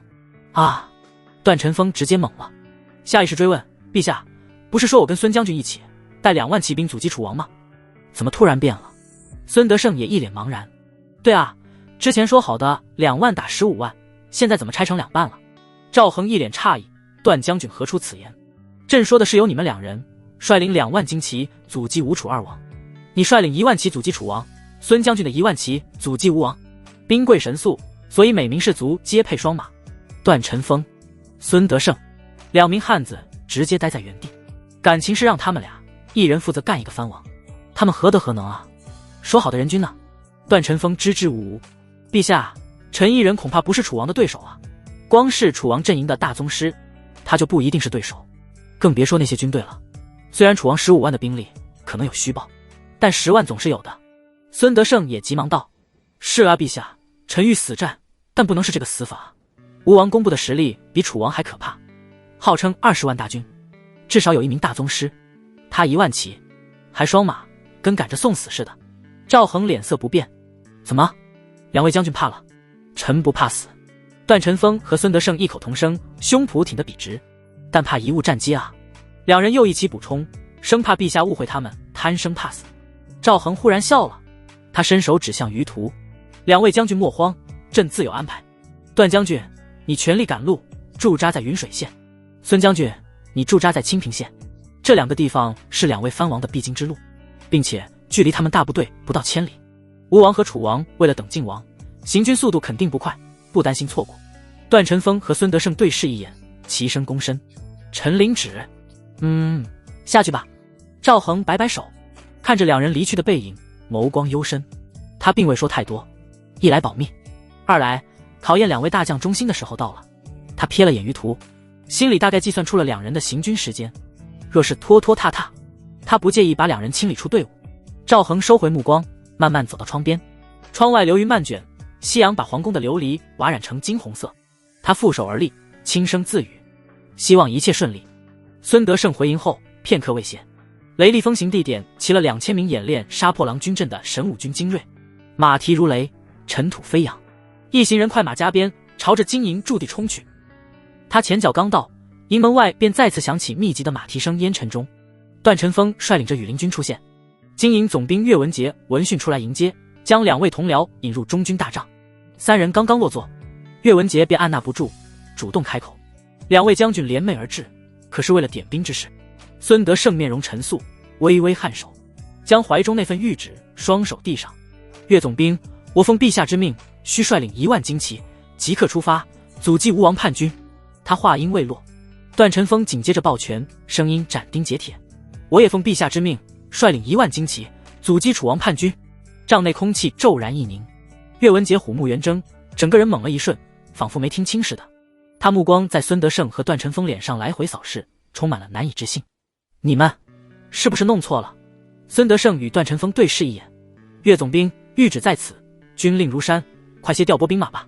岳文杰翻开谕旨，一个字一个字的反复查验，确认无误。他猛地抬起头，看向2人的目光已充满了悲壮与敬意。来人，上酒，为2位将军壮行。孙德胜和段晨风的嘴角不约而同地抽搐了一下，不要搞得跟我们回不来一样啊。另一边，永和宫院中，一道白色的倩影正舞动着长剑，衣袂飘飘，翩若惊鸿，宛若游龙，正是新入宫的昭仪赵疏影。她的剑姿英气勃勃，又带着女子特有的柔美，引得在一旁观赏的江明月和李晴连连拍手叫好。片刻后，赵疏影收剑凝厉，气息微喘，她轻声问道：明月姐姐，晴姐姐，你们说陛下是不是把我给忘了？自入宫以来，他连赵恒的面都未曾见过，心中难免忐忑。闻言，江明月那张精致的小脸上绽开一抹笑意，拉住他的手道：妹妹这是说的哪里话？你这般品貌，我见犹怜，陛下怎会忘记？定是政务太过繁忙了。赵疏影被夸得有些不好意思，脸颊微红。明月姐姐才真是天仙般的人呢。李晴也温婉接话，语气柔和：疏影妹妹不必多虑，陛下若真忘了你，又怎会一入宫便赐下昭仪之位？听着2位姐姐温言软语的安抚，赵疏影心中悬着的石头稍稍落下，眉眼间的忧色散去了不少。她还不知道大家都是昭仪起步。3人很快便聊到了一处，院中不时传出清脆的娇笑声。赵疏影心中不由感慨，外界总传闻后宫清雅残酷冰冷，可自己遇到的这2位姐姐却是如此温柔可亲，让她受宠若惊，几乎有些不知所措。就在这时，太监总管魏德的身影出现在宫门处，躬身传旨：奴才给2位娘娘赵昭仪请安。陛下有旨，请3位即刻移步长宁宫，有要事相商。3人皆是一怔，面面相觑，不明所以，但还是立刻连任回应：有劳魏公公，我等知道了。魏德点点头，不再多言，悄然退下长宁宫。赵恒神色郑重，对端坐于旁的刘景熙道：爱妃，晋王起兵的消息，想必你也知晓了。还有吴王和楚王那2个老不死的。他语气一转，带着森然杀意：朕已决意，先以雷霆万钧之势诛杀此2王，再集结大军与晋王决一死战。刘景熙长而浓密的睫毛轻轻颤动，美眸中流转着化不开的忧色。陛下，此举可有把握？9成把握。赵恒语气平淡。侍立一旁的喜儿眨了眨大眼睛，天真的问道：陛下，那还有1成呢？赵恒闻言故作沉思状，随即嘴角微扬，带着一丝笑意：朕怕自己过于骄傲，故而将那1成深藏于心。喜儿顿时语塞，小脸皱成一团。刘景熙见状，忍不住风情万种地白了赵恒一眼，娇嗔道：真是枉费人家为你白白担心一场。玩笑过后，赵恒说起正事，面色恢复严肃：晋王身边还隐藏着一位高手，朕离京期间放心不下后宫安危。刘景熙面色一凝：陛下是说那人？不错。赵恒点头：所以朕准备在你这长宁宫布下一座防御大阵，届时将后宫诸妃暂时都安置于此。你……他深深看了刘景熙一眼，身为朕未来的皇后，须得替朕好生看顾他们，明白吗？刘景熙俏脸微红，轻哼一声：别过脸去。谁要当你的皇后？人家现在可是太后。是吗？赵恒挑眉，似笑非笑：那朕便将这皇后之位赐给耀宁好了。别！刘景熙急忙转头制止，对上赵恒那了然的目光，顿时霞飞双颊：你明明说过要立我们儿子为太子的，这皇后之位岂能让给那丫头？他想到自己的身份，眼神一转：我看让喜儿当更合适。喜儿满脸懵逼：他连连摆手：不行的娘娘，我什么都不会，当不来的，要你何用？整日就知道吃。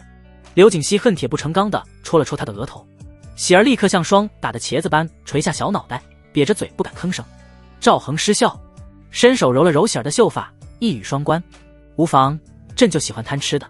喜儿顿时雨过天晴，抬起头，眼睛亮晶晶的，小手高兴地缠着衣角，笑得像个抢到冰淇淋的孩子。不多时，婉儿、孟子言、秦瑶等妃子陆续赶到。赵恒将之前的安排又重申一遍，命令他们在此期间皆居于长宁宫内，不得外出。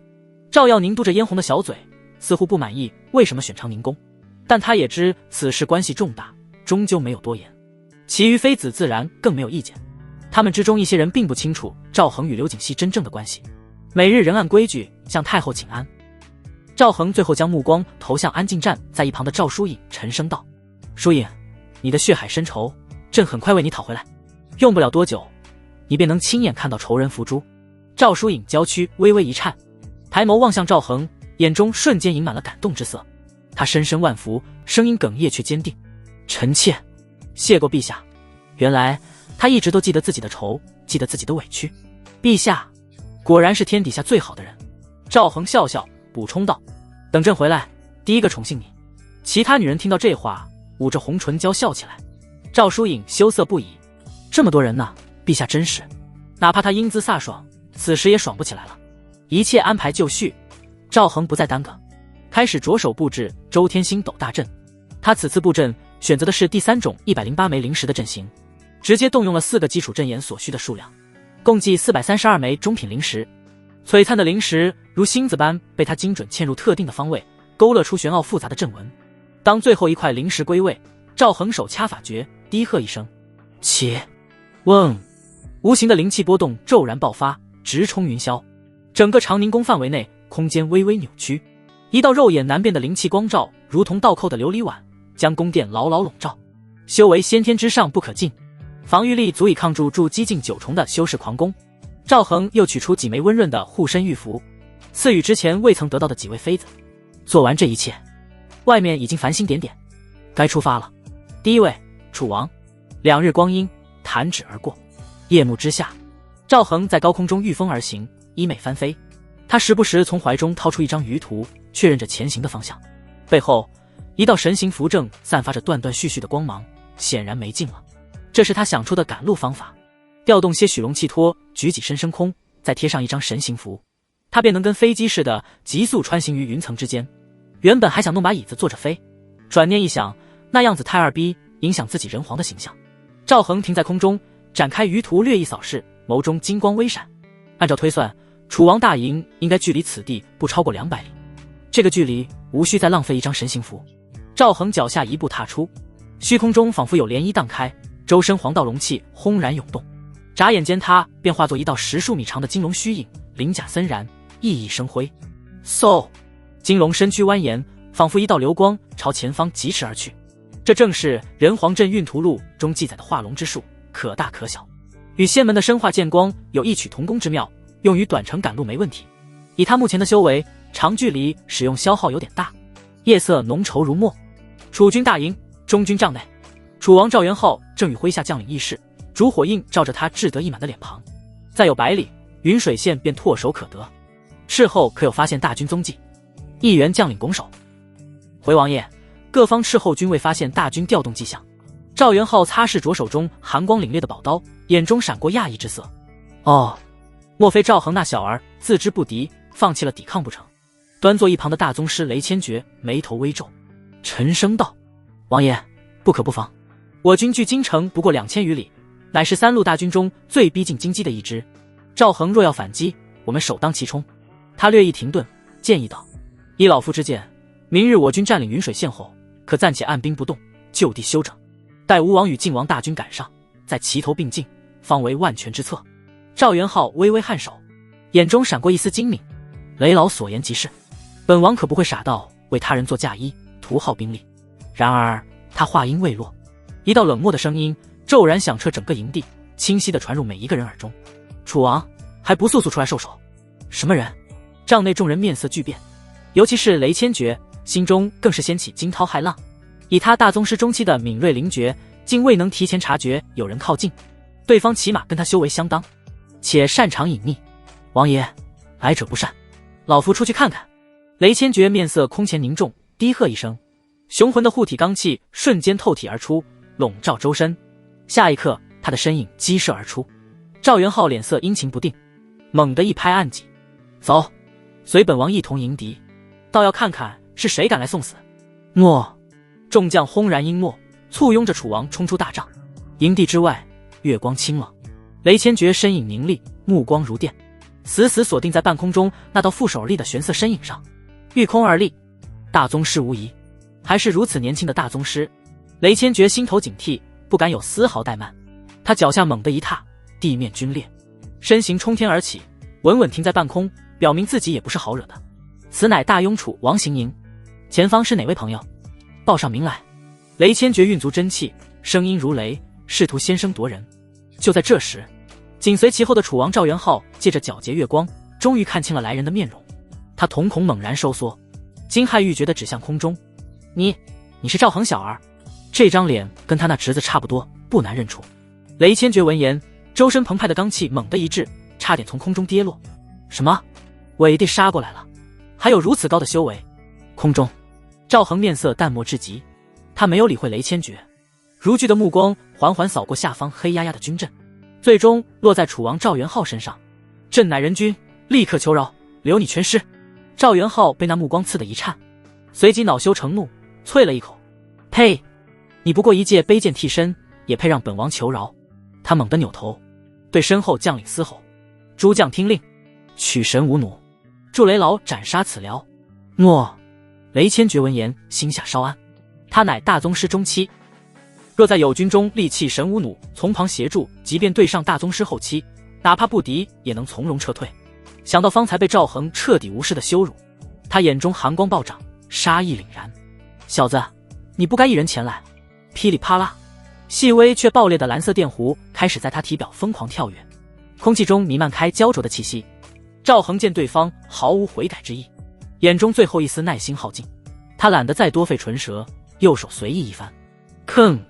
仿佛龙吟9天的剑鸣之音响彻夜空，一柄造型古朴、刻有山河草木、日月星辰纹路的长剑赫然出现在他手中。人皇剑出现的刹那，周围的月光仿佛都黯然失色，一股君临天下、执掌乾坤的煌煌地威弥漫开来，压得下方众人呼吸一滞。不少修为低下低士族忍不住膝盖一软，直接跪了。楚王虽然也有跪的冲动，但他忍住了。看着跪了一地的手下，他脸比夜色还黑。你们做什么？给本王起来！士族们一个机灵，强忍着那股冲动，拄着兵器站了起来。赵恒指尖轻抚剑身，语气平淡：朕还未用此剑杀过人，你是第一个，还不谢恩？狂妄小辈，受死！雷千珏勃然大怒，他纵横一生，何曾受过如此轻视？千重雷劲，他双掌猛然推出，体内磅礴真气化作千百道狂暴无比的璀璨雷光，眨眼间撕裂夜幕，带着毁灭一切的气息，朝着赵恒轰然劈去。电光过处，空气扭曲，刺目的光芒将半边天都映成了白昼。面对这骇人的一击，赵恒只是微微抬眸，口中吐出4字：花里胡哨。他甚至未曾做出任何繁复剑招，只是调动体内那浩瀚精纯的黄道龙气，灌注于人皇剑中，简简单单一剑劈下。唰，一道凝练到极致，仿佛能切开天地的金色剑芒自剑锋迸发，没有惊天动地的声势，没有浩荡的能量波动，金色剑芒无声无息，却快得超越了思维。在与漫天雷光接触的刹那，噗，仿佛热刀切过牛油，那声势浩大的千百道雷劲竟被从中轻易切开，瞬间崩散湮灭，化为虚无。剑芒去势不止，在雷千珏完全无法反应，甚至表情都未能展露的瞬间，从他眉心一掠而过，随即消失在远方的夜空。紧接着，在无数道惊骇目光的注视下，呲呲呲，一道道细密的血线从雷千珏的眉心、鼻梁、胸膛、腰腹，直至胯下，骤然喷射而出。不！雷千珏双眼瞪得滚圆，瞳孔中充满了无尽的恐惧与难以置信。下一刻，哗啦，这位称雄一方的大宗师中期强者，身躯整齐地裂成2半，混合着内脏与鲜血，从空中砸落在地，发出沉闷的声响。整个楚军大营死一般的寂静，10数万人仿佛被同时扼住了喉咙，所有人的脑海中都被方才那一道无法理解的金色剑芒所占据。赵元昊呆立原地，他没想到自家大宗师居然一个回合都没撑住，几秒后，他颤巍巍的抬手抹了一把溅射到脸上的温热血液，看着掌心的猩红，他瞳孔紧缩，喉结艰难的上下滚动，发出咕噜一声。他挤出一个比哭还难看的笑容：好侄儿，是皇叔刚才老眼昏花，没认出你来，看在都是赵家人。赵恒冷笑：你也配姓赵？呲！他屈指微弹，一道凝练的金色龙气精准地洞穿了楚王的眉心。直到此时，那些奉命去取神无弩的将士才匆匆赶回，恰好看到楚王尸体倒下的那一幕，所有人如遭雷击，彻底懵了。片刻死寂后，一名对楚王中心耿耿的将领目眦欲裂，悲愤嘶吼：诸位同袍，为王爷报仇！报仇！报仇！一些将领被情绪感染，怒吼着举起手中的神无弩，对准了空中的赵恒。赵恒面色依旧淡漠，不见丝毫波澜，他并指如剑，随意挥洒，咻咻咻，一道道金色流光仿佛神罚般自天而降，砰砰砰砰！方才叫嚣的最凶的几人，眉心或心口瞬间被金光洞穿，哼都未哼一声，便成片倒地毙命。那些还未来得及发射神无弩的人，彻底吓傻了，僵在原地一动不敢动。然而赵恒并未因此停手，对他亮出兵刃，便是触犯逆鳞。心念微动，周身黄道龙气分化万千，化作无数条细小的金色游龙，发出无声的咆哮，精准地扑向那些方才举起弩箭之人，纷纷钻入其体内。噗噗！不是天命眷顾之人，根本无法承受这精纯霸道的龙气，接二连三的爆体而亡，化作一团团血雾。片刻后，几百具尸体凌乱地躺在军营空地，高层将领被屠戮一空，浓郁的血腥味随着夜风飘散。整个大营10数万大军此刻噤若寒蝉，硬是不敢发出一点声响。绝对的武力面前，人数的优势显得如此苍白可笑。无数士族惊惧地仰望着夜空中那道如神似魔的身影，瑟瑟发抖。赵恒眸中金光大盛，如同2轮燃烧的小太阳。昂！震撼灵魂的龙鸣响起。下一刻，一条体长超过200米、凝实无比、散发着无上黄道威严的五爪金龙盘踞于赵恒身后的夜空。龙首低垂，无情漠然的巨大龙目审视蝼蚁般望向下方黑压压的人群。赵恒脚踏虚空，衣袂飘飞，与身后五爪金龙融为一体。他缓缓开口，声音不大：却如9天律令，带着绝对权威，清晰地回荡在每个人的灵魂深处。朕乃大雍皇帝，真龙天子，执掌乾坤，统御万民。尔等罪名见朕，为何不拜？扑通！不知是谁第一个承受不住宛如实质的龙威，双腿一软，丢弃兵器，跪伏在地，如同推倒了第一块多米诺骨牌。扑通，扑通！刹那间，放眼望去，营寨之内潮水般跪倒了一片，无数士卒将头深深埋下，用尽全身力气，发出震耳欲聋、带着恐惧与臣服的呐喊：罪名参见陛下！陛下万岁！万岁！万万岁！声浪滚滚，直冲云霄。翌日，天光微亮，段晨风率领的1万骑兵风尘仆仆地赶到了云水县。刚坐下，还没喝口热水，一名守城士兵慌慌张张地跑了进来：“段将军，不好了，逆贼杀过来了！”什么？段晨风面色巨变，他前脚刚到，楚王就杀过来了。速速随我迎敌！拿起长刀，段晨风面色沉重地匆匆离去。1万骑兵也不知能守多久，希望陛下有什么后手吧，否则这1万弟兄就回不去了。云水县城墙之上，段晨风望着远处无边无际的大军，整个人倒吸一口气。旁边县令已经吓得面如土色：“将军能守住吗？”段晨风淡淡道：“守不住也得守，陛下自有安排。来人，准备滚石雷木，顺便再熬点金枝，这些东西对普通士卒的杀伤力还是很大的。”段晨风冷静地吩咐着。就在此时，他忽然面色一凝，隐约觉得远方军队的主帅有些眼熟，似乎是感觉到了他的注视。那人抬起头，嘴唇轻轻动了2下，一道声音在脑海响起：“段将军，速速打开城门接受俘虏。”段晨风眼睛瞪大，不可思议地喊出声：“陛下！”此话一出，旁边的县令难以置信地看过来：“你他娘刚才还说死守，转眼间叫逆贼陛下，真是无耻至极！”他怒声道：“段将军，请注意言辞。”其余将士面色也变了，不动声色倒退几步。他们的家眷可是在京城，不能陪段晨风这厮发疯。段晨风无语：“你们退几步的动作认真的吗？”他黑着脸道：“是陛下来了，那些军队是俘虏。”众人满脸问号，他们可看不到那么远。一名偏将犹豫道：“将军，你确定吗？陛下不是在京城，怎么会出现在这里，还俘虏这么多军队？”段晨风哼道：“本将军还能骗你们不成？我若是投敌，岂会跟你们废话？速速随本将军打开城门迎接陛下。”1刻钟后，黑压压的大军如潮水般涌至城下，所有人都看到了最前方那道渊庭月至的身影，正是赵恒。更令人窒息的是，身后那10余万楚军降卒竟无一人敢异动，众人难掩震撼之色。段晨风率先回过神来，带着一众将领单膝轰然跪地，声震四野：“陛下万岁！万岁！万万岁！平身吧！”赵恒翻身下马，干脆利落的吩咐：“段将军，即刻整编降卒。”随后大军开拔，直取梧州。朕命你抄了吴王的老巢。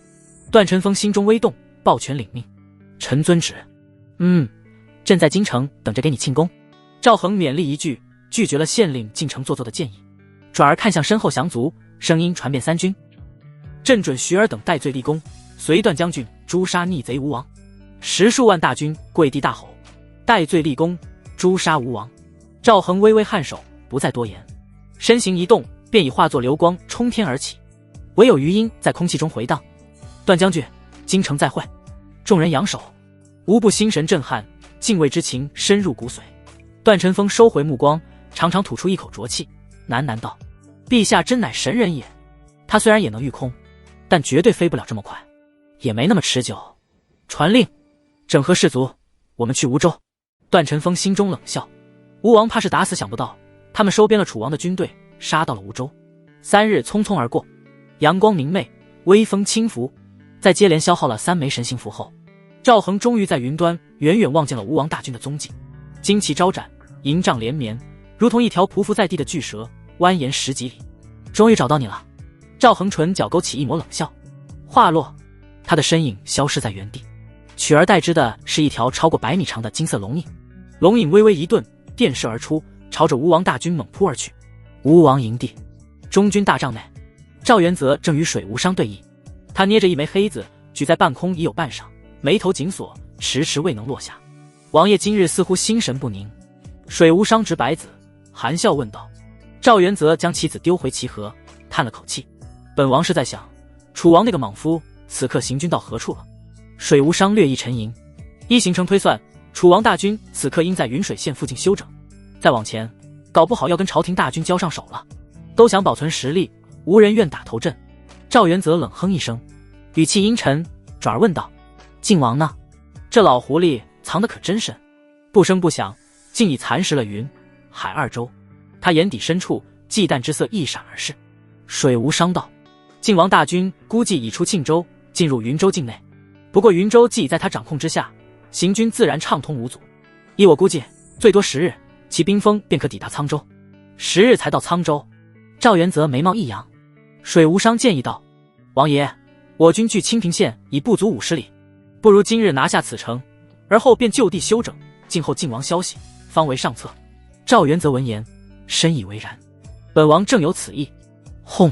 他话音未落，一声震彻云霄的龙吟猛然炸响，紧接着便是天崩地裂般的巨响。吴王那顶华丽的中军大帐，连同周遭数十名亲卫，在一股无可抗拒的恐怖气浪中瞬间化为齑粉。嫡袭，保护王爷！凄厉的呐喊打破了军营的平静，无数士卒潮水般从四面八方涌向中军，其中更夹杂着几十道气息强横的身影，皆是宗师境与先天境的武道高手。烟尘缓缓散去，露出中心处2道略显狼狈的身影。该死！是谁？赵元泽面目狰狞，胸口剧烈起伏，惊怒与后怕交织。水无伤亦是脸色铁青，心中怒火翻腾。若非他素来谨慎，建议王爷布下水源玄龟阵，方才那一击恐怕他非死即伤。在那里！一名将领猛地指向天空，声音带着惊惧。众人齐刷刷抬头望去，只见一道巨大的金色龙影在空中盘旋，随后稳稳悬停于众人头顶上空。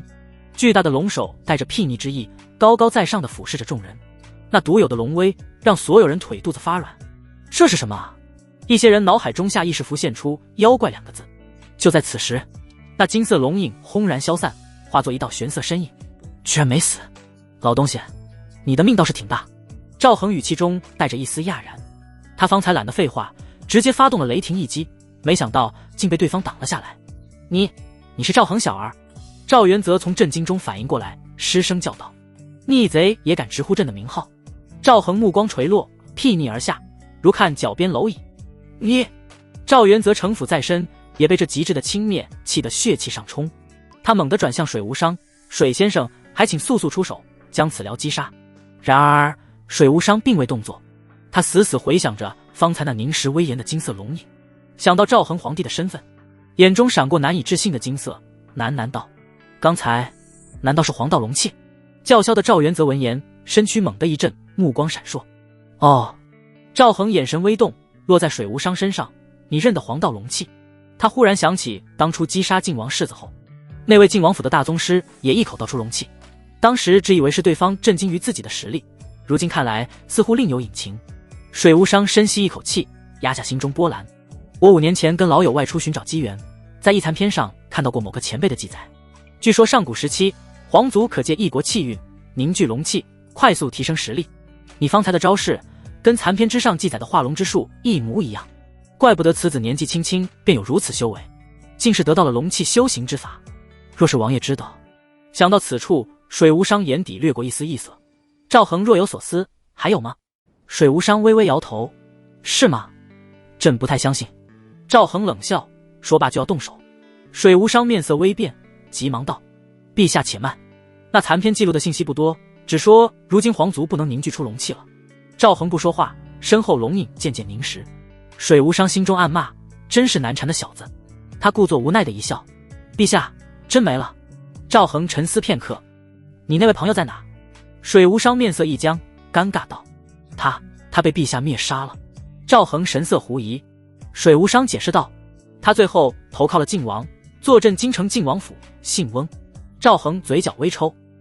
这时吴王赵元泽眼中闪过贪婪之色，他挤出一丝笑容：“侄儿，我们终究是一家人，不如这样，你将这龙气修行之法告知皇叔，皇叔不仅立刻退兵，还可帮你剿灭晋王那个老贼，如何？”赵恒凝视他片刻，忽然笑了：“行啊。”话音方落，一道凝练的金色龙气随手射出，直扑赵元泽，快得超出了肉眼捕捉的极限。赵元泽脸上的笑容甚至还未消散，只觉得胸口一凉，愕然低头，一个碗口大的透明窟窿已然出现在他胸膛之上，边缘竟无一丝鲜血流出，透过那空洞，甚至能清晰看到他身后士卒那惊恐万分的脸庞。周围瞬间变得死寂，那些将领们瞪大了眼睛，一时间呆在原地。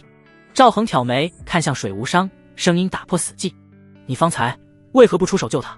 水无伤脸上堆起恭敬的笑容，手中折扇唰的一声展开，微微欠身：“陛下乃天命所归的真龙天子，水某愿为陛下效犬马之劳。至于吴王，不过是一介逆贼，人人得而诛之。”此言一出，满场皆惊。吴王麾下那些死忠将士难以置信，随后爆发出冲天的怒火：“水无伤，你竟敢背叛王爷！无耻小人，拿命来！”怒喝声中，数名宗师境与10几名先天境将领红着眼睛，不顾一切地杀向水无伤。此刻，他们对这被主之徒的恨意，甚至超过了击杀吴王的赵恒。不自量力！水无伤面色一寒，眼中杀机毕露，周身冰寒刺骨的罡气轰然爆发，身形晃动，折扇开合间带起道道致命寒芒，惨叫声接连响起。那些冲上来的将领虽然人数众多，却并不是水无伤的对手。不过片刻功夫，便已尽数倒在血泊之中。水无伤轻摇折扇，震落其上并不存在的血滴。他再度望向赵恒，恢复了那文弱书生的模样，躬身道：“陛下，这些冥顽不灵的逆贼，水某已清理干净。”赵恒立于半空，面无表情。忽而他若有深意的笑道：“你确定清理干净了吗？”水无伤闻言一怔，随即恍然，视线扫向周围那些噤若寒蝉的将士，凡被他目光触及者，无不面色惨白，踉跄后退。水某懂了。水无伤脸上重新浮现笑意，周身罡气再次开始凝聚。不，赵恒却缓缓摇头，声音淡漠：“你不懂。”就在水无伤脸上笑意僵住的刹那，龙吟升起，一道狂暴的金色洪流以迅雷不及掩耳之势，悍然冲入水无伤的体内。水无伤身躯剧震，脸上瞬间血色尽退。他清晰地感受到，一股霸道无匹、至刚至阳的力量在自己经脉脏腑中疯狂肆虐。为什么？水无伤艰难地抬起头，死死盯着赵恒，眼中充满了不甘与困惑，鲜血不断从嘴角溢出。赵恒的眼神没有半分波动，平静道：“能轻易背叛吴王，将来也能轻易背叛朕。”接着他轻声补充：“而且你居然不帮吴王拦下朕，随手一击，导致朕误杀皇叔，实在该死。”水无伤闻言，气血上冲，目眦欲裂。你话未说完，整个人在众目睽睽之下轰然炸裂，化作漫天血雾飞散。如此变故，直接把周遭的将士们吓懵了。刚刚把他们同僚当击杀的水无伤，眨眼间被当机杀了，这转变猝不及防。要知道，那可是王爷的座上宾啊，大宗师中期的修为。赵恒立于虚空，望着连绵不绝的士卒，一道恐怖巨大的金色龙影已然浮现于身后。随后淡淡的声音传遍三军：“朕是要做圣皇的，不能留下污点，为了保密，只能杀光你们了。”此言刚出，众位士卒一个机灵，满面惊恐地跪了下来：“陛下饶命，我什么都没看见。”“对，饶命啊，陛下！”一个个士卒跪在地上磕头求饶。他们本来就对造反不太感冒，纯粹听命行事。如今吴王和一众高层被杀，还不投降，那就真要死了。不消片刻，除了一小部分军官外，大部分士卒都跪了下来。见状，赵恒唇角微微扬起，大手一挥，龙气闪电般从天而降，那些没下跪的军官顿时便不用再跪了。很快，军营中已经没有人站着，所有士卒额头紧紧贴着地面，身子微微发抖。漫长的沉默后，赵恒冷淡的声音传入耳中：“都起来吧，尔等做好准备，大军马上开拔，目标清平县。”士卒们忙不迭地领命而去。2个时辰后，赵恒率领大军兵临清平县，差点把守城士兵吓尿。赵恒扫了眼，发现孙德胜这厮居然还没到，岂有此理！他目光微冷，正在想怎么处置孙德胜的时候，如雷般的马蹄声传来，紧接着便是一声怒吼：“逆贼吴王，给爷死来！”随后，一道身影冲天而起，急速朝城门这边飞来，正是满脸决绝之色的孙德胜。陛下！待看到赵恒之后，孙德胜眼珠子都快瞪出来了，真气一乱，直接坠击。赵恒哼道：“滚过来接收俘虏。”孙德胜屁颠屁颠地滚过来，得知自家陛下居然一人团灭吴王，俘虏10数万士卒，他佩服得五体投地。一顿彩虹屁奉上，赵恒只是斜了他一眼，命其整顿兵马去抄了楚王的老巢。随后他便在众人敬畏的目光中飞入云霄，转瞬间消失不见。从清平县返回京城，赵恒又用去了2枚神行符，此番以雷霆之势扫灭吴楚2王，前后共计消耗神行符7枚。长宁宫内气氛截然不同，刘景熙正领着众人打着马吊牌，此牌名听起来不正经，实则规则与麻将大同小异。9位妃子分为2桌，倒是热闹。喜儿并没有参与牌局，她乖巧地坐在刘景熙身旁，一边小口吃着糖炒山茶，一边时不时给自家娘娘支招。娘娘，出这个，出这个。她指着一张牌，小脸满是认真。刘景熙没好气地白了她一眼，闭嘴，听你一次输一次。这丫头典型的人菜话还多。喜儿顿时蔫了，她委屈巴巴地往嘴里塞了2颗山楂球，腮帮子鼓的溜圆像只藏食的小松鼠。刘景熙决定相信自己的判断，玉指拈起一张牌，淡定打出，然后就输了。专业术语叫送调，看起来虽然不正经，听起来也不正经。凉凉，说对嘞吧？喜儿顿时来了精神，一边嚼着山楂，一边含糊不清的嘟囔。刘景熙气得胸口起伏，什么吗？偏偏就一次没听这丫头的，反而蒙对了。不玩了不玩了，他恼羞成怒，把眼前的牌一推，还伸出玉手扒拉几下，弄得乱七八糟。婉儿无奈扶额，娘娘，您这是要赖账？孟子言嘻嘻笑道，都怪喜儿在一旁捣乱。秦瑶则是不动声色，默默将一根鸡毛掸子递到了刘景熙手边。喜儿。另一桌上，赵耀宁看热闹不嫌事大，阴阳怪气道，太后娘娘，莫非是输不起啊？江明月、李晴与赵疏影早已见怪不怪，这些时日他们早已习惯了这2位之间的明争暗斗。刘景熙轻哼一声，随手从喜儿发间取下一枚精美发簪，啪的一声拍在桌上。谁说我输不起？给。婉儿摇摇头，罢了娘娘，玩笑而已。刘景熙立刻顺杆往下爬，听见没？是婉儿不要，可不是我赖账。喜儿见状，急忙伸出小手将发簪抢回，小心翼翼地重新簪好。这可是陛下赏赐的，宝贝得很呢。想起陛下，贪吃的喜儿小脸上泛起失落，喃喃道，也不知道陛下什么时候才能回来。刘景熙似笑非笑，凤眸中闪过一丝揶揄，一语双关。怎么，山楂球吃腻了，想换换口味？喜儿瞬间小脸绯红，声若文瑞的辩解，才没有想吃呢。刘景熙故作诧异，你脸红什么？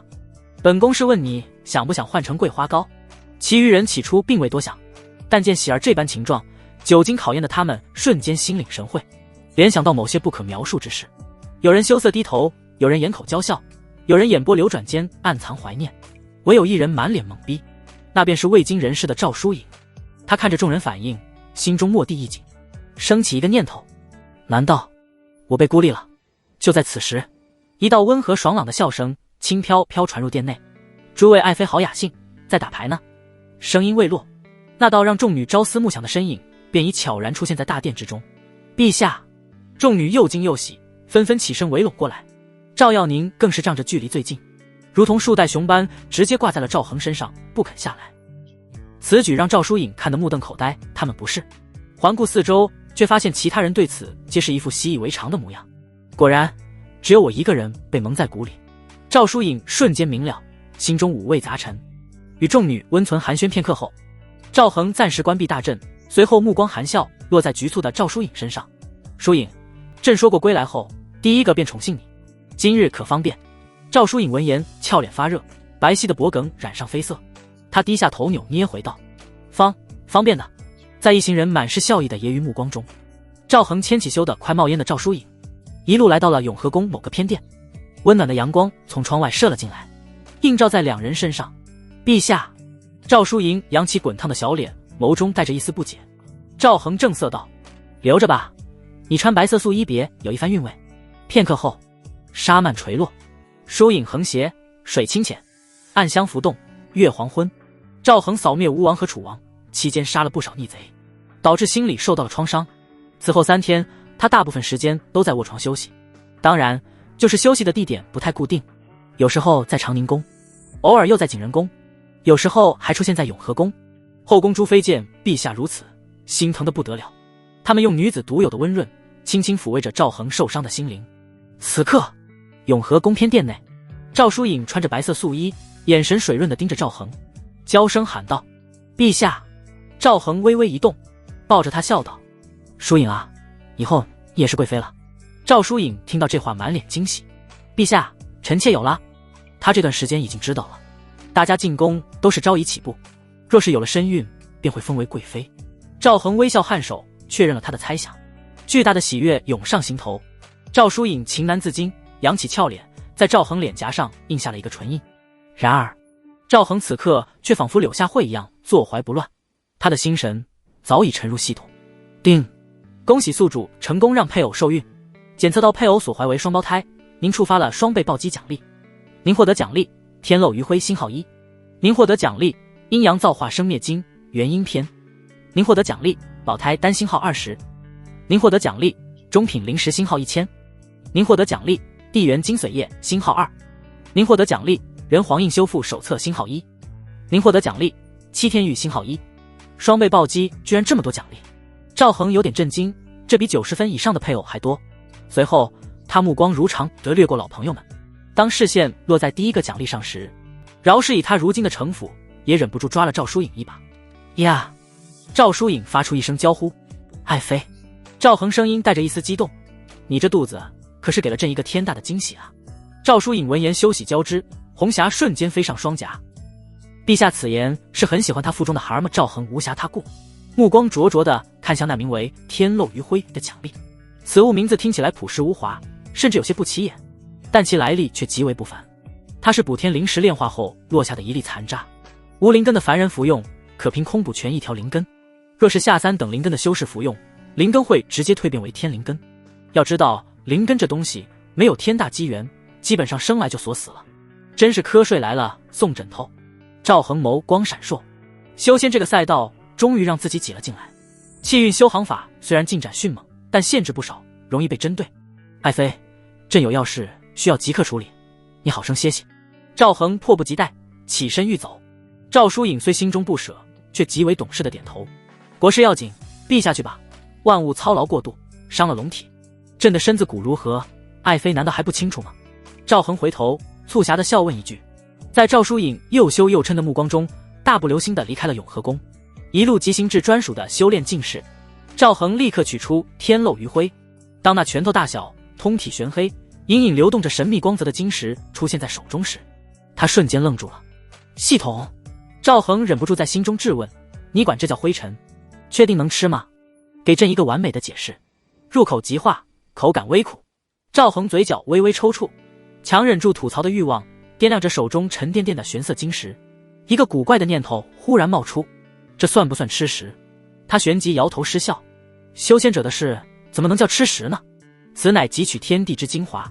成功说服自己后，赵恒心一横，张口便朝那玄色晶石咬去。系统果然老实，玄色晶石丝毫没有硌牙，顷刻间化作一道温润清气，顺着喉咙流淌而下。哦！然而一股难以形容的苦味猛地炸开，瞬间席卷了他的味蕾。赵恒本以为自己这2年当皇帝，表情管理做得很到位了，结果还是被迫戴上痛苦面具。他正欲开口，一变陡升，冥冥之中，仿佛有一层无形的隔膜被骤然打破，他与周遭的天地建立起了一种前所未有的玄妙联系，那种感觉无比奇异，仿佛整个世界都变得清晰清净了许多。赵恒能清晰地察觉到灵脉溢散出的灵气正使劲往自己的肉体里钻，宛如色鬼见到大美女。他急忙看向自己很久没看的面板，灵根，地灵根，没有蜕变成天灵根，是因为我是无灵根的缘故吗？赵恒若有所思，脸上没有任何失望之色。地灵根也不差，目前身边之人也只有朝阳公主赵耀宁是地灵根，她的根骨不过玉骨，综合评分却高达92分，地灵根在其中占了多大的分量，不言而喻。爽！不愧是补天神物落下的渣渣灰。赵恒心潮澎湃，忍不住挥了挥手，引得周遭躁动的灵气一阵紊乱。别钻了，朕稍后便将你们顷刻炼化。没有好灵根的人根本不知道灵气有多主动。赵恒压下激动的心绪，目光落在了第2项奖励之上，阴阳造化生灭经。心神沉入，一股浩瀚信息流淌而过。这是一部正宗的仙道功法，其核心玄奥在于能将吸纳的天地灵气转化为一阴一阳两种性质截然相反，却又同根同源的力量。阳代表着蓬勃无尽的生机与创造，阴象征着归虚寂灭的毁灭与终结，一生一灭构成了循环不息的造化之理。这部功法的品阶绝对极高。仅仅看完介绍，赵恒便做出了决断，恐怕不在人皇镇运屠戮之下。他收敛杂念，心神彻底沉静下来，开始认真参悟这部玄妙功法。刚开始筑基篇的内容尚能顺畅理解，虽然觉得玄奥，却也有迹可循。然而当他尝试触及金丹篇时，便觉得眼前如同蒙上了一层浓雾，字句晦涩艰难，难以捉摸其真意。等看到元婴篇，更是如同仰望天书，那种感觉就好像一名普通大学生去参悟钱老手书，每一个字符都认得，可组合在一起却完全不知所云。这种感受当初看人皇镇运屠戮元婴篇也是如此。应该是我境界不够，强求不得。赵恒并非钻牛角尖之人，很快便明悟关窍，将注意力收回。那么当务之急便是先将这一身武道修为转化。他面容一肃，屏息凝神，按照阴阳造化生灭经的炼气篇功法路线，开始引导体内那磅礴浩瀚的武道真气。起初真气如江河奔涌，惯性的沿着就有经脉路线运行，但很快在功法玄妙力量的引导下，他们开始慢慢发生改变，逐渐变态化。不知过了多久，一缕纤细凝练、彼此纠缠的黑白双色灵力终于在赵恒的丹田深处诞生。黑色灵力深邃，仿佛能吞噬一切光线；白色灵力圣洁无比，蕴含着无限的生机。两者如阴阳鱼般相互环绕，保持着一种微妙的动态平衡。随后沿着更为复杂的经脉路线开始缓缓运转。1个时辰后，功法运转完满1个大周天，赵恒内视己身，只见丹田气海之内，原本浑厚磅礴的武道真气已然消失不见，取而代之的是一片缓缓旋转、浓郁的黑白2色气旋，散发出截然不同却又和谐共处的生灭气息。他缓缓收功，仔细感知着自身此刻的修为境界。炼气3重，不是吧？赵恒眉头微蹙，心中涌起一阵愕然。他好歹是宗师后期的武道修为，按照之前了解到的信息，至少也应该是炼气7重左右的水准才对。是之前嗑药提升水分太大，还是阴阳造化生灭经本身过于牛逼，对灵力品质的要求高到了匪夷所思的地步？赵恒思索片刻，找不到更合理的解释，索性将这点疑虑暂且压下。此刻他清晰地感觉到自己的修为距离突破到炼气4重，只差临门一脚的积累。翻手之间，一枚流光溢彩、灵气盎然的中品灵石出现。他手握灵石，全力汲取其中精纯的天地灵气。约莫1个时辰过去，掌中那枚原本光泽莹润的中品灵石渐渐变得灰白暗淡，最终彻底化作一小撮毫无灵性的粉末，从指缝间簌簌落下。赵恒的修为却依旧稳固在炼气3重，炼气7若都是这般消耗，寻常宗师境的武者恐怕还真不是对手。赵恒摇了摇头，感觉到自身经脉尚未传来胀痛之感，毫不犹豫，他再次取出灵石，心无旁骛地继续修炼。这一次入定便是3个时辰悄然流逝，而他的修为也终于在这一刻水到渠成，踏入了炼气4重。境界突破带来的感知愈发敏锐，对体内那股新生力量的掌控也更为精妙。赵恒心念微动，并指如剑，随意向着前方尽是坚硬的墙壁一弹，咻！一道凝练的生灭灵力应声激射而出，掠过虚空时竟带着一种诡异的寂静，无声无息的便洞穿了修炼室的坚硬墙壁，留下一个手指粗细的孔洞。啊！一声凄厉到变调的惨叫猝然从墙外传来，打破了夜的宁静。赵恒目光一凝，刚才也没查看，外面就来了一下，伤到人了吗？下一刻，小林子趴在洞口处惨兮兮道：陛下，奴婢要去包扎一番，可否暂离一下？赵恒不动声色问：受伤了？奴婢屁股伤了。赵恒嘴角微抽，忽地想到什么，他再次屈指一弹，一道蕴含着勃勃生机的纯白灵力透过那孔洞精准地没入小林子的身体。正痛得龇牙咧嘴的小林子猛地一愣，脸上的痛苦表情瞬间凝固。咦，陛下，奴婢好像不疼了。他下意识地伸手往后一摸，随即眼睛瞪大，声音充满了难以置信：我的屁股居然不流了。赵恒眉毛微动，追问道：伤势现在如何？小林子激动得语无伦次：回陛下，神了，真是神了，已经结痂了。赵恒微微颔首，挥手让小林子退下休息。生灭灵力果然玄妙非凡，双倍暴击奖励，好的有点不真实。就是双胞胎不好划啊。赵恒轻叹一声，取出另一个奖励——7天玉。玉牌入手，传来的并非寻常玉石之温润，而是一股沁入骨髓的微凉，其功能更是玄奇。佩戴之后，可欺瞒天道感应，遮蔽地脉追踪，隔绝人心窥探。简单来说，有7天玉在，小黑子不用再担心露出犄角了。赵恒毫不犹豫，当即将玉佩戴于腰间，最后凝神查看起那卷人皇印修复手册。然而，不过片刻功夫，他脸上的从容便消失殆尽，取而代之的是深深的恍惚与震惊。人皇印上的裂纹，竟是由大道本源之力所伤，这究竟是遭遇了何等存在？一股寒意不由自主地从心底升起。他才筑基9重啊，怎么就莫名其妙跟至高无上的大道对线了？在寂静的修炼室内盘坐许久，面色几经变幻，赵恒终是长叹一声，眼神重新变得平静。罢了，木已成舟，多想无益。既然上了这船，就只能一路走到黑了。他取出人皇剑，依照手册所言，完全修复人皇印，筑基境做不到，但进行初步的打补丁，阻止其气运持续流失倒是可以。赵恒目光聚焦于剑柄之上那3枚熠熠生辉的宝玉，天青象征苍天，赭石代表后土，银白则关联人道。他屏息凝神，调动周身磅礴的黄道龙气，一指点向那枚象征人道的银白宝玉。嗡！刹那间，他体内的黄道龙气如同决堤洪流，浩浩荡荡地注入银白宝玉之中。宝玉表面顿时泛起温润深邃的微光，紧接着仿佛受到契机牵引，另外2枚象征天与地的宝玉也相继亮起，3色光华交相辉映，在修炼室内流转不息，构筑起一种玄奥的平衡。1刻钟过去，赵恒的脸色开始变了。这么能吸？他咬紧牙关，强行催动魂印，再度加大龙气输出。又1刻钟流逝，赵恒已感到阵阵头晕目眩，识海中的人皇魂印都明显暗淡了几分。若非他兼修仙道，此刻恐怕早已昏死过去。就在赵恒几乎支撑不住的时候，那枚银白宝玉终于停止了吞噬。他精神陡然一振，不敢有丝毫怠慢，双手如穿花蝴蝶般急速翻飞，凝结出一道道复杂古老的法诀。唰，3枚宝玉光芒大盛，随后3道分别呈现天青。这时银白之色的流光自宝玉中飘逸而出，它们在空中缓缓缠绕融合，最终化作一团散发着混沌气息、内蕴3色霞光的特殊能量流。与此同时，赵恒眉心光华一闪，布满细微裂纹的人皇印自主飞出，悬浮于空。他小心翼翼引导着那团3色流光，将其均匀地覆盖在人皇印的每一道裂纹之上。嗡！一声仿佛来自远古洪荒的大道轮音轰然震荡，赵恒神魂为之颤动，略一恍惚。待他回过神来，只见人皇印表面已然覆盖上了一层薄薄的3色光膜，流光溢彩。他仔细感应，人皇印果然不再漏气了。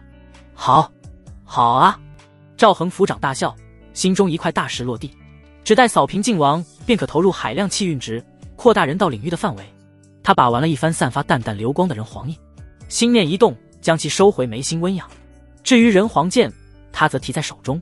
手册中提到，龙气对所有人皇法宝皆有温养之效，以后得时不时把玩一下。打开修炼室大门，外面已是星斗满天，夜阑人静。赵恒拎着人皇剑，信步返回了自己的福宁殿。以他如今的修为，连续数日不眠不休，也依旧能保持龙精虎猛的状态，但他仍保持着翻牌子睡觉的好习惯。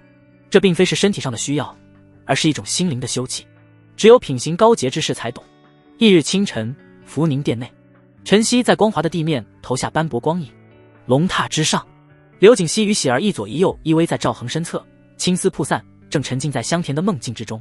昨夜返回寝宫后，2人已经在等候他了。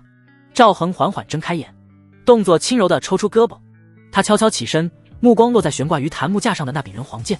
昨夜本想将其炼化，收归石海与人皇印相伴，可黄道龙气差点没被吸干，只好先拎着回来了。正当赵恒伸手取剑时，眼前毫无征兆的一花，一个身着淡黄色襦裙的小萝莉悄无声息地出现在寝殿中央。她歪着小脑袋，纯净剔透的大眼睛正好奇地上下打量着赵恒。赵恒瞳孔微缩，周身龙气隐而不发，低喝道：“你是何人？”他丝毫未曾感知到有人近身。小萝莉眨了眨眼，声音清脆：“我是人皇剑的剑灵，你叫我皇爷就行。”赵恒，他松了口气，随后沉着脸道：“你一个小女孩，让朕叫你皇爷？”小萝莉双手叉腰，哼了一声：“灵体虽无性别，但很久很久以前，我显化的形态可是男孩子。赵恒挑眉，带着几分探究。哦，那你如今为何变成女孩子？男孩子当腻了。闻言，小萝莉瞥了他一眼，老气横秋的叹了口气，语出惊人。我们器灵的显化形态，自然是随着当代主人的潜意识偏好而定。赵恒脸上布满问号，他立马黑着脸驳斥：休得胡言，朕不是好色之人。小萝莉撇撇嘴，小脸上写满了我信你才怪。赵恒嘴角微抽，决定不跟小孩子一般见识。他转而问道：你既然是剑灵，为何直到今日才现身？我刚苏醒不久。小萝莉晃了晃脑袋，解释道：昨夜天地人三色宝玉共鸣，泄露出一丝本源能量，我这才苏醒，勉强凝聚出真灵。赵恒恍然，他沉吟片刻，忽然想到关键：人皇剑有剑灵，那人皇印，他当然也有。小萝莉自顾自地坐到龙榻边缘，晃荡着两只小脚，可惜他的真灵早就被打散了。赵恒一时默然，随即问出了压在心底最深的疑问：当年究竟发生了什么？小萝莉闻言，那张稚嫩的小脸立刻皱成一团，露出了与他外形极不相符的凝重神色。赵恒的心也随之提起，支招耳朵倾听，气氛忽然变得沉重。半晌后，只听小萝莉缓缓道：我记不太清楚了。赵恒面色一沉，目光不善。小萝莉立刻摊手，理直气壮：我能勉强凝聚出真灵已经很了不起了，好多记忆都丢失了，但可以肯定的是，皇爷我以前非常非常厉害。说到这里，他骄傲地昂起小脸：皇爷我隐约记得当时砍死了无数生灵，杀疯了。赵恒扶额叹息一声，原来是脑子被打坏了。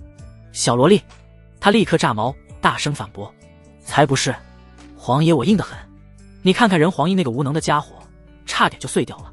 赵恒扯了扯嘴角，面无表情地终结话题：够了，赶紧钻回去，朕要开始炼化你了。小萝莉闻言淡淡道：区区筑基境也想炼化皇啊！他话未说完，便被赵恒一拳打飞。赵恒吹了吹拳头，淡淡道：区区菜鸡也敢在朕面前称也，以后你就叫菜菜。小萝莉先是一愣，随即小脸涨得通红，气得跺脚：可恶，你欺见太甚，我不同意。赵恒面不改色，语气毫无波澜：不同意就把你沉入宫中的禁房粪池泡上3年。小萝莉听到这个威胁，脸色阴沉，从牙缝里挤出几个字：敢如此侮辱我菜菜，咱们等着瞧。赵恒无语，再次示意他回到剑中。菜菜却摆摆小手，一脸你没见过世面的表情：炼化就炼化呗，我又不影响。见状，赵恒也懒得再多言，当即屏息凝神，依照法诀开始炼化人皇剑。不多时，随着最后一道玄奥的印诀打出，人皇剑微微一颤，旋即化作一道璀璨的金色流光，没入赵恒的眉心，安稳地悬于识海之中。恰在此时，喜儿揉着惺忪睡眼，迷迷糊糊间瞥见床边似乎站着个小孩子，脑子一猛，脱口而出：娘娘，你生了！这一嗓子将刘景熙也吵醒了，他缓缓睁开美眸，尚未完全清醒，呆呆地跟着回了句：啊，我早产了。说完，他猛地一个机灵坐直身子，手忙脚乱地在自己身上摸索起来。赵恒嘴角抽动，一旁的菜菜双手叉腰，气得小脸通红，怒道：放肆！你们竟敢如此侮辱我菜菜！主人，快上！赵恒只觉得脑壳发痛，低喝道：你给我先回去。菜菜瞪了刘景熙和喜儿一眼，这才不情不愿地化作一道金光，钻回赵恒眉心。刘景熙此时已彻底清醒过来，回想起方才的乌龙，俏脸发红，反手一巴掌抽在喜儿弹性十足的翘臀上：死丫头，叫你胡说八道，扰我清梦。随即他好奇地望向赵恒：陛下，方才那位是？赵恒随意解释道：不必惊慌，他是剑灵。刘景熙闻言似懂非懂的点点头，很识趣的不再多问。三人梳洗整理完毕，刘景熙便带着喜儿回了长宁宫，赵恒则整理好衣冠，摆驾太和殿。如今的上朝时辰已被他特意推迟，之前的时间太早，很容易回想起曾经的牛马生活。此刻赵恒高坐于龙椅之上，目光扫过群臣，沉声开口：岳将军，出征物资筹备的如何了？岳文杰应声出列：回陛下，遵照您的旨意，3万精锐骑兵所需粮草、军械已全部齐备，随时可以开拔。赵恒微微颔首，转而看向另一侧：明恩，逆贼靖王如今到了何处？李明恩躬身回道：启禀陛下，靖王叛军主力已进入云州境内按照其行军速度，预计7日内便可踏入沧州地界。7日吗？赵恒眼中冷光一闪，时间差不多了，今日朝罢，大军即刻开拔，迎击叛军。臣等遵旨。众臣齐声应和，并无异议。陛下单枪匹马荡平吴楚2王的雷霆手段，早已让所有人为之折服。虽然兵力悬殊，但他们却没什么好担心的。就在此时，报幽州800里加急，凄厉的长呼从外面传来。随后，一名风尘仆仆、甲胄染尘的传令兵踉跄着冲入大殿，扑跪在地，声音嘶哑：“陛下，幽州急报，大雁陈兵50万于边境，狼子野心，欲犯我大雍。”什么？满朝文武瞬间哗然，所有人的脸上都写满了震惊与忧虑。大雁可不是几个藩王能比的，实力比之大雍还要强上一筹。随侍太监急忙将军报呈地狱前。赵恒快速看完，沉着脸将奏报合上，冷哼一声：“好一个大雁，真当朕的刀不够利吗？”岳文杰闻言精神大振，立刻踏步出列，声若洪钟：“陛下，臣请命，愿率金营兵马北上，驰援幽州，不让燕贼踏入我大雍疆土半步。狄宁也不甘示弱，紧随其后。陛下，末将亦愿往，定叫那大雁有来无回。”赵恒目光沉静，扫过2位请战的将领，尚未开口。户部尚书夏景行出列，一张老脸皱成苦瓜：“陛下，国库实在是没钱了啊！连番征战，各地粮饷吃紧，眼看俸禄都发不出来了。”他声音带着哭腔，仿佛下一刻就要老泪纵横。赵恒眉头一皱，不耐地挥袖：“别哭穷了，待抄没吴王和楚王府库，所得钱粮优先补充国库与军需。”夏景行立刻变脸，笑逐颜开，恭敬一揖：“陛下圣明。”随即心满意足地退回了班列。孔维礼举起护板道：“陛下，大燕实力强大，贸然开启战火，实非良策啊。”此话引起一众大臣的附议。柳如汉建议道：“陛下，或可求助仙门。”赵恒神色莫名：“朕会好好考虑。”这时，御史周显手持玉护，昂首出班，高声道：“陛下，我大雍连经内乱，国力损耗，民生疲弊。此刻若再起边姓与强燕开战，臣恐国力不堪重负，生出不忍言之变故啊。臣以为当以休养生息为要。至于大雁，或可先行谈判，暂且稳住对方，以换取喘息之机。”赵恒眉毛微挑，看不出喜怒。“哦，周爱卿既有此意，想必已经有了良策。”周显侃侃而谈：“陛下，昭阳公主殿下已到了出嫁的年龄，身为大雍公主，理应为江山社稷有所担当。臣斗胆提议，可遣昭阳公主前往大雁和亲，以示我朝修好之诚意。如此，必能为我大雍赢得宝贵的休养时间。”此话一出，整个大殿的空气仿佛骤然一凝。赵恒脸色瞬间冷了下来，一直老神在在的柳如汉猛地一个机灵，给了周显一个自求多福的眼神。周显却毫无所觉，反而因为又有几位官员出列附议，面露得色。赵恒缓缓自龙椅上站起，身姿挺拔如松，一股无形的威势笼罩全场。他俯视着以周显为首的几人，声音不高，带着森然冷意：“尔等熟读圣贤之书，口称忠君爱国之辈，如今国于外侮，不思破敌报国，反倒第一时间想着将一女子推出去和亲，此等行径，朕深以为耻。”周显几人脸色苍白，不等他们开口，赵恒已斩钉截铁，厉声下令：“来人！”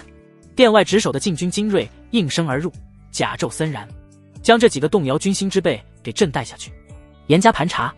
赵恒一字一顿：“给朕好好查查，他们究竟是我大雍的臣子，还是他大燕派来的奸细？”周显一行人顿时面无人色，扑通跪倒在地，磕头如捣蒜：“陛下，臣冤枉啊！陛下！”赵恒只是蓦然一摆手，如狼似虎的禁军军士立刻上前，毫不客气地将几名瘫软在地的官员拖拽而出。他们的哀嚎与辩解声迅速消失在殿外，太和殿内气氛一片沉寂。众位大臣心中凛然。赵恒目光如炬，缓缓扫过单陛下的文武百官，肃然下令：“岳文杰，臣在。”岳文杰虎步龙行，铿然出列：“朕命你即刻点其10万精营精锐，星夜兼程，北上驰援幽州。”臣领旨，必不负陛下重托。岳文杰声如洪钟，躬身领命，眼中燃烧着战意。狄宁，臣在。狄宁同样兴奋出列。然而，赵恒的下一道命令却让他瞬间愣住：“朕命你统领剩余精营士卒，镇守京城，护卫宫禁，不得有误。”狄宁脸上的兴奋骤然凝固，张了张嘴，似乎想说什么，最终化作一声无奈的低叹，抱拳躬身，臣遵旨。柳如汉皱眉道：陛下，您率领3万骑兵讨伐晋王，能行吗？赵恒稍作沉吟，3万骑兵确实有点多了。岳将军，你再带走1万骑兵。众人退朝之后，赵恒移驾福宁殿，殿内熏香袅袅，他召集了所有妃子，目光扫过一张张或娇艳或清丽或温婉的面容，他缓声开口，语气平和道：诸位爱妃，朕等下将亲率大军讨伐逆贼晋王，朕欲带你们一起出征，你们可有什么想法？众女的修为在仙门中或许不起眼，但却比军中的一些将领还厉害不少。如果可以，赵恒不希望他们当花瓶。至于危险，退一步讲，如果真遇到了他搞不定的危险，他们躲在皇宫也不过是坐以待毙。这边赵恒的话音刚落，一道坚定的声音便立刻响起：陛下。赵淑莹美眸中闪过一抹仇恨，臣妾愿随陛下同行。逆贼晋王与我有血海深仇，臣妾要亲眼看着他伏诛受首。赵恒微微颔首，对此毫不意外。我也要去，我也要去。赵耀宁立刻雀跃的附和，拽着赵恒的衣袖摇晃：我想跟陛下一起杀敌。旁边刘景熙唇角微扬，眼波流转间带着一丝慵懒与期待。臣妾倒是许久未曾出过京城了呢，此番随行，想必能看到不一样的风景。他身侧的喜儿双眼放光，小脑袋点得像啄米似的，满脸都是对宫外世界的好奇与向往。江明月声音清冷，轻声道：臣妾听陛下的。婉儿、孟子言、秦瑶和李晴相视一笑，先后说道：陛下在何处，臣妾便在何处。见状，赵恒胸中豪气顿生，朗声一笑：好，既然如此，朕便与众爱妃一同出征，踏平叛军，诛杀国贼。1个时辰后，京城大门洞开，赵恒身披玄色龙纹鳞甲，端坐于神骏龙驹之上，身后是2万精锐铁骑，甲胄鲜明，刀枪如林，肃杀之气直冲云霄。更引人注目的是，他身旁那9位同样穿着鳞甲、骑着骏马的女子，大军如黑色的洪流，浩浩荡荡驶出城门。此行是要扫灭所有乱臣贼子，一统大雍。云州，晋王军中大帐，赵元崇正与麾下核心将领及客卿万越推演沙盘，制定进军方略。在仔细查漏补缺，确认计划周详后，他志得意满的捋须轻笑，语气笃定：诸位依计行事，不出1个月，必叫那赵恒小儿受首京城。帐内顿时响起一片恭维之声。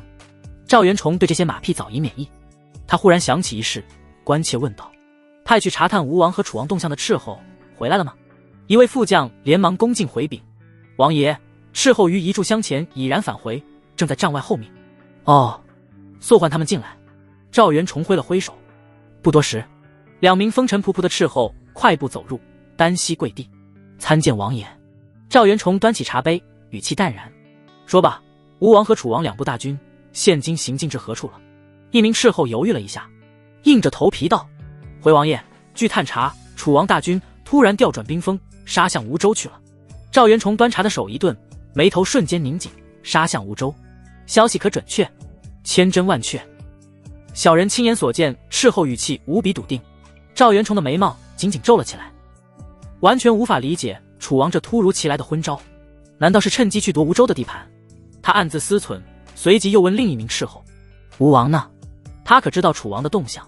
另一名斥候脸上露出更为古怪的神色，迟疑着点头：回王爷，属下猜测吴王应该是知晓的，因为他亲率大军杀奔楚州去了。帐内众人，赵元崇懵了一瞬，随即脸色彻底沉了下来，猛地一拍案几，怒喝道：这2个蠢货究竟在干什么？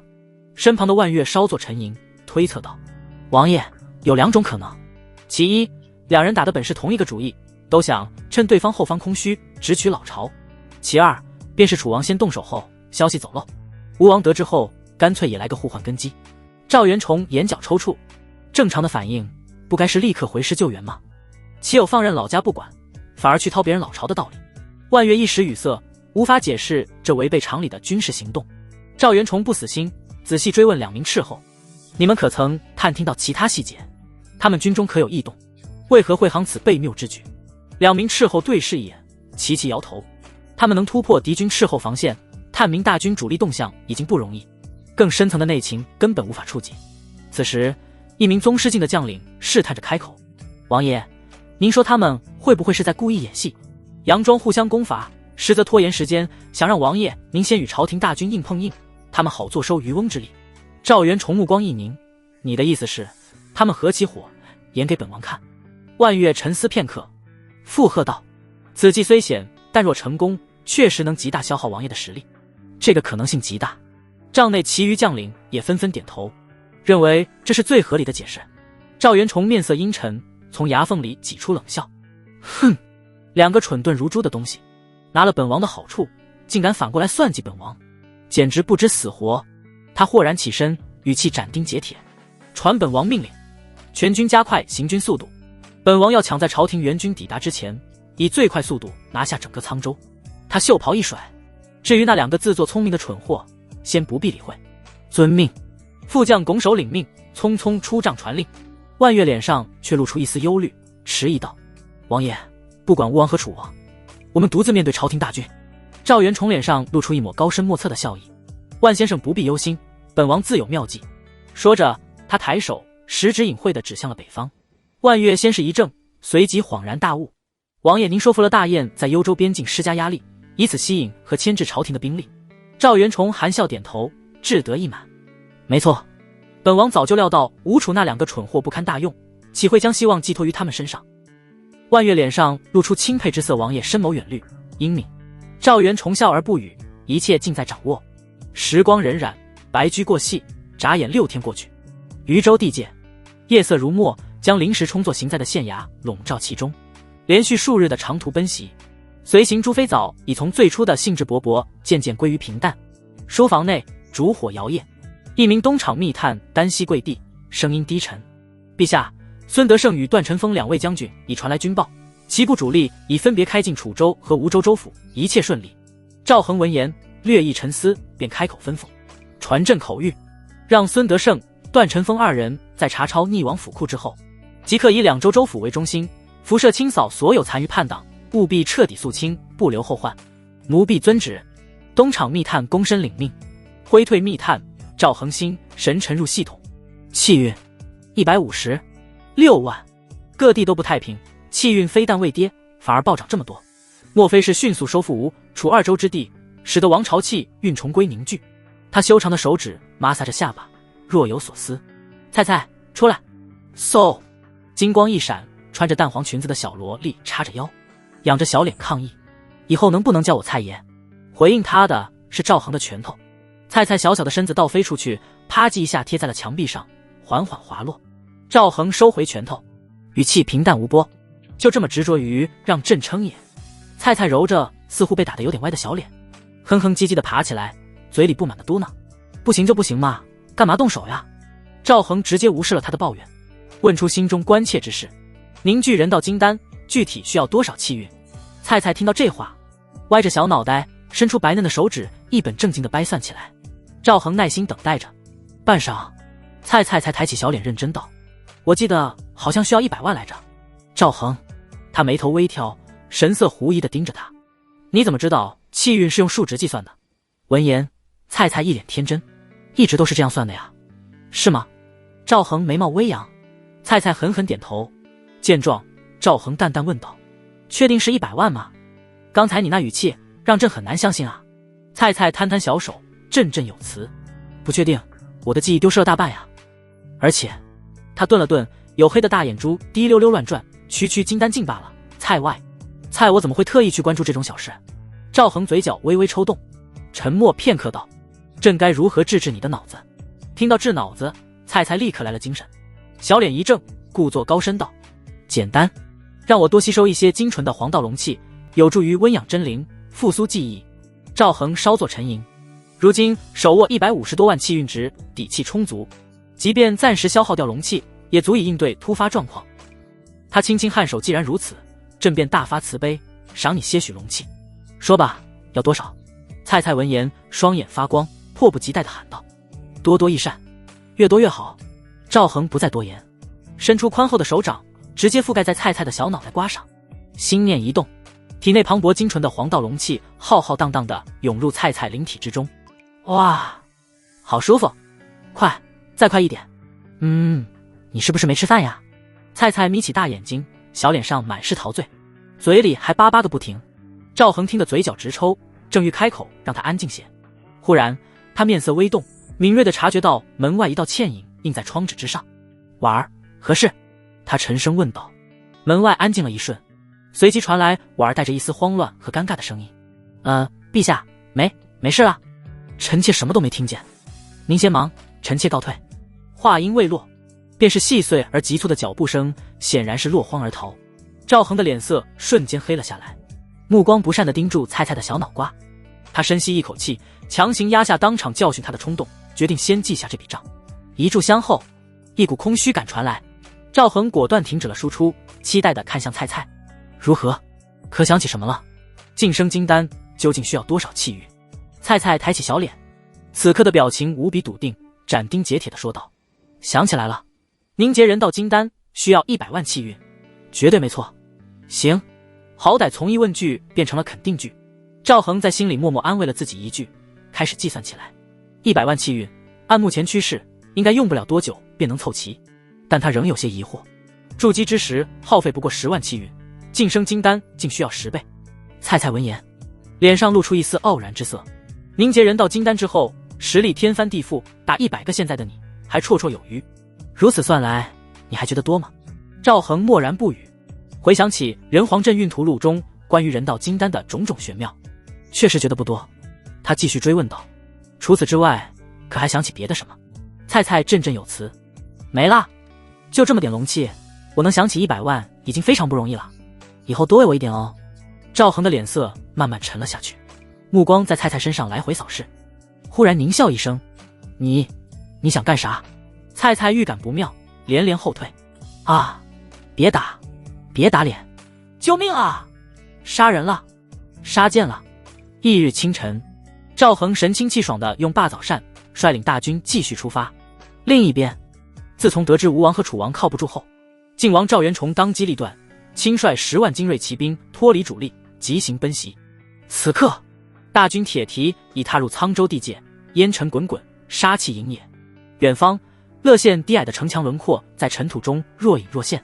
赵元崇勒住战马，遥指前方，面色淡然：诸位将士，眼前这座越县，谁愿为本王取此头彩？虽然他们没带攻城器械，但他麾下网罗了众多宗师、先天境的高手，更有大宗师万月压阵，攻打一座寻常县城，跟大炮打蚊子差不多。晋王话音方落，一名宗师境的副将便抢先拱手：王爷，末将愿往，1刻钟内必破此城，将县旗献于麾下。王爷，末将只需半刻钟。另一员悍将不甘示弱，急声请战。王爷，让我来，我麾下儿郎最为迅捷。几名将领争先恐后，他们心知肚明，事后早已探明，朝廷大军尚未布防至此。眼前的乐县在他们眼中，便如同一名不设防的绝色佳人，谁都想上。就在众人争执不下之际，一直沉默的万月目光微凝，忽然开口：你们不必争了。他抬手指向乐县城头，他们举白旗了。众人闻言一怔，齐刷刷望去，果然，只见乐县那扇略显斑驳的城门缓缓洞开，一名穿着官服、身形微胖的中年官员，双手高举着一面粗糙的白布旗，带着10几名胥吏和乡绅，步履匆忙地朝着大军方向小跑而来。在距离军阵前10几步外，那官员停下脚步，扯着嗓子高声喊道：前方可是晋王殿下！端坐于骏马之上的赵元崇眉毛微扬，心中诧异，他驱马上前几步，沉声应道：正是本王，尔等这是何意？那乐县县令闻言，脸上瞬间堆满如释重负的谄媚笑容：王爷，下官盼您如久旱盼甘霖，等得您好苦啊。他侧身让开道路，躬身做出邀请的姿态，语气热络无比：王爷快请入城中，下官早已备下薄酒粗肴，并召集了城中佳丽，专为王爷与诸位将军洗尘接风。赵元崇这过于顺利和热情的投诚，反而让生性多疑的他神经绷紧。赵元崇面色沉静如水，目光锐利，仔仔细细地审视着县令脸上的每一丝表情，看不出丝毫的表演痕迹。他微微侧手，低声问身旁的万月：万先生，是否有诈？他担心朝廷早已暗中设下埋伏。万月双眸微合，仔细感应着方圆数里的气息。片刻后，他重新睁眼，沉吟道：王爷，老夫并未感应到附近有高手潜伏的气息，城中气机驳杂，并无锐利杀意。为稳妥起见，可先遣一部精锐入城，彻底排查之后，王爷再行进入。赵元崇闻言，心下稍安，点了点头。他随即点了一名以谨慎著称的副将，令其率领1万骑兵率先入城进行地毯式搜查，不得放过任何角落。1个时辰后，那名副将策马奔回，于马背上拱手禀报：启禀王爷，城中衙署、库房、民居、暗道皆已查验，并无任何伏兵与不妥之处。听到确切的汇报，赵元崇这才真正放松下来。他在乐县县令谄媚的目光中，带着万越以及数百亲兵，浩浩荡荡地进入了乐县县城。至于其余大军，则依令在城外择地扎营。这座小城容纳不下如此多的铁骑。县衙后堂，酒宴之上，觥筹交错之间，赵元崇看似随意地把玩着酒杯，问道：楚大人，朝廷命官守土有责，你为何如此轻易便决定献城于本王？楚县令闻言，脸上立刻换上愁苦的神情，叹道：王爷明鉴，朝廷说没有兵力支援我等，让我们自行决断。下官实在不忍见满城百姓遭受刀兵之祸，生灵涂炭啊，故而才斗胆迎奉王师。席间一名性情粗豪的将领闻言，不禁拍案大笑：王爷，您听见没？那赵恒小儿定是闻听王爷天威，吓得肝胆俱裂，连援兵都不敢派了。其余将领也纷纷举杯附和，一时间马屁如潮。首战告捷，兵不血刃便拿下一城，在他们看来，无疑是天命眷顾晋王的吉兆。赵元崇脸上也露出一丝矜持的笑意，但他心中却远比部下们想得更深。他并不认为赵恒是害怕，而是将此归功于自己引大雁陈兵边境的计策。此举成功牵制了朝廷大量的精锐兵力，使得赵恒对于远离京畿的云州等地已然是力不从心，只能被迫收缩防线，弃车保帅。想到此处，赵元崇心中大定，他豁然起身，朗声下令：传令下去，大军今日好生休整，饱餐战饭，明日清晨准时开拔。他目光扫过麾下诸将，语气斩钉截铁：若本王所料不差，沧州境内乃至整个前沿防线，如乐县这般被赵恒放弃的城池绝不在少数，我军必须趁此良机，以最快速度将其尽数纳入掌中。诺！众将精神大振，轰然应诺。翌日天光微亮，赵元崇在乐县县衙用罢早膳，毫不拖泥带水，即刻下令大军开拔，继续东进。为了稳固这兵不血刃得来的城池，他特意留下一名心腹将领及2000精骑驻守越县，以防不测。大军铁骑滚滚，烟尘再起，行进约莫2个时辰，远方下一座城池的轮廓尚未清晰，前军却忽然被一伙衣衫褴褛、面黄肌瘦的流民拦住了去路。出乎意料的是，这些流民见到军容严整、杀气腾腾的骑兵，非但没有惊慌逃散，反而齐刷刷跪倒在道旁。为首一人壮着胆子，声音嘶哑地高呼：军爷，敢问可是晋王殿下的仁义之师？赵元崇闻言欣然承认，总不能说自己是残暴之师，那人设不他妈崩了吗？流民们一听眼前是仁义无双的晋王殿下，顿时如见救星，哭嚎声恳求声响成一片，仿佛见到了再生父母。接着他们说出自己需求，实在活不下去了，求王爷给口饭吃。面对几百号眼巴巴望着自己的流民，赵元崇几乎没有犹豫，大手一挥，显得格外宽仁。本王既为解民倒悬而来，岂能见死不救，分些干粮给他们。分发完毕后，大军在流民感激的目光中继续开拔。仅仅一炷香后，前方探马回报，下一座城池竟也望风而降。城门大开，官员齐劳捧着硬性户籍已在道旁恭候。兵不血刃，再下一城。赵元崇骑在马上，接受着降官们的叩拜，心中越发确定了自己的猜测。他命大军在城中稍作休整，再次仿照乐县模式，留下2000骑兵驻守，等待后方步兵主力接收。自己则亲率骑兵主力，马不停蹄地赶往下一个目标。然而，就在通往下一座城的官道上，他们又一次被黑压压的流民堵住了去路。这次规模更大，粗略看去竟有上千之众。赵元崇的眉头皱了起来，勒住马缰。陈生唤来负责侦查的斥候：沧州之地为何流民如此之多？那斥候连忙回禀：王爷容禀，沧州此前却有数股乱民借机扯旗造反，虽被沧州刺史镇压，但战乱波及甚广，导致田地荒芜，这才流民四起。哼，一群祸乱地方的贼子！赵元崇面色阴沉的怒斥一声：王爷，眼前这批流民如何处置？万越策马靠近，低声询问：自然是妥善安置。赵元崇回答的没有半分迟疑，他目光扫过那些形容枯槁的百姓，声音提高了几分，确保周围不少人都能听见：本王起兵乃为吊民伐罪，岂能是子民饥困而不顾？万越眉头微蹙，低声提醒道：“可王爷，如此下去，恐会严重拖慢我军行进速度。”无妨。赵元崇摆了摆手，显得胸有成竹，分出部分干粮给他们，让他们前往我们已经控制的县城寻求庇护。他嘴角露出一丝笑意，这正是收取民心、彰显本王仁义之名的良机。见赵元崇心意已决，万越便不再多言。接下来3天，赵元崇的进军速度可谓势如破竹。在沧州境内，他接连拿下了10几座城池。鉴于北面有大雁牵制朝廷主力，他决定不急着朝京城方向的突进，转而稳扎稳打，先消化沧州，并向四周蚕食扩张。地盘站得飞快，沿途官员也无不单似湖江，表现得极为热情配合。然而赵元崇脸上的笑容却渐渐消失了。他发现流民压根安置不完，这些饥民如同野草，烧不尽，吹又生。今天刚安置了1000，明天就能冒出2000，甚至更多。他率领的是机动性强的骑兵，本就轻装简行，携带的口粮有限，这些流民个个如同饿疯了一般，食量惊人。他带来的军粮在以肉眼可见的速度消耗。一座刚刚接收的县衙内，王爷，情况有些不对劲。万越面带忧色，步履匆匆地走了进来。这流民的数量太多了，远超寻常战乱所致。我们自带的钱粮即将告罄，再这样只出不进，大军就要断粮了。赵元崇面色阴沉如水。这几日为了坐实贤王之名，他不仅耗光了自带干粮，还自己出钱向当地士绅购买粮食，用以赈济。可流民喂不完，根本喂不完。后方主力大军还需几日才能抵达。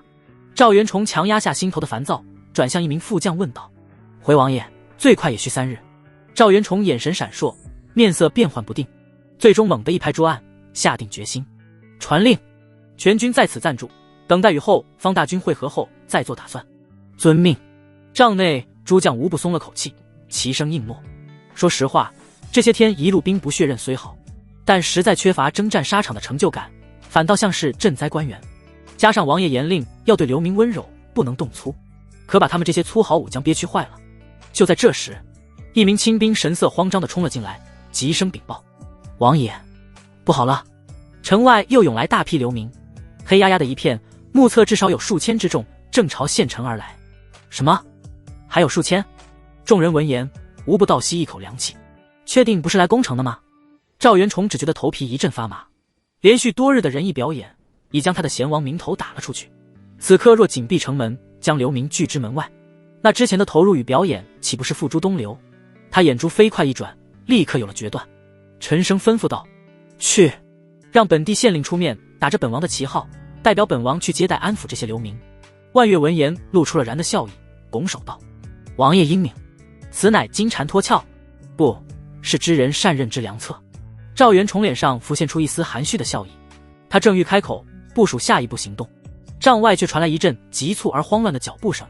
又一名将领未经通传便闯了进来，脸色微白，声音带着一丝惊慌：“王爷，大事不好啦！”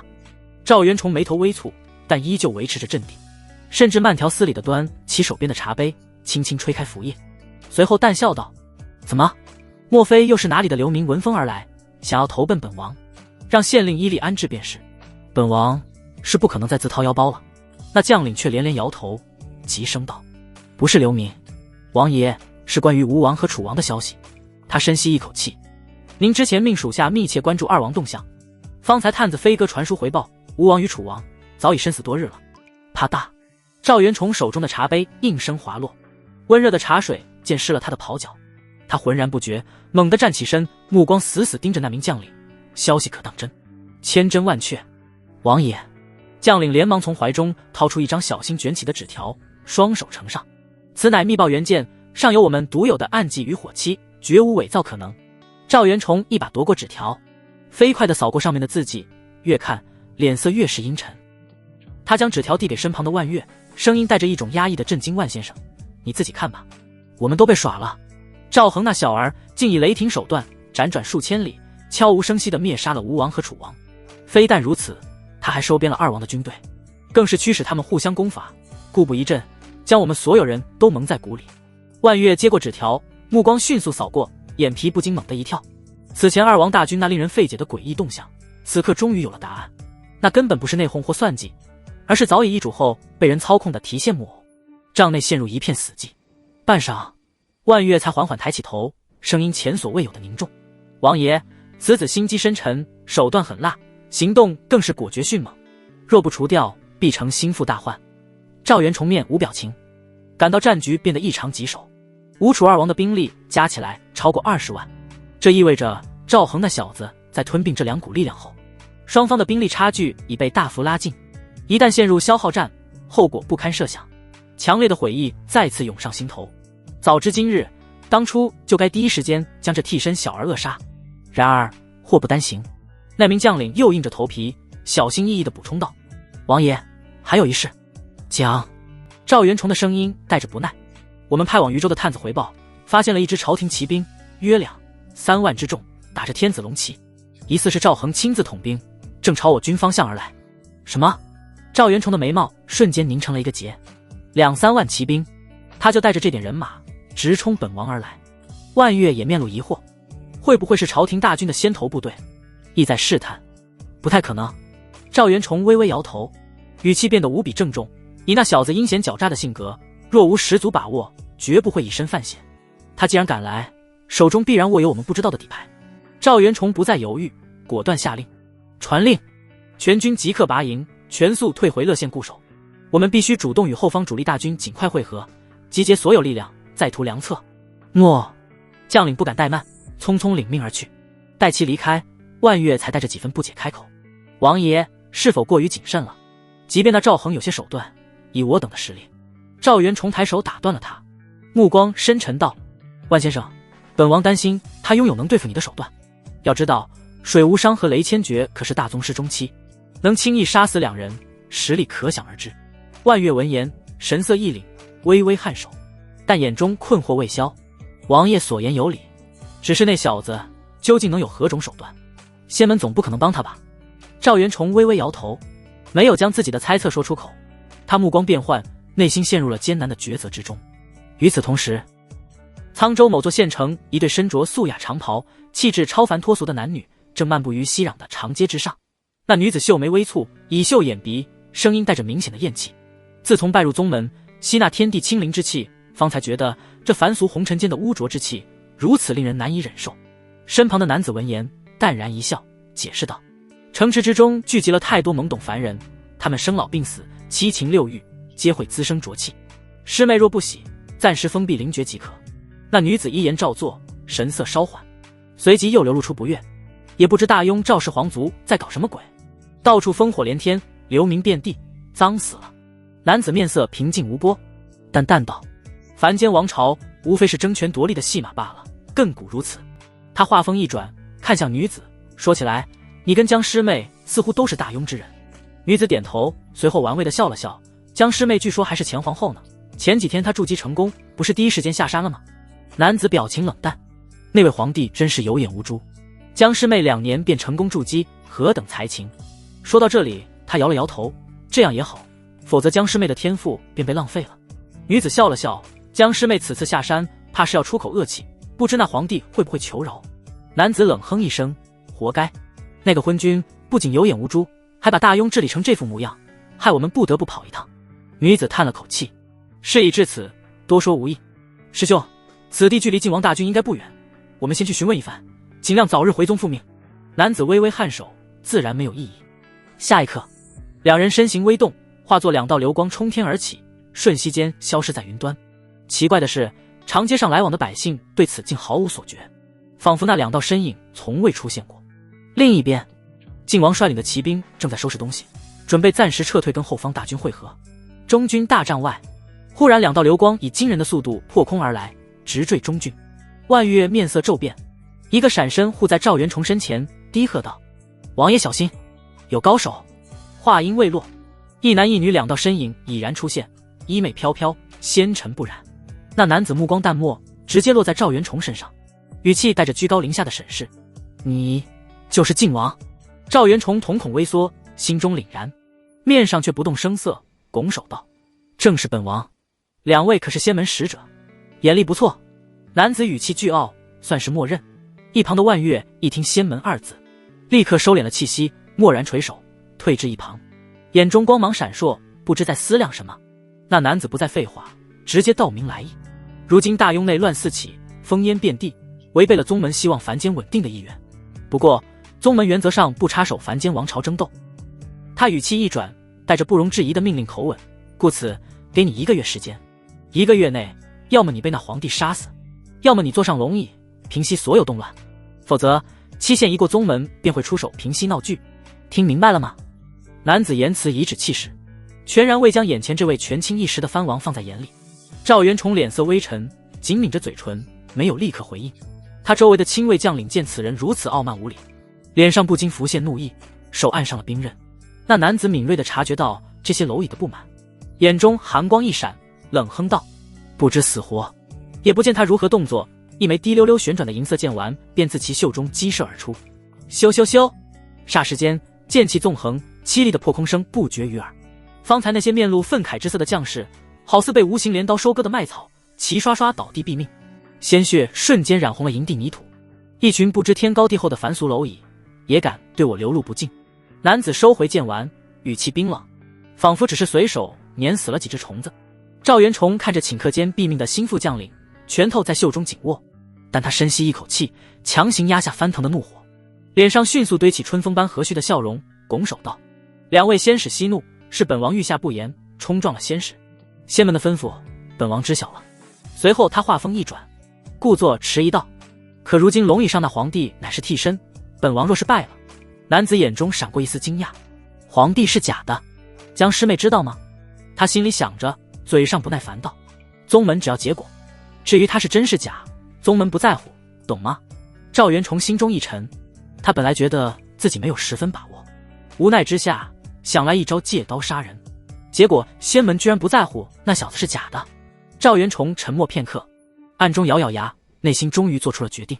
他忽然压低声音道：“2位仙使，可曾听闻过龙气？”原本云淡风轻的2位仙门弟子，在听到龙气2字的瞬间，脸色猛然一变。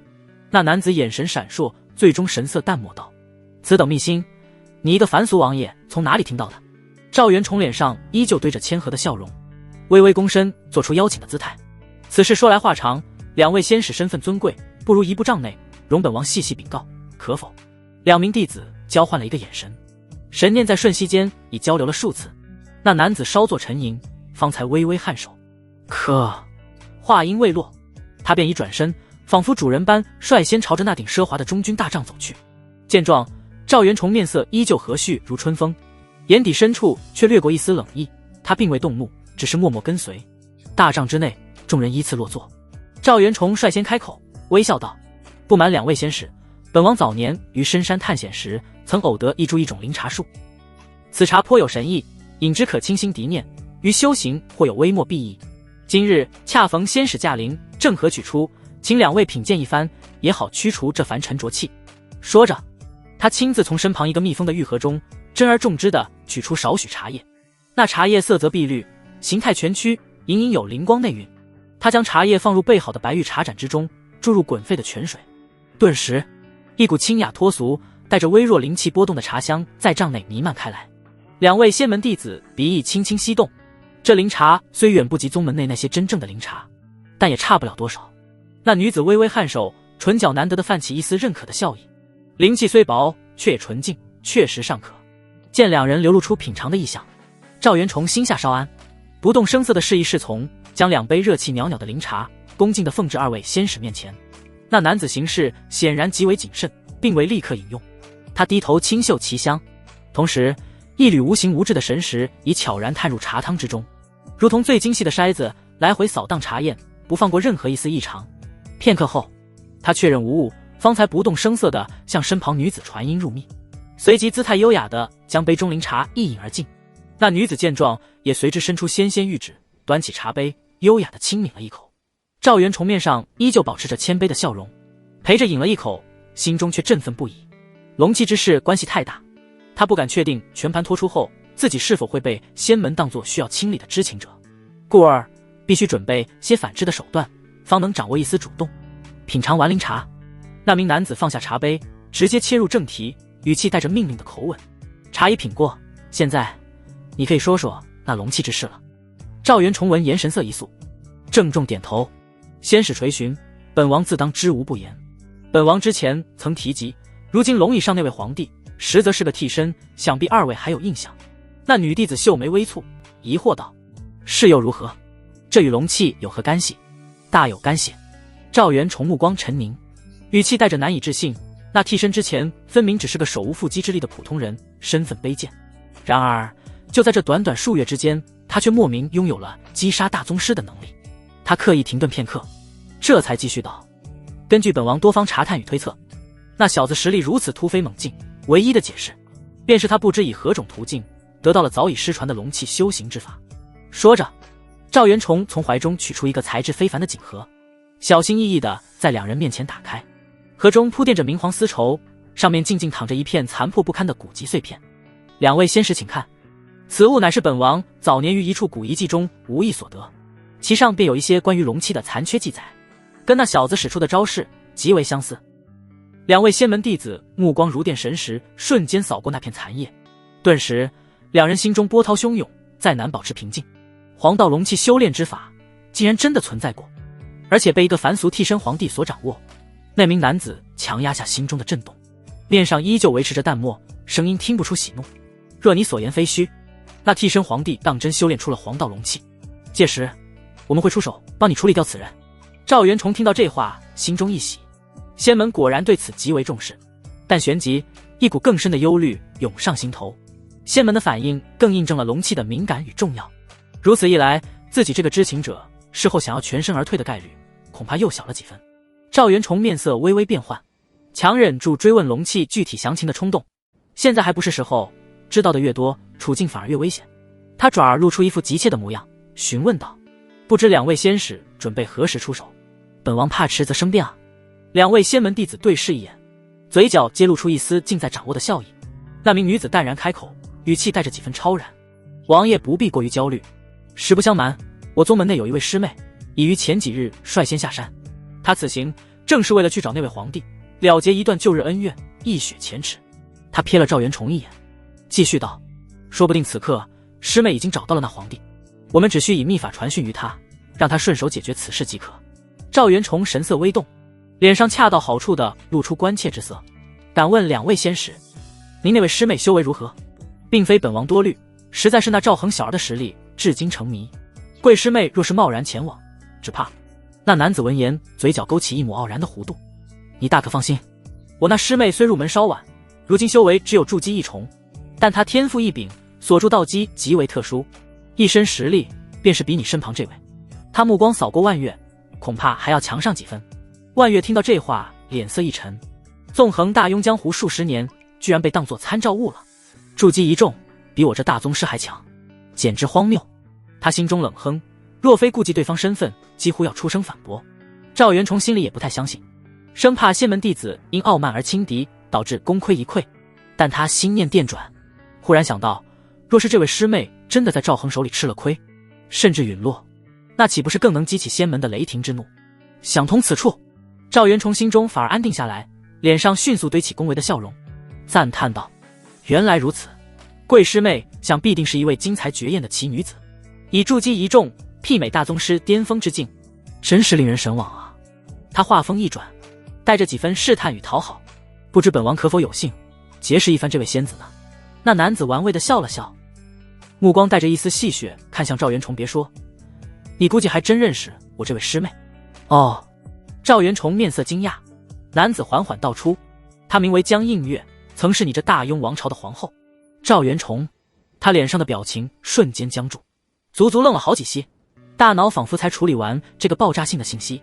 江映月，那个被他设计让替身废除的前皇后，她居然拜入了仙门，而且听这意思，还成了宗门内备受重视的天才弟子。一时间，赵元崇心中五味杂陈，种种情绪交织翻涌。他眉毛轻轻皱起，心思急转，若是江映月知道了当初废后真相，他会不会怀恨在心，秋后算账？但下一刻，另一个念头又冒了出来：不对，若是让江映月知道，如今坐在龙椅上把他赶下后位的是个冒牌货，说不定他反而会感谢自己。迅速收回纷乱的思绪，赵元崇脸上绽放出惊喜的笑容：“哎呀，原来是江姑娘，那本王便可高枕无忧了。以江姑娘的天资与实力，诛杀此僚定然如探囊取物一般。”男子轻点下颌，我们坐等江师妹消息即可。时间稍微倒退，赵恒大军行进途中，旌旗招展的铁流忽然一滞，一道高挑的身影不知何时悄然立于大军前方官道的中央，衣袂飘飘，恍若谪仙凌尘。赵恒勒住战马，目光锐利地投向那道拦路的身影。当看清那张与江明月有着5、6分相似的容颜时，他心头猛地一跳，一个不好的猜测浮上心头，不会是前皇后那个苦主找上门来了吧？下一秒，江明月发出一声惊喜交呼：“姐姐，你回来了！”听到这声呼唤，赵恒悬着的心终于落下，他平静地挥手下令：“传令，大军就地扎营，休整片刻。”随即，他目光转向那面色清冷如霜的女子，语气听不出喜怒：“这位姑娘，若是有事，请随朕去那边详谈。”话落，赵恒调转马头，朝道旁一片地势稍高的缓坡行去。江映月冷哼一声，身形如一片轻雨，悄无声息地跟了上去。众人于坡上站定，未曾见过前皇后的妃子忍不住好奇地打量着眼前这位不速之客。只见她身姿高挑，肌肤白腻，容貌虽然极美，眉宇间却仿佛有股煞气似的。江映月无视了那些探究的目光，视线牢牢锁定在自家妹妹身上，怒其不争道：“那个老家伙，当初把我推进这火坑还不够，如今竟把你也送进皇宫。哼，只烧光他的胡子，真是便宜他了。”众人一呆：“你把自己爹的胡子烧了？”江明月又急又气：“姐姐，你怎么能对爹爹下如此狠手？怪不得他说你是个坏种。”江映月那张俏脸瞬间黑了下来：“我坏种？”他只觉得下手还是太轻了。江明月继续说着：“而且，若不是爹爹让我进宫，我怎么能遇到陛下这样好的夫君呢？”江映月仿佛听到了什么笑话，唇角勾起一抹嘲讽的弧度：“他好夫君，一个天烟之身的废物罢了。当年这昏君自己不行，倒打一耙，污蔑老娘不能生育，简直是滑天下之大稽。”此言一出，满场皆惊。陛下不行，明明生猛的要死呀！赵恒也猛了一瞬：“我他妈是天烟？不对，死鬼皇帝是天烟。”刘瑾熙眼皮猛地一跳，再让这女人口无遮拦地说下去，秘密怕是要捂不住了。他立刻上前一步，嗤笑反击：“我看你才是个天大的笑话！谁人不知婉贵妃他们早已身怀龙种，你自己不行，居然污蔑陛下龙体！”婉儿等人立刻心领神会，以实际行动现身说法。江映月，他先是一愣，随即迅速反应过来，脸上嘲讽之意更浓：“你这昏君为了掩盖自己天烟之身，可真够拼的！该不会是别人的孩子吧？”说罢，他怜悯地看向赵恒。赵恒面色不善，这娘们真是欠收拾。他没开口，众女却炸开了锅，纷纷开口怒斥：“放肆！休得胡言！一派胡言乱语！陛下龙威浩荡，岂容你污蔑？你个恶毒的女人，根本不知道陛下有多厉害！哼，无知老处女，你可体会过在空中不下来的感受？”江明月也气得小脸通红：“姐姐，你太过分了！我也有了身孕，事实证明陛下没有问题。承认吧，姐姐，你就是不会下蛋的鸡。”江映月，她难以置信地瞪大美眸，猛地看向妹妹不明显的小腹：“你也有了？确定真是她的种？千真万确。”江明月回答得斩钉截铁：“胡闹！”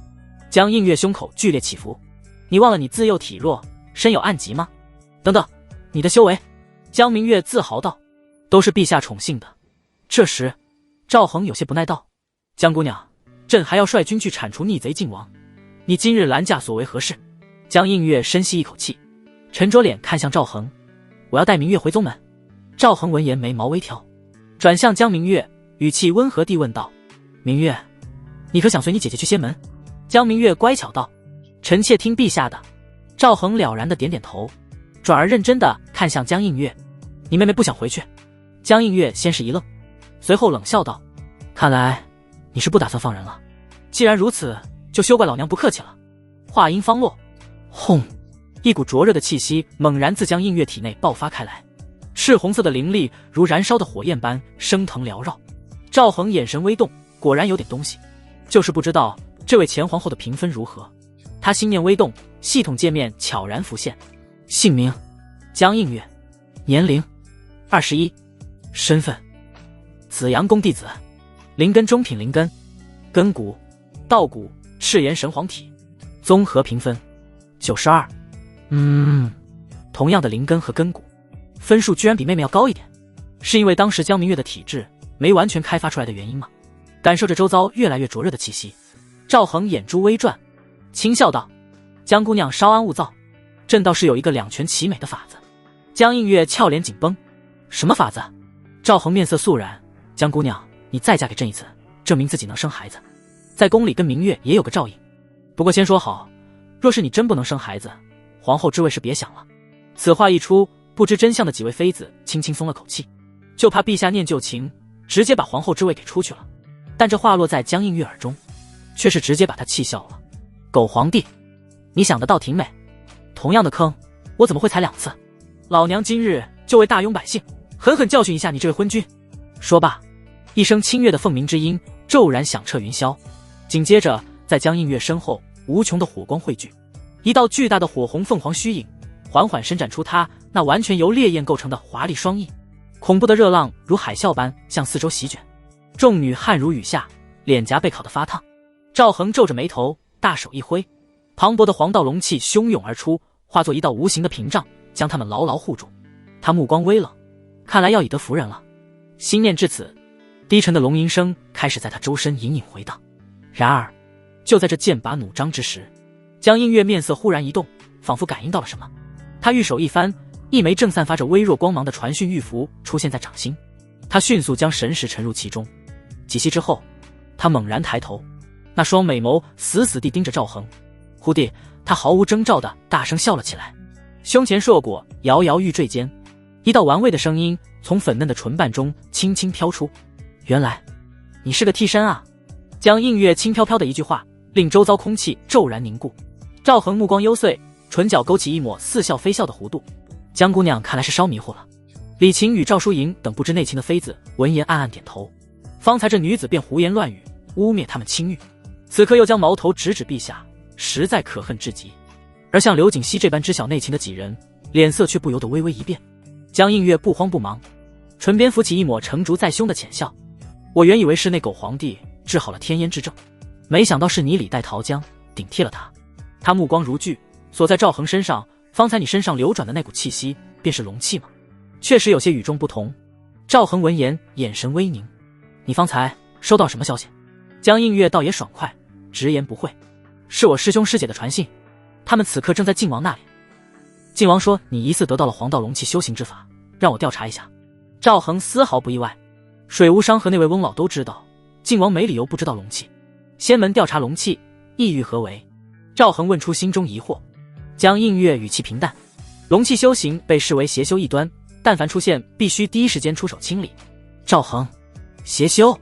反派竟是我自己？不，绝不可能！他面色一沉：“胡说八道！朕乃天命所归，真龙天子，岂会是邪修？”江映月面不改色：“我不管你是不是邪修，明月，我今日要带走。至于你……”他瞥了一眼旁边紧张的江明月，看在他的情分上，我可放你一马。但仙门绝不会就此罢休，你好自为之。此言一出，众女皆面露忧色，望向赵恒。他们虽不明就里，却知陛下此番是惹上了仙门。赵恒冷笑一声：“朕看你们才像邪魔歪道，今日朕便替天行道，收了你这妖言惑众的魔女。”江映月，他几乎不敢相信自己的耳朵，这小子莫不是疯了？自己好心放他一马，居然不领情。一股寒意自他眼底升起，周身灵力随之澎湃涌动，衣袂无风自动。既然你执迷不悟，那我便不再留情。赵恒给众女递去一个安抚的眼神，旋即淡然道：“朕乃人君，稍后会饶你一命。”呸！江映月怒道：“好胆，此处施展不开，随我来。”话音未落，他身后火红的凤凰虚影双翅猛然一震，身影已如离弦之箭冲天而起。正合朕意。赵恒面色无波，下一刻他周身金光大盛，化作一道威风赫赫的金色龙影直追而上，原地只留下那匹骏马瑟缩着夹紧尾巴，淅淅沥沥地宣泄着恐惧。婉儿仰望着天空，忧心忡忡：“陛下，不会有事吧？”赵耀宁强作镇定，摆了摆手：“皇帝哥哥那么厉害，应该没问题吧？”刘景熙却紧蹙峨眉，一言不发。即便击败江映月，背后那庞大的仙门又该如何应对？江明月则握紧了小拳头，语气坚定：“姐姐太过分了，我日后定要刻苦修炼，保护陛下。”其余众人亦是默然，心中同样升起一股变强的决心。他们不愿再做无能的妻子，眼睁睁看着夫君任由别的女子冒犯，场面一时沉寂。恰在此时，一个身着淡黄襦裙的小萝莉轻飘飘地从天而降，落在众人面前。你们放心好了，那个女人不是主人的对手。菜菜叉着腰，老气横秋地说道。众女早知他剑灵身份，并不惊奇。赵疏影沉着脸问：你既是剑灵，此刻不在陛下身边助战，为何下来？哼！菜菜小嘴一撇，站在赵恒那匹惊魂未定的马匹头顶，趾高气扬。我当然是下来看着你们这些无能的女人啊。他抬手指着空中那龙腾凤舞、气劲爆鸣的战场，免得你们不小心嗝屁了。众女本以为对这丫头的毒舌早已免疫，此刻还是有些破防，纷纷暗咬银牙。众人不再多言，皆凝神望向高空。轰！金色龙影与凤凰虚影再次悍然相撞，煌煌龙威与灼热灵力四散激射，偶尔溢散的气劲扫过地面，灵木顷刻化为齑粉，焦糊之气随风远扬。呼呼！江映月感受着体内飞速消耗的灵力，气息已见紊乱。他目光凝重，不愧是邪魔歪道，你才修炼数月，竟然能与我不分上下。赵恒嗤笑，别往自己脸上贴金了，朕不过是想试试你的深浅，未曾全力施为，所以让你生出了旗鼓相当的错觉吗？他语气转淡，朕接下来要动真格的了，你小心些，别被打死了。这话顿时让江映月心头火起，狂妄，老娘跟你拼了！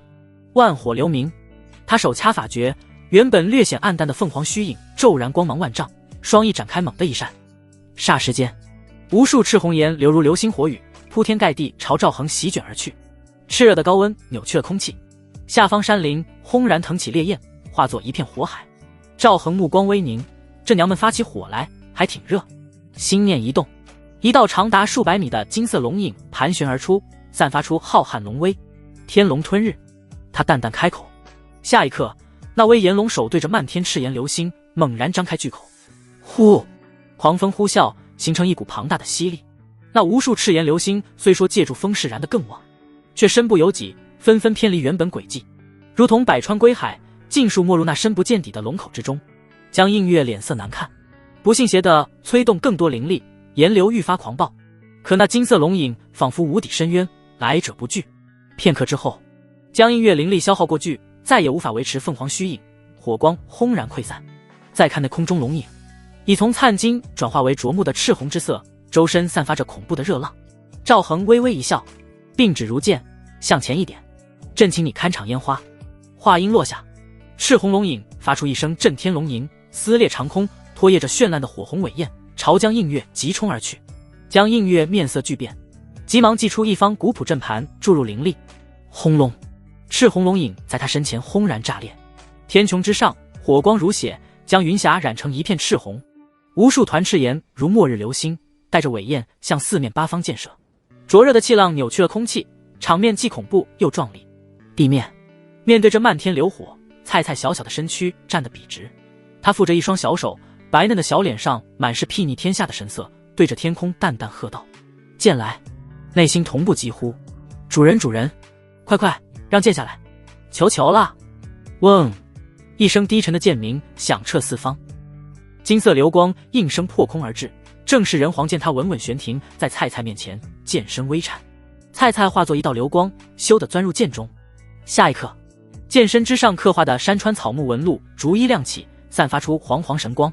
一道无形的气罩以人皇剑为中心，骤倏然扩张，将那足以融金化铁的灼热气浪尽数隔绝在外，待得漫天流火散尽，天地间恢复清明。菜菜这才噗的一下从剑里钻出来，小手装模作样的拍了拍根本没有灰尘的衣裙，昂着下巴，语气不屑道：小菜一碟。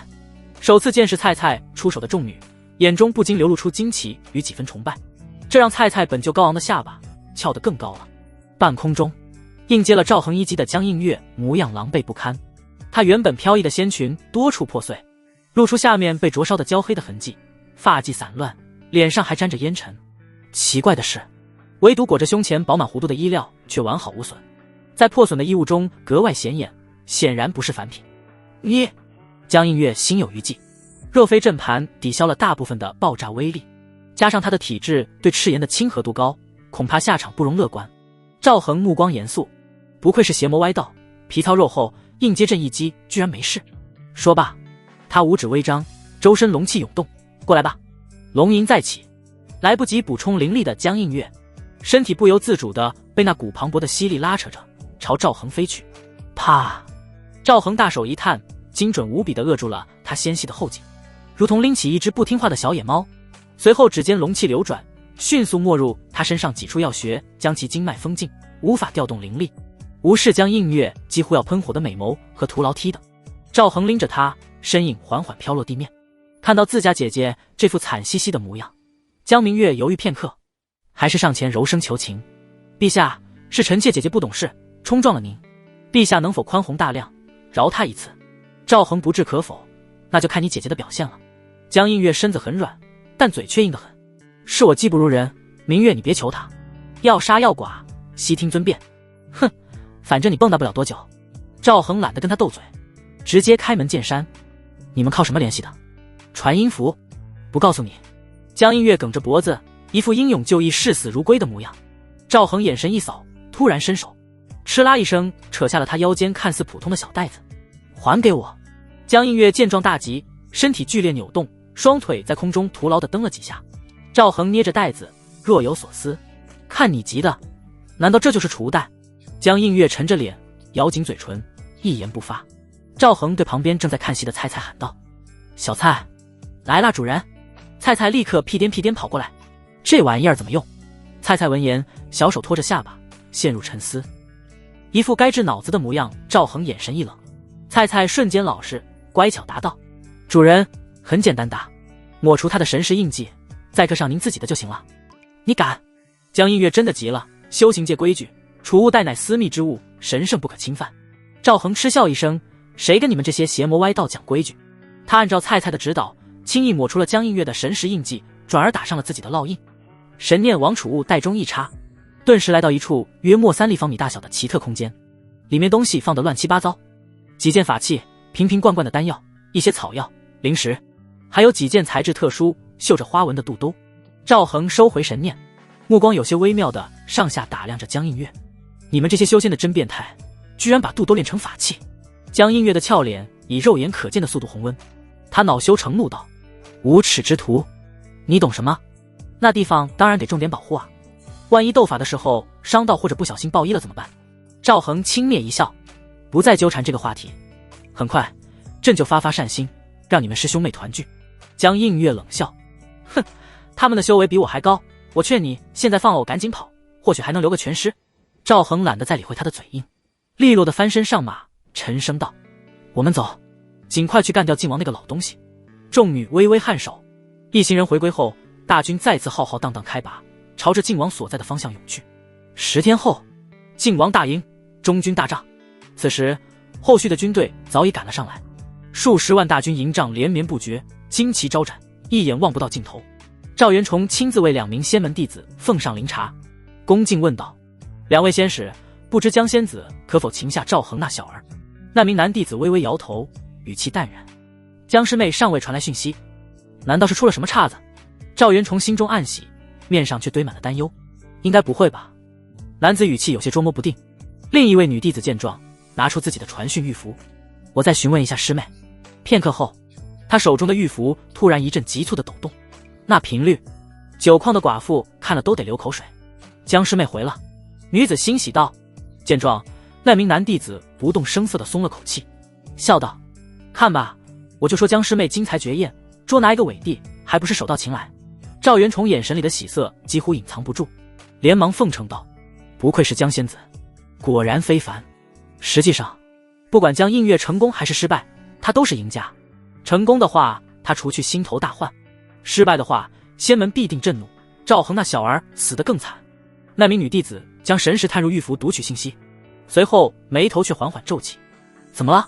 那名男子察觉到不对，开口问道：“师兄，江师妹说她如今距离我们不到30里，很快就来与我们会合。”男子一愣，正欲说话，这时一位副将匆匆进入大帐，单膝跪地拱手禀报：“王爷，2位仙使，前方斥候发现了赵恒主力的踪迹，距离我军大营已不足30里。”赵元崇，他愕然地看向2位仙使，脑子里瞬间闪过一个念头，猜测道：“难道是江仙子正驱赶着伪帝赵恒前来？”2名仙门弟子快速用神识交流了一番。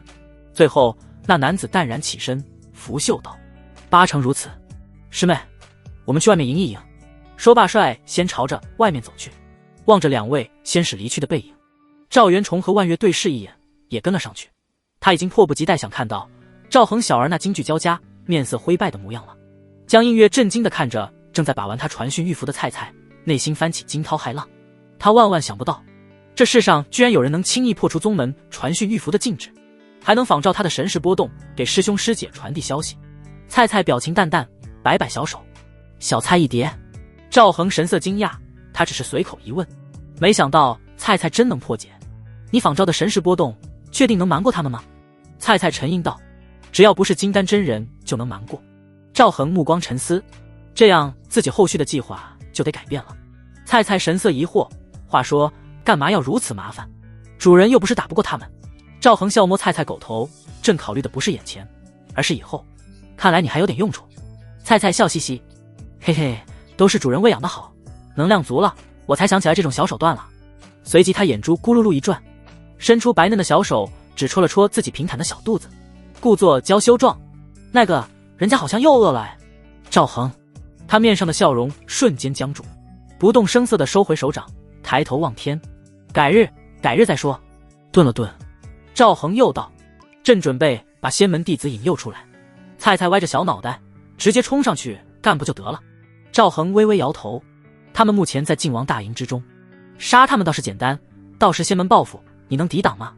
这跟吴王他们的情况不一样，那些士族不知道什么龙气，那时也没有仙门弟子死亡，事后自然无人追究。菜菜轻哼一声，云淡风轻道：“区区仙门罢了，小菜我虽然记忆不全，但好歹记得杀过不少强大生灵。”旋即他话音一转，不过为了防止打起来误伤到主人，所以我们还是按照主人说的做吧。赵恒面无表情：“朕不怕被误伤。”菜菜小脸肃然：“我怕，主人在我心中的地位比我自己都高。”赵恒神色鄙夷：“菜就是菜。”菜菜有心想对两句，但又怕被揍，于是撇撇嘴不说话。赵恒看了眼江映月：“如果你死了，宗门会感应到吗？”江映月精神一振，哼道：“当然能，识相点把我放了。”赵恒淡淡道：“你是屁吗？动不动要朕放了？”江映月脸色涨红，娇斥道：“粗鲁！”赵恒没有理他，等灭杀了靖王，再好好炮制这娘们。他摸着下巴思索片刻，吩咐道：“菜菜，把他的师兄师姐先引过来，就说出了岔子，需要支援，不要说太详细，对方若是问什么情况，不用回就行。”菜菜闻言点头道：“知道了。”说罢拿起传讯玉符开始发假消息。咦，他们果真询问发生了什么？赵恒淡笑道：“不用回，他们马上就来。说得多反而容易露出马脚，不如让对方自己脑补。”几分钟后，两道流光从远方袭来，赵恒眼神幽深，他们好像来了。菜菜，照看好你九位妈妈。说罢，有些迫不及待的赵恒拎起被封进了修为的江映月，如同甩包袱一般用力往空中一甩，同时他周身爆发出璀璨金光，龙吟声中转瞬间化作一条凝实无比、鳞甲峥嵘的五爪金龙，直冲九霄。半空中龙爪一探，便精准地接住了生无可恋的江映月。地面上，菜菜看了眼不远处的众女，小嘴微微一撇，摇了摇小脑袋，脸上露出了隔壁老王般的怜悯表情。虽然没说话，但一切尽在不言中。九位妈妈，虽然这小丫头片子没开口，但他们清晰地感觉到骂得挺脏。空中两道流光显露出一男一女的面貌，正是仙门的两位弟子。他们望着不远处威风凛凛、长达数百米的金色神龙，瞬间戒备了起来。你是什么东西？江师妹呢？兰子心中惊疑不定，方才收到江师妹的传讯，说出了岔子，追问的时候却久久不回复。他们不放心，便急忙赶了过来。兰子话音刚刚落下，空中的金龙缓缓摊开一只龙爪，露出了被攥在爪心、脸色尴尬无比的江映月。师兄师姐，我败了。他声音艰涩，脸上火辣辣的。什么？男子面色骤变，几乎是下意识的，一颗滴溜溜旋转的银色剑丸便从他袖中激射而出，悬浮在其身前，吞吐着凌厉无匹的剑气。那名女子周身也泛起灵光，做好了随时出手的准备。赵恒目光落在了那名女弟子身上。仙门弟子，不知道评分如何？姓名：林怡，年龄26，身份：紫阳宫弟子。灵根。中品灵根，根骨、玄骨，综合评分88，评分跟李晴一模一样。这时，那名男子神色阴沉如水，厉声道：“你难道是那个身怀龙气修行之法的伪帝？立刻放了僵尸妹，否则定叫你魂飞魄散，永世不得超生。”赵恒闻言，利用龙身特殊的发声之法，高高在上道：“放肆！看不出朕乃真龙天子？你这邪魔歪道眼瞎吗？”那名为灵仪的女子发出一声嗤笑，她眼神轻蔑地在庞大的龙身上流转，侥幸赢了僵尸妹一招，便如此不知天高地厚，真是井底之蛙，可笑又可怜。男子神色漠然，杀意已决，请我紫阳宫弟子还敢大放厥词，你有取死之道。话音未落，他身前剑丸突然加速旋转，嗡鸣声中，无数道细密锋锐足以切筋断玉的剑气如同暴雨梨花，朝着半空中那巨大的龙影激射而去。赵恒龙眸平静，巨大的龙尾只是随意一甩，带起一股磅礴巨力，便将那漫天剑气如同扫除尘埃般轻易扫灭。化龙之术可不仅仅是用来赶路的。男子眉毛微挑，有点东西。赵恒懒得理他，目光锁定灵仪，下了最后通牒：朕可以给你一次机会，现在跪下臣服，与你日后在朕麾下效力。这话一出，江映月惊愕地瞪大了眼睛，色胆包天啊！你师姐的主意都敢打！男子仿佛听到了世间最荒谬的笑话，怒极反笑：区区一个凡俗王朝的帝王，也配让我等仙门弟子臣服？我承认你有点实力，但闭嘴！赵恒直接打断了他如同苍蝇般的嗡嗡声，依旧看着灵仪：这是你最后的机会。灵仪脸上满是厌恶：不知死活的东西！师兄，无需与他多言，一起出手，速速救回僵尸妹。男子点头，眼中寒光爆射：好，僵尸妹得罪了。说罢，他身形一晃，竟与那剑丸所化的森寒剑光合二为一，化作一道撕裂长空的凌厉流光，朝着赵恒袭来。与此同时，灵仪手掐法诀，灵力澎湃涌出，一柄由灵力凝聚而成的巨大长剑虚影在他头顶浮现，剑锋直指苍穹。斩！他娇斥一声，那巨大剑影撕裂空气，带着刺耳的呼啸声，朝着赵恒庞大的龙躯悍然斩落。面对两人的围攻，赵恒面无表情，周身黄道龙气却如火山喷发般陡然暴涨，随后龙口大张，一道黄黄如烈日，浩瀚如金色海洋般的龙气洪流喷吐而出，仿佛九天银河道谢，又似金色怒涛拍岸。轰！男子人剑合一，率先狠狠撞入龙气潮汐之中，剑光锋锐，势如破竹，瞬间湮灭了大片龙气，引得潮汐一阵剧烈翻腾。然而前冲之势仅仅维持了一瞬，便如同撞上了一堵无形的天地壁垒，剑光哀鸣一声，被迫开始下降。紧接着，灵仪操控的巨剑虚影悍然斩落，硬生生在翻涌的龙气潮汐中劈开一道巨大的豁口。但下一刻，更多的龙气汹涌扑来，疯狂地冲击，磨灭着剑影。两者在空中僵持了不过数息，咔嚓，巨剑虚影不堪重负，轰然破碎，化作漫天光点消散。失去了阻碍的金色龙气潮汐再无任何顾忌，肆无忌惮的地面落去。轰隆隆！下一秒，猛烈的爆炸声震耳欲聋，金色龙气从天而降，如重锤般砸落大地。草木在狂暴气浪下化作齑粉。等烟尘缓缓散去，地面留下一个直径超过100米、深达数米的恐怖巨坑。坑底，那男子衣衫破碎不堪，嘴角不断溢出鲜血，正苦苦支撑着一个明灭不定的灵力护盾，脸色苍白如纸。啪！赵恒一个神龙摆尾，仿佛拍蚊子似的悍然砸下，男子勉力支撑的护盾应声而碎。他再次鲜血狂喷，身体如同断线的风筝般倒飞出去，重重砸在坑壁之上。实力倒是不错，赵恒心中闪过一丝讶异，但动作却丝毫不停。一道龙气没入男子丹田，直接废去了他的道基和一身修为，顺便把对方的储物袋给射了过来。你！男子狂喷出一口鲜血，面如死灰。修为被废，他的仙路就此断绝了啊！活着又有何意义？心中一狠，男子正欲自杀，赵恒反应更快，一道接一道的龙气按照特殊法门打入男子体内，此招名为锁龙术，据说连9天真龙都能锁死。寻常修士若是中了此术，肉体不听使唤，神识无法调动，啥也不能做，自杀更是奢望。师兄怎么不动了？刚刚在半空中勉强稳住身形的灵仪满脸骇然，几乎不敢相信自己的眼睛。他方才没有头铁硬刚，倒是躲过了一劫。江映月瞳孔也是神色震惊，假的吧？我的师兄不可能这么弱，他都能跟着昏君打得难分难解，怎么师兄几息间就生死不知了？林仪回过神来，求生本能驱使下，他周身灵力涌动，化作一道流光就欲遁走。邪魔歪道，准备去哪？赵恒冷哼一声，龙爪隔空虚探，一股恐怖的吸力瞬间爆发。林仪虽然奋力挣扎，周身灵光闪烁，却依旧抵挡不住那磅礴的吸射之力，被吸了上去。与江映月隔空相望，不要杀我！被龙爪攥住的林仪彻底慌了神，先前所有的傲慢与高高在上荡然无存。赵恒语气温和，放心吧，朕乃人君，岂会滥杀无辜？林仪闻言，小脸刚浮现出喜色，下一秒丹田处传来剧痛，他情不自禁喷出一口鲜血。你废了我的修为！林仪面色苍白，不敢相信自己成了废人。从今天起，你就好好躺着享福吧。赵恒轻飘飘地说完，同样对其使用锁龙术，收缴了储物袋，这才朝着地面降落。主人好威猛！谈笑间，邪修灰飞烟灭。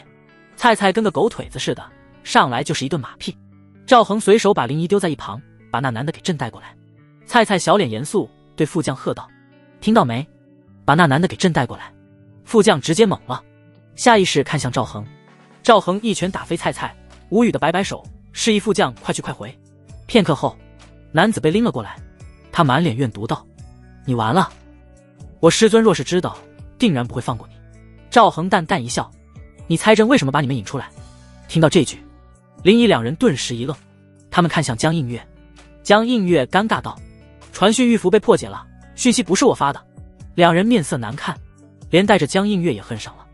没有这么打我的。林仪恨恨道：“那又如何？师尊掐指一算，便知道是你在搞鬼。”赵恒依旧云淡风轻：“掐指一算，7天狱在身，使劲掐吧。”解决掉2名仙门弟子后，赵恒留下菜菜和仲飞看守江映月3人，自己则亲率大军直奔晋王大营而去。不过片刻功夫，视野尽头便出现了晋王军队连绵的营寨与旌旗。几乎同时，对方巡逻的士卒也发现了他们，尖锐的警号声瞬间划破长空。两军迅速在旷野上摆开阵势，肃杀之气弥漫开来。赵元崇在万月及一众亲卫的簇拥下，脸色阴沉地来到阵前。晋王，好久不见了。赵恒端坐于骏马之上，神色异常平静，仿佛只是来会见一位寻常故人。对面，赵元崇眼角狠狠抽搐了一下，这小子竟安然无恙。那2位仙门弟子呢？难道……他心中升起不祥的预感，但嘴上却强自硬气的冷哼道：“赵恒小儿，本王最后悔的便是当初心慈手软，没早点将你挫骨扬灰。”赵恒闻言，嘴角勾起一抹意味深长的弧度。“哦，你当初不是已经杀死过一个赵恒了吗？”赵元崇眼皮猛地一跳，厉声喝道：“休得胡言乱语，乱我军心！”呵，赵恒轻蔑一笑：“朕懒得与你做口舌之争，本王也是。”赵元崇深知不能任由对方掌控节奏，大手猛地一挥，全军听令，给本王杀！麾下兵卒得令，发出震天怒吼，如潮水般向前冲去。然而赵恒只是微微摇头。下一刻，高亢的龙吟声响彻云霄，金光璀璨的龙影再度冲天而起，巨大的龙爪只是朝着晋王中军方向遥遥一探，一股无可抗拒的恐怖吸力便骤然爆发。赵元崇只觉得周身一紧，整个人便不受控制地离得飞起。就连大宗师巅峰的万月同样被无形之力禁锢，一同被射向半空。正嘶吼着冲锋的士卒们瞬间懵了，脚步不由自主地停下，呆呆地望着天空。仗还没打，主帅就被抓了。半空中，赵恒所画的金龙微扭动龙首，冷漠的树瞳凝视着爪中渺小的赵元崇，一时间心中万般感慨涌动。这个曾经高高在上掌控他生死的晋王，如今生死却只在自己一念之间。护驾，快救回王爷！地面上的死忠将领目眦欲裂，嘶声怒吼，指挥着士兵架起特殊弩箭，企图反击。远处也有不少宗师和先天境的将领快速赶来。赵恒懒得多看一眼，心念微动间，无数道凝练无比的金色龙气自天而降。他们的目标并非普通士卒，而是军中的高层和一些军官。赵恒不清楚晋王麾下究竟有多少人知晓龙气，为了尽可能拖延消息走漏，给自己争取更多宝贵的发育时间，他选择了最直接也最残酷的方式，清除所有可能知情的中上层军官。噗嗤！啊！短促的惨叫声此起彼伏，不到1炷香的时间，赵恒就把绵延数十里的军队清理了一遍，数千名军官将领被无情收割了性命。原本还略显嘈杂的战场瞬间陷入一片死寂，幸存的无数士卒面色惨白，浑身颤抖地看着身边长官莫名倒地身亡。他们僵在原地，手持兵刃，一动也不敢动，唯恐下一刻那索命的金光就会落在自己头上。站在龙爪之上的赵元崇面色发白，冷汗涔涔，他勉强挤出一丝比哭还难看的笑容，强作镇定道：赵恒，不，陛下，小王有要事相告，事关皇族隐秘。哦，赵恒龙眸微动，说说看。赵元崇稍作沉吟，语出惊人：我赵氏皇族血脉历代皆活不过100岁之龄。为何？赵恒确实感到些许讶异。赵元崇眼珠一转，讨价还价道：陛下，可否先饶小王一命？小王愿将此密星和盘托出，若你提供的消息确有价值，朕可以考虑饶你不死。听到这话，赵元崇心中稍安，连忙将自己这些年暗中调查到的零碎信息和猜测全部说了出来。说完，他满怀期待地看向赵恒：陛下，这些消息应该足够换小王一条性命了吧？赵恒沉默片刻，缓缓道：消息有无价值，须得请各局外人来评判，如此才显公平。闻言，赵元崇神色一愣，似乎没想到赵恒竟如此明事理。他急忙点头附和：陛下圣明，小王败在陛下手中，心服口服。赵恒微微颔首，目光转向一旁的万月，这位想必就是那位神秘高手了。你来告诉朕，靖王方才所言是否算得上有用？赵元崇立刻将期待的目光投向这位最信任的属下。万月神色挣扎，小心翼翼地观察着赵恒的龙眸，试图从中读出些许暗示。然而那对金黄的树瞳深邃如渊，什么也看不出来。理智告诉他，此刻应该说无用。陛下与靖王仇深似海，岂会真饶过他？此言多半是试探，或者说需要一个动手的借口。说无用，虽会断送靖王性命，但或许能保全自己，也顺了陛下的意。纠结片刻，在赵元崇愈发不安的注视下，万月一咬牙，选择了相信自己的理智。他沉声道：回陛下，靖王所言尽是些捕风捉影的猜测，并无实证，于陛下而言无用。话音落下，赵元崇不敢置信地瞪大眼睛，死死盯着万月，气得浑身发抖。万月，你这忘恩负义之徒，你……万月面无表情，避开了他的目光。赵恒叹了口气，语气带着一丝惋惜，既然无用，那朕也不好留你了。陛下，不，他胡说，我所言句句属实啊，陛下。赵元崇惊恐的求饶。下一秒，金色锁链凭空伸出，勒断了他的脖颈，求饶声戛然而止。为了感谢靖王照顾沧州流民，赵恒说到做到，留了全尸。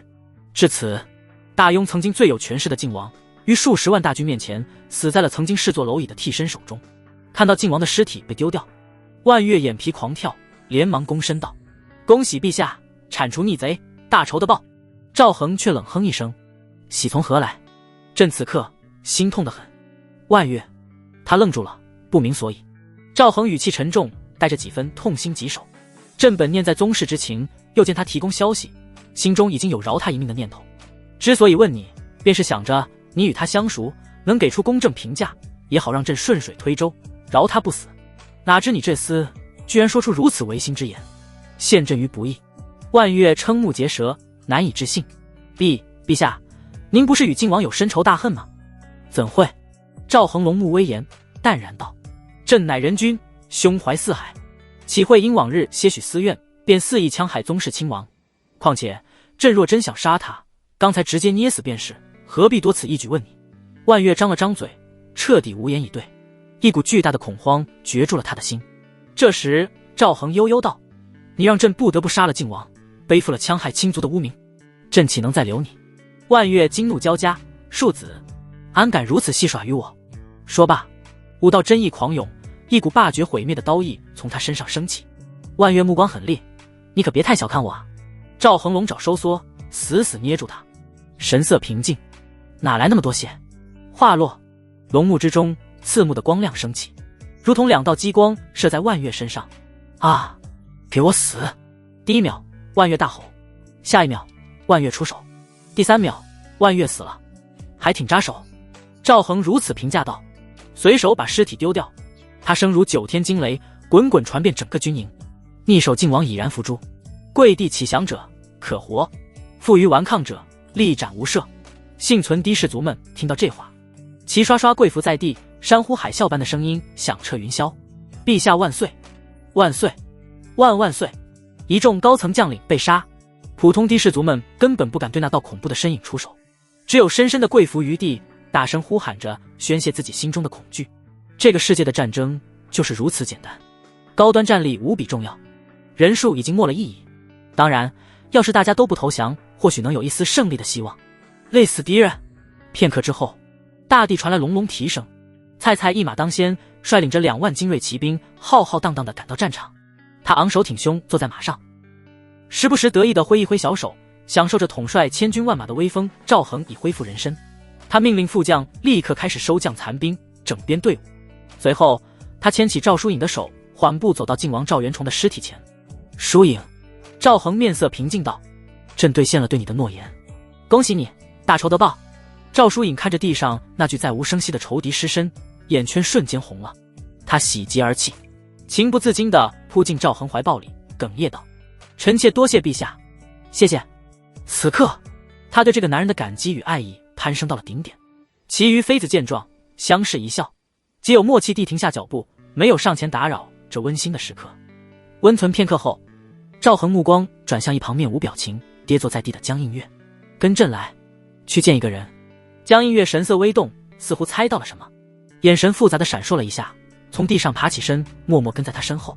赵恒走了几步，又回头对众女说道：“你们也一起来吧。”不多时，众人来到一处大帐，帐内颇为空旷，唯有一具通体剔透、不断散发着森森寒气的玉棺静静地放置在中央，显得格外突兀与肃穆。赵恒目光复杂地走到棺椁前，深吸一口气，缓缓推开了沉重的棺盖。一名面色苍白、双眼紧闭的清秀少年安静地躺在寒气之中。赵疏影、李晴、孟子言和秦瑶等人看到棺中少年的面容时，不由得惊讶地瞪大了美眸，只因那少年的容貌竟与陛下有7、8分相似。赵耀宁黯然神伤，眸子里有晶莹闪烁。旁边江明月呆呆地看向赵恒，脱口而出：“陛下，他是您的弟弟吗？”他心中顿时涌起一阵疼惜，怪不得陛下对晋王如此恨之入骨，原来有这般血海深仇。赵恒嘴角微微抽动，摇了摇头：“不。”他语气平淡，却抛出一个惊雷：“他是你姐夫。”江明月，他彻底懵了。赵恒将目光投向神色变幻不定的江映月，微微勾起嘴角：“你姐说的没错，我曾经是一个替身。”他指着关中少年，声音清晰地传入每个人耳中：“眼前这位才是大雍王朝名正言顺的皇帝。”轰！此话一出，不知内情的几个女人如遭雷击，她们目瞪口呆地看着赵恒，又看看关中少年，大脑一片空白，几乎无法思考。替身，他们倾心追随的帝王竟然是个替身。赵恒背负双手，神色坦然平静，目光扫过众人：“真相，你们有必要知道。但记住，从今天起，朕就是赵恒，是大雍唯一的皇帝。”刘景熙最先回过神来，他缓缓走近，握住赵恒的手，柔声道：“陛下，在臣妾心中，无论过往如何，您一直都是，也永远是大雍唯一的皇帝，是臣妾的夫君。”赵耀宁收起悲伤，上前牵住赵恒的另一只手：“还有我，谢谢陛下为皇兄报了这血海深仇。”还没从震惊中缓过神的几个蒙古人见此情景，顿时呆若木鸡。太后、公主，随后他们便释然了，于是纷纷上前，目光坚定地表达着自己的支持与心意。赵恒脸上露出了温和的笑容，他将目光转向一直沉默的江映月：“不过去送他最后一程吗？”说罢，挥手解开了禁锢在他体内的龙气。江映月深深看了赵恒一眼，眼神极其复杂，低声道：“谢谢。”他一步走到棺椁旁，低头凝视着棺中那名义上曾是她丈夫的少年。虽无感情，但作为他名义上的皇后，送他入土为安是责任，也是一份了结。江映月先手轻抬，打出几道玄奥的法诀，棺中少年的遗体被一股柔和的力量托起，缓缓悬浮至半空。接着江映月对着旁边空地凌空一点，地面上的土石如同拥有生命般自动向两侧翻涌分开，眨眼间便形成了一个规整的土坑。他小心翼翼地将少年的遗体安置入土坑中，再次施法，土石回填抚平，原地隆起了一个小小的坟包。就让他在此地安息吧。江映月轻叹一声，心中莫名想到，若是家里那个固执的老头知道了他精心策划的联姻，最终落得如此结局，会不会气得吐血？赵恒在一旁看着，目光落在那副依旧散发着寒气的空棺上，诧异道：“为何不连着棺材一起下葬？”江映月闻言转过头，一脸认真的解释：“这副寒冰玉棺是难得的宝物，材质特殊，可保尸身千年不腐，本身亦是炼器的上好材料。如此珍贵的物资用来陪葬，未免太过浪费。你还是带走，以备不时之需吧。”赵恒，江映月立刻补充道：“我的意思是，或许将来炼器的时候能用得上。”赵恒有些无语地看着他，摇了摇头道：“你还真是个狠毒的女人，好歹夫妻一场，连副棺材都舍不得。”江映月俏脸发黑，没好气地说：“那我现在把它挖出来，再用棺材重新埋一次。”算了算了，赵恒摆手，既已入土，便不好再惊扰亡者，而且这副棺材现在是朕的战利品，也不能给你拿去下葬了。江映月无语的撇撇嘴，懒得再争辩。赵恒不再看他，目光投向远方，沉声道：“走吧，去庆州，是时候为这一切做个彻底的了断了。”江映月稍作沉吟，也好，那我们就在此分别吧。赵恒微微一笑，随后闪电般出手，重新封进了江映月的灵力。江映月不可思议道：“你什么意思啊？我们不是冰释前嫌了吗？”赵恒冷笑：“谁给你的错觉？朕怎么会跟你们这些魔道中人冰释前嫌？”江映月，夜幕降临，军营之中沉寂下来，只有火焰燃烧的声音以及微微的呼啸风声。赵恒拧着眉头，独自坐于营帐之中思考，虽然做了些手段，但想瞒过仙门怕是没那么容易。赵恒目光幽深，忽然想到了江映月，若是把他收服，有个内应，几率倒是大了不少。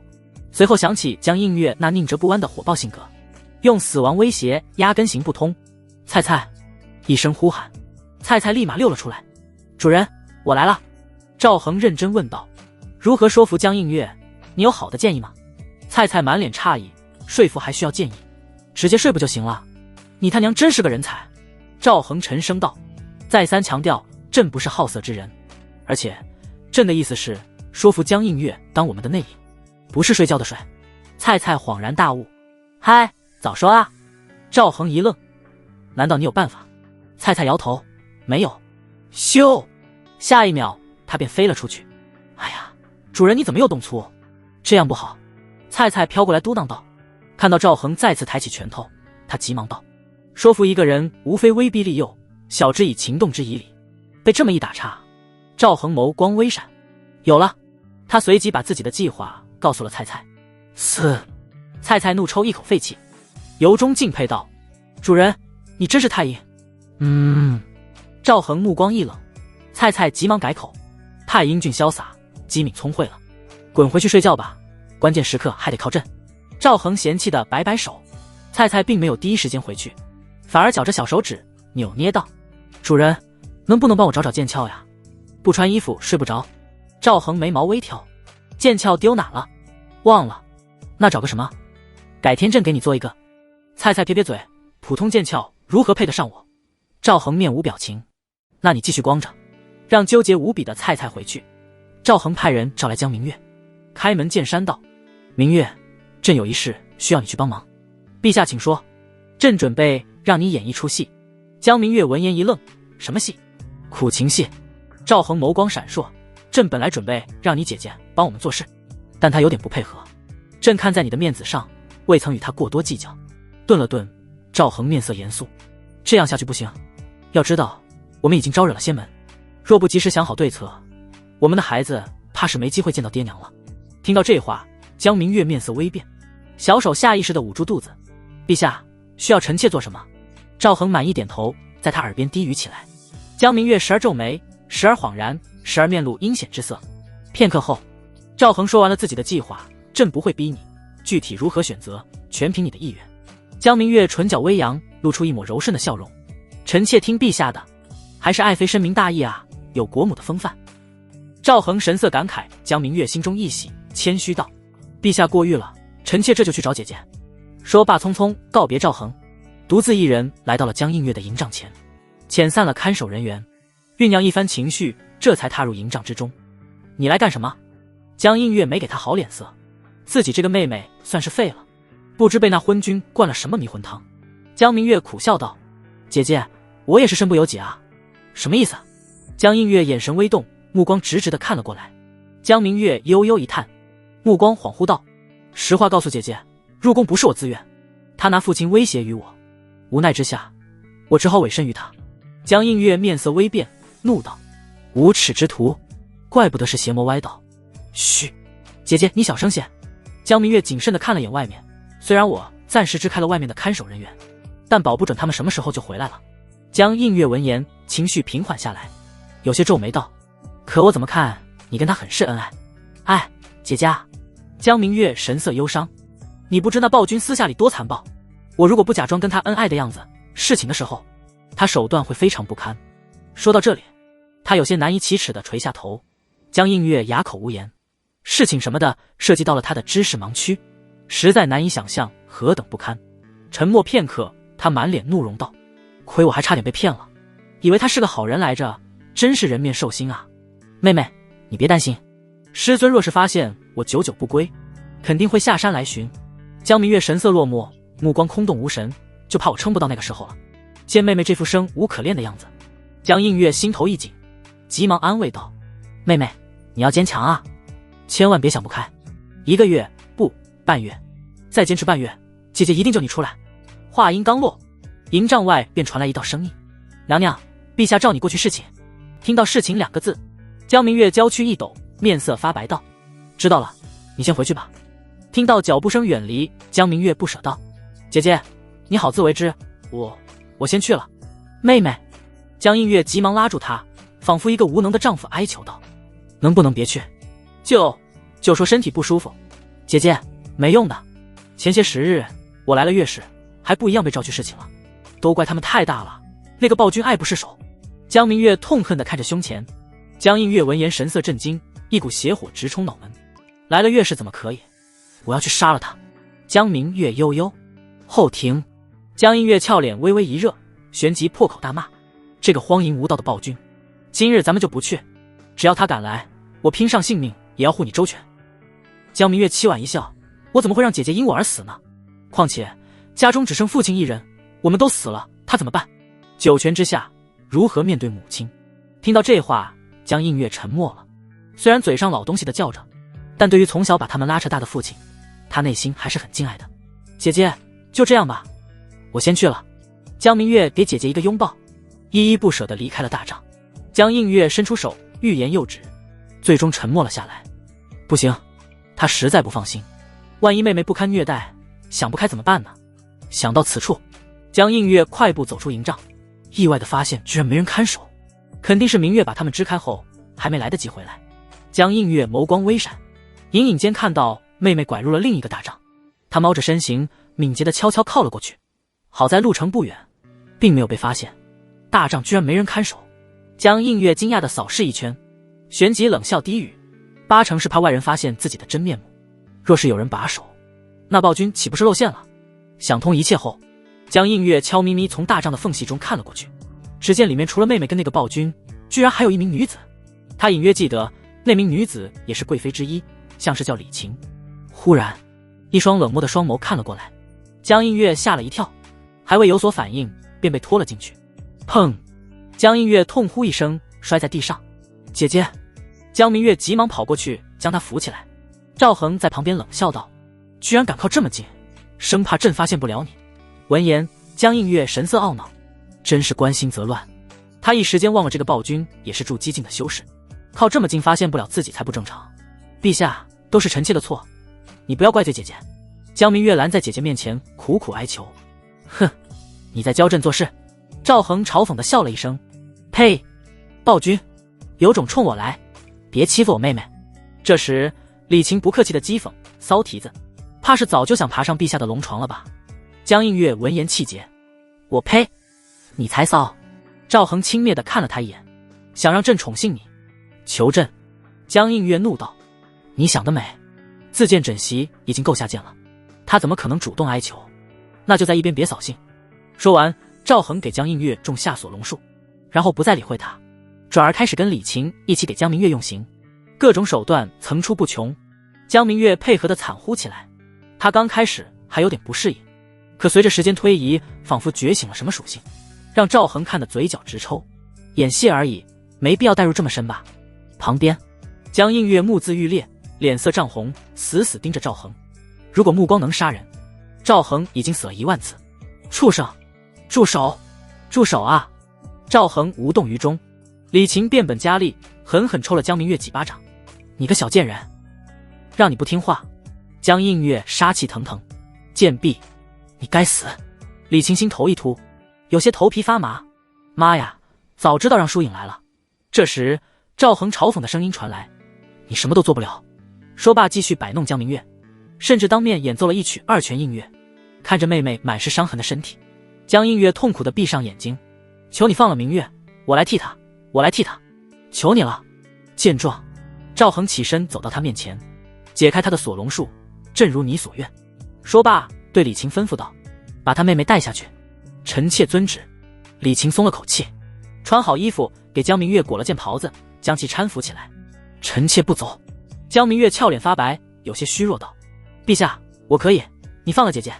赵恒还未说话，江映月爬起身走到妹妹身边，神色坚定道，明月听话，你赶紧去休息，一切有姐姐在。闻言，江明月不知为何有些内疚，随后就收回思绪。姐姐，我……她眸子里泛起泪光。江映月抱了抱她，傻姑娘，快下去吧。江明月1步3回头，在李晴的搀扶下离开了。望着璀璨星空，江明月轻叹口气，为了一家3口的幸福生活，只能先苦一苦姐姐了，大不了以后多补偿一下。等妹妹走后，江映月冷声道，来吧，暴君。赵恒威不可察地抽嘴角，不客气地抱着她走到榻上。江映月面无表情，直挺挺的没有动作。赵恒忽然悠悠道，没意思，还是把你妹妹喊来吧。江映月银牙紧咬，恨不得跟她同归于尽。别，那你叫啊。沉默半晌，江映月还是屈服了。烛光摇曳，时隔几年，江映月的身子终究还是给了一个叫赵恒的男人，一饮一啄皆是命数。事后，赵恒揽着脸颊上略带红晕之色的江映月，说出了自己的真实目的。小月儿，叫我名字。江映月水润的美眸一怔，旋即厌恶道，什么小月儿，鸡皮疙瘩都起来了。赵恒淡淡道，朕方才没有尽兴，要不把明月。江映月恼怒道，叫，你叫吧，老娘总有一天要还回来。赵恒无视张牙舞爪一脸怨气的江映月，继续道，若是你师尊问起你师兄师姐，知道怎么说吧。江映月一愣，旋即嘲讽道，怪不得你拿妹妹威胁我，原来打的这个主意。赵恒唇角扬起，似笑非笑地望着他，朕威胁你了吗？江映月憋了一肚子气，声音闷闷的，没有，老娘自愿的。赵恒微微颔首，接着意味深长道，等过段时间，朕会放你离去，前提是你要当朕的眼线，否则……江映月这才明白过来，这个暴君打的什么主意。哼，就算我当你眼线又如何？时间久了，终究会暴露。你确定能对抗整个紫阳宗吗？赵恒面不改色，有何不可？只要有你配合，整个紫阳宗都不是朕的对手。江映月无语摇头，癞蛤蟆打哈欠。赵恒五指用力抓握，轻笑一声将其压下。癞蛤蟆，那朕在干嘛？回答朕。江映月咬紧牙关不吭声。啪！最后再问一次，朕在干嘛？江映月羞怒道，暴君，你给老娘等着。等着干嘛？回答朕。别问了。翌日晨光熹微，江映月迷迷糊糊地伸出白嫩的手臂，往旁边一搭，摸到一个坚硬而结实的臂膀。这个触感让他瞬间清醒，双眸猛地睁开，睫毛轻颤，朦胧的视线中映入赵恒带着淡笑的脸庞。死去的回忆开始发动攻击，昨夜种种在脑海中闪现。他面色微沉，急忙收回手臂，却在下一刻被赵恒揽住腰身，轻松翻到了自己身上。二人距离由正转负后，赵恒低头在他耳边道，你说要是有了怎么办？江映月一缩，冷哼道，休想让老娘生孩子。赵恒闻言也不多说，漫不经心拂过他的秀发。虽然相处时间不长，但他已经知道了拿捏江映月的法子。赵恒转移话题，你们紫阳宫修为最高的人是谁？江映月哼唧道，宗门修为最高的当属紫阳老祖，他乃元婴真君。他抬起眼，带着几分挑衅，老祖修为深不可测，我劝你立马投降。元婴真君吗？赵恒眉毛微扬，继续问道，4个月后来收取资源的是谁？江映月伏在他胸口，咬着唇瓣道：“好像轮到蒯师兄领队了。”赵恒稍作沉吟，眼中闪过一丝金光，心中已然浮起一个计划。等到庆州后，朕就放你回宗。顿了顿，他又问：“对了，你们宗门有跟你差不多的天才女修吗？”江映月一愣：“你要干嘛？”赵恒轻笑着抚上她光洁的美背，指尖沿着脊线缓缓下滑：“朕想跟天才女修多交流一下心得。”江映月面色发黑：“你要老娘拉皮条？还坑自己同门师姐师妹？”赵恒目光突然严肃：“小月儿，你可误会了。”他正色道：“朕不是好色之人，一切都是为了大庸。”江映月冷笑不已，红唇轻启：“无耻下流！”赵恒面色一沉，声音带着威胁：“看来朕要招来你妹！”住口！江映月怒声打断，美目圆睁：“老娘答应了。”他深吸一口气：“但你要保证放了明月。”赵恒神色鄙夷：“你当朕是3岁孩童吗？”他捏起他的下巴：“若放了他，你反手叫来宗门高手，朕不是要殉国了？朕可以答应你，从此不再虐待你妹妹。”江映月有些不甘心地哼道：“成交！”赵恒闻言，唇角勾起一抹得逞的笑意。跟江映月差不多的天才女修，评分大概率是90分以上。隔段时间让他引一个下来，自己悄悄让他们发育，这才是卧底的正确用法啊。对了，不是厨子的女修朕不要。赵恒认真嘱咐道：“人妻只有在无能丈夫的衬托下才爽，丈夫不在，时间一长便没了激情。她是要做圣皇的，不能留下污点。”江映月听到这话，美目中满是鄙夷：“不是好色之人，那你为何要求处子？”赵恒面不改色，义正辞严：“朕觉得处子之身圣洁，有利于领悟大道。”江映月撇撇嘴，随后道：“你这个要求筛选掉不少女修了，为何？你们宗门风气那么开放吗？”赵恒皱眉道。江映月无语：“天才女修追求者甚多，只要不是功法限制，有道理不是很正常吗？”他略带得意的挑眉：“老娘也有不少追求者好吧？”赵恒有些理解了，就跟前世那些女神一样，追求者很多，其中不乏一些高质量男性。这种情况下，大部分女神都被拔得头筹了。赵恒心中微叹，正色道：“要求不能变，你看着办吧。”江映月只得无奈答应。半个时辰后，赵恒起身穿好衣服，头也不回地离开了大帐。江映月独自躺在床上，颈背扮演着玲珑身躯，微微喘着气，额间香汗未干。不多时，帐帘被轻轻掀起，一脸自责的江明月迈步走了进来。他眼泛泪光，扑到床前哽咽道：“对不起姐姐，都是因为我。”江映月叹口气，伸手为他拭去泪水，温声安慰：“明月，不要说对不起，姐姐很快就能救你出去。”他强扯出一抹笑：“你放心，那暴君已经答应我不再虐待你了。”江明月闻言，担忧地抓住姐姐的手：“姐姐，你该不会是代替我遭受虐待吧？”“我不要。”“不是的。”江映月冷哼：“那暴君荒淫无道，让我拉皮条，我先答应他了。”江明月张着小嘴，惊讶道：“那岂不是害了人家？我也没办法，走一步看一步吧。”江映月语气中带着些许过意不去，但死道友不死贫道。江明月听到此话，乖巧的不再多言。顿了顿，他转移话题道：“姐姐，你该不会跟我一样，怀上那暴君的孩子吧？”闻言，江映月脸颊微热，坚定摇头道：“不会。”他攥紧紧背：“老娘怎么会给一个暴君生孩子？”江明月闻言，秀眉微蹙，随后轻叹道：“姐姐，你糊涂啊！”江映月面色不解：“为何这么说？”江明月咬着唇，恨恨道：“以前妹妹也不想怀上那人的孩子，但后来就想明白了。”他眼中闪过决然：“我们生个孩子，悉心教导，取代那人的位置，岂不快哉？到时候把那暴君囚禁起来，狠狠折磨。”江映月顿时愣住，妹妹居然打的这个主意。半晌后，他迟疑道：“话虽如此，但你一个人怀上就行了，我不想要孩子。”江明月神色黯然：“姐姐，我不知道自己怀的孩子是男是女，也没有勇气再生第二胎了。”他抬起泪眼：“事已至此，姐姐何不一起怀上？这样生出男孩的把握大上许多。”江映月秀眉皱起，面色犹豫不定。这时，江明月扑通一声跪倒在地，梨花带雨道：“姐姐，就当妹妹求你了。自从入宫那天起，我无时无刻不在想着报仇，你就帮我一次吧。”他声音哽咽：“生个男孩是我唯一的希望了。若你不想养，我帮你带孩子，一定对他视若己出。”见到妹妹如此模样，江映月内心一阵抽痛。那该死的暴君不知虐待了明月多久，才让他生出了这个想法。若是拒绝，万一明月想不开。江映月神色挣扎。就在此时，江明月凄美一笑：“是我的要求太过分了，姐姐不用在意即可。说罢，生无可恋的直起身子，转身欲走。明月，江映月心里一慌，不顾春光乍现，急忙拉住他的小手：“姐姐答应你就是。”江明月闻言，似乎不敢置信地扭过头，泪珠还挂在睫毛上。真的？反正老娘也失身了，生个孩子没什么大不了的。江映月异常洒脱道，眼中却闪过一丝复杂。姐姐，你真好，还是你疼我？江明月喜极而泣，抱着姐姐哭了出来，仿佛要把之前的委屈全部发泄出来。江映月轻轻拍着他的肩膀，美眸中闪过一丝疼惜。暴君，你给老娘等着！陛下，姐姐她答应了。江明月步履轻盈地走到赵恒身，语气带着一丝难以言喻的复杂。是吗？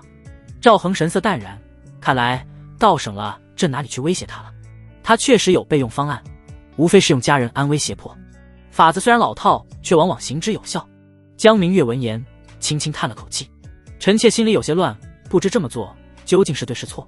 赵恒伸手将他揽入怀中，感受着怀中娇躯的温软，他声音放缓了些：明月，你要明白，这不仅是为了朕，更是为了我们的孩子和将来。他低头郑重的承诺：放心，朕绝不会亏待你姐姐。待仙门之危解除，朕会亲自向他说明一切，所有后果由朕一力承担。江明月将脸颊埋在他坚实的胸膛上，摇了摇头，声音闷闷的，却透着坚定之色。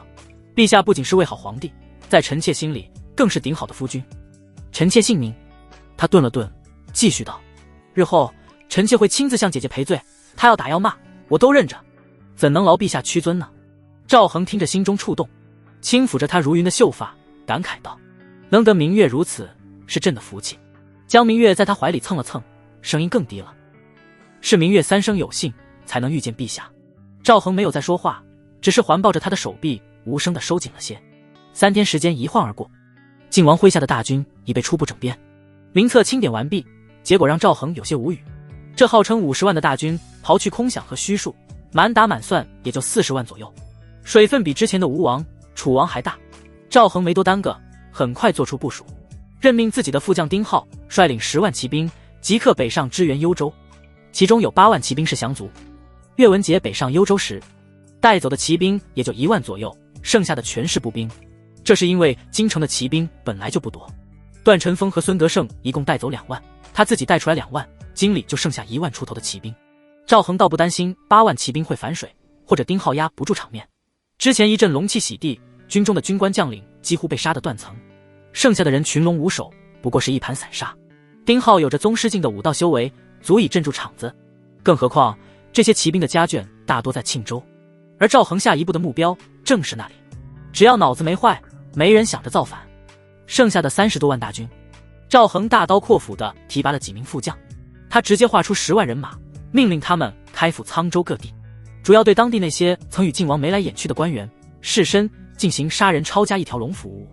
哪些人是靖王党羽，哪些人还算刚正，东厂的密探早就摸得一清二楚，就算偶有漏网之鱼也不怕，因为执行抄家任务的是原靖王的部队。这些人难道还认不清自己曾经的战友吗？事实果然如此，真有一些不开眼的官员见到穿着靖王军服的队伍去而复返，还以为是自己人，忙不迭地上前套近乎，结果可想而知，迎接他们的是毫不留情的屠刀，紧接着便是成箱的金银珠宝、古玩字画从府邸里抬出，没有一个士兵敢私下伸手。一来，赵恒那天展现出如天罚般的手段，早已让他们胆寒；二来，他定下了一条很辣的军规，允许匿名举报贪污，一旦查实，举报者官升3级，并能获得被举报者贪污的全部财物。此条规定一出，那些士卒们无不希望同僚们贪污一把。安排完毕，赵恒没有在沧州干着等结果，他把2名残废的仙门弟子让东厂带回去好好盘问，接着亲率剩下的20多万大军浩浩荡荡直奔庆州而去。等所有人全部离去之后，那座埋葬着真皇帝的小坟包几个土块忽然滑落了下来。与此同时，那些被随意掩埋掉的数千军官的尸体散发着若有若无的怨气与煞气，这些气息纷纷朝着那个小坟包涌去。一阵凄厉的狂风吹过，周围忽然变得阴寒许多。另一边，赵恒大军开拔1个时辰后，他忽然想起一件事，随即命令东厂密探给留守沧州的几名副将带去了密旨。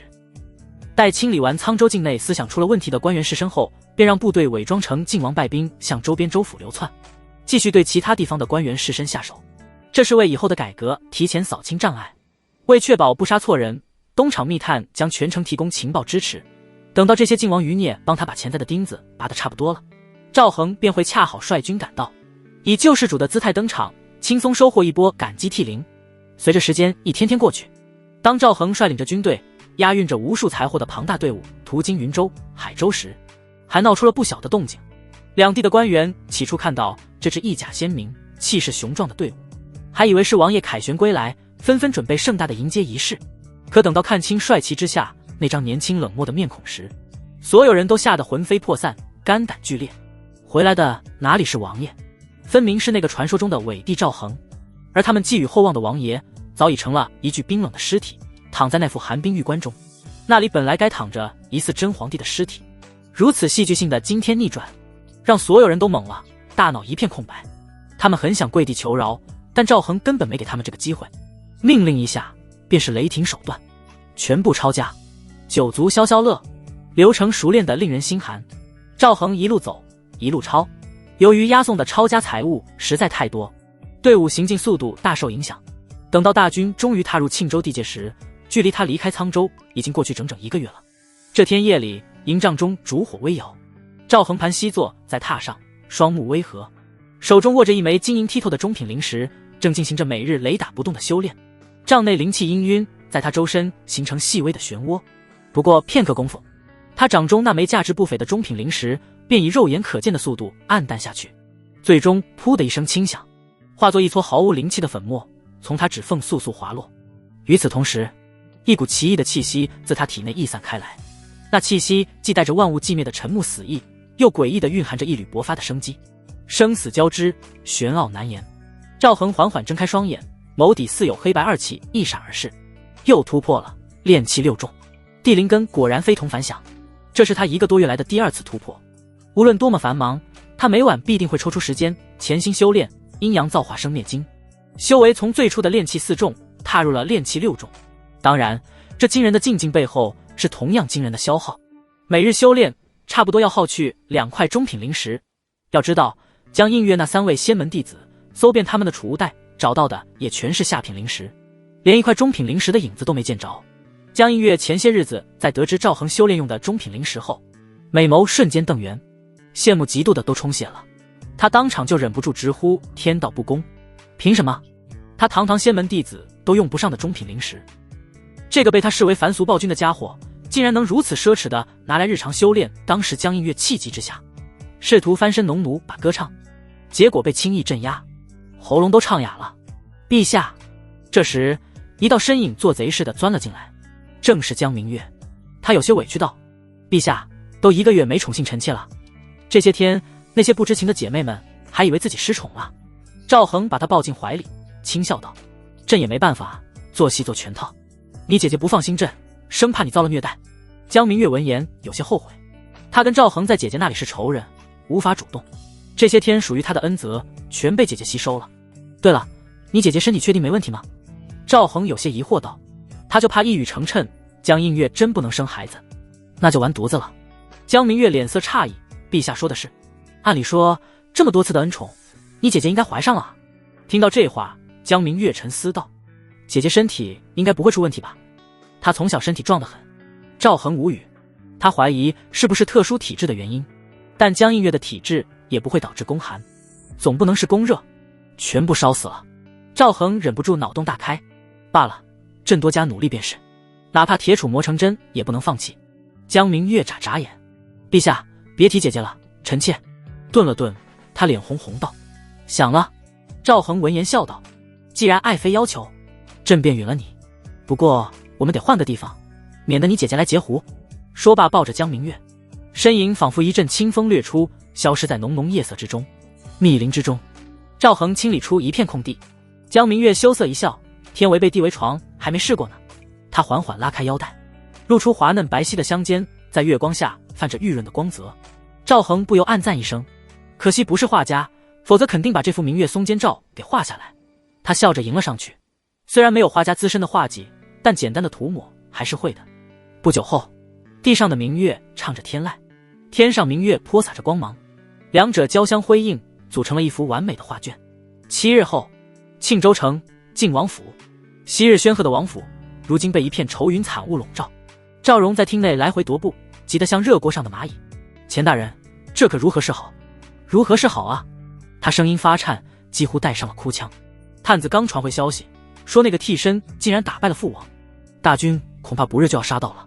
一旁的庆州刺史钱四义脸色同样难看至极。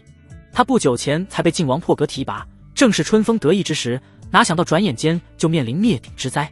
他沉默着，嘴唇紧抿，正想开口说些什么，忽然府内大管家连滚带爬地冲了进来，脸上毫无血色地喊道：公子，钱大人，大事不好了，那伪帝他已经兵临城下了，快跑吧，再晚就来不及了。什么？这么快？赵荣浑身一颤，脸上写满了难以置信。沿途那些城池难道都是纸糊的不成？大管家一脸苦涩，连连跺脚。城外兵马都是王爷旧部，沿途城池眼见王爷兵败，早就望风而降，投了伪帝了。面对几十万大军，谁敢阻拦？拿什么拦啊？赵荣面如死灰，嘴唇哆嗦着说不出话。钱四义眼中却闪过一丝异色，急忙追问：你说城外的军队大多还是王爷的旧部？他看向赵荣，压低声音：公子，我们是否有机会策反他们？大管家闻言重重叹了口气，摇了摇头。若是王爷尚在，凭着往日威望，或许还有一线希望。可如今他没再说下去，但意思再明白不过。赵荣还不够这个分量。钱四义眼神一暗，刚升起的一点希望瞬间破灭。大管家转向赵荣，语气急促而恳切：小公子，别犹豫了，王府里有直通城外的密道，现在走还来得及。谁知赵荣却惨然一笑，脸上浮现出一种认命般的绝望。逃？天下之大，如今已尽是那伪帝的疆土，你让我还能逃到哪里去？与其像丧家之犬般苟延残喘，不如随父王一同去了，也算全了名节。大管家闻言一怔，看向赵荣的眼神里顿时多了几分敬重。他深吸一口气，沉声道：公子既有此志，老奴愿誓死相随。好。赵荣苍白的脸上恢复了一丝血色，看向钱四义：钱大人，你呢？钱四义面色一肃，拱手朗声道：下官深受王爷大恩，无以为报。如今王爷既去，下官苟活于世还有何意义？愿陪公子走这最后一程。好，父王果然没有看错钱大人。赵荣心中莫名涌起一股悲壮的豪情，他猛地抽出腰间佩刀，寒光映着一张决绝的脸。既然如此，今日我们便共赴黄泉。那伪帝倒行逆施，迟早会有报应。本公子就在九泉之下，等着看他下场。话音未落，赵荣眼神一狠，锋利的刀刃猛地划过自己的脖颈，噗嗤，鲜血如箭般喷射而出。赵荣的身体晃了晃，软软的倒在地上。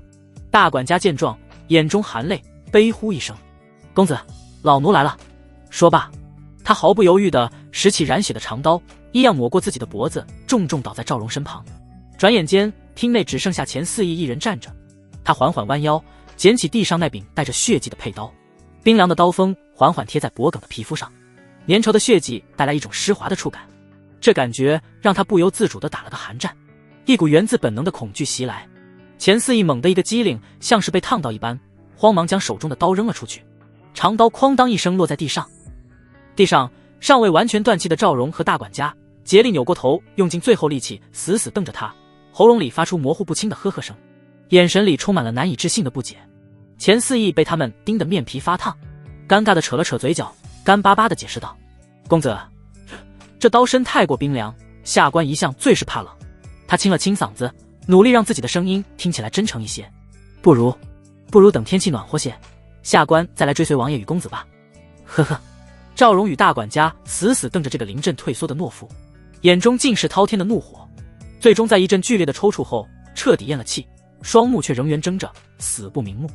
片刻之后，下官庆州刺史钱四义叩见陛下。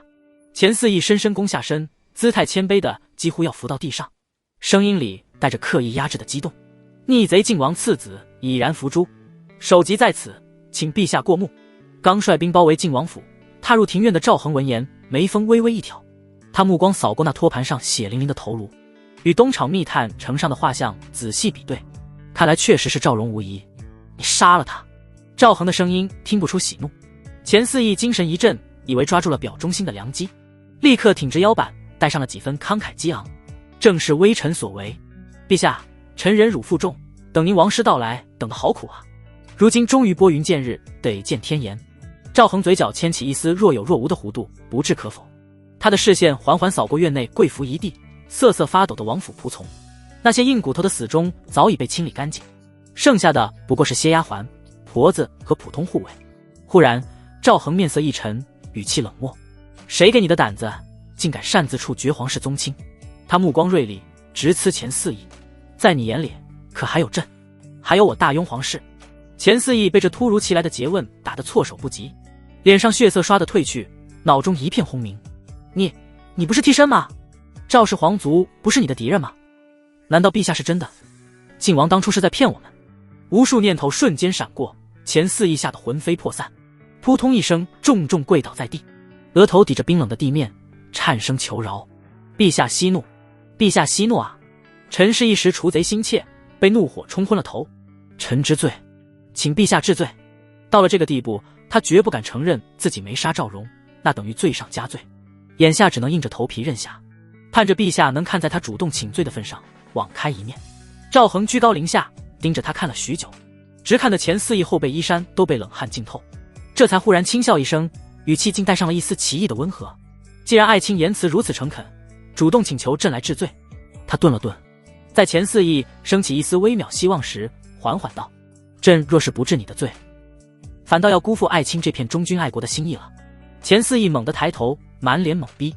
下一刻，赵恒神色肃然，声音清晰地传遍整个庭院：“刺史钱四义擅杀皇亲国戚，按大雍律法当株连9族。”钱四义闻言如遭雷击，面色瞬间惨白如纸，正要磕头哭喊求饶，但赵恒话锋一转，钱四义提到嗓子眼的心猛地落回一半，几乎要虚脱。果然，陛下准备高高拿起，轻轻放下。只见赵恒脸上露出一个宽和的微笑，继续说道：“念在钱大人认罪态度良好，真心悔过，朕便宽宏大量一回。”钱四义心中狂喜，几乎要叩谢皇恩，特准赦免其9族亲眷之罪。赵恒的笑容依旧温和，吐出的话语却带着森寒：“来人啊，将钱四义拖下去，就地正法。”钱四义，他彻底懵了，大脑一片空白，直到2名如狼似虎的先天境亲卫大步上前，一左一右架住他的胳膊，才让他猛地惊醒：“陛下，陛下饶命啊！陛下！”钱四义爆发出杀猪般的哀嚎，拼命挣扎磕头：“饶命啊，陛下！臣知错了，臣不是那个意思啊！宽宏大量是这么用的吗？我都死了，9族活着还有意义吗？”赵恒却只是漠然地摆了摆手。2名亲卫面无表情，像拖死狗一样，毫不留情地将不断哭嚎挣扎的钱四义拖出了庭院。求饶声、哭喊声迅速远去，最终戛然而止。咕噜，跪伏在地的王府下，人们齐齐打了个寒战，将头埋得更低，连大气都不敢喘。这位皇帝的心思简直比靖王还要难测，翻脸的速度比翻书还快。他们心头惴惴，不知自己将是何等下场。令人窒息的沉默过后，赵恒淡淡吩咐道：“来人，将这些人都带下去，分开仔细盘查验明身份。若有仗势欺人、作奸犯科者，查实后就地正法。身家清白、安分守己者，登记造册后发放路费，遣散归家。谢陛下隆恩，陛下万岁！”王府众人如蒙大赦，纷纷磕头谢恩。虽然其中一些往日里仗着王府势力做过恶事的仆从面如土色，但在此时此刻，也无人敢出声辩驳半句。雷霆雨露，俱是君恩，他们的命运不由自己掌握，只能被动接受。若此时再敢触怒天威，恐怕就不仅仅是自己掉脑袋，而是要牵连亲族了。不是谁都像钱四义那样只顾自己的。翌日，庆州靖王府，下人们被尽数带离后，偌大的王府瞬间空寂下来，只剩下赵恒与一众妃子。赵恒吩咐刘景熙这位明面上辈分最高的，带领其他女人去练习抄家，提前熟悉一下业务，以后再有机会抄家，能很快上手。待女眷们领命而去，喧嚣散尽，王府深处便只剩下赵恒一人。他随意寻了间静室，心神沉凝，唤出系统界面，气运458，6万。靖王这老东西果然是大庸毒瘤。赵恒不由低声感慨，吴王和楚王那2个小卡拉米加在一起带来的气运也远不及靖王多。人到金丹，是时候了。压下心头的振奋，赵恒盘膝而坐，人皇阵韵吐露，金丹篇的玄奥法诀自脑海深处自然浮现，清晰无比。随着功法运转，海量的气运以前所未有的速度转化为磅礴浩瀚的黄道龙气。识海之中，那梅人黄魂印绽放出刺目的金色光芒，表面裂纹隐现，仿佛下一刻就要被撑得爆裂开来。对此，赵恒丝毫没有停下，反而加大了输出。不知过了多久，仿佛到达了某个临界点，轰！一声唯有赵恒自己能感知到的响声在识海炸开，人皇魂印终于彻底崩碎。尽管早有准备，赵恒心中仍是一惊，迅速感知周身，确认并无异样后，这才定下心神。紧接着，魂印爆炸后形成的无数金色光点并未就此消散，反而像是被无形的力量牵引，开始自发的汇聚、旋转，化作一片片璀璨夺目的金色星云。随后，这些星云彼此吸引、碰撞、吞噬，规模越来越大。不多时，整个识海便被一片无边无际、缓慢旋转的庞大金色星云所充斥。星云中心开始向内坍缩、蠕动，如同孕育着生命，最终合拢成一个不断波动、流淌着液态金辉的圆球。赵恒心中稍安，第一步成了，接下来便是熔骨。他打起12分精神，以神识小心翼翼地牵引那整体呈现青黑色、半透明状的山河设计骨架，缓缓移向液态龙气金丹。轰！又是一阵无形的剧烈震荡，液态金丹剧烈晃动，表面涟漪狂涌，似乎承受不了如此巨大的东西融合进来。赵恒咬紧牙关，额上青筋微显，凭借强大意志，硬生生将两者贴合在一起，随即疯狂运转功法进行稳固。那庞大的山河骨架在功法与龙气的双重作用下逐渐软化，最终紧密地覆盖在龙气金丹上。最后一步，煅烧。赵恒额角渗出细密汗珠，不敢有丝毫松懈，神识缓缓引动那瑰丽璀璨、蕴含着文明力量的七彩色文明星火，将其置于金丹之下，开始耐心地灼烧淬炼。时间在寂静中流逝，液态的金丹在七彩火焰的持续煅烧下，质地逐渐变得凝实坚固，最终与那青黑色的山河骨架彻底交融，再也不分彼此。就是现在，赵恒精神大振，心念一动，操控那七彩色光火猛地向上席卷，均匀地裹覆在已成型的金丹之上。轰！七彩光火仿佛得到了最佳的燃料，骤然暴涨，光芒变得无比璀璨夺目，将整个识海印照得一片通明。成了！赵恒眼中爆发出难以抑制的惊喜光芒。从这一刻起，他正式踏入了金丹之境。而就在人道金丹彻底凝聚成型的刹那，一道伟岸威严、头戴冕旒的淡金色巨大虚影毫无征兆地在庆州城高空缓缓凝聚，宛如神奇临世。出乎意料的是，这次并未引来任何莫名力量的攻击。方圆数百里内，无论男女老幼，所有人都在这一刻心有所感，不约而同地抬头望天。当看到那尊笼罩在金光中看不清面容的巨大身影时，一股源自血脉深处的崇敬与爱戴油然而生。扑通扑通，人们齐刷刷地跪伏于地，用这种最原始、最虔诚的方式表达着他们无声的敬意与臣服。不仅仅是人，周围的草木也仿佛拥有了灵性，不由自主地朝着王府方向弯下腰肢。鸟兽蛰伏，静若寒蝉，天地之间隐隐有道音袅袅回荡。那并非缥缈的仙乐，而是最平凡也最伟大的人道之音，是炊烟升腾的暖意，是学堂传来的朗朗书声，是金铁交鸣，是田间地头的笑语，是孩童清脆的啼哭与玩闹。这神圣而恢宏的景象持续了足足1分钟，直到那金色虚影缓缓消散，跪地的人们才带着几分茫然缓缓站起身来。正在外头兴致勃勃练习抄家的众女，此刻面面相觑，一脸懵然。刚才那是什么？我怎么不由自主就跪下了？陛下要是知道我们随便下跪，会不会生气啊？嗨，别瞎想。就是，说不定陛下刚才也跪了呢。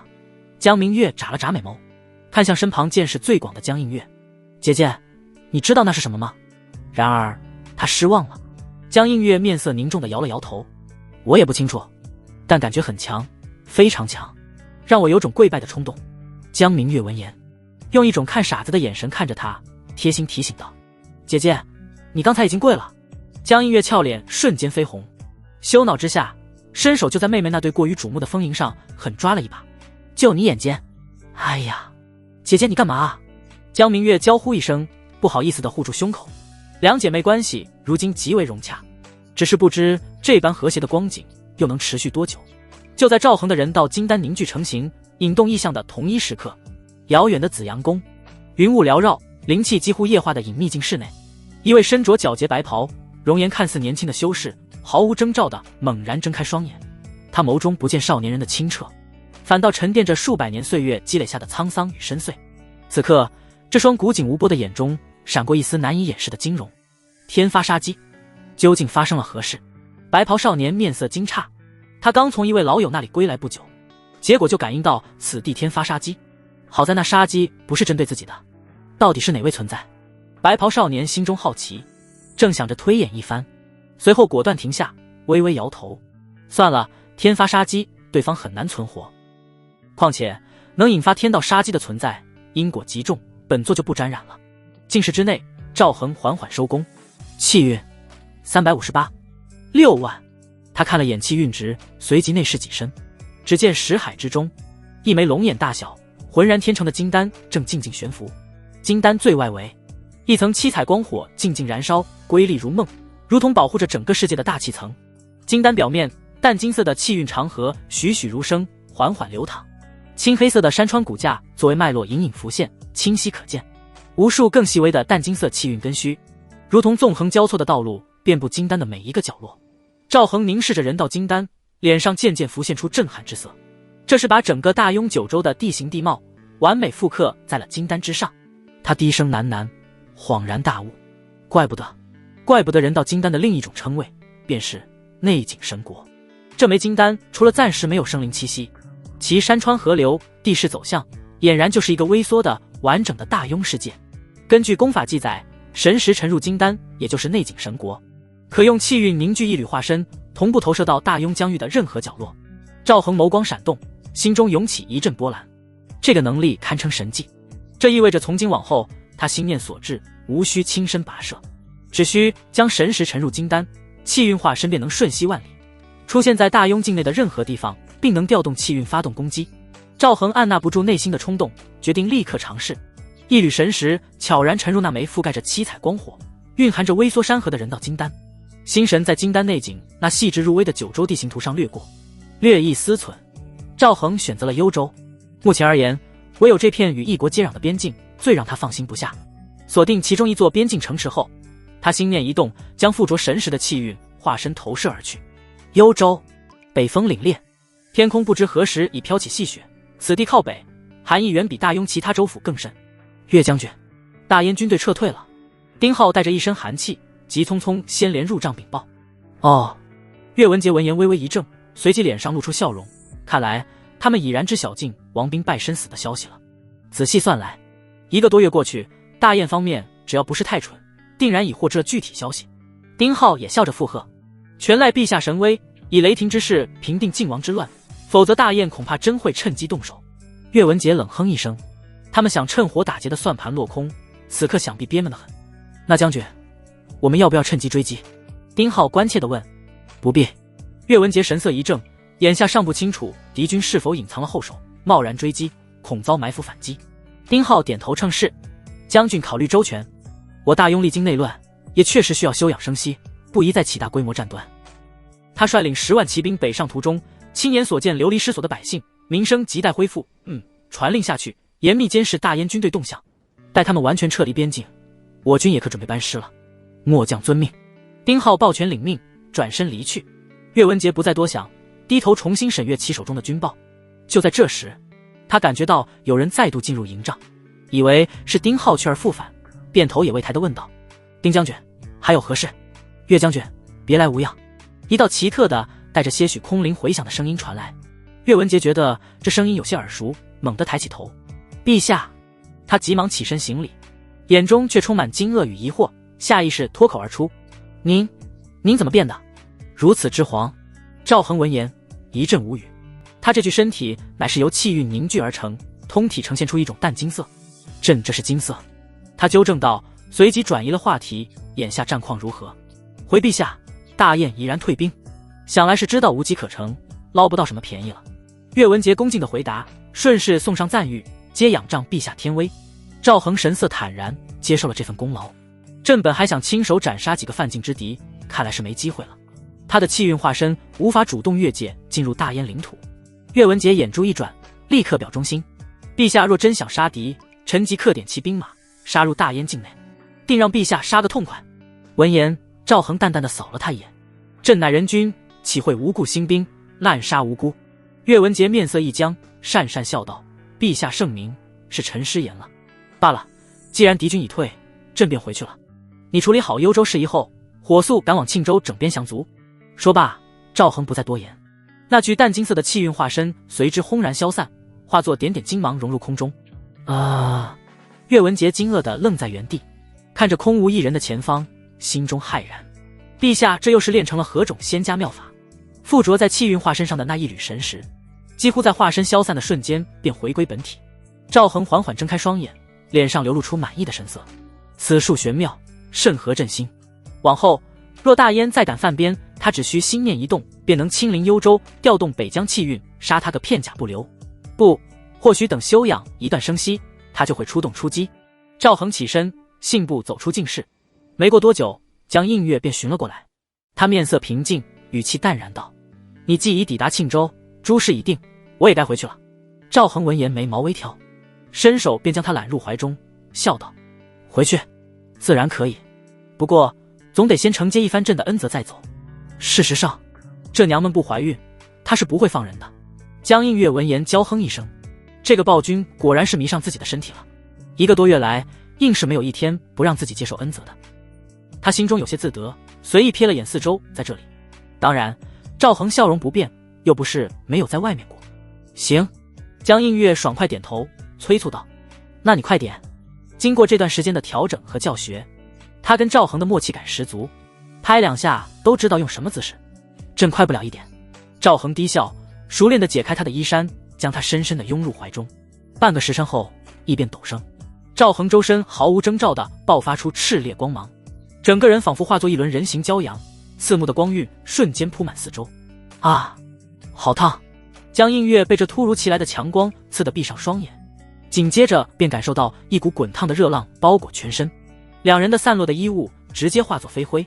若非江映月身负赤炎神皇体，本身对高温有着极强耐性，恐怕就要被这灼热的气息烫伤。他声音带着惊疑：你觉醒了特殊体质？光芒见脸，赵恒缓缓回过神，顿时了然。他嘴角勾起一抹笑意：应该是了，朕这体质名为日曜体。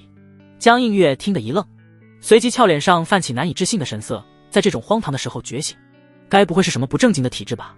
赵恒顿时不乐意地哼了一声：朕这是通过与你正经双修，凭借自身努力光明正大觉醒的体质，过程或许独特了些，但结果堂堂正正，怎就不正经了？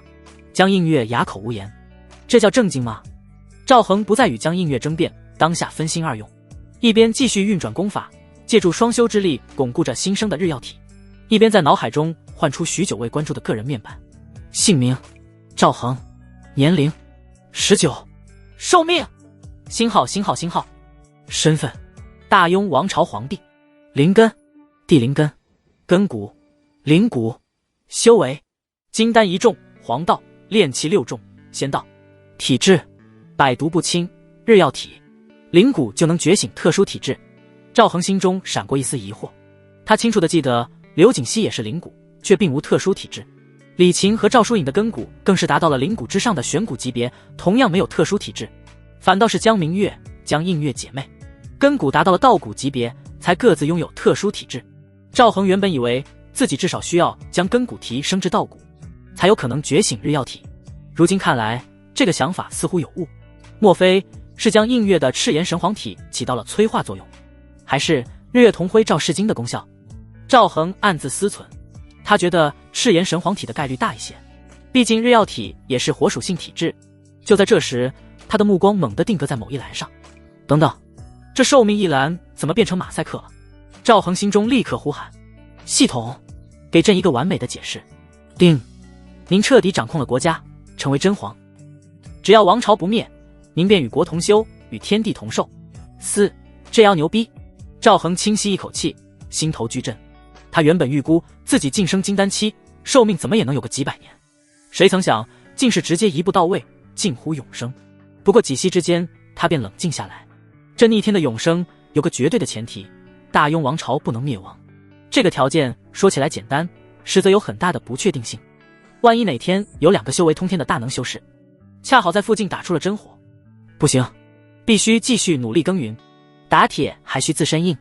赵恒收回心神，再次将全部注意力集中到江映月身上。最后一个字已经满足，就差光光打铁了。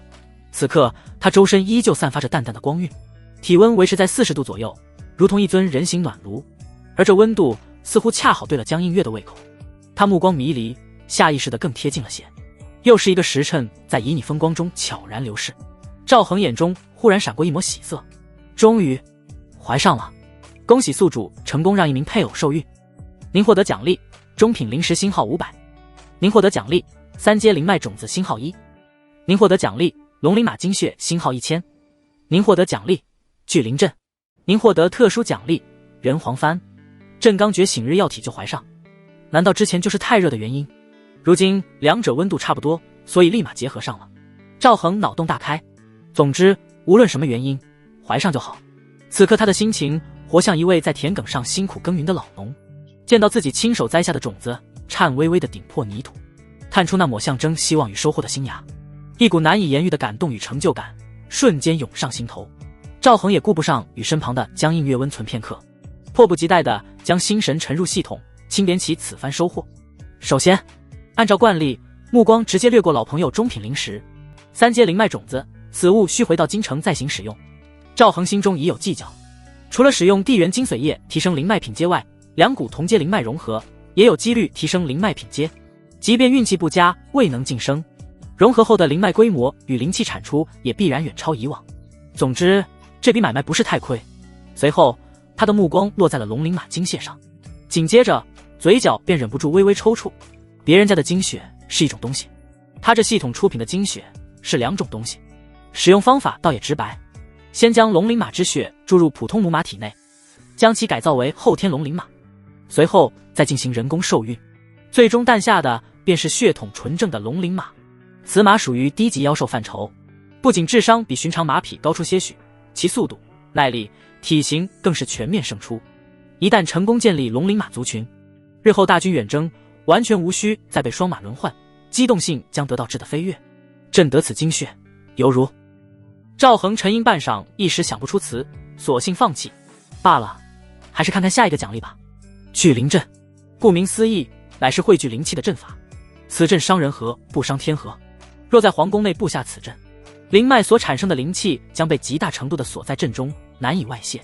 届时，阵内灵气固然会浓郁至极，可皇宫之外，乃至整个京城的其他区域，灵气浓度必将大打折扣，利弊分明。此事容后再议。赵恒心中轻叹，暂且将灵脉之事按下。他收敛心神，目光落在了最后一项奖励上。人皇幡，心念触及，关于人皇幡的玄奥信息便涌入脑海。此幡并非杀戮之器，而是御魂之宝，拥有掌控魂魄、汇聚真灵、温养灵体的无上全能。任你生前是盖世天骄，还是绝代红颜，只要一缕真灵被摄入幡中，便再无自由可言，只能化为幡中宿灵，永世听奉人皇敕令。待到日后收纳的道友足够多，对敌之时甚至无需亲自出手，只需将人皇幡祭出，便是万千魂灵大军铺天盖地，所向披靡。随身携带此幡，便等同拥有了一支绝对忠诚、不死不灭的亡魂大军。赵恒看完，下意识猛地一嚎：“哎呦，你干嘛？”身旁尚在回味方才余韵的江映月猝不及防，无法忍受拔苗助长之痛，又羞又怒地瞪向赵恒。可朕一时激动，失手了。赵恒干咳一声，面上毫无愧色，翻手取出一枚丹药递了过去，吃了。江映月面色倏地一变，眼神冷了下来。怎么？是怕我食言，想用毒药控制我吗？赵恒一阵无语，没好气地哼了一声。朕一生行事光明磊落，岂会行此宵小之举？他顿了顿，正色道：“此丹名为保胎丹，顾名思义，可助胎儿稳固根基，保其顺利降生。”江映月闻言一愣，下意识地抚向自己小腹。胎儿，我有了。赵恒微微颔首，语气肯定：“朕有秘法感知，你确实已怀有身孕。”他故意问道：“你如此抗拒，莫非根本不想为朕生下子嗣？”江映月眼神闪烁，闪过一丝心虚。他之前确实不愿，毕竟生育子嗣损耗元气，需要许久才能恢复。但既然已应承妹妹，他也不会出尔反尔。江映月一把夺过丹药，不仅吞了下去，还顺势在赵恒手上不轻不重地咬了一口，留下个一片湿痕和浅浅的牙印。哼，老娘就是不想生孩子。江映月日长嘴硬之后，语气一转，但既然怀上了，生下来便是。孩子总是无辜的。赵恒闻言，脸上露出肃然起敬的表情。江仙子深明大义，朕心甚慰。这孩子日后就劳烦你好生教导了，千万别学朕。江映月，他撇撇嘴，你放心，我绝不会让他变得跟你一样。说罢，神色认真起来。待我回到宗门，若师尊问起灵医师姐他们的下落，我该如何应对？赵恒沉思片刻，道：朕觉得什么都不说，或许更好。毕竟你们并非一同下山行动。江映月雪白的下巴轻轻点了点。确实，言多必失，刻意编造反而容易露出破绽。不过他们二人迟迟不归，失踪之事恐怕瞒不了太久。师尊很可能会尝试用传讯玉符联系他们。赵恒却笑了笑，显得并不担心。让他联系便是。对了，你们的传讯玉符可有定位之能？没有。江映月摇头。那便无妨。赵恒心下稍安，话锋一转，似随意地问道：你们师尊如今是何修为？师尊已是金丹6重的高深境界，目前正在闭关，待出关之时，修为或许能更进一步。赵恒眸光微闪。金丹6重吗？若你师兄师姐陨落，第一个知道的是不是你们师尊？江映月一怔。你想做什么？你说的不错，他二人若死，师尊必是第一个知晓的。但只要师尊不主动上报，宗门通常不会过多关注。毕竟修士在外争夺机缘，生死各安天命，实属寻常。赵恒眉毛一挑，言之有理。待朕回到京城，将他们最后的价值榨取干净后，便送他们上路。恰好人皇藩需要2名道友暖暖场子。江映月唇瓣微张，欲言又止，最终化作一声轻叹。你既已决定，我求情也是徒劳。他神色凝重地补充道：不过杀害他们，你也承担了因果。师尊虽不能通过这份因果强行窥探到你的身份，但算出大雍这个地点是没问题的。了结这番因果，对师尊大有裨益。赵恒神色略显诧异，你是说朕杀了他们，你师尊可以推算出他们死在了大雍是吧？江映月微微点头，没错，师尊精研卜算之术。赵恒若有所思，有七天玉在，他不担心自己暴露，但要是自己杀了灵仪2人，他师尊推算出大雍8成会直接来皇宫，命令皇帝调动一国之力查探消息，这等于间接找到了杀人凶手。赵恒有些无语，不过该杀还是要杀的。思忖片刻，他问道：因果是什么？江映月顿了顿，因果之道玄之又玄，无形无质，却真实存在，修士无不忌惮。意思是你也说不明白？江映月，他翻个白眼，举了个例子。其实你登上皇位，便已与那人结下了因果，只是他身死道消，这份因果无主，故而没有大碍。赵恒若有所思，你此次下山便是来了结这份因果？江映月面色复杂，点了点头。是，我下山一是为斩断与凡尘的因果牵连，二是想将妹妹带回宗门，治好她的旧疾。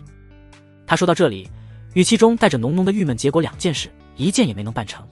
妹妹没带走，自己反而搭了进去，虽送了真皇帝最后一程，算是了却部分因果，可转头又跟眼前这个暴君纠缠得更深了。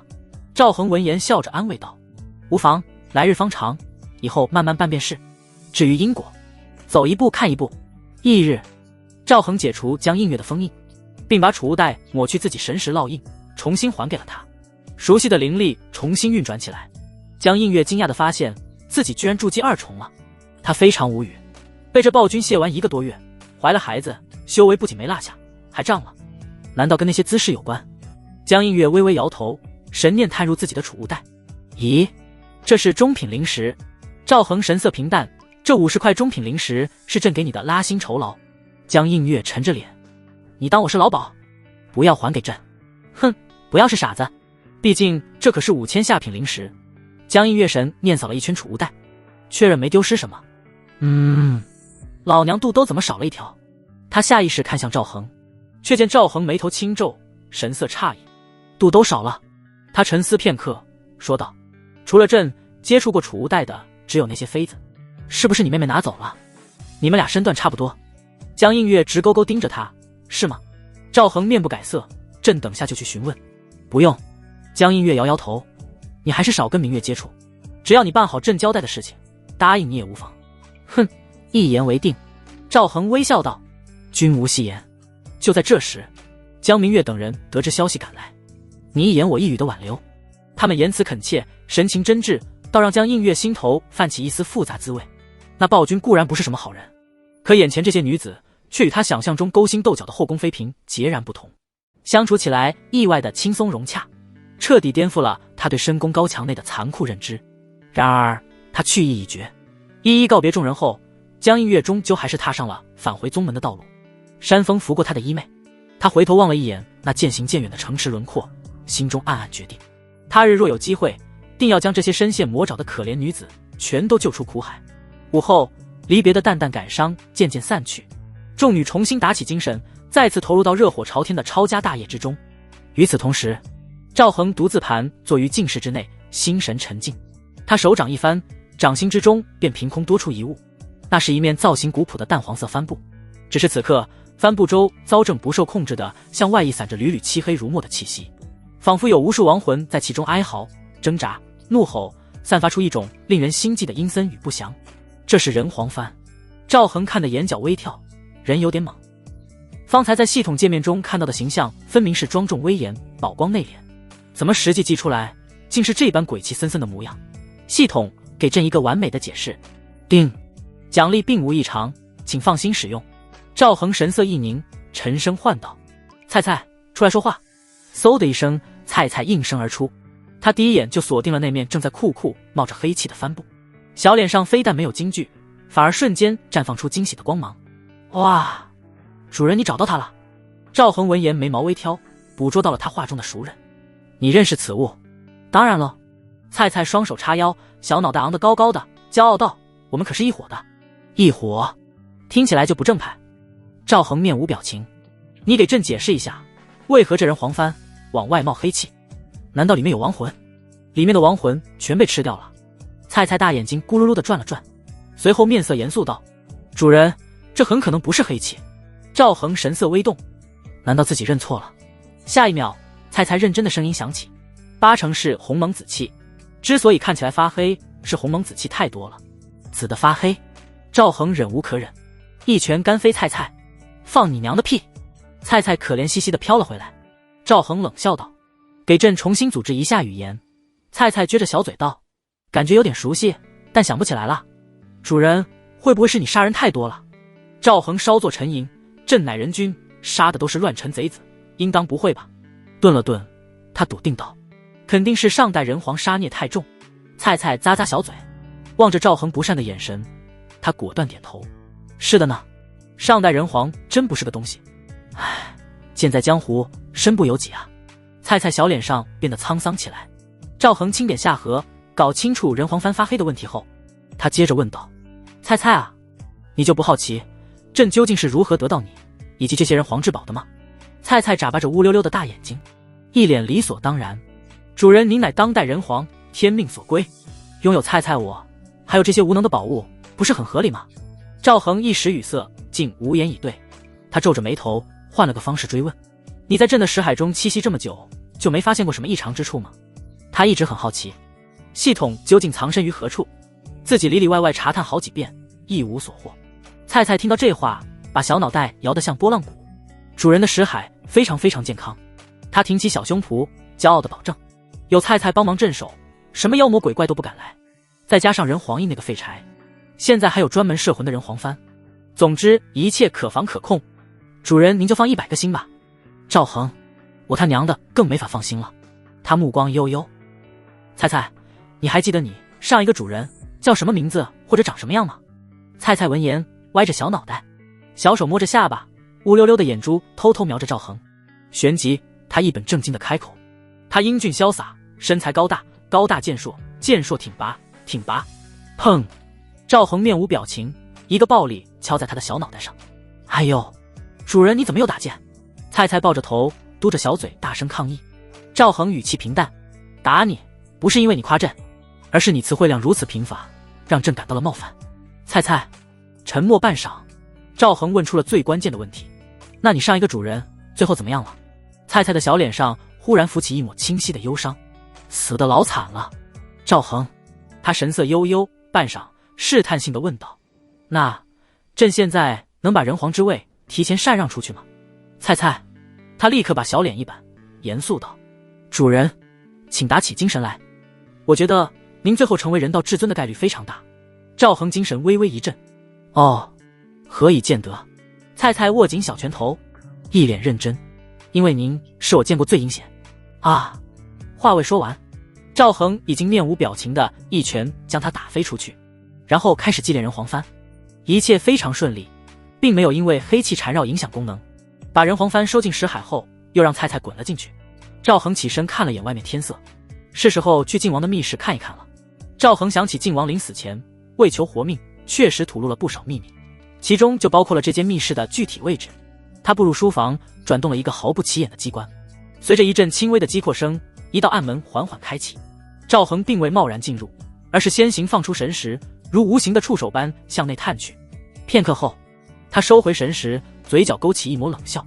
这老东西果然贼心不死，里面竟布下了如此多的恶毒机关。在他的感知中，密室通道内遍布陷阱，其中几处更是凶险异常，威力足以重创甚至击杀大宗失境的武者。若非他已突破至金丹期，神识敏锐远超以往，贸然闯入，猝不及防之下很可能受伤。凭借神识的精准探查，赵恒身形飘忽不定，轻松避过所有机关暗器，安然来到了密室的最深处。这里的景象让他目光一凝，四面墙壁上密密麻麻地挂满了各种线索图，以及大量从残破古籍上撕扯下来的片段，显得杂乱而诡秘。赵恒随手拿起几份资料翻看，越看眉心的结就皱得越紧。老皇帝的死与龙气有关，赵氏皇族寿命难于100岁，怪不得皇宫里连个镇场子的皇室老祖都找不出来。耀宁他不知道会不会受到影响。想到赵耀宁，赵恒心头不禁蒙上一层忧虑。他放下手中残卷，若有所思。仙门对龙气如此敏感忌惮，是绝不允许当代再出现一位人皇吗？上古时期，人道与仙道之间究竟有何等恩怨？莫非是仙门当年联手害了人皇，如今怕被报复？紧接着，赵恒又联想到那面杀气腾腾、黑烟缭绕的人皇幡，不会真如江映月所言，人皇道统在仙门眼里本来就是邪魔歪道，并非他无端猜疑，实在是他自身的修为进境快得匪夷所思，且毫无瓶颈可言。这般特性与传说中的邪修确实有几分相似。不对，赵恒猛地摇了摇头，驱散这个念头。朕不可能是邪魔，这其中定有隐情。紫阳宫作为仙门，应该知道一些资料吧？就是不知元婴真君有何威能。他拧起眉头，眼下只能期望江映月能忽悠个综合评分高些的仙子下山。晚膳时分，席间气氛热闹，众妃嫔围坐一起，叽叽喳喳地聊着天，内容无外乎是今日清点了多少财宝，哪个贪官家底多么惊人，其行为又是何等可恶。赵恒坐在主位，面带微笑，并未出声打断。他从不规定什么食不言，寝不语，反而颇为享受这份烟火气与热闹。在他的影响下，这些原本身居宫闱的女子也渐渐变得开朗活泼起来。他的目光温和地扫过婉儿、孟子言和秦瑶三人，他们三人怀孕的时间相近，如今都已6月左右，腹部隆起已十分明显。按理说这个月份就该小心翼翼，安心静养了，但一来他们都服用了系统出品的保胎丹，胎儿稳固异常；二来三女如今都是炼气2重的修士，身体素质远胜寻常武者，因此只要不与人激烈争斗，日常活动完全无碍。莫说6个月，便是到了8个月，依旧可以侍寝。想到这里，赵恒也不得不再次赞美一番保胎丹。值得一提的是，经过大力双修，婉儿的评分来到了82分，喜儿则是80分，其余人的评分目前并无改变。吃过晚膳，赵恒让众女回去收拾东西，他准备班师回朝了。翌日天光初亮，赵恒一行人带着从晋王领地还有沿途州府查抄所得的大量金银珠宝、古玩字画与珍稀药材，组成了一支满载而归的庞大车队，浩浩荡荡地踏上了返回京城的道路。如今心腹大患已除，天下初定，行程自然从容了许多。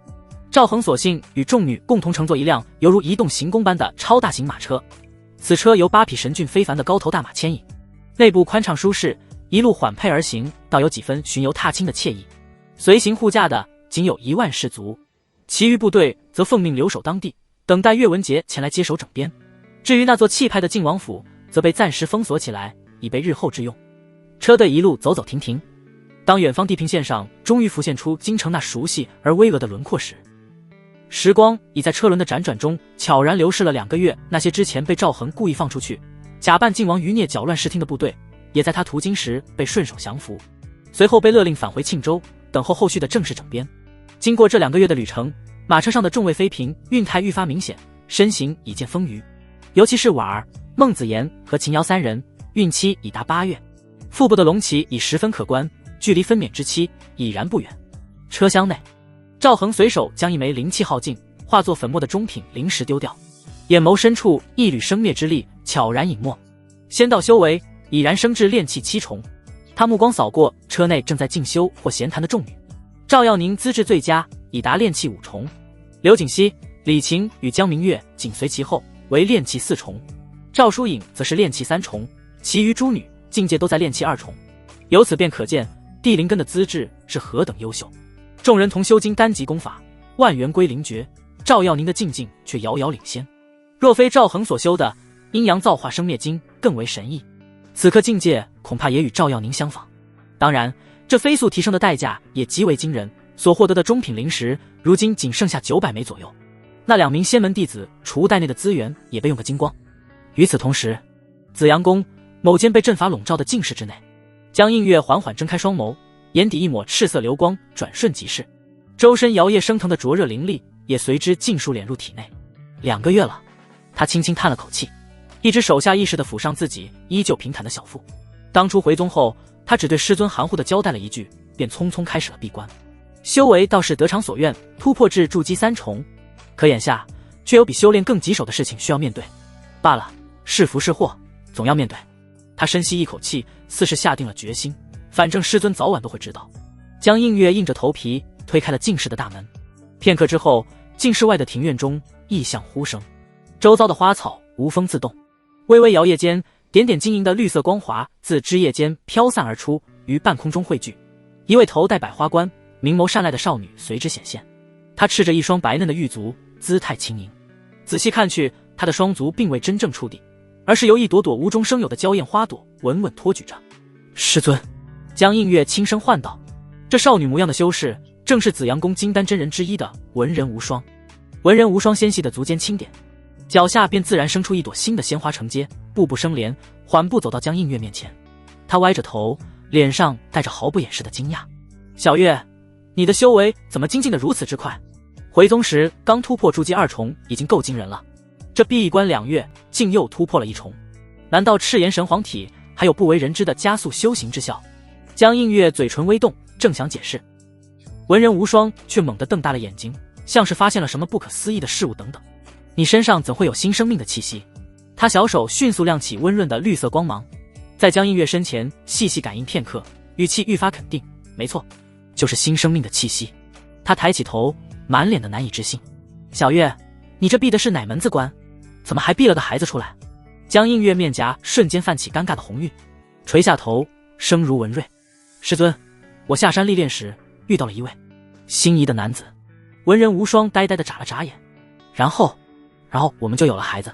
饶是文人无双拥有金丹6重的强大心境，此刻也被这过于直白简洁的回答冲击得有些发懵。他沉默了好一会儿，脸色渐渐沉了下来。小月，你跟为师说实话，你是不是被人骗了？这才下山多久？感情不需要时间培养吗？怎么就……话未说完，江映月却像是被戳中了某个痛处，咬牙切齿道：我们的感情很稳固，根本不需要培养。那语气中带着3分羞恼，3分倔强，还有几分说不清道不明的复杂情绪。文人无双被他这突如其来的激动弄得一愣，眨了眨漂亮的眼睛，评语一针见血：你这副样子活脱脱像个怨妇，为师觉得你就是被骗了。江映月再次叹了口气，木已成舟，师尊，您就别再追问了。文人无双露出一副我懂了的表情，拍了拍他的肩膀，语气带着看透世事的感慨：好吧，为师明白了，往事不堪回首。江映月决定结束这个话题，他主动说道：师尊，若无事，徒儿想去灵丹阁寻宋师姐。找你宋师姐？文人无双有些意外，你平日不是最不耐烦钻研丹道之术吗？江映月眼神微闪，认真的回答：徒儿想找他联络一下感情。联络感情？文人无双虽然觉得这理由有点突兀，却也未深究。正好，为师也要去灵丹阁办点事，便一同前去吧。说罢，他轻轻一挥素白小手。下一刻，庭院中卷起一阵缤纷的花雨，两人的身影随之化作漫天飞舞的花瓣，倏忽间便消散无踪，只留下缕缕清香。赵恒抬手掀开车帘向外望去，马车已然驶入京城。禁军统领狄宁早已派出大队人马在街道两旁肃立，维持秩序。京中百姓显然已得知晋王伏诛，天子重新一统大雍的消息，自发地聚集在街道两侧，夹道欢迎。人群中不时爆发出真诚的欢呼。赵恒此前推行的一系列仁政还是有点效果的。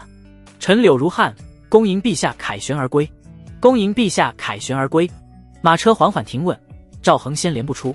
只见首辅柳如汉率领着留守京师的文武百官齐刷刷地伏跪在地，声音洪亮：“诸位爱卿，平身。”赵恒语气平静，听不出太多波澜。谢陛下。既然诸位都在，赵恒目光扫过在场官员，直接下令：1个时辰后太和殿议事。臣等遵旨。都散了吧。赵恒随意地摆了摆手，转身钻回了马车。片刻之后，车驾径直驶入皇宫。赵恒让舟车劳顿的妃嫔们先回各自宫中休息，自己则片刻不停，径直赶往太和殿商议政事。如今大雍内患虽除，但百废待兴，正是需要大力整顿之时。太和殿内气氛比之以往明显轻松了许多。虽然朝臣数量因之前的动荡而显得稀稀拉拉，但至少内部已无倾覆之危。赵恒扫视了一圈殿内群臣，语气平淡地问道：“诸位爱卿，逆贼军已扫灭，然如今朝堂人才凋零，朕意重开恩科，选拔贤能。”首辅柳如汉立刻手持护板出列，高声应和：“陛下圣明。”礼部尚书孔维礼与工部尚书马涛也紧随其后，躬身附和：“陛下圣明。”陛下，国库没钱了呀。户部尚书夏景行苦着脸奏报。赵恒眼皮微跳，不耐地挥了挥手：“朕此行缴获颇丰，稍后便拨付价值3000万两白银的财货入库，以解燃眉之急。”夏景行闻言，脸上瞬间阴转晴，肃然躬身，声音洪亮：“陛下圣明。”其余朝臣互相交换了一下眼神，也纷纷开口附议。确定了开科取士之事后，赵恒随即将矛头指向了最为根本也最为棘手的问题——土地。如今大雍土地兼并之严重，已成顽疾，朕欲推行土改，彻底根治。诸位爱卿，可有良策？此言一出，殿内顿时陷入一片沉默。历朝历代土地问题皆是牵一发而动全身，无人愿意在此刻当这个出头鸟。赵恒本也不指望他们能提出什么颠覆性的建议，毕竟在座的诸位本身大多就是大地主出身，指望他们主动割肉，无异于痴人说梦。他目光沉静，缓缓道出了自己的决定：朕意已决，你将天下土地尽数收归国有。此话如同巨石投入平静的湖面，瞬间在朝堂上掀起了轩然大波。众臣无不骇然变色。陛下此举岂不是要与天下所有地主士绅为敌？陛下此举万万不妥啊！柳如汉面色严肃，率先出列劝阻：土地收归国有，恐引天下哗然，士林非议，万望陛下三思。柳家如今跟赵恒成了命运共同体，万一再引起大乱。其余大臣也纷纷跪地，七嘴八舌的附和，反对之声甚嚣尘上，阻力空前。赵恒面色冷淡下来，煌煌天威弥散而出，还在喧嚣的群臣瞬间哑火，呼吸不由沉重起来。赵恒淡淡道：“看来朝中的靖王余孽还未清理干净。”群臣他们额头冷汗直冒，顿时知道了陛下的意思。赵恒懒得再多费唇舌解释，直接抛出了后续方案。土地收归国有之后，并非由朝廷经营，而是将依据丁口免费分发给无地少地的百姓耕种。为体恤百姓，分到土地的农户前3年免除一切税负，自第4年起只征收1成农业税，永为定例。此外，所有被收归国有的土地，朝廷将按照市价对原地主进行银钱补偿，绝不强取豪夺。最后，所有官员的俸禄自即日起提升3成，用以贴补家用以及日常修行所需。柳如汉听完这一连串的具体措施，不由得愣住了。若真如此执行，陛下非但不是与民争利，反而是藏富于民，且考虑周全，连补偿和官员待遇都想到了。他心思电转，立刻拜伏于地，声音带着几分激动：“陛下思虑周详，惠泽万民，真乃千古人君。”赵恒矜持地笑了笑，目光扫过那些还想说什么的群臣：“既然诸位爱卿没什么异议，那便这么定了。”群臣赵恒不给他们反应的时间，直接看向柳如汉，下达指令：“柳阁老，关于土改的具体细则与推行步骤，就由你们内阁尽快整理出一个详尽的章程，呈报于朕过目。”臣遵旨。柳如汉躬身领命，深知此事关系重大。且慢！赵恒抬手继续道：“土地科举乃固本培元之策，若让大雍国富民强，气运昌隆，需要多管齐下。”他目光扫过群臣，一项项石破天惊的国策随之抛出。其一，朕预设皇家钱庄，由户部主导发行新币，同时于各州府建立官仓，丰年收储，灾年平跳，稳定粮价。盐、铁还有灵药灵材等关乎国计民生之物，逐步收归官营，特许经营，所得利润半入国库，半用于兴修水利，开辟驰道。话音落下，满朝文武心头一惊。户部尚书夏景行率先道：“陛下，灵药灵材不是要上交仙门吗？”赵恒淡淡道：“朕与仙门关系匪浅，不用上交了。”众人闻言神色惊诧，陛下，上面有人。随后便恢复平静。陛下的种种手段，他们早就猜测与仙门有关。柳如汉正要开口，孔维礼抢先道：“陛下圣明。”赵恒面色波澜不惊，继续颁布新政。其二，传朕旨意，召集天下流民，用以工代赈之法，疏浚南北主要河道，修建贯通九州的官道。此举既可使流民安身立命，免于冻馁，又能立即千秋，使货物流通，政令畅达。其三，革新军制，推行军功授田与府兵制并行。战功卓越者，除金银赏赐外，更可授以永业田。和平时期，兵归于府，农耕训练，战时奉诏出征，形成百万雄师，却不过分消耗国库。其四，于各州府县广设皇家书院，推行基础教育，孩童无论出身，皆可入学启蒙学习忠孝仁义和律法算术等。此外，朕将设立天工院，网罗天下能工巧匠、奇人异士，专司研究利国利民之新器物、新技艺，凡有所成，重赏不吝。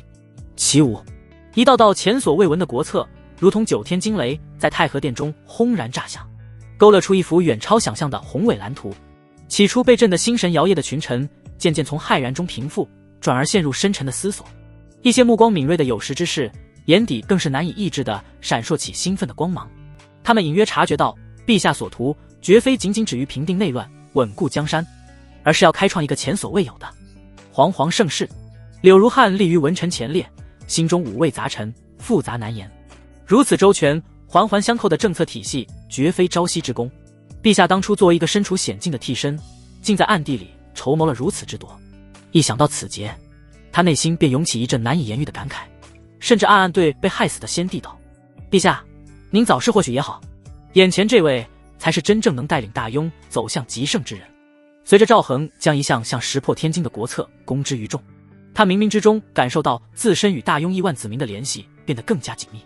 上丹田识海之中，那颗以山河为骨、气运为脉、星火为魂的人道金丹，其中微缩的万里江山似乎也随之变得更加凝实生动，仿佛有勃勃生机在其中孕育。与此同时，气运面板上数字猛然一跳，由原先的300多万瞬间飙升，最终定格在566.8万。赵恒眉头拧起，心中升起一丝诧异。政策尚未推行，天下百姓没得到实惠，气运竟先暴涨200余万。他并非嫌气运太多，而是觉得太少了。按照他的预估，这一整套政策若能顺利推行，带来的气运反馈至少以千万计。系统给朕一个合理的解释，您值得这份馈赠。赵恒嘴角微微抽动了一下，真他娘的合理啊！难不成这便是将映月曾提及的因果？赵恒心念电转，忽然生出一种明悟，自己这一系列惠泽亿万黎民的政策，即便尚未落地，其发心与宏愿已然与天下苍生结下了巨大的善因。这提前到来的气运，或许便是这宏大誓愿所引动的善果反馈。旋即一丝新的疑惑浮上心头，为何当初在京城施行仁政时没有出现这般明显的提前反馈？是因为当时修为低微，无法感知，还是自己那替身的身份未曾得到天地与万民的完全认可？又或者那些举措不具备划时代的意义，没有根本性解决问题，所以并未给出反馈罢了。船到桥头自然直，气运增长终归是好事。赵恒压下心头翻涌的思绪，不再纠结，他豁然起身，袖袍随之挥动，扫视满殿文武，为今日朝议一锤定音，所有政策具体章程均由内阁牵头，协同6部仔细议定，再行报于朕决断。望诸卿戮力同心，共助我大雍万世之基业。臣等谨遵圣谕。这一次满朝文武的回应，少了几分最初的震惊与迟疑，多了几分对那煌煌盛世的真切期待。下朝之后，赵恒并未耽搁，径直来到专属的修炼密室，意念扫过气运面板，可支配的气运值高达170万，是时候好好提升一波实力了。赵恒盘膝坐定，心念微动，霎时间海量金色的气运自冥冥中汹涌而来，轰然灌入其体内。人皇阵运图路随之急速运转，将其转化为磅礴精纯的黄道容器，如同百川归海，尽数汇入识海的人道金丹之中。得到如此巨量的龙气滋养，金丹仿佛一颗被唤醒的微型星辰，自发的加速旋转起来，体积亦以肉眼可见的速度缓缓膨胀。一炷香后，嗡，一声轻微却充满道韵的嗡鸣自赵恒体内传出，壁垒突破，水到渠成。他的黄道修为已然踏足金丹2重之境，气运值随之减少了20万。洒水，赵恒神色淡然，他并未停歇，继续鲸吞海息般炼化着气运。作为一个注定要超越古今的天才皇帝，岂能只突破1重境界？那也太不天才了。片刻之后，更为汹涌的黄道容器涌入金丹，那金丹仿佛怀胎般，体积再度膨胀一圈，光滑内蕴更为深邃。金丹3重，轻松晋升，气运值随之减少30万。就在这时，识海之中，菜菜悄无声息地凝聚出身形，他做贼似的左右张望了一下，也不知道在防谁，然后偷感极重地抽了抽小鼻子，贪婪地吸收其逸散在赵恒识海中的精纯龙气。赵恒感知到这一幕，无语地摇了摇头，却也懒得理会这小家伙。他心无旁骛，继续炼化气运。此刻，识海内的人道金丹表面的七彩光焰异常活跃，金丹本身滴溜溜飞旋，速度快的几乎要转冒烟了。菜菜见赵恒没有阻止，胆子顿时大了起来，直接飘飞到金丹上方，像抱着一个大号宝贝一样紧紧搂住，小脸上露出了近乎痴汉般的满足笑容。轰！不知过了多久，金丹猛然一震，发出低沉而威严的震鸣，一股比之前强横数倍的气息自修炼室中弥漫开来。金丹4重，中成，气运值再度减少40万。一头鳞甲分明、爪牙锋锐的金龙虚影自然而然地显化，缠绕在赵恒周身。煌煌龙威使的外面负责守卫的小林子与一众禁军不由膀胱发紧，尤其是小林子本就有难言之隐，经此一下，差点当场失态。你们在此看护好陛下，咱家去就来。他强忍着不适，脸色发白地交代一句，便急匆匆地告退离去。自从上次护驾受伤后，陛下体恤，特准他们遇到此类特殊情况可先行处理，无需禀报修炼室内。赵恒强大的神识捕捉到小林子的狼狈，他微微摇头，暗自感慨，太灵敏了也不好。他说的是自己神识。收回思绪，赵恒看了眼面板，目光闪动，距离警戒线还远得很。待新政全面推行，气运自会滚滚而来，无需吝啬。所以继续，没有丝毫犹豫，赵恒一鼓作气，再次沉入修炼之中。片刻之后，那枚人道金丹的体积已从最初的龙眼大小增长至鸡蛋大小，不过却更为圆润无瑕，通体流光溢彩，到运天成，仿佛一件巧夺天工的艺术品。金丹5重就这么水到渠成，自然而然地达到了。气运再度减少50万，短短不到1个时辰，140万气运没了。而赵恒的黄道修为也从最初的金丹1重势如破竹的连破4境，直达金丹5重。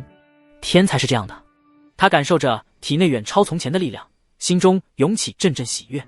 这速度确实比按部就班的仙道修行快，怪不得仙门容不下此道。赵恒眼中闪过一丝了然，这修炼效率放谁身上能不破防？既然修为暴涨，那么紫阳宫那2名弟子也可以请去人皇番暖场了。他眸光闪烁，正好借此机会把江映月的那位师尊引出来，然后捉住逼问。金丹6重的修士，知道的隐秘应该多一些吧？紫阳宫灵丹阁，文人无双将江映月带到此地后，身形便化作纷飞的花瓣，悄无声息地离去，也不知去何处忙自己的事了。一间弥漫着浓郁药香的炼丹室内，江映月见到了那位正埋首于诸多灵草之间的青衣女子。那青衣女子闻声抬起头，露出一张清丽绝俗的面容，黛眉细而弯，青丝如瀑，仅用一根简单的木簪松松挽起，几缕发丝垂落颈侧，平添几分随性，肌肤细腻，泛着一种莹润通透的光泽。见来人是江映月，女子微微颔首，算是打了招呼，随即又低头忙活起来。宋师姐，在忙什么呢？江映月走上前，努力让自己的语气显得自然。宋秋葵头也没抬，随口应道，在研究一种很特别的丹药。什么丹药？江映月顺着他的话问道。一种吃下去就能立刻怀上孩子的丹药。宋秋葵抬起头，表情是前所未有的认真。江映月嘴角微微抽动了一下，开什么玩笑？世上怎么可能有如此逆天而行、违背常理的丹药？宋师姐，你确定这能成功？他忍不住确认，语气里满是怀疑。宋秋葵郑重地点了点头。同时将一株泛着微光的草药投入药臼。我曾在某部上古残卷中看到过记载，据说远古之时，有人饮下某种神秘的泉水，便直接孕育了生命。他顿了顿，语气带着一丝兴奋。更关键的是，据记载，此法不限男女。江映月闻言，脸上满是震撼和难以置信。世间竟有如此离奇之事，千真万确。宋秋葵用力点头，眼中闪烁着如同发现新大陆的光芒。你知道这意味着什么吗？江映月下意识地接话。意味着什么？意味着一旦成功，我将成为此界最伟大的炼丹师，没有之一。宋秋葵的小脸因激动泛起点点红晕。江映月张了张唇，一时无言。他本以为对方会说出女子也可以独立传承血脉之类的话，没想到这位师姐的着眼点竟如此清奇。他眼珠悄悄一转，转变了话题，试探着问道：宋师姐，说起来，你可有心仪的男子？宋秋葵诧异地瞥了他一眼，手上研磨的动作不停。你怎么突然问起这个？没什么，就是有些好奇。江映月脸上堆起真诚的赞赏。我时常在想，以宋师姐这般品貌与才华，究竟得是何等惊才绝艳的男子才配得上你呢？宋秋葵重新将目光聚焦回那些灵草上，语气平淡的没有一丝波澜。找男人做什么？他手下动作利落，哪有钻研丹道来的有趣？待我真正研制成这丹药，世间男子于我而言就更无必要了。此言一出，江映月心中顿时一阵狂喜。太好了，是处子，妹妹有救了。江映月精神大为振奋，表面上却微微摇头。宋师姐，此言差矣。他开始昧着良心赞道，男子的妙处唯有亲身经历过，方能知晓其中滋味。更何况似我们这般天赋出众的女修，若不早些定下道侣，不知会引来多少狂风浪蝶的纠缠，平添烦恼呢。宋秋葵眨了眨眼，再次将目光投向江映月，清澈的眸子里带着明显的困惑。江师妹，你今天好生奇怪。他歪了歪头，直接点破。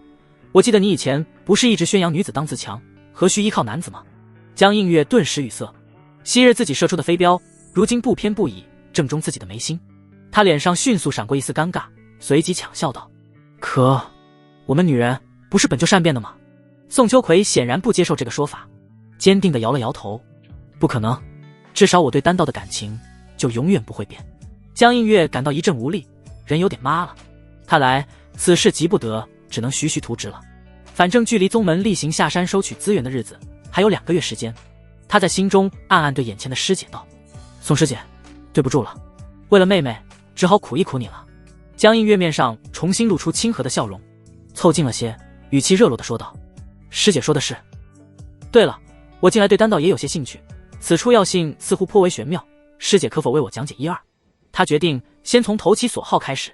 翌日，东厂赵狱深处，一间特殊的牢房内，点着2盏昏暗的油灯，驱散了些许阴冷潮气。与别处不同，这里没有刑具，反而摆放了2张坚实的实木大床，床上分别躺着一男一女，正是紫阳宫弟子林仪与他的师兄沈秋。2人皆是面色灰败，眼神空洞地望着上方的潮湿屋顶，一副生无可恋之态。这段时间的囚禁早已磨平了他们最初的傲气与挣扎，从色厉内荏的威胁沦为了度日如年的绝望。吱呀，牢门被推开的声音在寂静中格外刺耳。赵恒在东厂翻译的恭敬引领下缓步走入，他的目光随意扫过床上2人，嘴角勾起一抹似笑非笑的弧度。看来2位在此处休养得不错。这熟悉的声音如同投入死水中的石子，瞬间激起了沈秋心中压抑已久的恨意。他眼中布满血丝，嘶声道：赵恒，你不得好死！与他截然相反，林仪像是抓住了最后一根救命稻草，声音带着哭腔，急急哀求：陛下，陛下，求求您放了我吧，我愿发下誓言，从此臣服于您，永世不叛。沈秋闻言，难以置信地瞪向林仪，痛心疾首：师妹，你怎能？你给我闭嘴！林仪此刻哪里还顾得上同门之意，厉声打断了他。赵恒饶有兴致地看着这反目成仇的一幕，轻笑摇头：若是之前，朕或许会考虑收下你这份投诚，可惜机会只有一次，你没有珍惜。在他心中，一旦结怨，最好的方式便是收进人黄帆。听到这话，林仪涕泪交加，声音凄厉：不，陛下，之前是我猪油蒙了心，有眼无珠，求您大人有大量，饶我一次，就一次。赵恒闻言故作沉吟，随即轻叹一声，语气似乎有所松动：既然你如此恳切哀求，朕便给你一个机会。他顿了顿，看着眼中瞬间燃起希望的灵仪，缓缓道：你可愿永世为奴，供朕驱使？愿意，我愿意。灵仪几乎没有任何犹豫，急忙答应，生怕慢了一步。师妹，你简直无耻！沈秋目眦欲裂，几乎不敢相信自己的耳朵。灵仪却看都懒得再看他一眼，只是眼巴巴地望着赵恒。当天被废，说不定还有办法；若是死了，那真就一切皆休。赵恒微微一笑，袖袍轻拂，祭出了那面黑气缭绕的人皇幡。既然如此，就进来供朕驱使吧，这样你便可以永远跟朕并肩作战了。灵仪看着那明显不是善物的黑幡，整个人都懵了。虽然不清楚这具体是何法宝，但那股阴邪不祥的气息让他本能地感到恐惧。就在这时，沈秋余光瞥见人皇幡上缭绕的丝丝黑气，微微愣住，随即像是想起了什么可怕的东西，惊骇地失声大叫：这气息是业力！业力！赵恒目光一凝，追问道：说清楚，业力是什么？沈秋却猛地闭上嘴，脸上露出讥讽的冷笑，显然不愿再多言。哼！赵恒见状，不再废话，屈指一弹，凝练的黄道龙气如金色闪电般射出，瞬间洞穿了沈秋的眉心，结束了他的性命。沈秋身体一僵，一道虚幻的神魂本能的欲要脱体逃遁，然而人皇幡无风自动，微微一晃，无形的巨大吸力瞬间笼罩而下，轻而易举地将那道神魂扯入幡中，消失不见。一旁的灵仪吓得魂飞魄散，此刻他终于明白那黑幡的用途，居然是要将他炼成供人驱使的鬼物。他虽想活命，但不是这么个活法。陛下，不，我，噗！灵仪求饶的话还未说完，便步了其师兄的后尘。赵恒手法干净利落，随即如法炮制，将他的神魂也请入了人皇幡内。几息之后，一道略显凝实的神魂自幡中射出，正是刚刚被收入其中的沈秋。只是此刻他面色苍白，眼神空洞，对着赵恒恭敬行礼。赵恒再次开口，问出之前的问题：你认得这些黑气？沈秋老实回答：是，主人。宗门典籍中有过记载，此物形态特性与记载中的业力极为相似。赵恒眉头微皱，关心起实际问题：业力有何危害？回主人，业力缠身，轻则心魔平生，道心不稳，修为停滞，甚至倒退；重则会引动天道感应，降下杀劫，不死不休。幸好没缠自己身上。赵恒沉默片刻，继续问道：业力从何而来？沈秋解释道：业力乃是违背天地因果规则后所产生的负面之力，杀戮、破坏、背信弃义等都会结下恶果，滋生业力。属下生前曾杀过一些对我不敬的晋王下属，身上便沾染了些许。不过凡人产生的业力微乎其微，加之他们冒犯在先，所以处理起来并不麻烦。沈秋微微一顿，小心翼翼地观察着人皇幡上缭绕的黑气，语气中透出几分迟疑。主人幡上这些虽与业力极为相似，但颜色似乎与典籍中记载的有所不同。按常理而言，业力应该是猩红如血，纠缠如丝，象征着血孽与罪愆。可您这幡上的却是深沉如墨的漆黑，猩红色。赵恒心头猛地一跳。是，不过除颜色迥异外，其不祥、污秽之感与业力别无二致。沈秋敬畏地望了赵恒一眼，小心翼翼地猜测道：或许是主人您身上的业力过于深重，已然红得发黑了。怪不得您方才二话不说杀了属下，感情是债多不压身了。一个说紫的发黑，一个说红的发黑，现在是大红大紫的时候吗？若真是业力，而且红的发黑，那得造了多少滔天孽债？自己先前随口一说，难道竟一语成谶？上代人皇真不是什么好东西，这让自诩人君的赵恒非常受伤。人皇幡祭出来，他防了。赵恒沉默半晌，压下心中纷乱的猜测，将话题引回正轨，沉声问道：业力该如何消除？沈秋恭敬回答：回主人，业力如同大道烙印，复古之居，几乎不可能被完全清除。事实上，世间大多数修士身上都背负业力，只要将其控制在一定限度之下，便无大碍。而唯一能抵消业力的，便是功德。功德之力可抵消、净化部分业力，不仅能削减未来天劫之威，亦能驱散霉运，护持己身道途清明。功德，赵恒眉毛一挑，如何获取？途径诸多，斩妖除魔，护佑一方安宁，治病救灾，扶助世间危困，乃至推动文明演进，制定良策，福泽亿万苍生。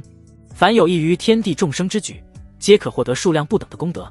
赵恒闻言，心下顿时一宽。自己推行土改，开设恩科，平定内乱，谋划强国，这一系列举措，岂不正是在做福泽苍生之事？如此看来，自己身上非但无过，反而应该有大功德才是。念头一转，他又看向人皇藩，问道：“业力可能转移？”沈秋闻言略显诧异，理所当然道：“主人，您不是已经将业力尽数转移至这宝幡之上了吗？”赵恒嘴角微不可察的抽动，一时无言以对。他懒得再多解释，意念一动，便将沈秋的神魂收回人皇藩中。也罢，只要不影响使用，暂时先留着吧。自己那一系列强国惠民之策，未来必能带来海量功德。至于上代人皇留下的烂账，关我这代人皇什么事？功德还是牢牢留在自己身上最为稳妥安心。这个修仙界似乎与他最初想象的截然不同，因果纠缠，业力如影，功德衡量，条条框框竟是如此之多，俨然一套自成天地的宏大规则。不过福祸相依，赵恒转念一想，心中反而安定几分。有业力制约，反倒无需过分担忧那些修为通天的大能会毫无缘由不顾后果的出手覆灭大庸了。这些对其他人是束缚的条条框框，对自己反而是件好事。若是以后自己大功德加深，丝毫不惧业力，岂不是想干谁就干谁？紫阳宫一处百花环绕的幽静小筑内，文人无双正凭栏而立。他头戴百花冠，赤着的雪白双足轻点在一朵灵韵盎然的莲花之上，纤细的脚踝与圆润的足趾在花瓣映衬下更显晶莹剔透。只是此刻那张俏美稚嫩的脸上却笼着一层罕见的沉重。师尊，发生何事了？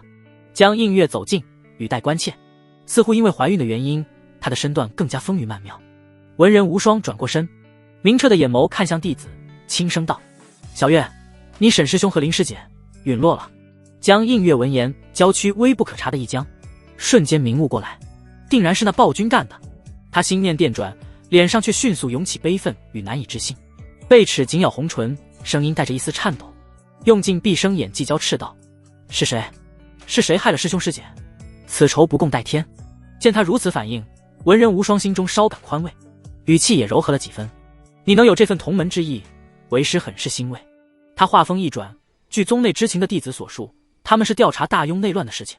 说到这里，文人无双意味深长的道：“小月，你可知道详情？为师听说大庸那位皇帝是你曾经的夫君呢，这孩子是他的。大庸的三王之乱，该不会也是你帮着平息的吧？我用卜算之术推算过，你师兄师姐曾跟靖王有过交集。”江映月懵了，听着师尊的问题，江映月彻底懵了。他硬着头皮道：“师尊，孩子确实是大庸皇帝赵恒的。”文人无双丝毫不意外，他却不知道江映月说的赵恒跟他想的不是一个人。那靖王呢？可是你杀的。江映月已然从懵逼中冷静下来，有心想否定，但转念一想，承认反而更好。于是他斩钉截铁道：“没错，是我杀的。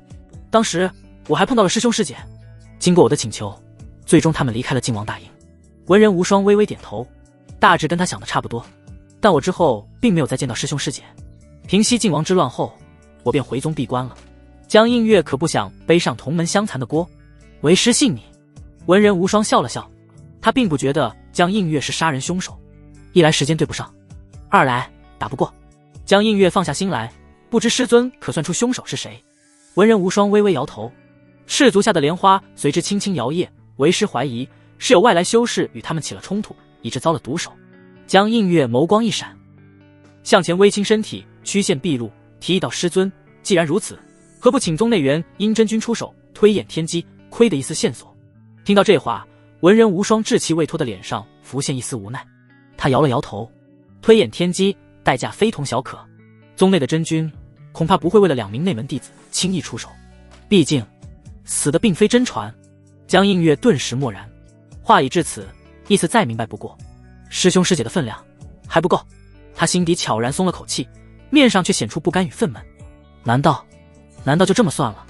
文人无双神情恢复了一贯的云淡风轻，他伸出纤纤玉指，轻抚过身旁一朵含苞待放的花蕾，语气十分平淡：“我辈修士既然踏上这条逆天争命之道，便应有此觉悟。中途陨落，说明无缘仙途，强求不得。”江映月垂手，默不作声，一股兔死狐悲之感悄然蔓延。虽与那2位师兄师姐情谊不深，但师尊这般近乎冷漠的现实态度，仍让他心头微冷，似乎感知到弟子的情绪，文人无双抬起眼眸，目光柔和地看向他。小月，是否觉得为师太过无情？江映月抬起俏脸，直率地点了点头。文人无双见状，无奈地轻轻一笑。为师并非不想了结这段因果，只是茫茫人海，敌暗我明，实在无从寻起。江映月悠悠一叹，语气坚定，待弟子日后修行有成，定要穷尽手段，推演天机，为师兄师姐讨回公道。呵呵，你有此心便好。文人无双莞尔，随即语气平淡地抛出一句：其实若为师不惜损耗些许本源，或能锁定凶徒的大致方位。他说着看向江映月，歪着头道：若小月仍觉得为师无情，那为师便拼一把落。江映月闻言顿时倒吸一口凉气，师尊的卜算之术竟精进至此。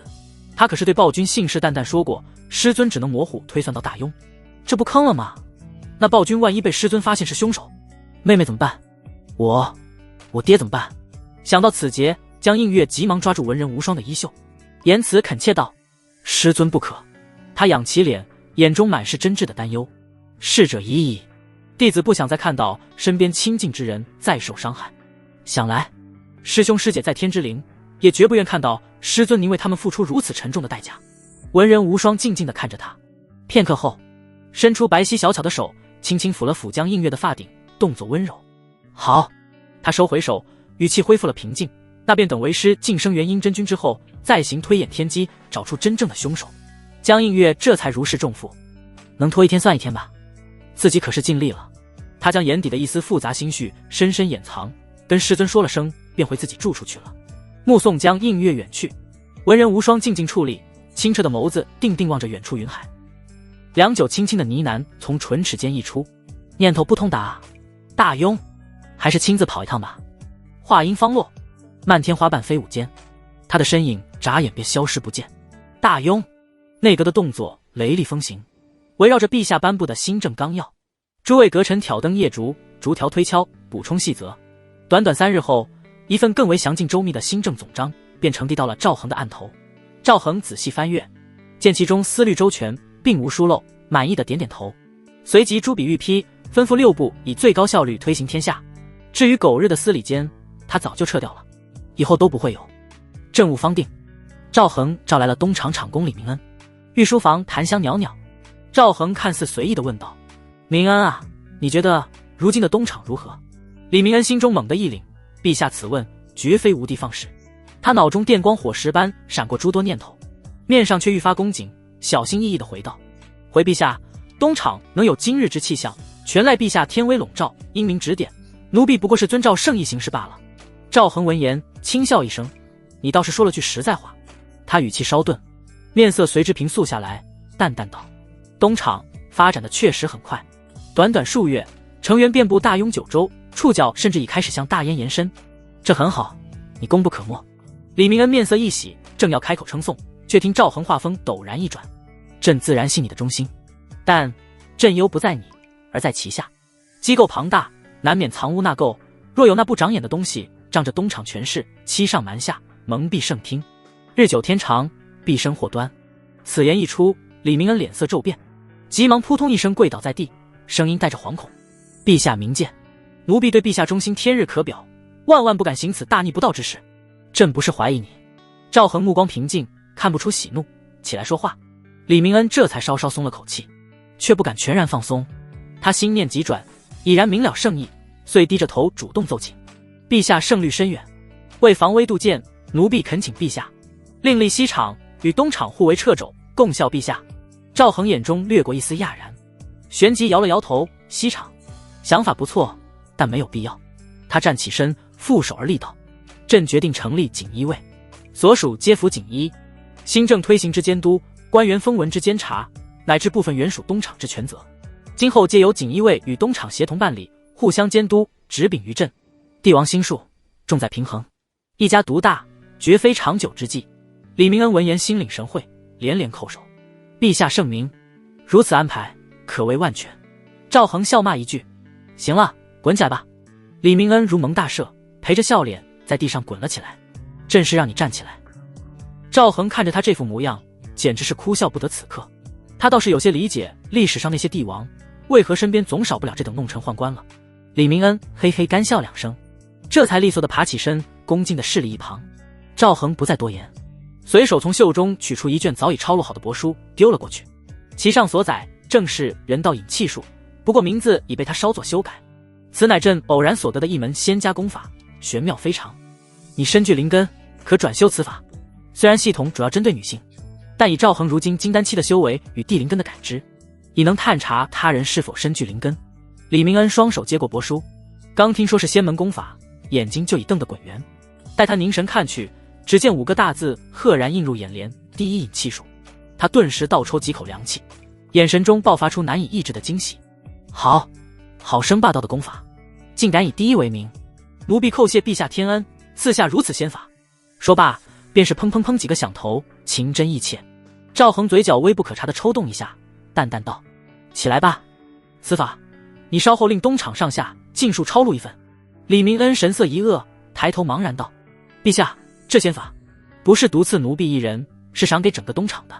赵恒微微摇头，语气平淡：不只是东厂，你们多抄录一些，将此功法散播出去，然后朕便宣布将此法列为大庸子民专属修行法。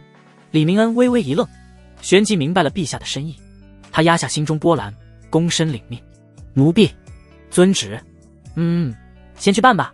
赵恒挥了挥手，人道引气术通俗易懂，乃是极佳的启蒙功法，并且足以让人修炼至炼气9重。先以此法筛选出大庸境内所有身具灵根者，打下根基，日后再根据具体情况将万元归灵诀这等可直达金丹的大道功法择优传授。只是灵气终究是个痛点。李明恩退下后，赵恒不禁皱眉轻叹，他旋即起身，再次来到御花园的灵脉所在地，取出之前暴击奖励获得的2瓶地元精髓液。赵恒没有丝毫犹豫，将其中1瓶乳白色的灵液缓缓倾倒在灵脉核心之处，液体甫一接触地面，便迅速渗入。紧接着，一阵轻微却沉稳的震动从地底传来，周遭天地间的灵气以肉眼可见的速度变得浓郁起来，空气中仿佛弥漫开一层淡淡的灵雾。旁边一些尚未绽放的花苞仿佛被无形之力催动，情不自禁地舒展开花瓣，露出娇艳的花蕊。感知之中，那条2阶灵脉成功晋升，化为3阶，覆盖范围由原先的方圆20里一举扩张至40里，1瓶便成功进阶了。赵恒神色间带着一丝意外之喜，如今已是3阶灵脉，朕手中尚有1瓶精髓液以及1枚3阶灵脉种子，两者皆有几率提升灵脉，该用哪个？他沉思片刻，做出决定，再来1瓶。伴随着第2瓶地元精髓液的倾倒，大地仿佛发出了饥渴的吞咽声，将其尽数吸纳。藏于地底的3阶灵脉与之接触的瞬间，轰！一股比之前强烈数倍的震动轰然传开，地面轻颤，仿佛地龙翻身，周围的灵气疯狂涌动，草木以惊人的速度生长繁茂。眨眼之间，原本还算空旷的灵脉核心区域变得草木葳蕤，生机勃发，宛如一片小小仙境。这不是吧？说好的概率呢？赵恒感受着地底那条已然蜕变为4阶的磅礴灵脉，以及那足以支撑筑基修士修炼的浓郁灵气，简直有些不敢相信自己如此好运。2瓶地元精髓液居然连跳2级，让灵脉直接从2阶晋升为4阶，覆盖范围更是达到了惊人的方圆80里。如此一来，这枚3阶灵脉种子倒是可以考虑安置在其他关键之地了。赵恒心情大为舒畅，困扰多时的灵气问题总算得到了极大的缓解。他忽然想起，系统空间之内似乎还静静地存放着1000份龙灵马精血。赵恒正欲去趟御马间，将其早日使用，忽然片片花瓣缓缓从天空飘落下来，紧接着淡淡的轻语声伴随着花香气落下：你便是小月的夫君赵恒。文人无双柔美婀娜的身形伴随着点点飘落的花瓣，悄无声息地降临在御花园中。他用了3天时间将整个大庸疆域粗略探查了一遍，结果不出意外一无所获。本欲直接回宗，那个让自家爱徒甘愿孕育子嗣的凡人皇帝勾起了他最后一丝好奇，索性临回宗前亲自来看上一眼。文人无双清澈如山泉的眸子落在赵恒身上，上下打量，只觉得此人看上去平平无奇，并无什么特异之处。虽说皮相确实有几分俊朗，但修行界中最不缺的就是容貌出色的男子，而且此地的灵气浓度竟如此反常，比宗内某些区域的灵气还要浓郁。文人无双心中悄然升起一抹疑虑，事出反常必有妖。对面，赵恒缓缓平复下体内因外人闯入而本能调动的黄道龙气，对方口中的小月应该就是江映月了。此女身上并未流露出敌意，那么大概率是自己人。想到此处，赵恒也坦然起来，目光认真地回望过去。只见对方面容俏美，却带着几分未脱的稚气，一身翠绿寻常，更显生机盎然。乌黑秀发如瀑垂落，发间带着一顶由各色鲜花编织而成的精巧花环。最引人注目的是那双未穿鞋履的玉足，白皙莹润，精致的仿佛由暖玉精心雕琢而成。足尖轻点虚空，便有一朵朵灵气凝聚的莲花凭空绽放，旋即又幻灭消散，周而复始，步步生莲。总结：足控福音。赵恒不是好色之人，目光只停留几秒，便礼貌移开。他脸上露出一抹和善的笑容，没错，朕就是大雍皇帝赵恒。阁下是小月的师妹吗？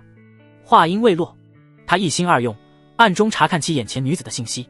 姓名：文人无双，年龄25，身份：紫阳宫长老，灵根：地灵根，根骨：仙骨，轻无仙胎，综合评分95。好家伙，居然是道骨之上的仙骨！赵恒心中暗吸一口气，评分高达95，这可是目前遇到分数最高的女子。江映月真给力啊，略微出手就送她个惊喜。短短2月时间，连宗门长老都给忽悠的主动送货上门了，这放在前世妥妥是传销界的顶尖人才。赵恒心中异常满意，甚至开始琢磨等江映月回来，定要好好奖励他一番。文人无双的秀眉却渐渐蹙起，面前这凡间帝王，目光竟如此大胆直接，那眼神虽不淫邪，却带着一种难以言喻的穿透力，让他隐隐有种被看透的不适。若换作寻常人敢如此无礼，他早已将其化作滋养花草的肥料。但想到爱徒江映月，他深吸一口气，压下不快，面色清冷如霜。吾乃小月师尊，文人无双，并非其师妹。师尊！赵恒顿时愣住，旋即轻吸一口气。江映月真是个狼面，为了救妹妹，连自家师尊都敢诓下山来。等等，不太对劲。既然这女子是江映月师尊，会不会是为了被自己杀掉的那2名弟子而来？看来自己刚才误会了，江映月没那个本事。赵恒心念电转，面上却不露分毫，笑容依旧。原来是文人仙子亲临，失敬失敬。不知仙子突然造访，所为何事？文人无双语气云淡风轻：无事，途经此地，随意看看罢了。他目光流转，扫过四周亭台楼阁，最终定格在灵脉汇聚的核心方向，带着一丝审视问道：你可知此地为何会孕育出灵脉？似乎怕赵恒不明白，又补充道：此处的灵气是何时变得如此浓郁的？紫阳宫治下2大王朝灵气稀薄，这是常识，可眼前景象却让他心中疑窦丛生。赵恒淡然一笑，语带深意：灵脉乃朕偶然所得。怎么，仙子对此有兴趣？文人无双眼神微凝，此子果然不简单。他神念悄然扫过，未能从赵恒身上探查到任何灵力或修为波动，仿佛他真的只是个普通人。这时赵恒似笑非笑的开口，点破了他的举动：仙子如此肆无忌惮地用神念探查他人，可不太礼貌啊。想知道什么，大可开口直言，朕一定知无不言。文人无双心中一凛，他神色认真地问：你到底是谁？此子能感知到他的神念，一定是仙门中人，并且实力不低。朕乃大雍皇帝赵恒。文人无双唇角微抽：不可能，虽然看不透你是何修为，但你一定是仙门中人。顿了顿，他忽然灵光一闪，沉声道：我那2名不成器的弟子，最后是在你大雍境内陨落，该不会是你杀的吧？赵恒微微一笑：仙子说的可是他们？说罢，他大手一挥，人皇幡映照而出，悬浮于空。幡面微晃，2道凝实了不少的神魂身影便出现在2人面前，正是沈秋与林怡。2人神魂见到文人无双，面上顿时浮现复杂难言的神色。师尊，你来晚了啊！悲戚、羞愧、无奈交织，最终他们却只是沉默地立在原地。人皇幡的强制奴役，让他们无法对赵恒升起任何反抗之念，连一句完整的告状都做不到。文人无双看到2名徒儿竟以神魂形态被拘役，先是一愣，随即瞬间明悟。他澄澈的眸子里首次泄露出一丝杀意，声音也寒了下来：你不仅杀了他们，还将他们神魂拘禁。赵恒微微摇头：是仙子的2位弟子主动要求为奴为婢的，不信你问。说罢，目光微微一动，看向沈秋和林怡。2人见状急忙点头：对对，师尊，是我们主动要求进来的，你别怪主人。你好大的胆子！文人无双周身灵力轰然爆发，翠绿的光华冲天而起。这不是侮辱自己智商吗？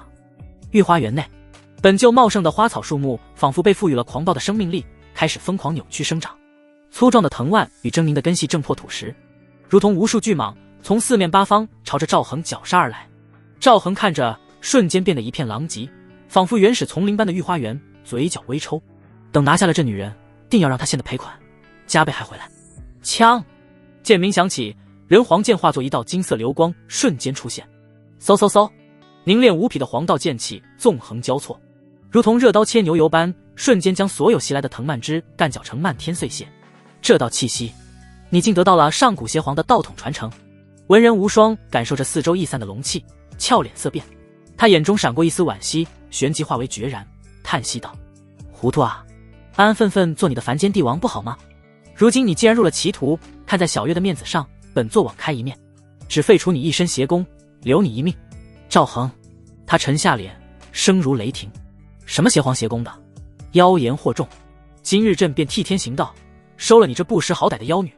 文人无双被他一句妖女惹得心中生出一丝邪火，他深吸一口气，强压下波澜，冷斥道：不知天高地厚。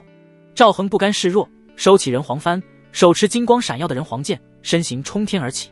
此处施展不开，有种跟朕来。文人无双神色鄙夷，嗤笑道：你当本座好骗不成？他丝毫没有升空追击的打算。开玩笑，他在地面上能发挥出的实力最强，贸然升空与这诡异的邪皇传人斗法，岂不是以短击长？想到此，他不再犹豫，纤玉手于胸前飞速结印。轰隆隆，大地剧烈震颤，比之前更多更粗壮的藤蔓与古老根系破土而出，它们疯狂地互相缠绕凝聚，磅礴的木灵之气汹涌注入。短短几息之间，一尊高达数百米，完全由藤蔓组成的庞然巨人拔地而起。巨人通体涌动着淡绿色的盎然生机，而似乎是为了保持美观，在那颗由无数藤条扭结而成的硕大头颅之上，竟然被贴心地点缀了一个由各色奇花编织而成的巨大花环。刚刚飞升至半空的赵恒，此刻恰好与这藤蔓巨人的脸颊平行，看着眼前这尊带花环的庞然大物，以及站在巨人肩头一脸淡笑的文人无双，赵恒一时无言。这个不讲武德的女人，对方既然不上套，赵恒只好停在半空之中。这时文人无双道：魔头，还不快快束手就擒，若是这么打下去，你的皇宫可就没咯。说到这里，文人无双好整以暇地看着赵恒，似乎很好奇他会如何选择。赵恒忽然笑了：那倒不见得啊。他心念微动，一枚古朴厚重散发着苍茫气息的大印自其眉心识海飞出，正是人皇印。人皇印悬于皇宫上空，并不显多么庞大的体积，却仿佛瞬间成为了整个天地的中心，一股沉重的威压弥漫开来。朕。赵恒轻轻吐出一个字，人皇印微微亮起，一道无可抗拒的金色波纹如同水银泻地，瞬间扫过整个皇宫范围。金色波纹所过之处，所有的宫殿楼阁、亭台水榭乃至一草一木，表面都瞬间覆盖上了一层淡不可见的金色微光。方才在藤蔓巨人活动下剧烈震动几欲崩塌的建筑，此刻仿佛被浇筑了神经，变得稳固无比，任那巨人如何踩踏都岿然不动，甚至连一片瓦砾都不再震落。这便是人皇印打上补丁后恢复的一个神庙。赵恒称呼这个神庙为山河永固。文人无双眼神微凝，不愧是上古邪修传承，有两下子。而且不知道是不是错觉，他感觉到自从这个奇怪的印洗出来后，脚下藤蔓巨人仿佛虚弱了不少。文人无双俏脸认真，一系列的印诀打出，藤蔓巨人仿佛嗑了兴奋剂，发出一声咆哮，巨大的手臂泛着玄妙的青芒，裹挟着风雷之势朝赵恒怒劈而下。没有后顾之忧的赵恒也不再留手，对方可是比他修为高，体内黄道龙气奔腾如海，尽数灌入人皇剑中。啊！龙吟剑啸响彻9天，人皇剑光华大放，剑身之上隐有万里山河虚影流转。一剑挥出，不再是分散的剑气，而是一道横贯长空，凝聚了磅礴气韵的煌煌剑罡。剑罡呈玄黄之色，所过之处空间都微微扭曲，那看起来坚不可摧的巨人手臂，在这凝聚了一点人皇权柄的剑罡面前，仿佛朽木般被轻易斩断。轰隆，巨大的藤蔓断壁砸落在地，本来能造成地动山摇之势，此时却被皇宫地面的金光稳稳接住，未造成任何破坏。文人无双面沉如水，指诀连变，精纯的木灵之力不断打出，试图催动藤蔓断壁重生。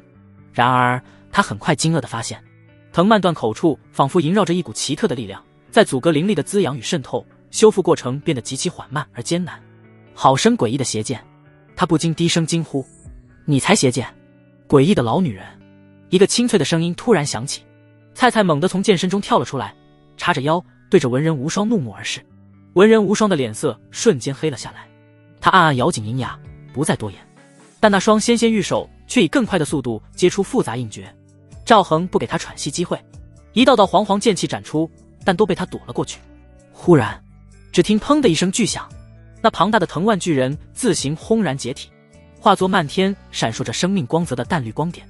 紧接着，这些灵光在空中迅速扭曲绽放，化作无数朵娇艳欲滴、散发着危险气息的灵力花朵。去！文人无双小手向前一指，声若寒冰。霎时间，万花齐发，如同被狂风卷起的绚丽花雨，铺天盖地般朝赵恒激射而去。更有不少花朵，明显是冲着刚刚口出狂言的菜菜去的。主人加油！干翻老女人！菜菜惊呼一声，嗖地钻回了人皇剑内，躲得无影无踪。赵恒面色微凝，这每一朵看似美丽的花朵内部，都压缩着极为狂暴的不稳定灵力。天龙吞日！他一声低喝，黄道龙气冲天而起，在虚空中凝聚成一条身长近1000米、鳞甲峥嵘的金色巨龙。巨龙发出震天龙吟，庞大的龙首俯冲而下，巨口张开，产生一股无可抗拒的吞噬之力，如同漩涡般将漫天飞花强行吸扯过去。文人无双见状，嘴角勾起一抹冷嘲：不自量力，什么东西都敢吞，只会害了你。爆！他玉指轻握，吐出一字真言：轰轰轰！震耳欲聋的爆炸声接连从金色巨龙腹内传来，那庞大的龙躯瞬间被由内而外地炸出无数个巨大的窟窿，金光一散，整个龙形都变得虚幻起来。赵恒面色不变，仿佛早有预料，袖袍一挥，道道精纯的黄道龙气如金色流苏般注入巨龙体内，迅速将那一个个缺口修补弥合。片刻之间，所有花朵已被巨龙尽数吞噬镇压。赵恒随手一指，那略显暗淡却威势犹存的金色巨龙发出一声咆哮，调转方向，朝着文人无双猛扑而去。轰！金色巨龙在靠近文人无双的瞬间再次引爆，狂暴的灵力冲击波如同海啸般向四周扩散。然而，这些足以摧山断河的冲击力，在触及被人皇印金光固化的宫殿建筑时，竟如同撞上无形堤坝，被生生反弹了回来。本该席卷上千米的巨大能量烟花，被硬生生限制在御花园的方寸之地，来回震荡挤压，最终无奈地归于平息。不愧是金丹6重的真人，手段果然难缠。赵恒看似感叹，手中人皇剑却毫无征兆地向身后反手劈出。枪！一道翠绿身影被凌厉的剑气逼得显形，正是试图暗中偷袭的文人无双。他脸上没有丝毫偷袭失败的尴尬，反而紧紧蹙着秀眉，心中惊疑不定。他没料到上古邪皇传承竟如此棘手，那柄剑无坚不摧，隐隐克制他的木系法术。更麻烦的是，这片天地被那股奇异的力量固化，大地坚于金刚，他许多借助地脉之力的术法无法施展，甚至连御花园中的花草都无法再调动分毫，只能纯粹消耗自身灵力。虽然还有些法宝没祭出来，但文人无双看了眼那柄邪剑，决定还是不拿出来了。这样下去不行啊！他秀眉微微皱起，旋即不再犹豫。绿色的身影如柳絮般轻盈地冲天而起，声音清淡道：此地施展不开，若有胆量便随本做来。赵恒，这女人真是不讲武德。他面色微沉，有心不跟，又担心这女人直接遁走，返回宗门搬来更强援兵。无奈之下，身形化作一道金光追了上去，只留下一句淡淡的话语在空中回荡：仙子，朕可要认真了。立于云端，赵恒看着在远处空中严阵以待的文人无双，稍微提醒一句：言罢。他将人皇剑束于身前，双手虚抱，霎时间浩瀚如海的黄道龙气奔涌而出，疯狂注入那枚象征着人道权柄的银白宝玉之中。宝玉得到龙气滋养，顿时光芒大放。对面，文人无双全神贯注，周身灵力澎湃，在身前布下了层层叠叠的灵花壁垒，严阵以待。赵恒面色肃穆，周身散发出统御天下的帝王威仪，口含天线，声如大道轮音。人皇敕令，归凡。话音落下的瞬间，仿佛有无穷的天地伟力被引动，一道难以言说的无形之力忽然间笼罩了文人无双。下一秒，文人无双花容失色，他惊恐地发现，体内澎湃如江河的灵力瞬间沉寂消散，仿佛从未存在过。他整个人如同断了线的风筝，身形一滞，不受控制地从高空中直直跌落。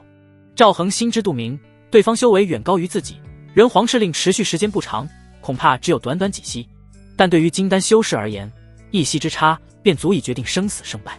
他毫不迟疑，身形如电俯冲而下，双手接出玄奥法印，道道凝练如实质的金色龙气如同锁链，精准地打入文人无双周身大穴与经脉关键节点，对其施展了锁龙术。一切风停雨歇，战斗戛然而止。赵恒提着修为被暂时禁锢，浑身酥软无力的文人无双缓缓从空中降落，重新回到一片狼藉的御花园中。你果然是邪魔手段。文人无双脸色苍白，又惊又怒，挣扎着斥道。方才那瞬间被打落凡尘的体验，让他至今心有余悸。赵恒低头看着手中兀自挣扎，美目中几乎要喷出火来的绿衣仙子，语气平静无波。仙子，看来今日是朕略胜一筹，现在我们可以心平气和地好好谈一谈关于你擅闯皇宫毁坏御景，以及对朕屡次出言不逊的赔偿问题了。文人无双听到这话，只觉得一股郁气直冲顶门，胸前不禁一阵剧烈起伏。他以莫大的毅力压下将这无耻之徒撕碎的冲动，声音冰寒：你想怎么赔偿？赵恒眼底闪过一丝玩味，故意用轻佻的语气试探道：要不？仙子以身相许。文人无双眼神瞬间被惊愕充斥，旋即面覆寒霜，一字一顿道：你知不知道自己在说什么？小月当真是遇人不淑，找的夫君不仅是上古邪皇传人，还如此色胆包天。赵恒神色坦然：当然知道，仙子，朕不是好色之人，之所以提出这个要求，是为了天下苍生。文人无双唇角掀起一抹冷笑：胡说八道，你死了这条心吧。见状，赵恒眸光轻闪，忽然道：仙子难道就不好奇，江映月前些时日为何会怀上朕的孩子？按理说，他当初被朕废去皇后之位，应当对朕恨之入骨才对。文人无双闻言一怔，这确实是他心中一直存在的疑团。小月下山是了结因果，为何最后会带着身孕回来？那日交谈时，看小月的反应，他原以为是徒儿情根深重，难以自拔，如今看来竟是另有隐情。他压下心中波澜，沉声问道：为何？赵恒脸上露出一抹邪异的笑容：仙子应该知道他还有个妹妹吧？话音落下，文人无双脑海中仿佛有电光闪过，瞬间明悟。他面色猛然变得无比冰冷，带着彻骨的寒意道：你是用小月她妹妹的性命胁迫？仙子果然聪慧过人。赵恒赞了一声，语气平淡却带着巨大的压迫感：我们早已约定好，让他每隔一段时间便从紫阳宫中带出一位仙子，交由朕来发落，否则朕就不能保证他那位妹妹会遭受何种待遇了。算算时间，下一次交易的日子也快到了。文人无双胸口剧烈起伏，银牙紧咬，几乎是从齿缝里挤出几个字：你这魔头真该千刀万剐。他猛然想起，向来对丹道毫无兴趣的小月，为何突然去寻灵丹阁的宋秋葵联络感情？原来一切并非偶然，都是被这魔头逼的。下一个受害者不出意外就是宋秋葵了。赵恒紧紧盯着文人无双剧烈波动的情绪，准备进行最后的试探，看他是否愿意为了徒弟做出牺牲。仙子，他语气忽然变得诚恳：实不相瞒，朕方才见到你，便觉得天下间再无比你更适合母仪天下之位。若你肯答应留在朕身边，朕即刻便可下旨，册封你为贵妃，地位尊崇。待日后经过考察，便册封你为后。江映月姐妹二人自然便可重获自由之身。文人无双垂下眼睑，沉默不语，仿佛真的在认真思考这个提议。赵恒神色淡然，追问道：仙子以为如何？就在这时，文人无双忽然抬起头，脸上所有的表情尽数消失。他轻轻开口，声音平静道：你确定已经吃定本座了？赵恒目光骤然一凝，仙子还有什么手段？锁龙术对金丹6重的文人无双效果确实会打折扣，但控制几个时辰还是没问题的。他想不出对方有何手段。文人无双忽地展颜一笑，那笑容竟带着几分超凡脱俗的缥缈仙意。你可曾听说过一种特殊体质，轻无仙胎？赵恒面色微变，心中升起不妙的预感。难道这体质有什么匪夷所思的神通？文人无双不再看他，语气空灵地陈述着：恰好本座便是这种体质。轻无仙胎者，每突破一个大境界，便可主动进入一次仙胎归元状态。深化仙胎期间，万法不侵，除非修为高出本座整整一个大境界，否则不能伤及仙胎分毫。待破茧重生之日，修为可涅槃蜕变，暴涨一劫。话音刚落，不等赵恒有任何动作，文人无双对着他得意笑道：“2个月后，本座修为暴涨，再收了你这魔头。”话音方落，他的身躯骤然化作一团浓郁而充满生机的淡绿色氤氲雾气，雾气缓缓垂落，如同有生命般在地面上汇聚收缩。不多时，原地那团雾气已然消失，取而代之的是大约1米多高，通体呈现淡青色，宛如上好翡翠雕琢而成的大茧。茧身之上，天然烙印着无数繁复而玄奥的草木纹理，正随着某种神秘的韵律，缓缓闪烁着温润而深邃的宝光，仿佛在呼吸一般。一股纯净古老且难以撼动的生命气息自此茧之上弥漫开来。看着眼前这个突如其来散发着玄妙生命气息的青色大茧，赵恒满脸懵逼之色。青无仙胎居然是这么玩的。他伸手试探性地敲了敲未来孩子他娘的蛋壳，触手温润却坚韧无比，一股强烈的荒谬感涌上心头，让他整个人都无语住了。什么仙胎？这不就是个蛋吗？这是对修仙界秘辛了解太少，吃了没文化的亏。不过转念一想，即便事先知道青无仙胎有此特性，恐怕也防不胜防，简直就是耍赖般的保命神技。这该怎么处理？赵恒皱起眉头，不信邪地拿起人皇剑劈了一下，咚！仙胎发出一声沉闷的声响，微微颤动了几下。茧身那淡青色的宝光流转，竟是丝毫无损，连一道白印都没留下。看来只能等了。沉思片刻，赵恒选择了暂时放弃。若真是不惜代价动用所有底牌，未必不能强行破开这仙胎，但里面是谁？是未来孩子的娘，怎么能往死里干呢？更何况文人无双明确说过，破茧之后修为会暴涨，这更让他不能轻举妄动了。谁会嫌弃自己孩子他娘实力太强呢？蛋仔无双，你安心好生修炼吧，皇后之位朕给你留着。赵恒拍了拍光滑的茧身，语气带着几分调侃，也不管里面的文人无双能否听见，朕会时时刻刻将你带在身旁看好。他怕文人无双忽悠自己，说的2个月，结果自己放松警惕后，嗖的跑路回宗班救兵去了。仙胎之内，文人无双清晰地感知到外界的动静和话语，听到自己秒变蛋仔无双，嘴角忍不住抽搐一下，心里又记上一笔：魔头，带本座出去，定要一雪前耻，为我和小月讨回公道。他强行摒弃杂念，开始潜心运转功法。这仙胎之内自成空间，更有一桩玄妙：外界1日，仙胎内便过去10日。也就是说，外界过去2个月，文人无双已经在里面修炼了近2年，而且对外界的灵气多寡没要求，仙胎能提供一切修炼所需的木灵之力，这也是他出关后修为能暴涨的底气所在。就在此时，一阵略显急促的脚步声传来，刘景熙、赵耀宁和江明月等一众妃子在宫人簇拥下匆匆赶至御花园。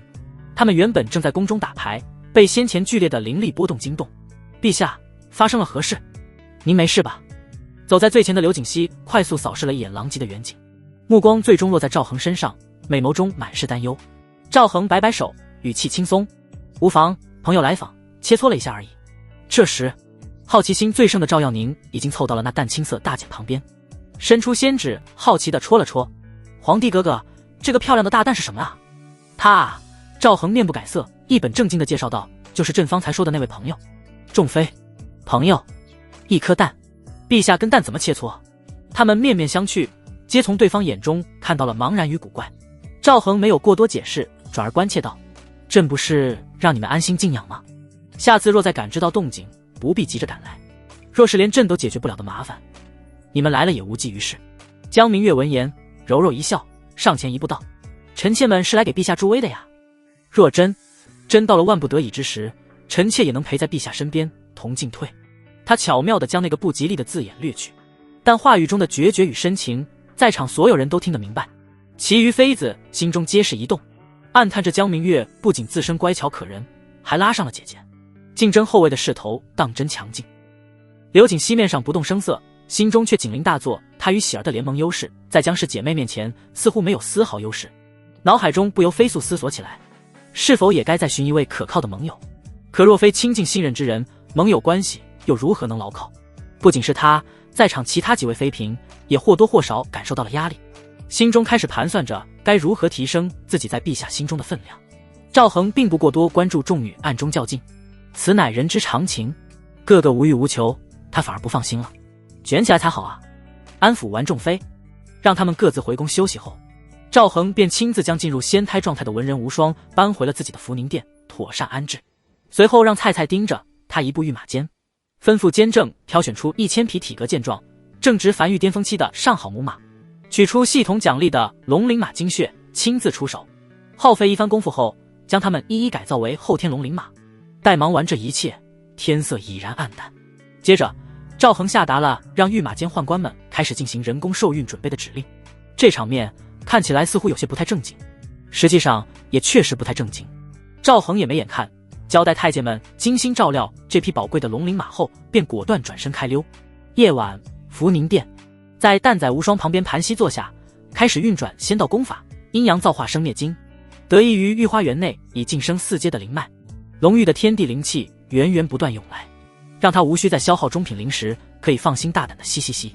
2个时辰后，赵恒缓缓收工，感受着体内增长的灵力，却还是忍不住微微摇头，这速度真他娘的慢。虽然拥有地灵根，他的修行速度已远超寻常修士，但习惯了黄道修为那种借助气运飞速提升的快感，再回过头来按部就班修炼仙道，难免有些不平衡。仙道修行本就如此，切忌心浮气躁，以免滋生心魔。他深吸一口气，很快便调整好心态，压下那点不平衡。正欲再次入定，殿外传来通传孟子言与秦瑶求见。赵恒轩他们进来询问来意，两女对视一眼，脸颊微红，这才支支吾吾地表明是自觉修为低微，想来加个班，通过双修功法日月同辉照世经精进一番。对于他们如此积极向上的要求，赵恒从善如流地与两女探讨起功法奥妙。片刻后，情到浓时，并不知情的孟子言与秦瑶下意识地将旁边散发着青芒的蛋仔无双当成了临时倚靠，趴伏了上去，软乎乎的，还挺舒服。孟子言含糊地咕哝了一句。仙胎之内，正努力修炼以期早日出关降妖除魔的文人无双，猛地被一阵奇异的震动惊醒。他起初以为是那魔头又在攻击仙胎，神识下意识地向外一扫，如同触电般，他的神识瞬间缩回。那张俏美稚气的小脸先是愕然，随即涨得通红。无耻，下流，竟敢如此亵渎本座的仙胎！他气得浑身发抖，咬牙切齿，恨不得立刻破茧而出，将外面那3个邪魔歪道统统拍飞。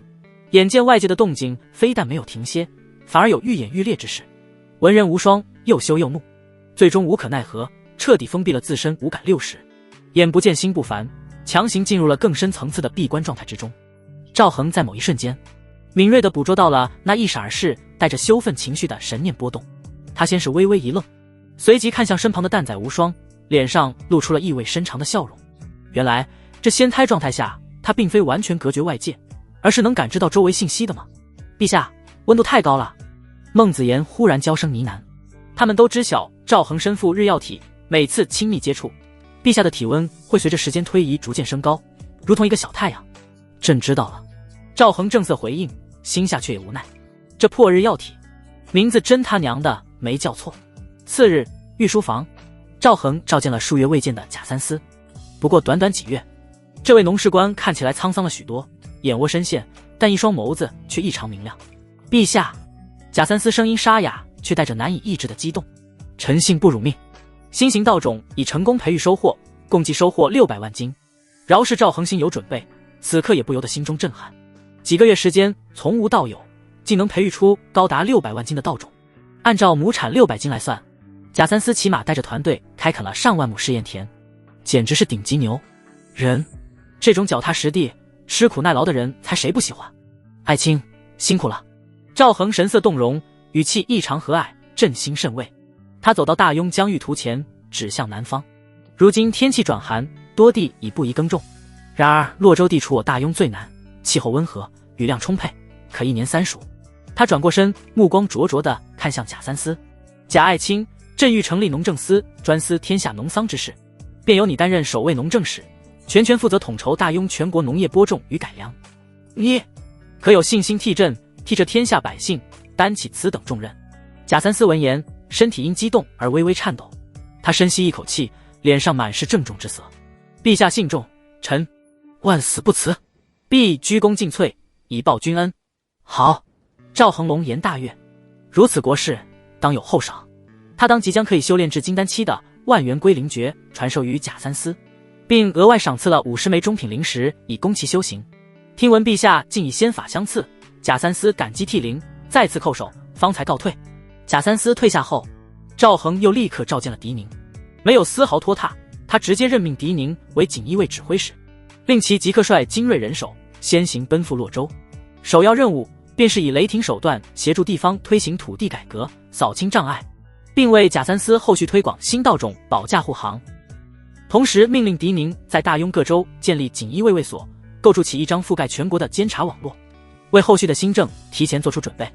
至于人手来源，赵恒让其在军队中选拔，既能消化降卒，又能充实新机构，一举两得。紧接着，赵恒又连续任命了一系列负责各项新政实施的官员，一一面授机宜。待到将所有事情安排妥当，窗外天色已然近黄昏。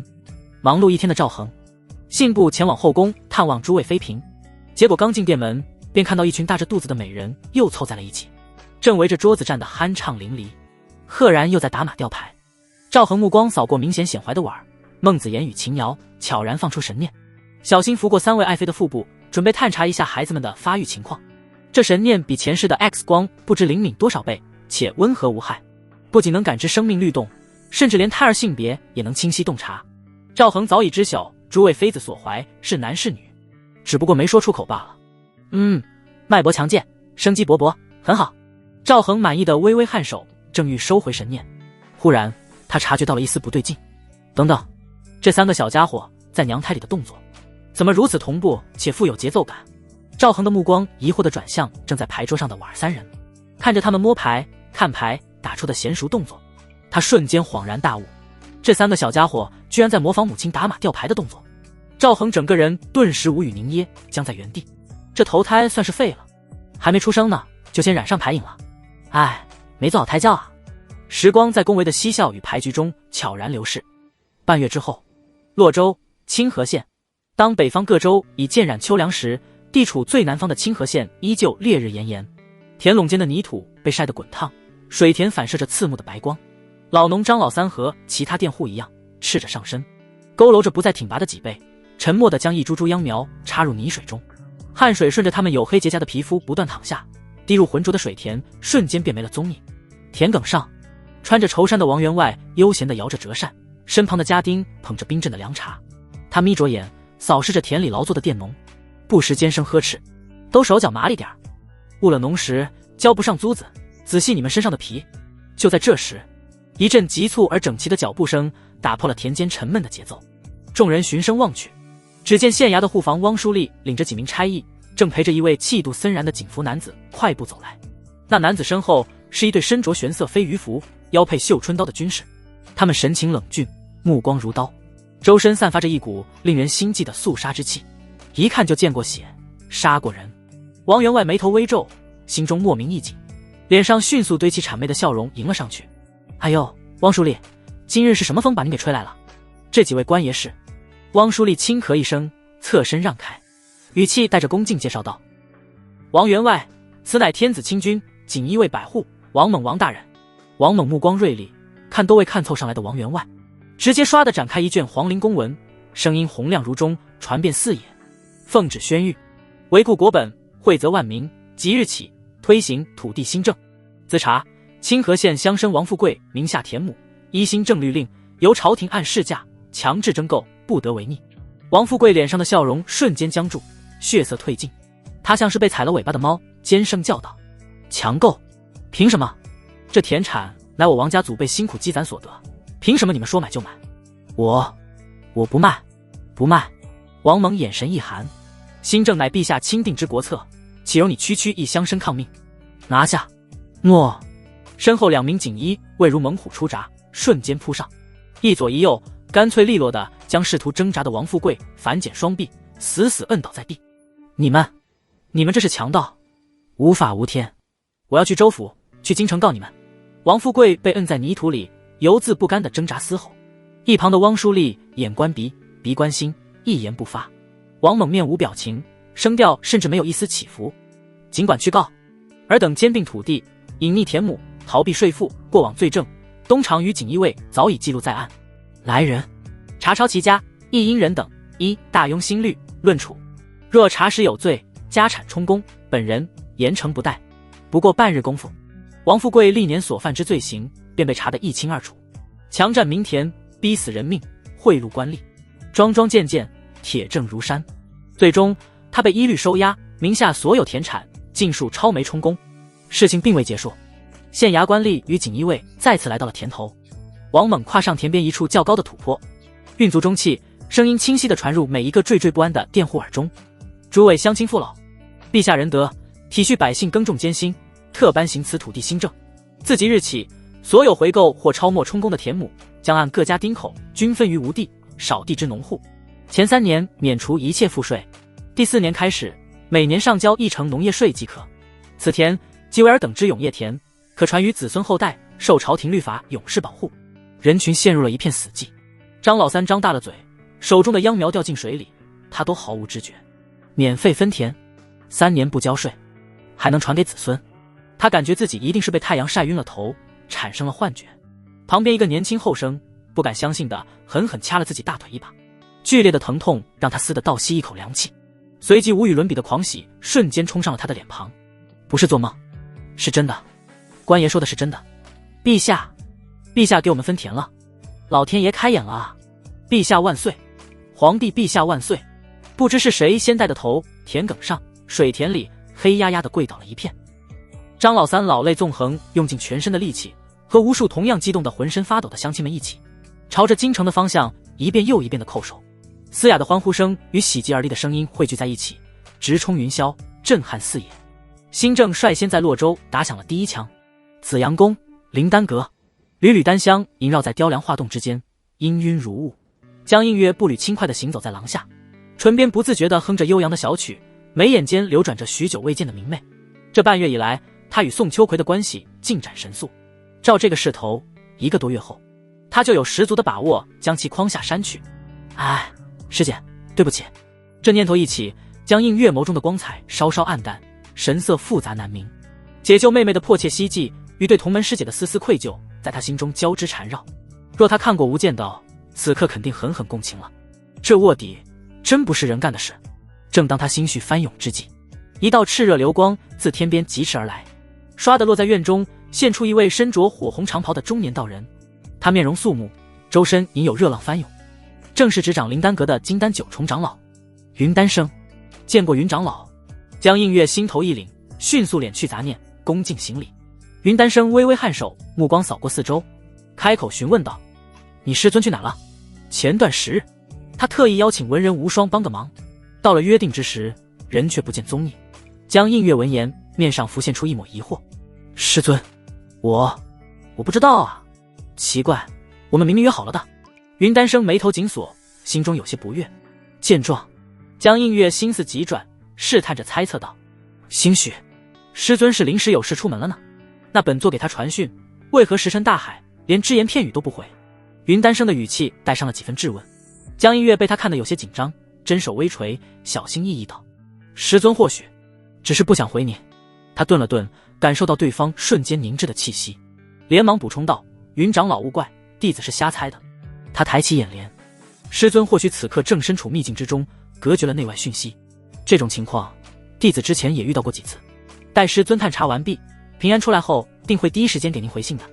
云丹生听完这番解释，紧皱的眉头并未完全舒展，但眼下也别无他法，只得无奈的一挥袖袍。